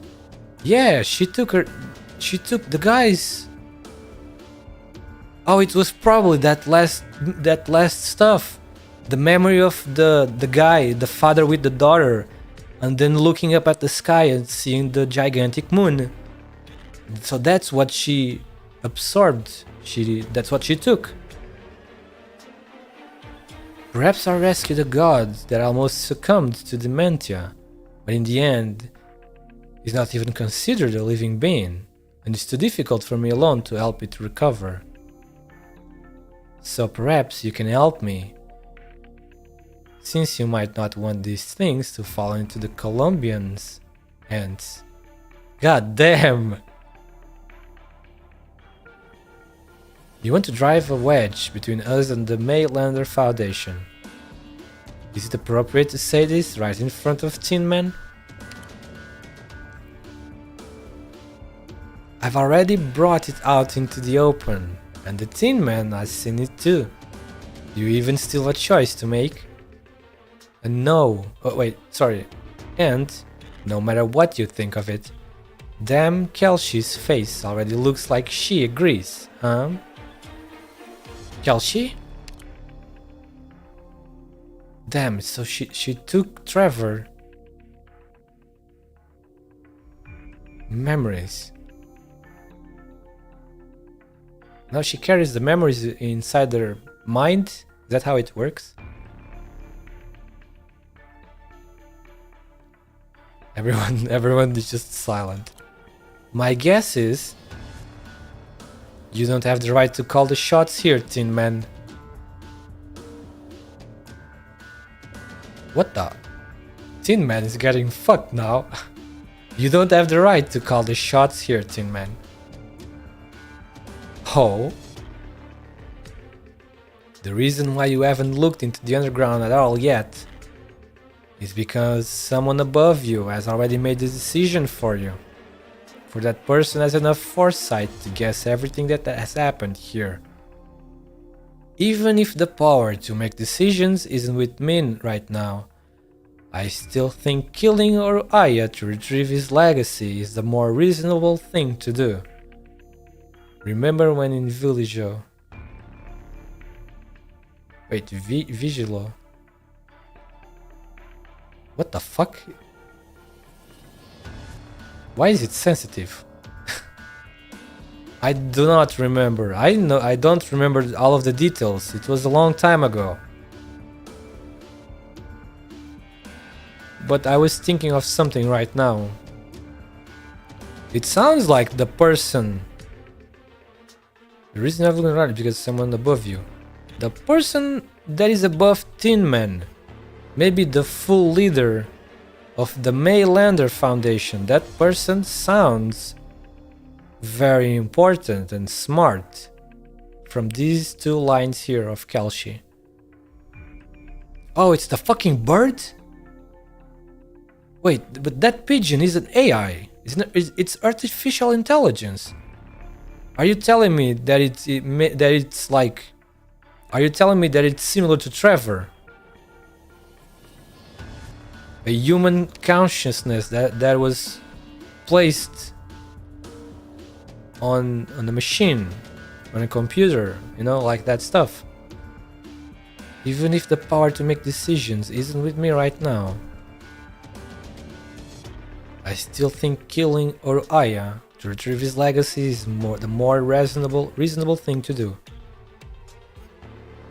Oh, hello, Yandere Enjoyer! Welcome again! Wait, didn't you went to sleep? You are already up? I hope you slept enough and well. Yes, he's super AI like Freeston. It's been night, but Yandere didn't left 9 hours ago. Yandere Enjoyer left maybe 5 hours ago? I don't remember the exact time. I woke up. Damn. I hope you managed to sleep a bit more if necessary. Even if the power to make decisions is killing. Yeah, I already read this one. But yeah, the person above. Oh yeah, it's the pigeon. Fucking pigeon. A super AI like Freeston. About that, your boss should also know just which party has the capabilities to restore him. Wait, Kelshi also knows about him. Huh. Snatching Oroaya's art unit will only add to the gigantic pile of the Maylander Historical Association's archaeological discoveries. Wait, she said snatching Oroaya's art unit. That means they can recover those images that she saw, like the memories. Right? It seems that it's stored in her arts unit. So it's like a freaking storage drive. You know, they can get Freeston's personality back. Damn. Yeah, I already thought that would be certainly possible. But yes, an arts unit or Aya's arts unit is like a freaking hard drive, fucking storage. It stores memories and knowledge, all of that.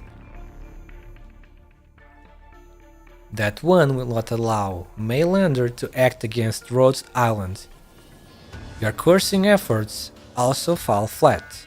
Or Aya, you can only hand it over to me, or I will hand you over to the Tin Man. Oh shit. The negotiations have fallen flat. Taunting growl. Such a horrid, oppressive feeling. So you've ever been keeping this strange thing by your side? Oh, the monster or I is disgusted by monster. That's kind of achievement. So far there has been nothing that managed to disgust or Aya from what I've seen. It's meaningless to fight here, so let's all return to Trimonts first. She's disgusted by the spine. After that, we can negotiate in the open. It's right in front of us. We can go up from here. Oh my goodness, when is this ending? There's still another one after this. Sure is relieving to leave that place. Wait, that thing in the sky. Oh crap, this is the first time they are gonna see the hole in the barrier? A clever view of the torn sky can be seen through the tunnel leading to the shaft. Kristen. Humanity will reach this step sooner or later. Kristen, I hope you don't bring us disaster in Terra's name. More or less. More or less. I see. Then, your guess was right, madam. I will take my leave for the moment. I will be outside waiting. Or Aya. What? You're leaving already?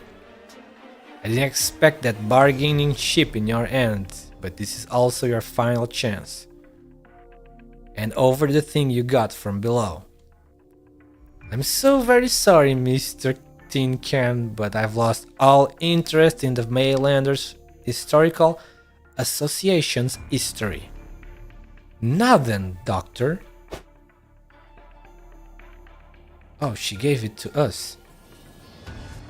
Why did you give it to me now? An arts unit? Remember the choice you've made. We are not on equal standing, madam. An openly honest negotiation may not be in the cards. Why did the Tin Man leave early? Contact Ross Montes ASAP. We need to be wary of any other surprises. Or Aya, I'm grateful for your choice, but I need you to try and find a different escape escape route from the direction the Tin Man left. What? I'm not so sure I'll be able to defeat this black plaything of yours. I'm not being wary of you, but rather, I want to make sure there's another way out. Gosh, I didn't even sign an employment contract, but I have to start work already? Oh, she already is with us, because she gave us the arts unit right here. So it's no longer the future, it's right here. Or Aya is one of us now. I didn't get an employment contract, but I have started to work already. Rhodes Island couldn't possibly leave you alone to your own devices the moment you handed over the data to us in front of the Tin Man, could we? What's up ahead? I'm sure you can guess. I suppose I can. I'll find another way up. Do make sure that when we leave here, we're not greeted by an armored division.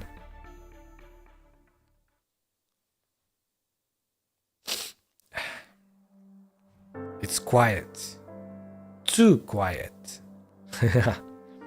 Which one of you remembers or knows about this? It's quiet. Too quiet. Anyone knows? Maybe not. Because it's very old.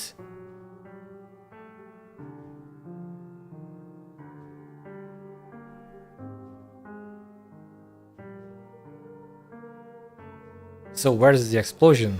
What? What do you mean? What explosion?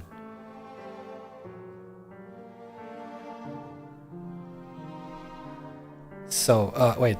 It's quiet, right? Okay, it's quiet. In the aftermath of those unfathomable... Oh, yeah. That, I don't think there's gonna be anything else. At least it doesn't seem so. In the aftermath of those unfathomable energy waves steering through the skies, the facility that should be full of scientists, soldiers, and workers is now completely empty. You and Kelshi travel between these structures without exchanging a single word.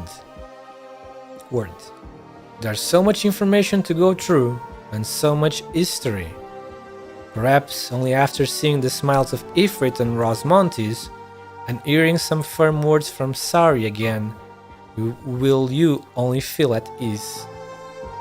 But a discomforting feeling lingers in your mind, Light flashes across the edges of your oh my god. peripheral vision. Wait, Kelshi, what is this on the screens? Oh, it's the fucking... it's the bird, isn't it? The pigeon finally makes its appearance. Nice to meet you too, Doctor of Rhode Island, Dame Kelshi. We have taken over this facility. Every screen and all surveillance equipment will expose your whereabouts. Holy fuck, wait. They want to catch us? Oh shit. It's fucking on then. Bring it on. So please do not attempt escape. On the behalf of the Colombian government, I hope to hold... Wait, Kristen? We have Kristen on the chat. Damn. Hey, Kristen.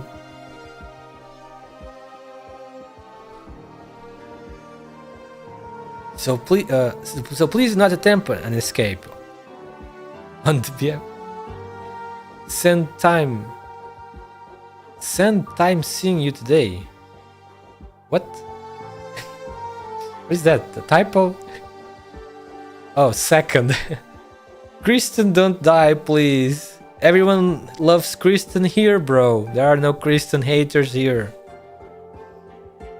So please not attempt escape. On the behalf of the Colombian government, I hope to hold an ad hoc private meeting with the both of you.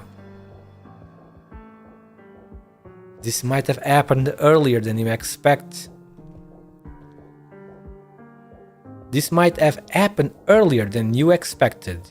But I just want to get on with it. I won't wait any longer. In the dimly lit building, the lights of a large screen flickers a few times. And then, a familiar figure appears.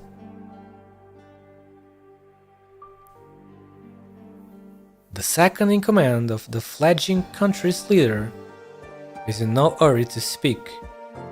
He only faces you with that iconic smile of his. You start wondering. You feel some kind of pressure. Soon after, you cannot help yourself from turning your attention into the pet perched on his shoulder all along.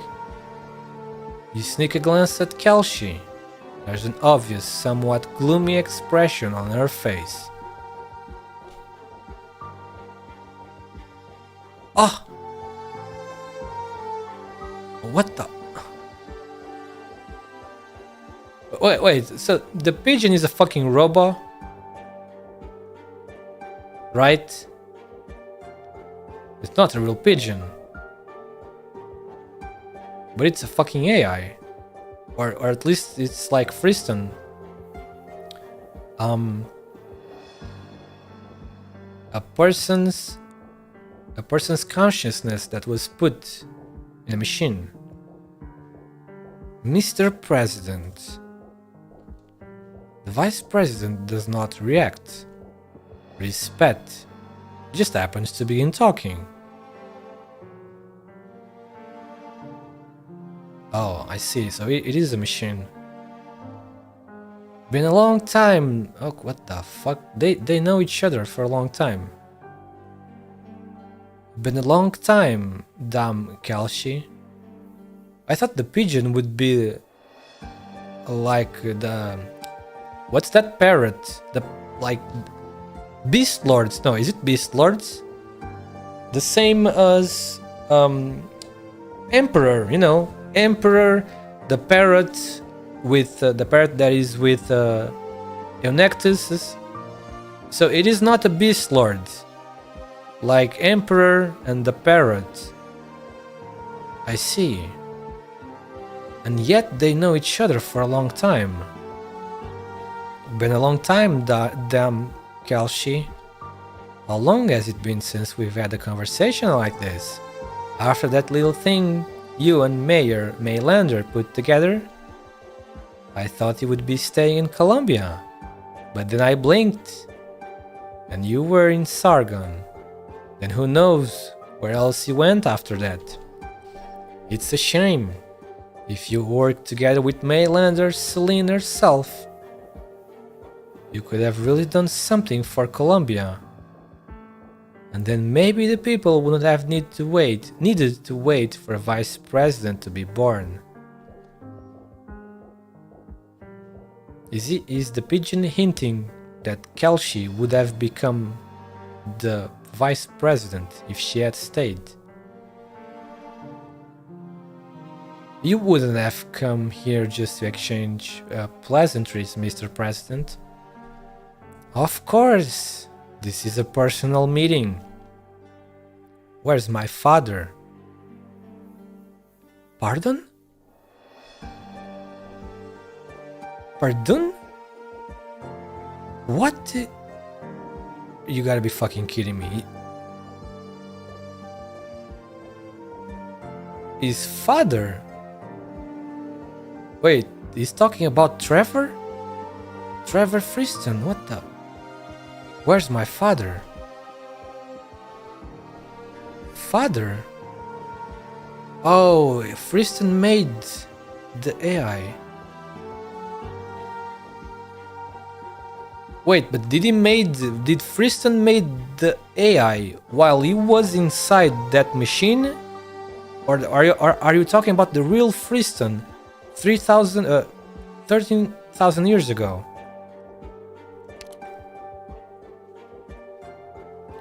You are holding onto his ashes, the remnants of his soul.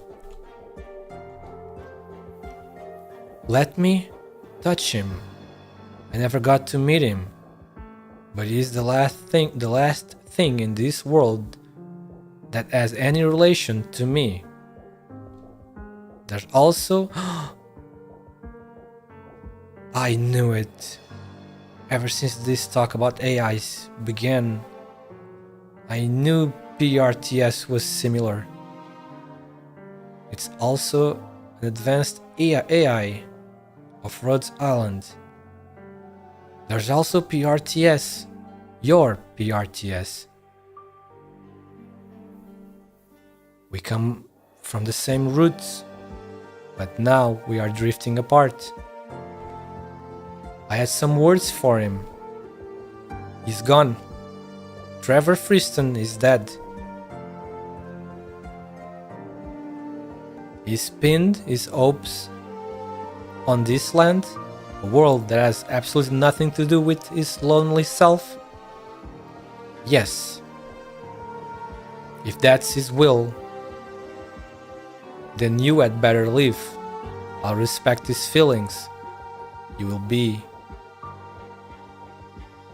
be able to fix his shattered self faster than the Maylander Historical Association can. So we are gonna take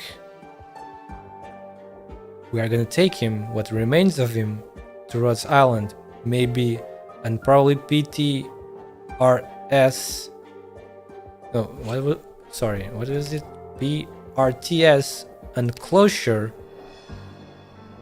will be able to restore him.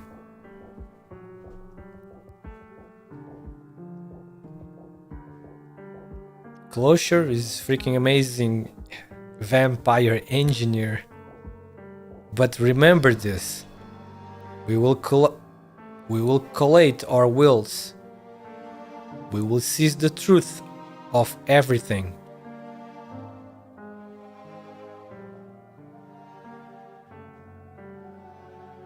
What the? Next, the pinch out will make Friston playable. Wait, are you joking or being serious? We will seize the truth of everything. Columbia will become the sword and shield of Terra, just as he wished. This is the best condolences that I, President of Columbia, Mark Max can offer to a dying era. What in the heck? There will be a new robo operator next event. Oh, I see. Freeston never wanted a tyrant, Max. Monster, destroy the cameras. Lively brawling. With pleasure. Let's go. Sheesh. Oh, again? We're still... Narcissa, look. How glorious the sky is. My field of research was far from Kristen's. But I must admit this.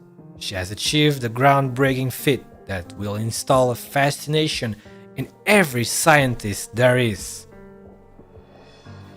The scientific blueprint I once described to you is now being displayed to every single person in all its glory. Even those who are ignorant can now bask in the light of science. How blessed they are to be born in this era. Will there always be someone like you under every dream as big as this one? What you should be asking is, why must there be people like me to push dreams this big into reality? This question shall haunt you forever. I only know how to judge right from wrong, just like what I'm doing to you right now. Thank you, Narcissa. All my ambitions, dreams, and failures are residing within you, for you to make me your judgment. So, in the end, I will also give you a gift. Rosmontis turns her head back. Sitting in his wheelchair, Loken has his eyes closed, and suddenly passes away. Oh, he just fucking died there, like that. I'm beginning to understand what's going on. You did all these things just to see me, right? You just didn't want to die alone. You wanted to be remembered by me and live on within me. But no, I came here just to watch you die. Rosmontis takes out her diary from her pocket and writes a line in it. The criminal Loken Williams received the trial he deserved. She stared at the line for a while before putting the diary away. And now I've forgotten you. I should go find the doctor and Kelshi.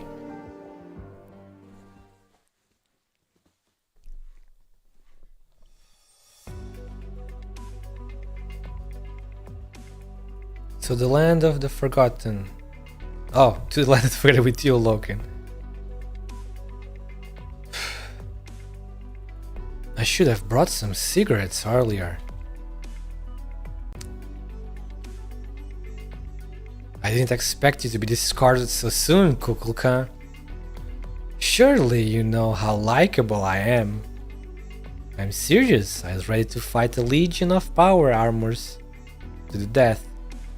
And yet this place is so deserted? Yes, she didn't, obviously.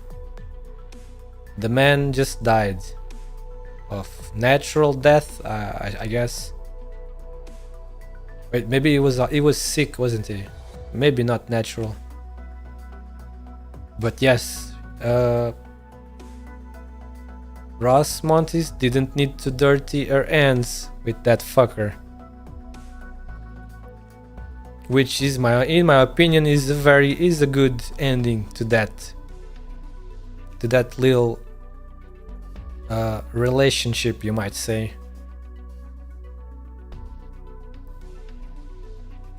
He was not worthy of Rosmontis dirtying her hands with him, in my opinion. I'm serious, I was ready to fight a legion of power armors to the death, and yet this place is so deserted? Even amusement parks on federal holidays have better security than this. I'd like to know why myself. Perhaps Dame Kelshi is skilled in the art of persuasion. So skilled, she's managed to convince even the mighty president of the Columbia Union. We're out. Are you alright, doctor? I'm fine. Deep breaths. We spend too much time on the ground. Taking in too much information at once is indeed a burden on you. My apologies, doctor. I wanted to wait a little longer until you were ready to face him, to respond to all the doubts and questions you have about yourself. What exactly counts as ready? There's no point in making those sorts of assumptions. Wait till I recover my memories? Damn Kelshi and Dr. Yukiro, you have managed to get a considerable time extension. I'm serious about getting my work done, Doctor. Perhaps we should kill Mr. Tin Can here and now. Forget it, that's probably a meaningless act. The president has rescinded the order, which honestly came as a surprise to me. Madam, fix whatever Aya has handed over to you, even though I have no idea what it is or the scope of the damage. Mr. President has given you time. I don't know how long, but when your time's up, we will definitely retrieve what has been lost. Is this a deal? I suppose. After all, you have abided by your previous agreement, and have indeed helped us a lot the past few days. So in return, you can leave Trimount safely and return to your landship. As for the doctor, you have already spent 3 days with the Colombian Bureau of Alcohol, Tobacco, Arts Unit, and Originium. I don't think Rose Island would want an updated criminal record. And as for Aya, for the time being, I'll ask only this. Is she currently a collaborator of Rose Islands? Can we say no? Individual doctor already went to prison once. Yeah, I think I remember that. I think I remember that little detail a little bit. No, I don't remember the finer detail, but something like that certainly is crossing my mind. I guess she is one of us now, yeah. Rhode Island will need her help. I tried to tap in chat, but I got censored. Compero, why are you getting so much censored all the time? I'm on thin ice with YouTube.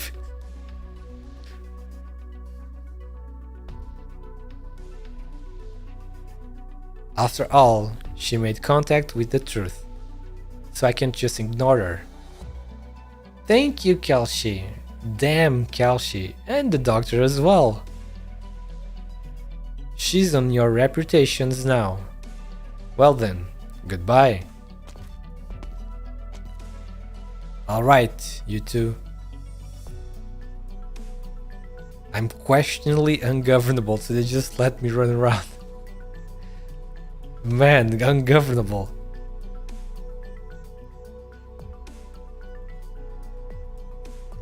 We'll go meet with Rasmontis and Ifrit and then leave Trimount. Doctor, what are you looking at? Bubbles. What? Where are these bubbles at? You said, oh, it's Mumu, isn't it? Yeah.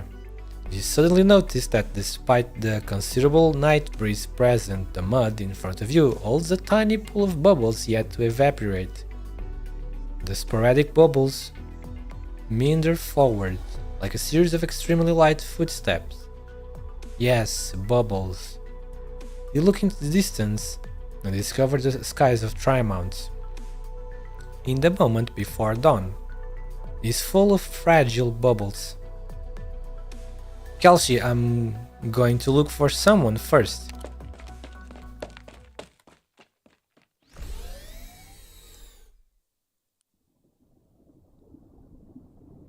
What? Wait. What the? She came to the vivarium in Ryan Lab headquarters and flooded it. Ryan Lab headquarters building, vivarium. You feel as if you're just entered the bottom of a lake.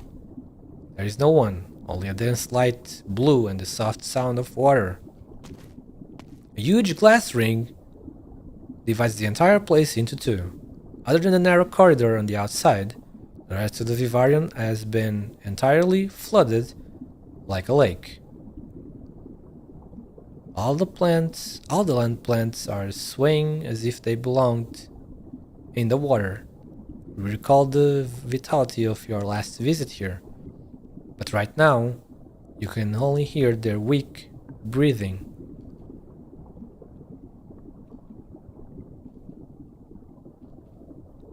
Colombian Grey Oak. Pale Fear. A bubble floats from the Pale Fear and is rocked by the current, looking as if it could pop any time and disappear without a trace. Moelsis? Gurgle. Did that wake you up, Moelsis? Doctor, why have you come? Your arts are going to turn Trimount into the capital of bubbles. I'm not here to take you to task. Sorry for betraying you, but right now, there's probably no point in apologizing. ARK-01, Galeria Stellaria, Kristen. Everything has already come to an end. The skies of Trimonts have been torn apart.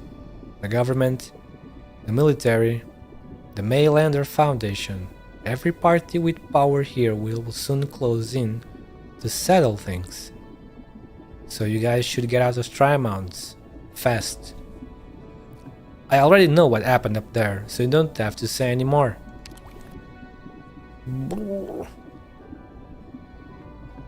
You are weak, Moelsis. I pumped out all the water from my body and expected myself to evaporate, but I only had a short and shallow sleep, and didn't even get to finish my dream. I can't even kill myself. Man.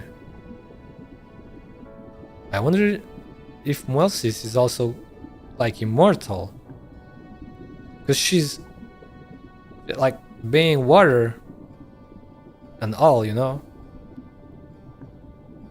She's an elf, and in many works of fiction, elves are immortal. I can't even kill myself. Before you came in, I think I was leaving the orphanage in Trenton with a kid version of myself. I think I saw Moelsis crouching next to a pale fir tree, tidying up the graves of my parents and my kin that I've never met. I wanted to reach out and pat her on the shoulder. I think I met a Moelsis who had just left Sami. Her hair was wet from the morning mist, and she wasn't even holding her usual parasol. And it was so cold. Her neck was tucked in, and her head dropping. I've never seen myself so dispirited. You saw other elves? Were your people living in the forest of Sami? Yep. When Rin Lab began their scientific investigation section and started the Sami exploration project, their footprints made it all the way to the ice fields in the remote north. I made a private request to Maggie. When Maggie contacted me, this place had just been built. This tiny vivarium that shouldn't even exist on Terra is an elvish garden. I found them following the coordinates Maggie sent me. Deep in the forests in the middle of Sami, remote and cold. That bed of soil was locked up by the march and ice fields far from civilization, a place you could hardly consider a paradise for elves. I saw a tree towering over the woodland, no different from what the other people of Sami live in and revere. But after just a few steps forward, I saw the true home of nearly 100 elves. An endless hollow beneath the tree, its thick branches entangling with one another, an ecosphere woven into the roots as if it was encased in amber. To think there was just such a settlement for elves on Terra. Were they unwilling to leave their homes? You want to persuade them to leave? No, Doctor. I couldn't even bring myself to ask them. They were not hostile to me. I had no way of integrating into their society, not because of my metropolitan fit, but there was something natural separating us. We look similar and face the same struggle. We are clearly alike, and yet we're also complete strangers. We are also complete strangers to one another. We had no way of understanding or communicating with each other, like two waves on completely different frequencies. Doctor, I walked so far and finally found a tiny patch of forest in the endless ice fields of Sami. But I'm not a leaf from a tree. I'm just a drop of water. The elf leans against the pale fir, her hair moving with the topmost branches of the tree to the current. You can't make out her expression. But you still wanted to follow Kristen beyond the starpod. But you still wanted to move the vivarium into Galeria Stellaria. But you still wanted to follow Kristen beyond the starpod. I needed to hold on to something. But Kristen abandoned me. Abandoned everyone and the so-called future that she's left for us. Kristen disbanded the components control section, and Saria was thrown out of the Galeria into deep space and almost turned herself into dust. The possibility I was pursuing has also been proven impossible. Dorothy got herself into trouble because of the stuff at Site 359. Ferdinand has thrown himself to the army.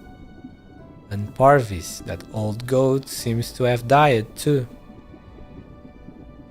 I can only reminisce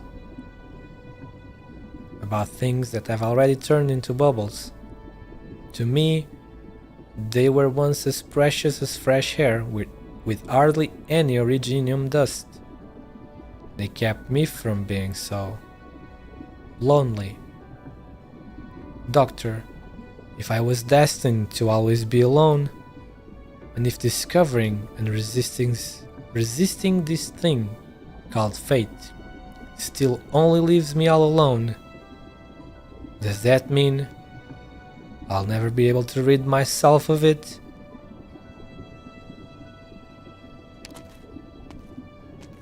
You attempt to get closer to Muelsis, but through the glass and the dense lake, she still seems to be far away.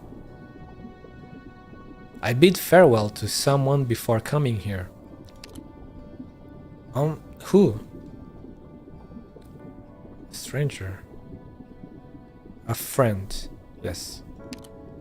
So besides Saria and the gang, you knew someone else in Trimount. From the sound of it, you can't have seen them recently. Yes, I understood that. The friend is Friston.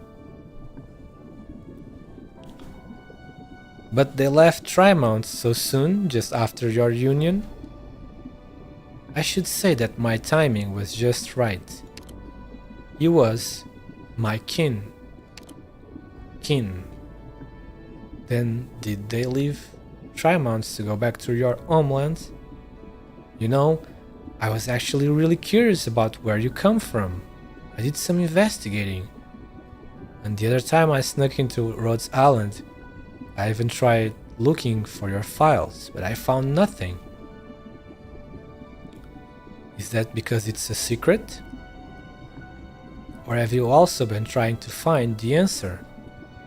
Just like me? Perhaps. I want to know. When you met your kin, do you still remember what you were feeling then? Did you recognize each other easily? Could you understand each other? Could you provide comfort for each other's suffering? Oh, this one is hard to choose. I think both ring true. I never thought I would exist.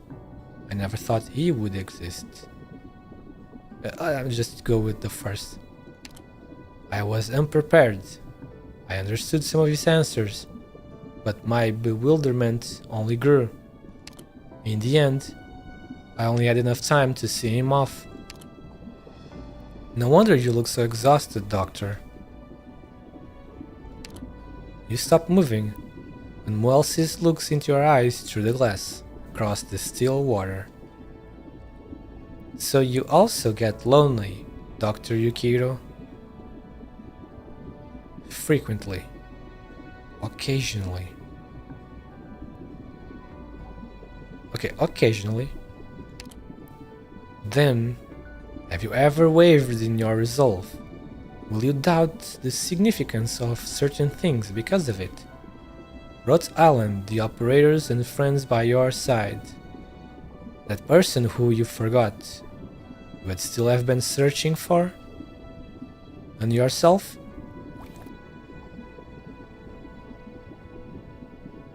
Doctor, this vivarium will shut down soon, so you should get out of here. You finally find the switch, and the glass layer opens in response. But the lake without its banks does not pour out. Every drop of water held still by an invisible force. Like a bubble about to pop, the elf is about to escape into the leaves of the pale fir tree. You step into it.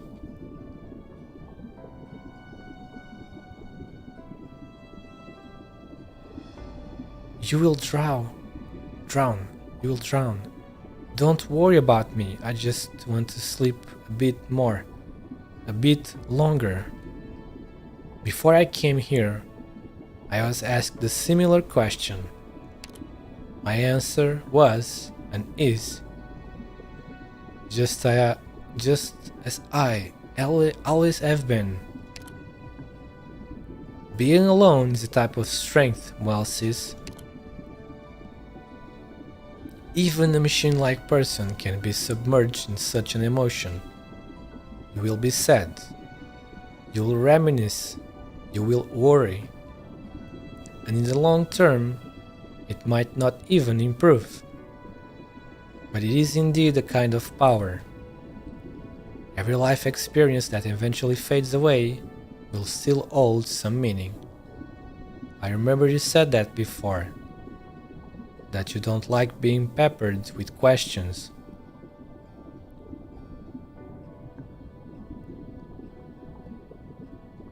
But I will still hold out my hand, Muelsis.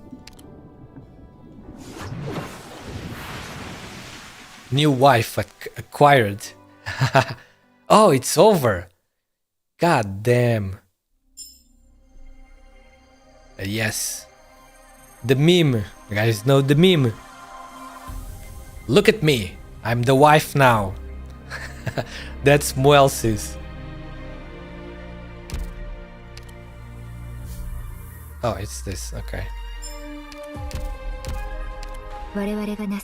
Oh man, I'm already full. Sheesh. That scene took so long. Okay, that one was very big.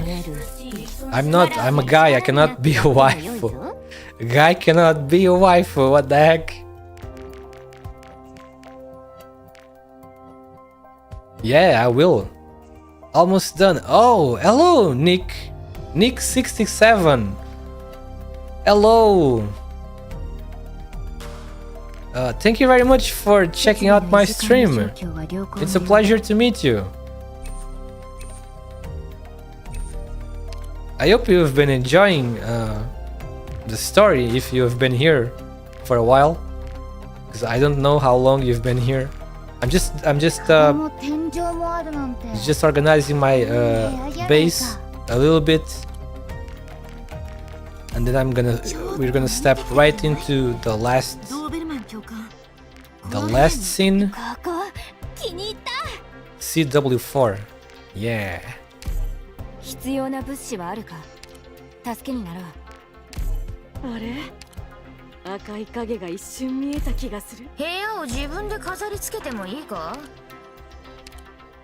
Wait. Hang on just a moment. Let me do this. この部屋はすごく安心できますね Okay. サロンのような場所はあるのかしら 我々がなせることはまだ数多く残されている Okay.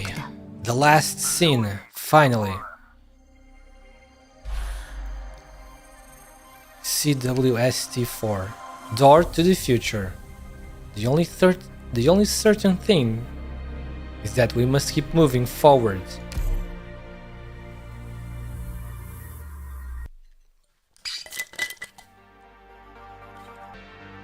A prison cell.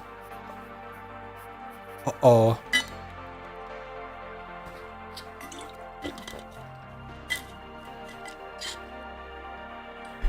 Okay, this one seems to be very interesting too.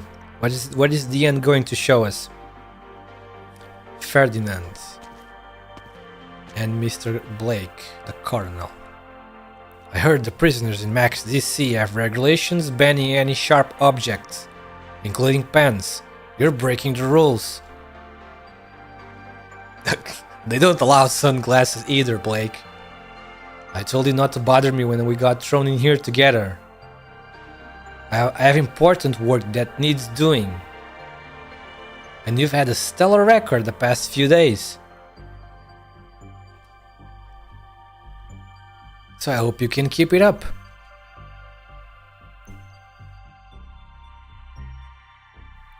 Damn it, I used all the draft paper. Wait, I can still write on the back. Blake, help me out and ask the warden for some more.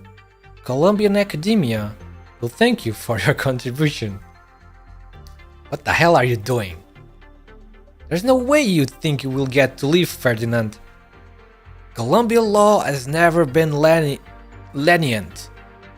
So can't you just quietly wait for the end to come? If you want to keep busy, why not think about your last meal? You've wasted 2 minutes of my time, Blake. Which step was I at? Planning out your last meal. You think you're so funny, huh? You have no idea just how significant my work is. Over the next century, any researcher arrogantly trying to step into the field of high-energy physics in vain will have to engrave my theories into their mind. They will praise my name, regard me as a king, as a prophet. Death? So what if I die? Just you wait, Kristen. You think you're so amazing? It's Ferdinand Clooney who has brought the truth back down to the ground, you idiot. That's one heck of a determined scientist. Respect to Mr. Ferdinand, bro. I'm glad to see you so hale and healthy, sir. Of course, it's all thanks to you. This is deja vu from the start of the event. When our Mr. Fox gave a big amount of cash on a vacation to the prison guard. I think your tie looks stupid as hell, Clooney. Of course, it's all thanks to you. A few days ago I heard some terrible rumors about Tri-Mounts, but that's all in the past. I'm grateful that our Colombian has so many outstanding law enforcement personnel just like you. I hear you're about to be promoted even. Being a state attorney will bring out the best in you. It's honestly nothing compared to your business. Rhine Lab has expanded its technological investments and purchased more than a dozen labs in various fields. I used to not care about financial news at all. But now with a friend like you, Justin Jr., I have to do more than just stare at these cast iron railings in a daze like I did before. I'll give you some stock tips. I'm glad to see you taking fate in your own hands. But I did come here on proper business this time. Those two? I already got orders from above. Go ahead, Justin Jr. Just as before, it's nice to be working with you. The man already knows the deal now. He learned, he has experience now. Likewise. I have one more question. Which one did you want out? Just like before, madmen and freaks.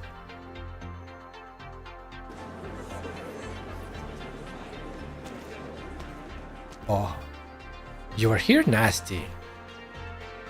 An interim meeting notice sent out to the already dissolved Components Control section. It's only been 2 weeks. And they have already reorganized Rhine Lab?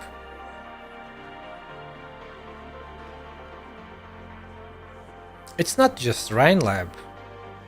Volvort, Koczynski, and Beach Brella too. Beach Brella too. The top tech companies in the city have all received notices and sent their representatives here. Do you think organized this meeting? We will know in just a moment.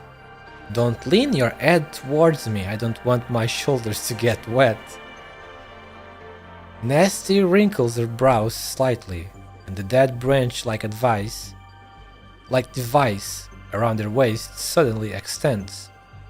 The moment it touches Muelsis, the other party disappears from sight, as if a bubble had just popped. It was a clone. Muelsis' clones are always cool. Seems like you have recovered quickly enough to have the strength for this little trick of yours, Muelsis. Oh, is this the real one now? Dehydration isn't a serious thing to me. It's not difficult to treat it either. I mean your mental state. I thought you would be at a complete collapse, hiding in the forest to cry. A friend talked me through it. Told me every life experience that eventually fades away will still hold some meaning. You are still as emotional as ever, needing others to soothe you. No, Nasty, I just calmed down and figured out something I had overlooked before. The person appearing here at your side right now is, of course, the director of the Rhine Lab Ecological Section, the youngest and leading authority on ecology in Rhine Lab. And that means Kristen passed into me the biological data from the Galerius Stellarius Vivarium. None of the 753 plants survived. But before that, they managed to survive past the barrier and not die immediately after breaking through the star pod. It's a height that Terrans never imagined a life could reach. What a gratifying experiment result.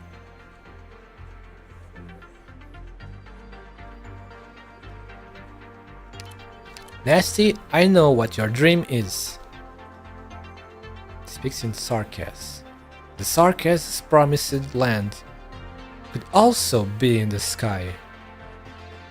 Huh. You must have collected the data encompassing the entire duration of the Galerius launch into the skies, right? Well, I was standing close enough that day. The fireworks from the energy sputtering everywhere very much resembled the sparks generated from the gears of the future turning. So you're saying that's enough to propel yourself back into research on many more platforms that will be bigger and more stable? Or does it mean you have already begun? That was the rudimentary prototype of a city. Oh, no one ever said that nomadic cities could only crawl on the ground. We are witnessing the beginning.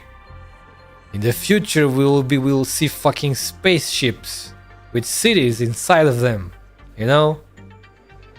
Like in big space science fiction stuff.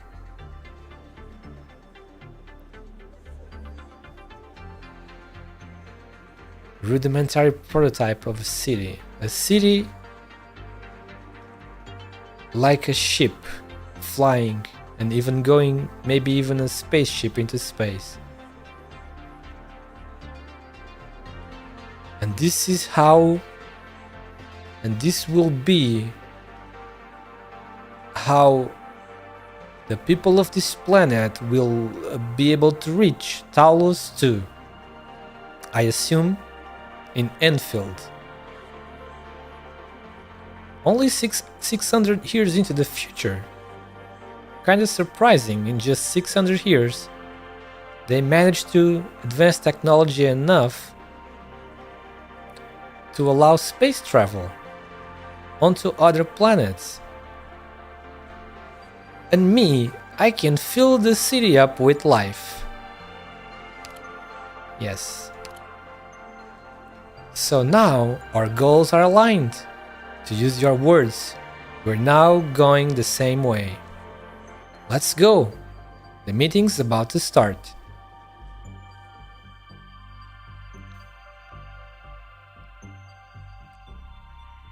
Olivia Silence. Authentication complete. Please proceed. Direct Saria. Authentication complete. Please proceed.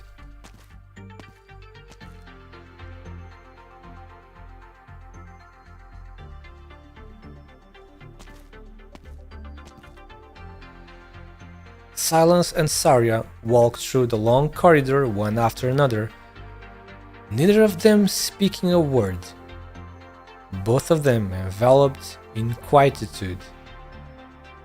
Wait, quietude? Quietude. They stop at the door of the conference room. Saria, ask anything you have on your mind. Are you really ready? I thought you would have already. I thought you would already... Oh, sorry. I thought you would have already thought this through while you were recovering. Science exists to transform society. But I don't doubt one bit. Likewise, I can also confirm the significance of Control's actions. There is no researcher that hasn't been stunned by the tear in the sky. Oh, so wait, after how many weeks has it been? 2 weeks? So even after 2 weeks, the hole is still in there. So it's not healing, or it's not repairing itself that fast, at least. Maybe it's a slow repairing. But the real question we actually face now... But the real question we actually face is, what now? There's a rip in the sky, and the truth has emerged before everyone's eyes, and there is no reason to ignore its existence. But even if we all raise our heads, it doesn't mean the problems under our feet will simply disappear. In science, once the current understanding of something has been toppled, the pace of progress will not be suspended, but accelerated. Countless constructions have been declared failures, while new fantasies have emerged. But scientists will eagerly tear down every cloud in the sky, and the ordinary people busy living their lives will be soaked by the rain the entire time. This is how reality is, and we can only accept it. It is inevitable to make sacrifices in the pursuit of dreams. We've heard enough phrases like this. There is no reality impossible to change, and no sacrifice justifiable. If most people can only be compelled to choose between dreams or reality, then I must become the bridge between the two. Ethical reviews, capital supervision, project evaluation. I will tighten the reins of order. I will use methods of manner of scientists. I will use methods all manner of scientists will think pedantic and cumbersome to restrict them all. Cumbersome. Silence is gonna become a director in Rhine Lab, isn't she? She's gonna become a director of a new section in Rhine Lab. That's exactly it, isn't it? A new section in Rhine Lab for ethical reviews, capital supervision, and project evaluation, so that no crazy scientist goes too far again. Yeah, big character development. I loved all of the character development in this event so much. Silence, even Rosmontis, which felt like secondary to the main stuff on this event. But yeah, Ifrit also had amazing character development. I will become a monitor, a buffer zone, a railroad switch. In short, I'm well qualified to be a villain. I will see to it science becomes a clear, incisive look at every one of us. Silence. I don't know how to exactly manage to drum up support enough to change Trimount's scientific and technological communities, but you should know this. No matter the power of the government or Maylander, they chose you not for their worries and zeal. I know, but if our goals are aligned, I'm willing to accept it. Silence grabs the door handle. She stops suddenly and turns to look at Saria. Her gaze burdens, and for a moment, Saria almost wants to run from it. Surely you haven't forgotten, Saria. This is exactly what you wanted to do before? If you are hesitant, if you have given up, then I will do it. Dozens of eyes focus on her. To be honest, such a feeling of being noticed by everyone is not so pleasant to experience.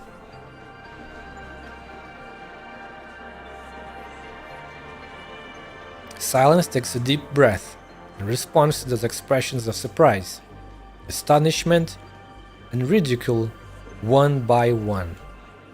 After a long moment of time, she steps inside.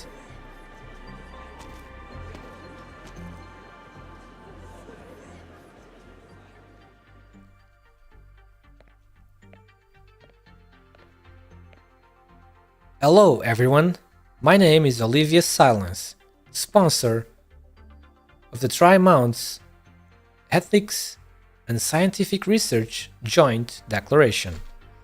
I stand here today because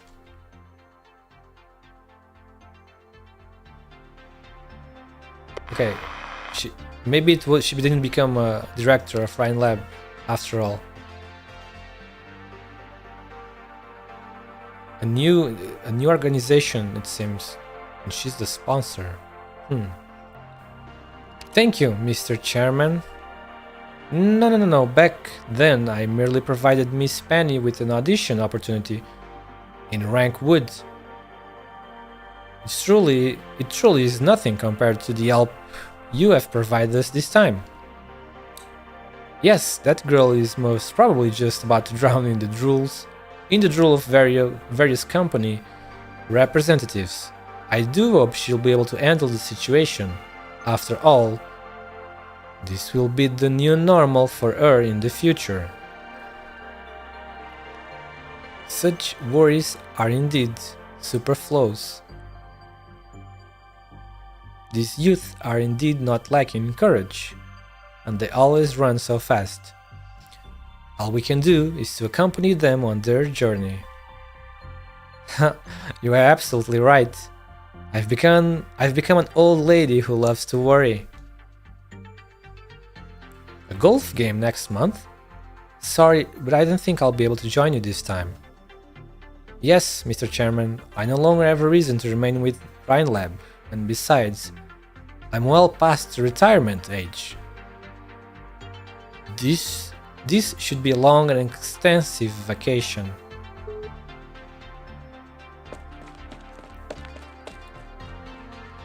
I'm so sorry, Mr. Jara, but I've gone the wrong way. I just asked the nearby residents, and if we change direction now, we might still be able to make it to the nearest nomadic city for a pit stop. It's fine, just continue driving this way. Huh? That would delay your itinerary. I just flipped through the geographical magazine in this car, and if we continue this way for 10 more kilometers, there should be a winery up ahead. Oh, wine! This lady likes to drink. The magazine says that the wines there have an exceptional texture. The winery insists on a limited supply to only specific distributors, and for decades has refused to expand the scale of their vineyard. So I'm curious. The people here have been so antsy lately over that Rhine Lab incident, so I thought you wanted to get out of Tri-Mounts ASAP. No one would give a retiree a hard time. Besides, just look at the wonderful scenery we have here. A wind blows from far away, and Jara adjusts her glasses, lifting her gaze to the sky. The clouds are moving quickly, and a single star faintly appears amidst the twilight. The sky appears as lofty as ever. After a long time, she gently waves her hand. The driver thinks she was calling him and quickly opens the door for her. Safe travels. Let's go.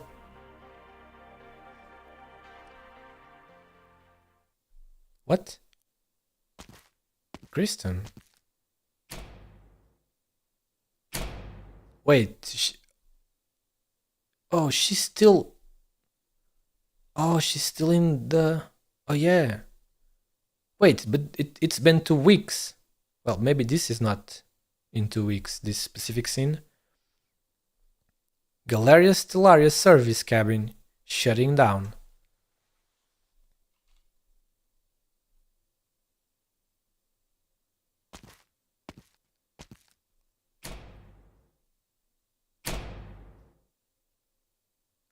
Galeria Stellaria observation bridge shutting down.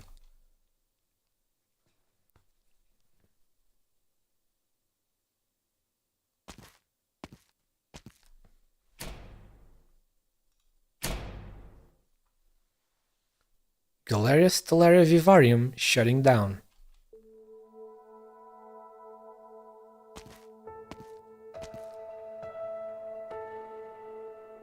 "5 days? Holy crap, wait. 5 days is a lot of time. So she has been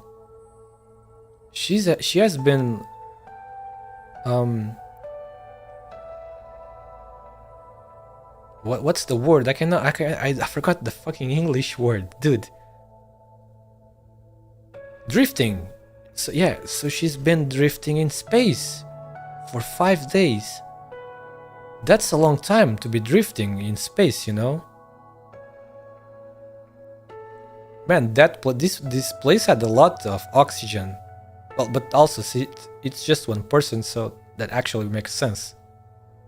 For just one person, it will take longer to run out. 5 days, 8 hours, and 43 minutes, according to Terra's time. After breaking to the barrier, the Galeria is persisting beyond my expectations.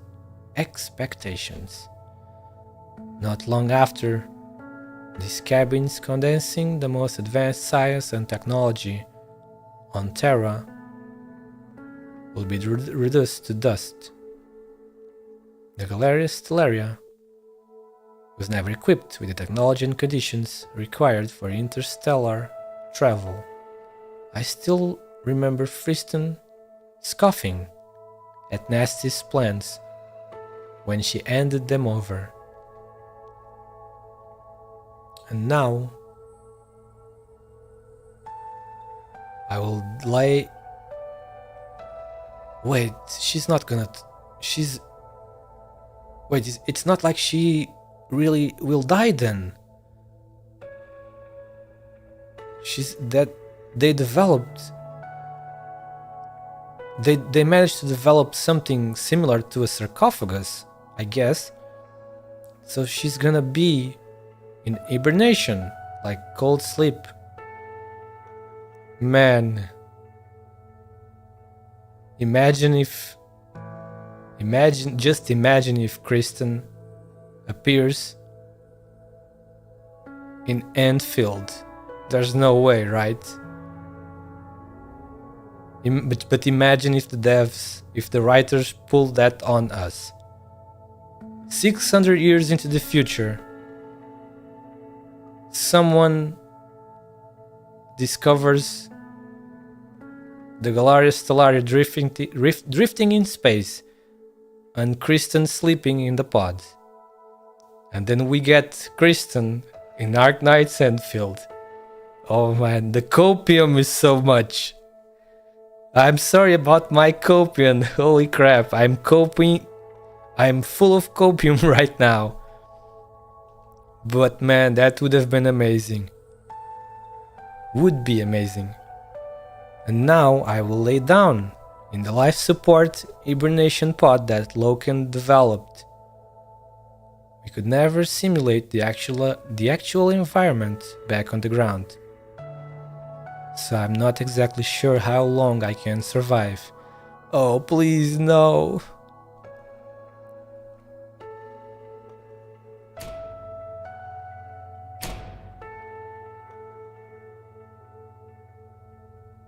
Galeria Stellaria Planetarium shutting down. The entire Galeria Stellaria has shut down. The life support hibernation pod will activate in 5 minutes. Please be seated at once.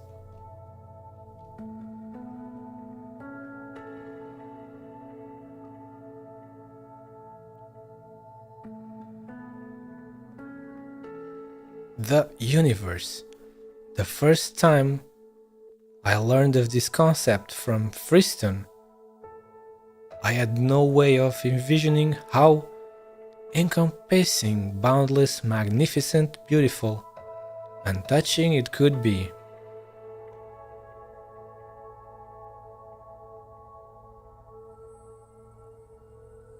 That is very well seen, very well seen detail, but it's also possible that it encompassing, but it's also possible that it managed to escape the planet's gravity and left, you know. I think that's more correct, because you know, if something in space there are no forces to that put the oh crap, how do I say this in English? In space there are no resistance, you know. For example, on a planet there is the gravity, there is the atmosphere, there is the air resistance. So if you roll like a ball, a sphere in a surface, the ball will stop at a certain point. Will stop depending on how much force you applied. It will stop sooner or later. In space, no. If something goes in space at a certain force, it will be constant. It will never slow down nor speed up as long as it is in the void of space. So what you said is correct, but I think that at the speed that at which the Galeria Stellaria was going, it's possible that it managed to escape, you know, the gravitational pull of the planet, meaning that it escaped the limits of the force for orbiting along the planet. But maybe you are also correct. It might be certainly possible that it slowed down while it was still being pulled while it was still in the atmosphere, and maybe it slowed down just enough to stay perfectly aligned, you know, in the force of the gravitational pull, and became an orbit, like a satellite. Became a satellite, yeah. That is certainly possible, yes. But this picture is making me emotional, bro. Look at this. The flowers. Look at the ears. The doggo ears. And also the tail. Kristen is such a nice doggo lady. The good doggos deserve all the pets. It stretches past our horizons, exceeding what we have constructed with our barren imaginations, beyond what words can describe. A pity I can only record my words as an audio file. From what I can see through this boundless curtain that has made it difficult to discern any colors, our Terra is surrounded by stardust. with no fulcrum or rope supporting it as it rotates on its own and by itself. Who knows, man can cope. Yes, we can. I am coping so hard. I really love the character that is Kristen. As I said it before, I don't think you were here. Sorry. Usually International Space Station, even though primitive compared to our technology, has the system to always make sure the ship stays perfectly stable orbit. Yep. Staying in orbit, I don't think staying in orbit is that complicated. It just needs to be calculated, you know. The OP smart people, you know, at space, it just needs to be calculated. The force, from the rockets, you know, the thrust, so that you can stop, so that the structure can stop at the exact position, at the good position needed, where it will stay in orbit, meaning it will not fall down nor leave too far to the point it will enter the void of space. So yeah, I don't think it's that hard to maintain, to go for the good altitude for orbiting, because they do all of that every year multiple times with satellites. Our society, our world is always launching new satellites into the atmosphere almost every year, right? The stars blend into one another, and any measurement of distance, size, or shape is meaningless. The universe is so deep that it makes you speechless. It makes you feel a deep sense of awe.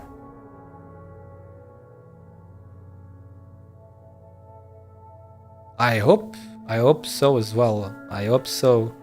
I really wish we could see Kristen in the future, well and alive.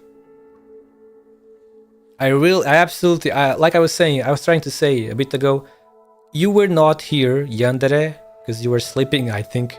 But I said to the others, I really do not understand at all why would anyone hate Kristen. Because her character is really well written, in my opinion. I really love Kristen as a character. There's absolutely nothing bad about this character. There is no evilness. There's only like pure admiration, you know? In this case, after she learned what the universe is, you can see from just this little bit of text that she has pure admiration for space, for the universe. How could you hate a character like this?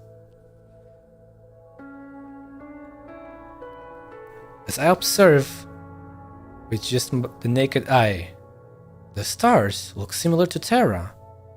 These were once in our visions, mere decorations dotting the night sky. But they shared the same existence as us. Perhaps life also.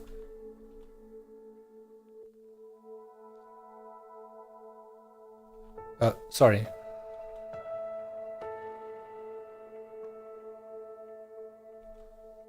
Perhaps life also exists on them. The same flames of love and hate.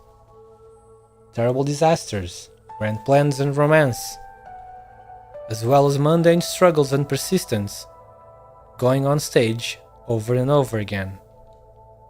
Their history written by the creation and destruction of their civilizations, with innumerable magnificent miracles, names that shine, and bloated titles added onto the footnotes before they all return to dust. Do they know a universe exists?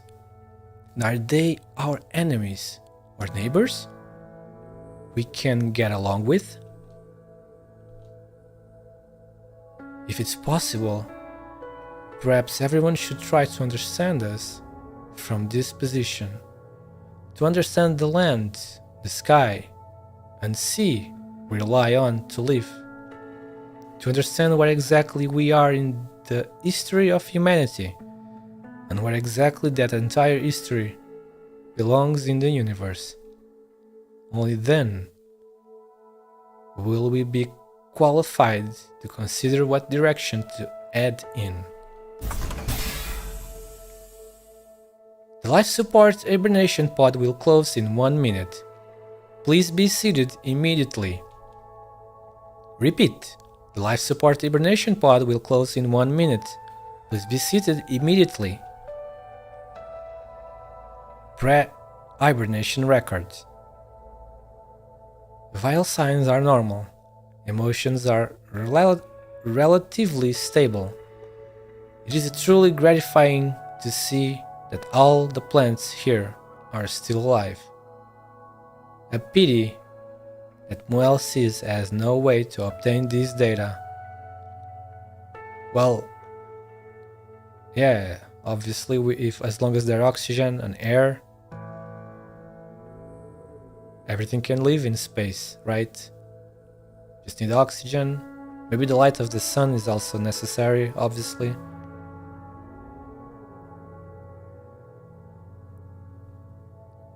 Throughout Kristen's entire life, there have been only 2 times where she truly felt alive. The first time, Saria, when I brought you back on my hometown. When I brought you back to my hometown, on that hillside where I told you about the beginning of everything. The second time is now, as I have just realized mine and my parents' dream. Whatever happens next is merely the start of a continuation.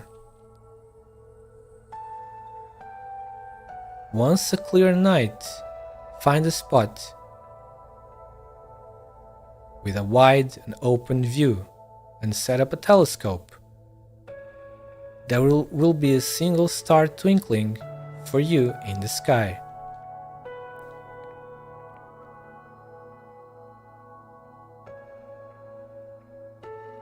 Well then, good night, Terra.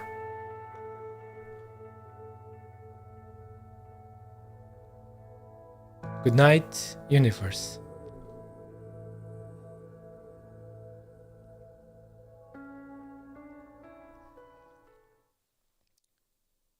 If, in a century or a millennium, our descendants walk among the stars, the masses will sing her praises.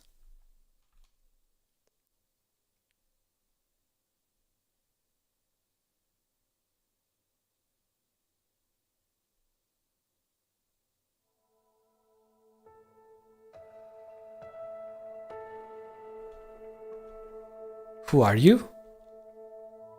A guardian lacking any purpose, watching over kin, brothers and compatriots, who will never wake up. What are these? Life support devices, far beyond what your...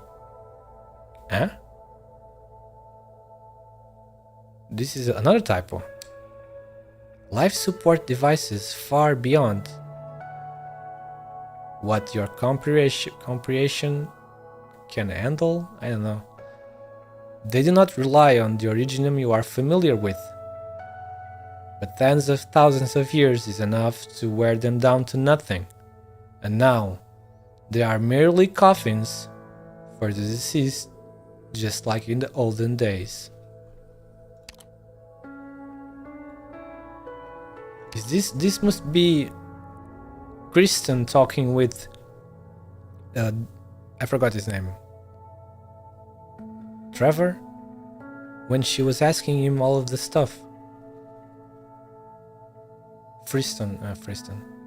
They do not rely on the region you're familiar with, but tens of thousands of years enough. Yeah, I read that. Why do you seem so close to humanity? In our darkest hour, it was only human nature that let us avert a much more complete destruction. Though, this means nothing but endless torment for me. Is the sky false? Not exactly. A barrier makes Terra incapable of charging towards the stars. Light has been distorted accordingly, preventing people from ever understanding the true implications of their world. Only the stars are beyond any doubt. They exist. Only the stars are beyond any doubt. They exist. Oh yeah, so what I said some time ago was correct. The barrier indeed distorts because of refraction, I assume.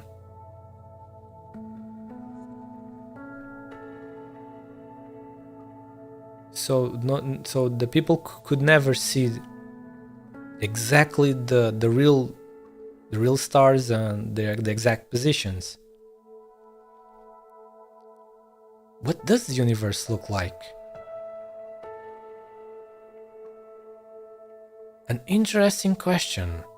When any creature capable of capturing light turns its head to the sky, it will be subdued by an endless ocean of stars. Anonymous, magnificent, beautiful, but in my eyes the void merely means ruin and a chilling desolation. Are the stars just like Terra? No. Terra is rather small compared to them. Even stars tens of millions of times larger than Terra, like star number 4, would completely disappear into the gigantic black hole of the Zobaid Nebula. And the satellite arrays outside Talos can even manipulate the geographical properties of a planet like this.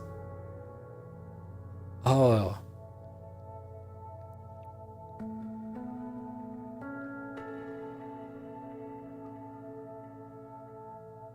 Yeah, I'm starting to see. It seems that Terra is a small planet. If you compare Terra with our real planet, with Earth. And yes, this old doctor's civilization, which was also Freeston's, was extremely advanced, at least compared to Terra, because they knew about. They had studied. They knew about nebulas. They studied the universe. Terra might just be a moon itself. Yes, remember what Oruaya saw. She saw a very big moon, and she even questioned. She asked herself, "Was that Terra?" So maybe there is a big planet nearby, and Terra is just the moon of that planet. This reminds me of a game that I played in the past. Not sure if any of you have heard about it. You probably have heard about the series, but the game itself maybe not. Have you heard about a series of RPGs called Tales of? It's one of my favorite RPG games, RPG series. There was one Tales of in which you begin the story. Yeah, in which you begin the story and you go around the planet, you know, the world, and you think that's the planet. You explore everything, you advance the story, you know, like typical RPG stuff. And then later, past the middle, the series of games is Tales of. All of it's similar to Final Fantasy, you know? Final Fantasy 1, 2, 3, 4, and so on. Tales of is the same, but instead of a number, it's a unique name every time. For example, there's Tales of Symphonia, there's Tales of Destiny, Tales of Vesperia, you know, so on. This one I'm talking about was called Tales of Graces. Like I was saying, you were later in that game. You think you have explored most of your world, you know, the planet where the game takes place, and you discover that the planet where you are, was in fact a tiny little moon of an extremely large planet that is, of course, very nearby. And also, oh yeah, Tales of Zestiria, yes. I'm a big fan of all of them. I've played all of them. And I also have them, the collector's editions and stuff. I'm a big fan. But yeah, like I was saying, in Tales of Graces, later you discover that the planet where everyone lives is in fact a very tiny moon that is covered in a layer of water. The little planet, a little moon in Tales of Graces is covered in an ocean. There's like a layer of water, let's say maybe a few kilometers of thickness around that little planet / moon. That's why the people cannot, no one could see the stars, you know. There's really no, like, it's very difficult to see the full stars and whatever because the planet is covered in a layer of water. And then later you discover that that planet is nothing but a tiny moon where people escaped to in the past because the big planet was dying. The nature of the big planet was dying because most of it became a desert. So the people escaped to the moon and artificially cultivated that moon until that moon became like a normal planet with an ocean, with nature, you know? So, like I was saying, this stuff here on Terra reminded me of that, because it could be a similar situation. If Terra happens to be a moon and nearby there's the real planet, which is maybe bigger, probably, because I think the planet always needs to be bigger for the other satellite to be called the moon. So yeah, this is extremely interesting, these types of twists. And by what we saw from Aya reaction previously in that specific scene, maybe there is a little bit of a hint in there pointing to that.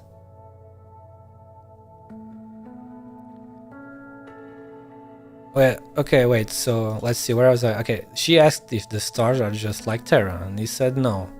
Terra is small compared to them. Tens of millions of times larger than Terra.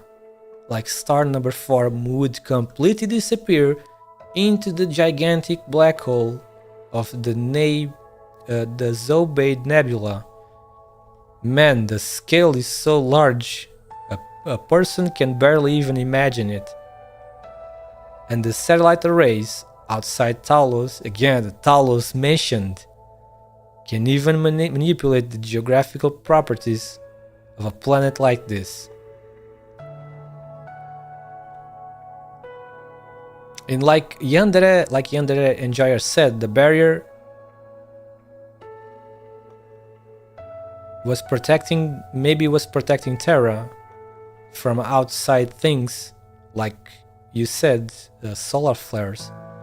Maybe who knows if nothing else, if other stuff in the universe of Arknights. Why do the Sancta? Oh, very interesting question. Why do the Sancta have halos and wings? Oh, it's explaining to us what that thing that is in Laterano is. The law. An icy chain of command gives them an identity. It is dangerous to start a machine lacking any self-awareness in the name of a god. To fulfill a mission it cannot even understand.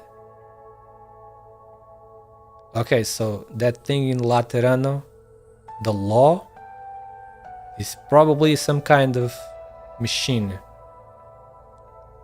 Law is also an AI, yes, exactly what I've been thinking for a long time, ever since the Laterano event was released, you know, with FIA Meta. I've been thinking, what is that thing? What is the law that is below Laterano, like in the underground or something? It must be some sort of machine. And it seems, yes, they are fucking following just fucking machine. And its laws or wherever.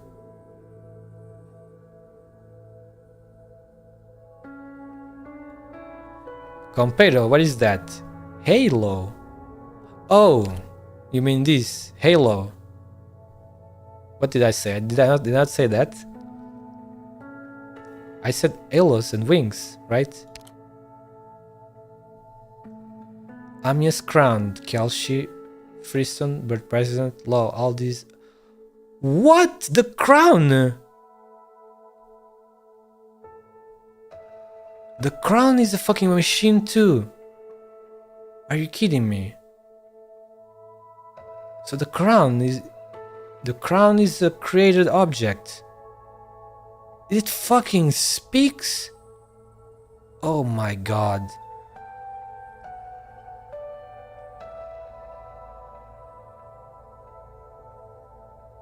Diller Yuan, welcome.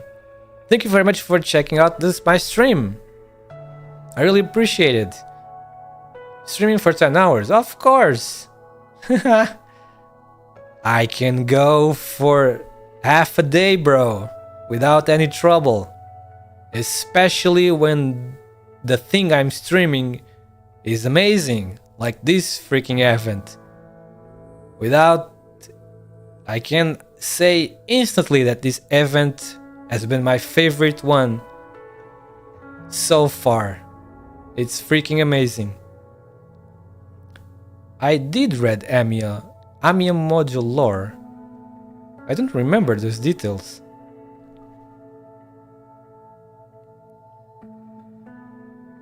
At least I think I did. Maybe I forgot. Maybe I unlocked it and then I forgot to read it. Sometimes that happens. Maybe this stream can break the record. No, it won't, because this is about to end, I'm sure. This scene. Okay, so an icy chain of command gives them identity. Yes, I was almost sure that law was some sort of machine.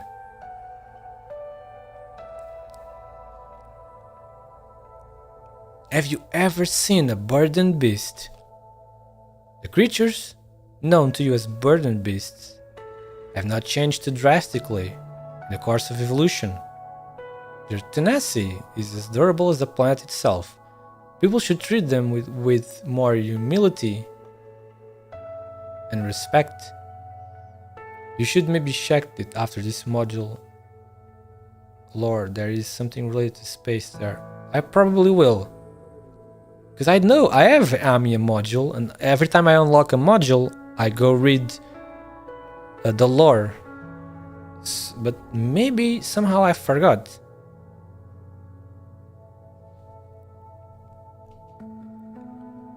What is it like to travel by sea? I can only tell you what a simulation feels like. Flying across the ocean of a planet is just like wrapping yourself in a blue silk scarf. And yet the bright blue is always fleeting.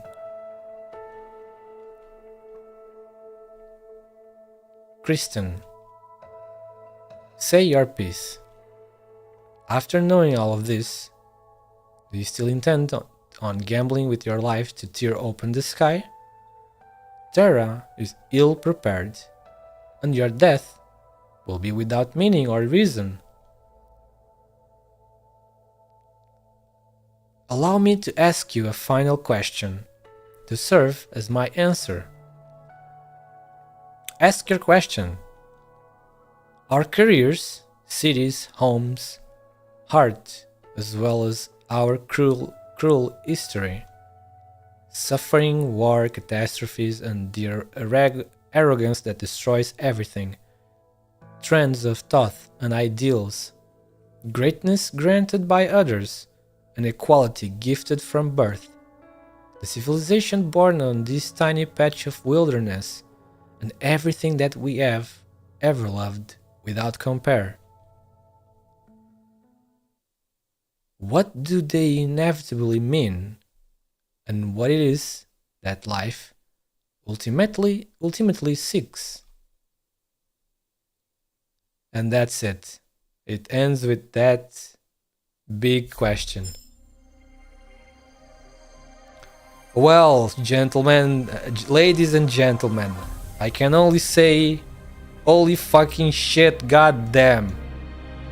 This event story and lore, everything, all of the revelations. Oh, there is someone else on the chat. I unfortunately I cannot read your name, but welcome. Thank you very much, everyone, for checking out my stream. The story that received the highest praise in China server. Thank you for watching. Oh, the Chinese server also agrees. Yes, I agree as well. This was absolutely amazing. And I am extremely happy that I managed to be able to start my streaming activities almost just in time to be able to experience this in stream. First, the answer was the future. Oh, yes, like the other person said. Yes, this is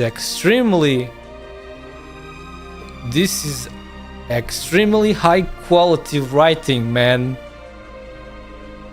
So many books and so many other stories. Wish they could have this amazing level of writing, story and lore. What about the background?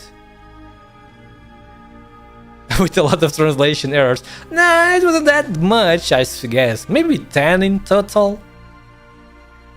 It is a lot of text. It's a bit, in my opinion, it's a bit understandable. It is a lot of fucking text, so it's no surprise that a couple of mistakes will slip through. The main event screen. Oh no, man! You cannot do this to us! They changed the screen! Kristen! Sorry, my English is not good. No, your English is pretty okay. Don't be sorry. It's very good. Good English. Don't say that, Compero. No, I refuse to accept it. There is a chance that Kristen will return. Depends how fucking well that guy built. Depends how well Loken managed to replicate, you know, the sarcophagus, whatever you wanna call it. Your English is yes, just like I said, very good English. I dread for when the next Lathanian event comes, because it's even more words, it's even more text than this one. Holy crap. The second Lathanian event is even 30,000 more words than this one. Okay, let me 我々がなせることは quickly check my base. I probably don't need to do anything. Where did you go, Eben 部屋を自 Ols? 分で飾り付けても Yeah. いいか？ Actually, okay, I can replace them back here. And no, it's like I prefer doing this like this. And why do we have 赤い影が一 Arturia on 瞬 our 見えた side? 気がする。 Arturia, oh, I love her. I barely know anything about her, but I always liked her the first time I saw her. She looked great. I love that type of color theme, the black with the white. She gives me fear. She doesn't give me any fear. Honest opinion, she didn't. I just thought she looked very cool and mysterious, obviously also mysterious. Do you guys remember Monch? I am copying art for Monch. I think that's how her name was. She needs to become playable. 部屋を Monch, 自分で yes. 飾り付けてもいいか？ Because their heart, Monch's art was so fucking clean. There's no way she won't be an operator, bro. And she has a crossbow and a drone. I mean, her heart had a drone. So she's gonna be the type of character that will use a drone. There's no way she cannot become playable. Come on, developers, give us Monch. And I also like her design. It's so cute, you know. She is small and cute with very long and big hair. And the giant twin tails. Who doesn't like giant twin tails, you know? I want Monchi to join us to stock Noses. That is true. She would definitely stock Noses because Noses was her partner.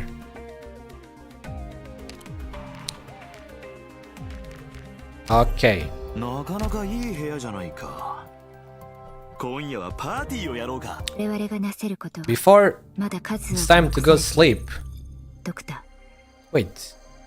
Oh, the sound effect changed as well. You no longer hear the voice saying, "It's time. We are entering a new age." Now you hear a different sound effect. Oh yeah, it's this. Oh, so cool. LONETRAIL. And are those the moons?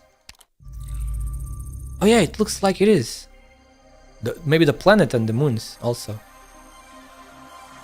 Dude, I don't understand. How can anyone hate Kristen? I have absolutely no doubt that anyone that says they hate Kristen did not fucking read the event. They did not fucking play the game, they did not read the event, they did not read anything of the story or lore. How can they say they hate Kristen otherwise? Now, let's see. We have little bits of lore in here. But well, if I go read this for you guys, I'll be here even longer. And there are also many more to unlock. So maybe we can read this on the third week. Maybe, if you guys are interested. But we'll see later.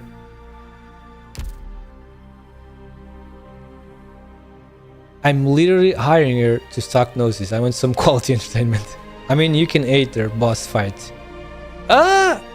Not even. You cannot even hate their boss fight because it's not difficult at all. Really, the only trouble is the big global arts damage that she does on your characters when she enters second form. That is the only thing. Yes, in the X stages it will definitely be difficult, but so far no. There's no way you could hate that boss fight. I mean, previous boss fights have been much more annoying. And in my case, I didn't even use a full squad and, like, you know, really thought about the squad because I was doing a little self challenge, you know, the typical self-imposed challenge. I mean, in my opinion, it's extremely easy. Like, for example, imagine if I had brought 12 characters and also most of them 6-star broken characters.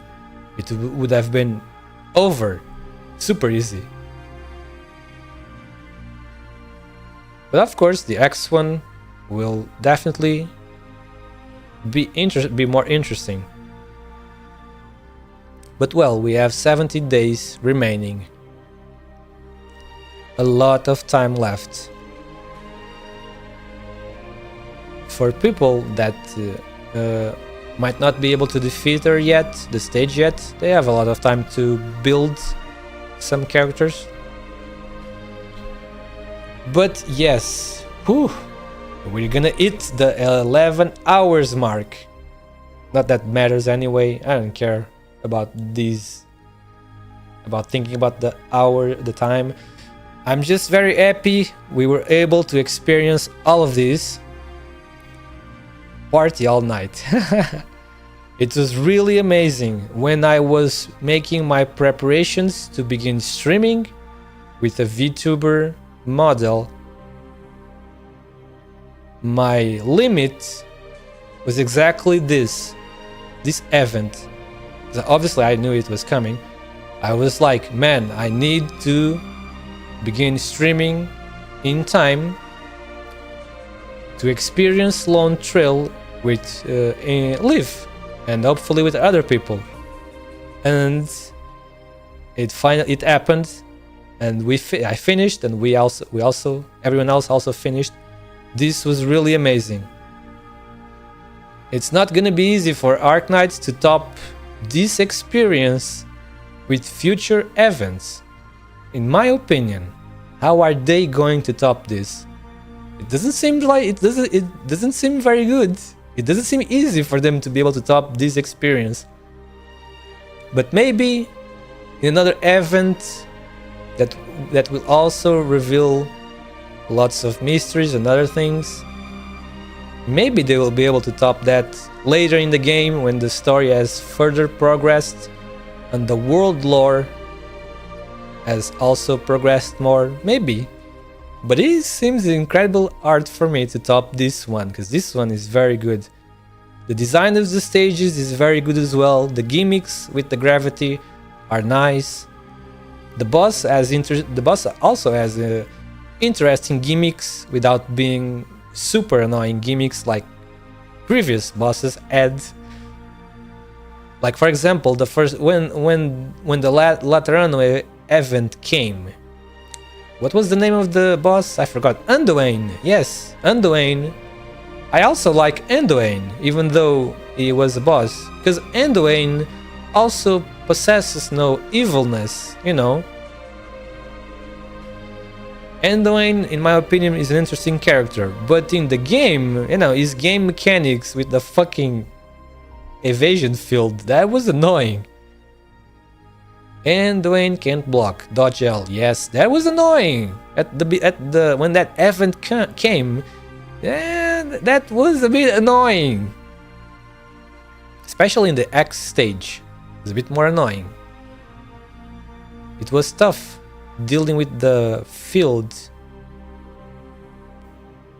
But if you thought for a bit, it was also possible to get him to deploy the field in places where it would be less annoying. But yeah, this Kristen as a boss is very easy, and like I'm very soft for Kristen because she's a dog. I think, what kind of dog is she, I wonder? I mean, what kind of dog is her character based on? Is it a Labrador? Probably is, right? And that's why I feel like Golden Retriever, that's it. It's kind of similar. Isn't it kind of similar to Labrador? And that is why, but like I was saying, yes, that's exactly why she's such a good dog character, bro. the good dogs deserve all of the ad pets, right? And even like her chibi is so cute and cool. It's not just cute, it's also very cool. Her design is extremely cool. She is a very strong lady, you know.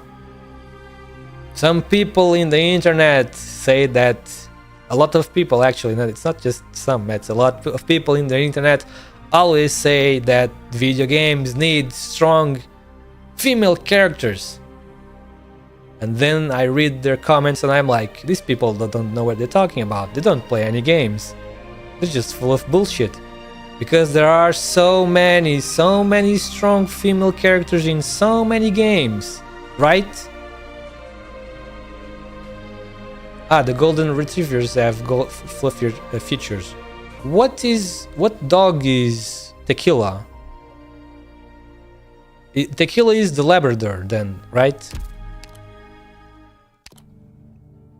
Where is my boy? There he is. Not with this one, on this one. Look, is what kind of dog is this? I'm sorry, I'm not good with dog breeds, unfortunately.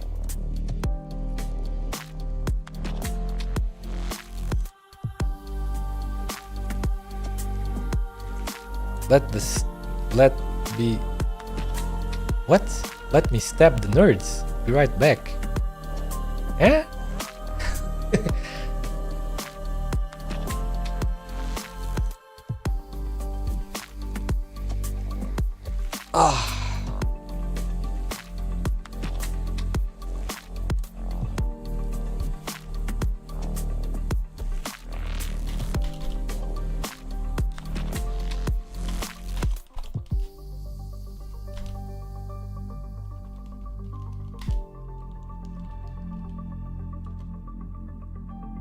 An art dog photos. I don't have any. I'm sorry, I had no time yet to take pictures, and tomorrow I probably won't have either, because I'm going to bed so late today that I'm also going to wake up late, and then it's extremely hard to find time because I have a lot of stuff to do before. Don't worry, they will come, do not worry. I just need a day off, you know. It's very. I only need a day, you know. Probably it's gonna be Monday. I don't think I'll be streaming anything on Monday. Yes, so probably on Monday, unless it rains. But I don't think so, because it seems the rain has passed for now. But yes, what do you guys know? What dog this is? What is the dog with Tequila?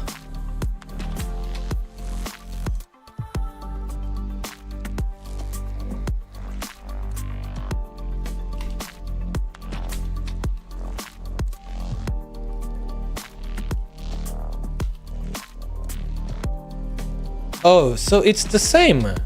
Ah, so Tequila and Kristen are based on the same dog. I see. Let me see then what is Labrador. The Labrador dog. Just to make sure. Oh, but they look very similar though.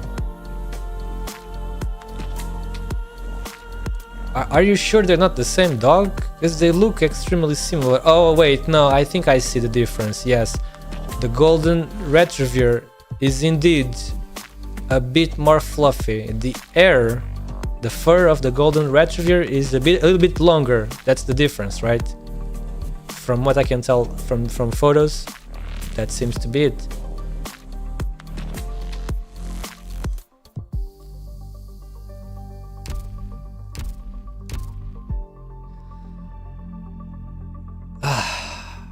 Alright, now I am getting tired, for real. Sheesh, I still have to go eat something as well. Labrador coats are more sleek than fluffy. Ah, like velvet. Like very very smooth, like velvet, maybe.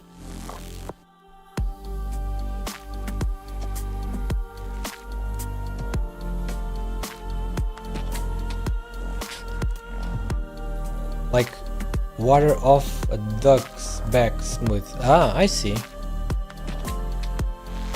That's good that's easy to understand then, because ducks are pretty cool and funny animals. All right, guys.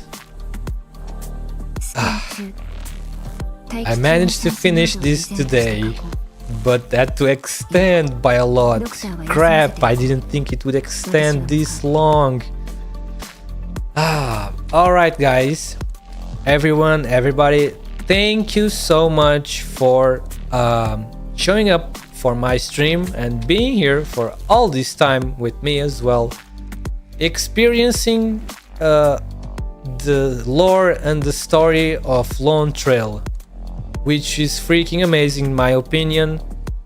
This event is definitely my favorite event of ARKNIGHTS so far.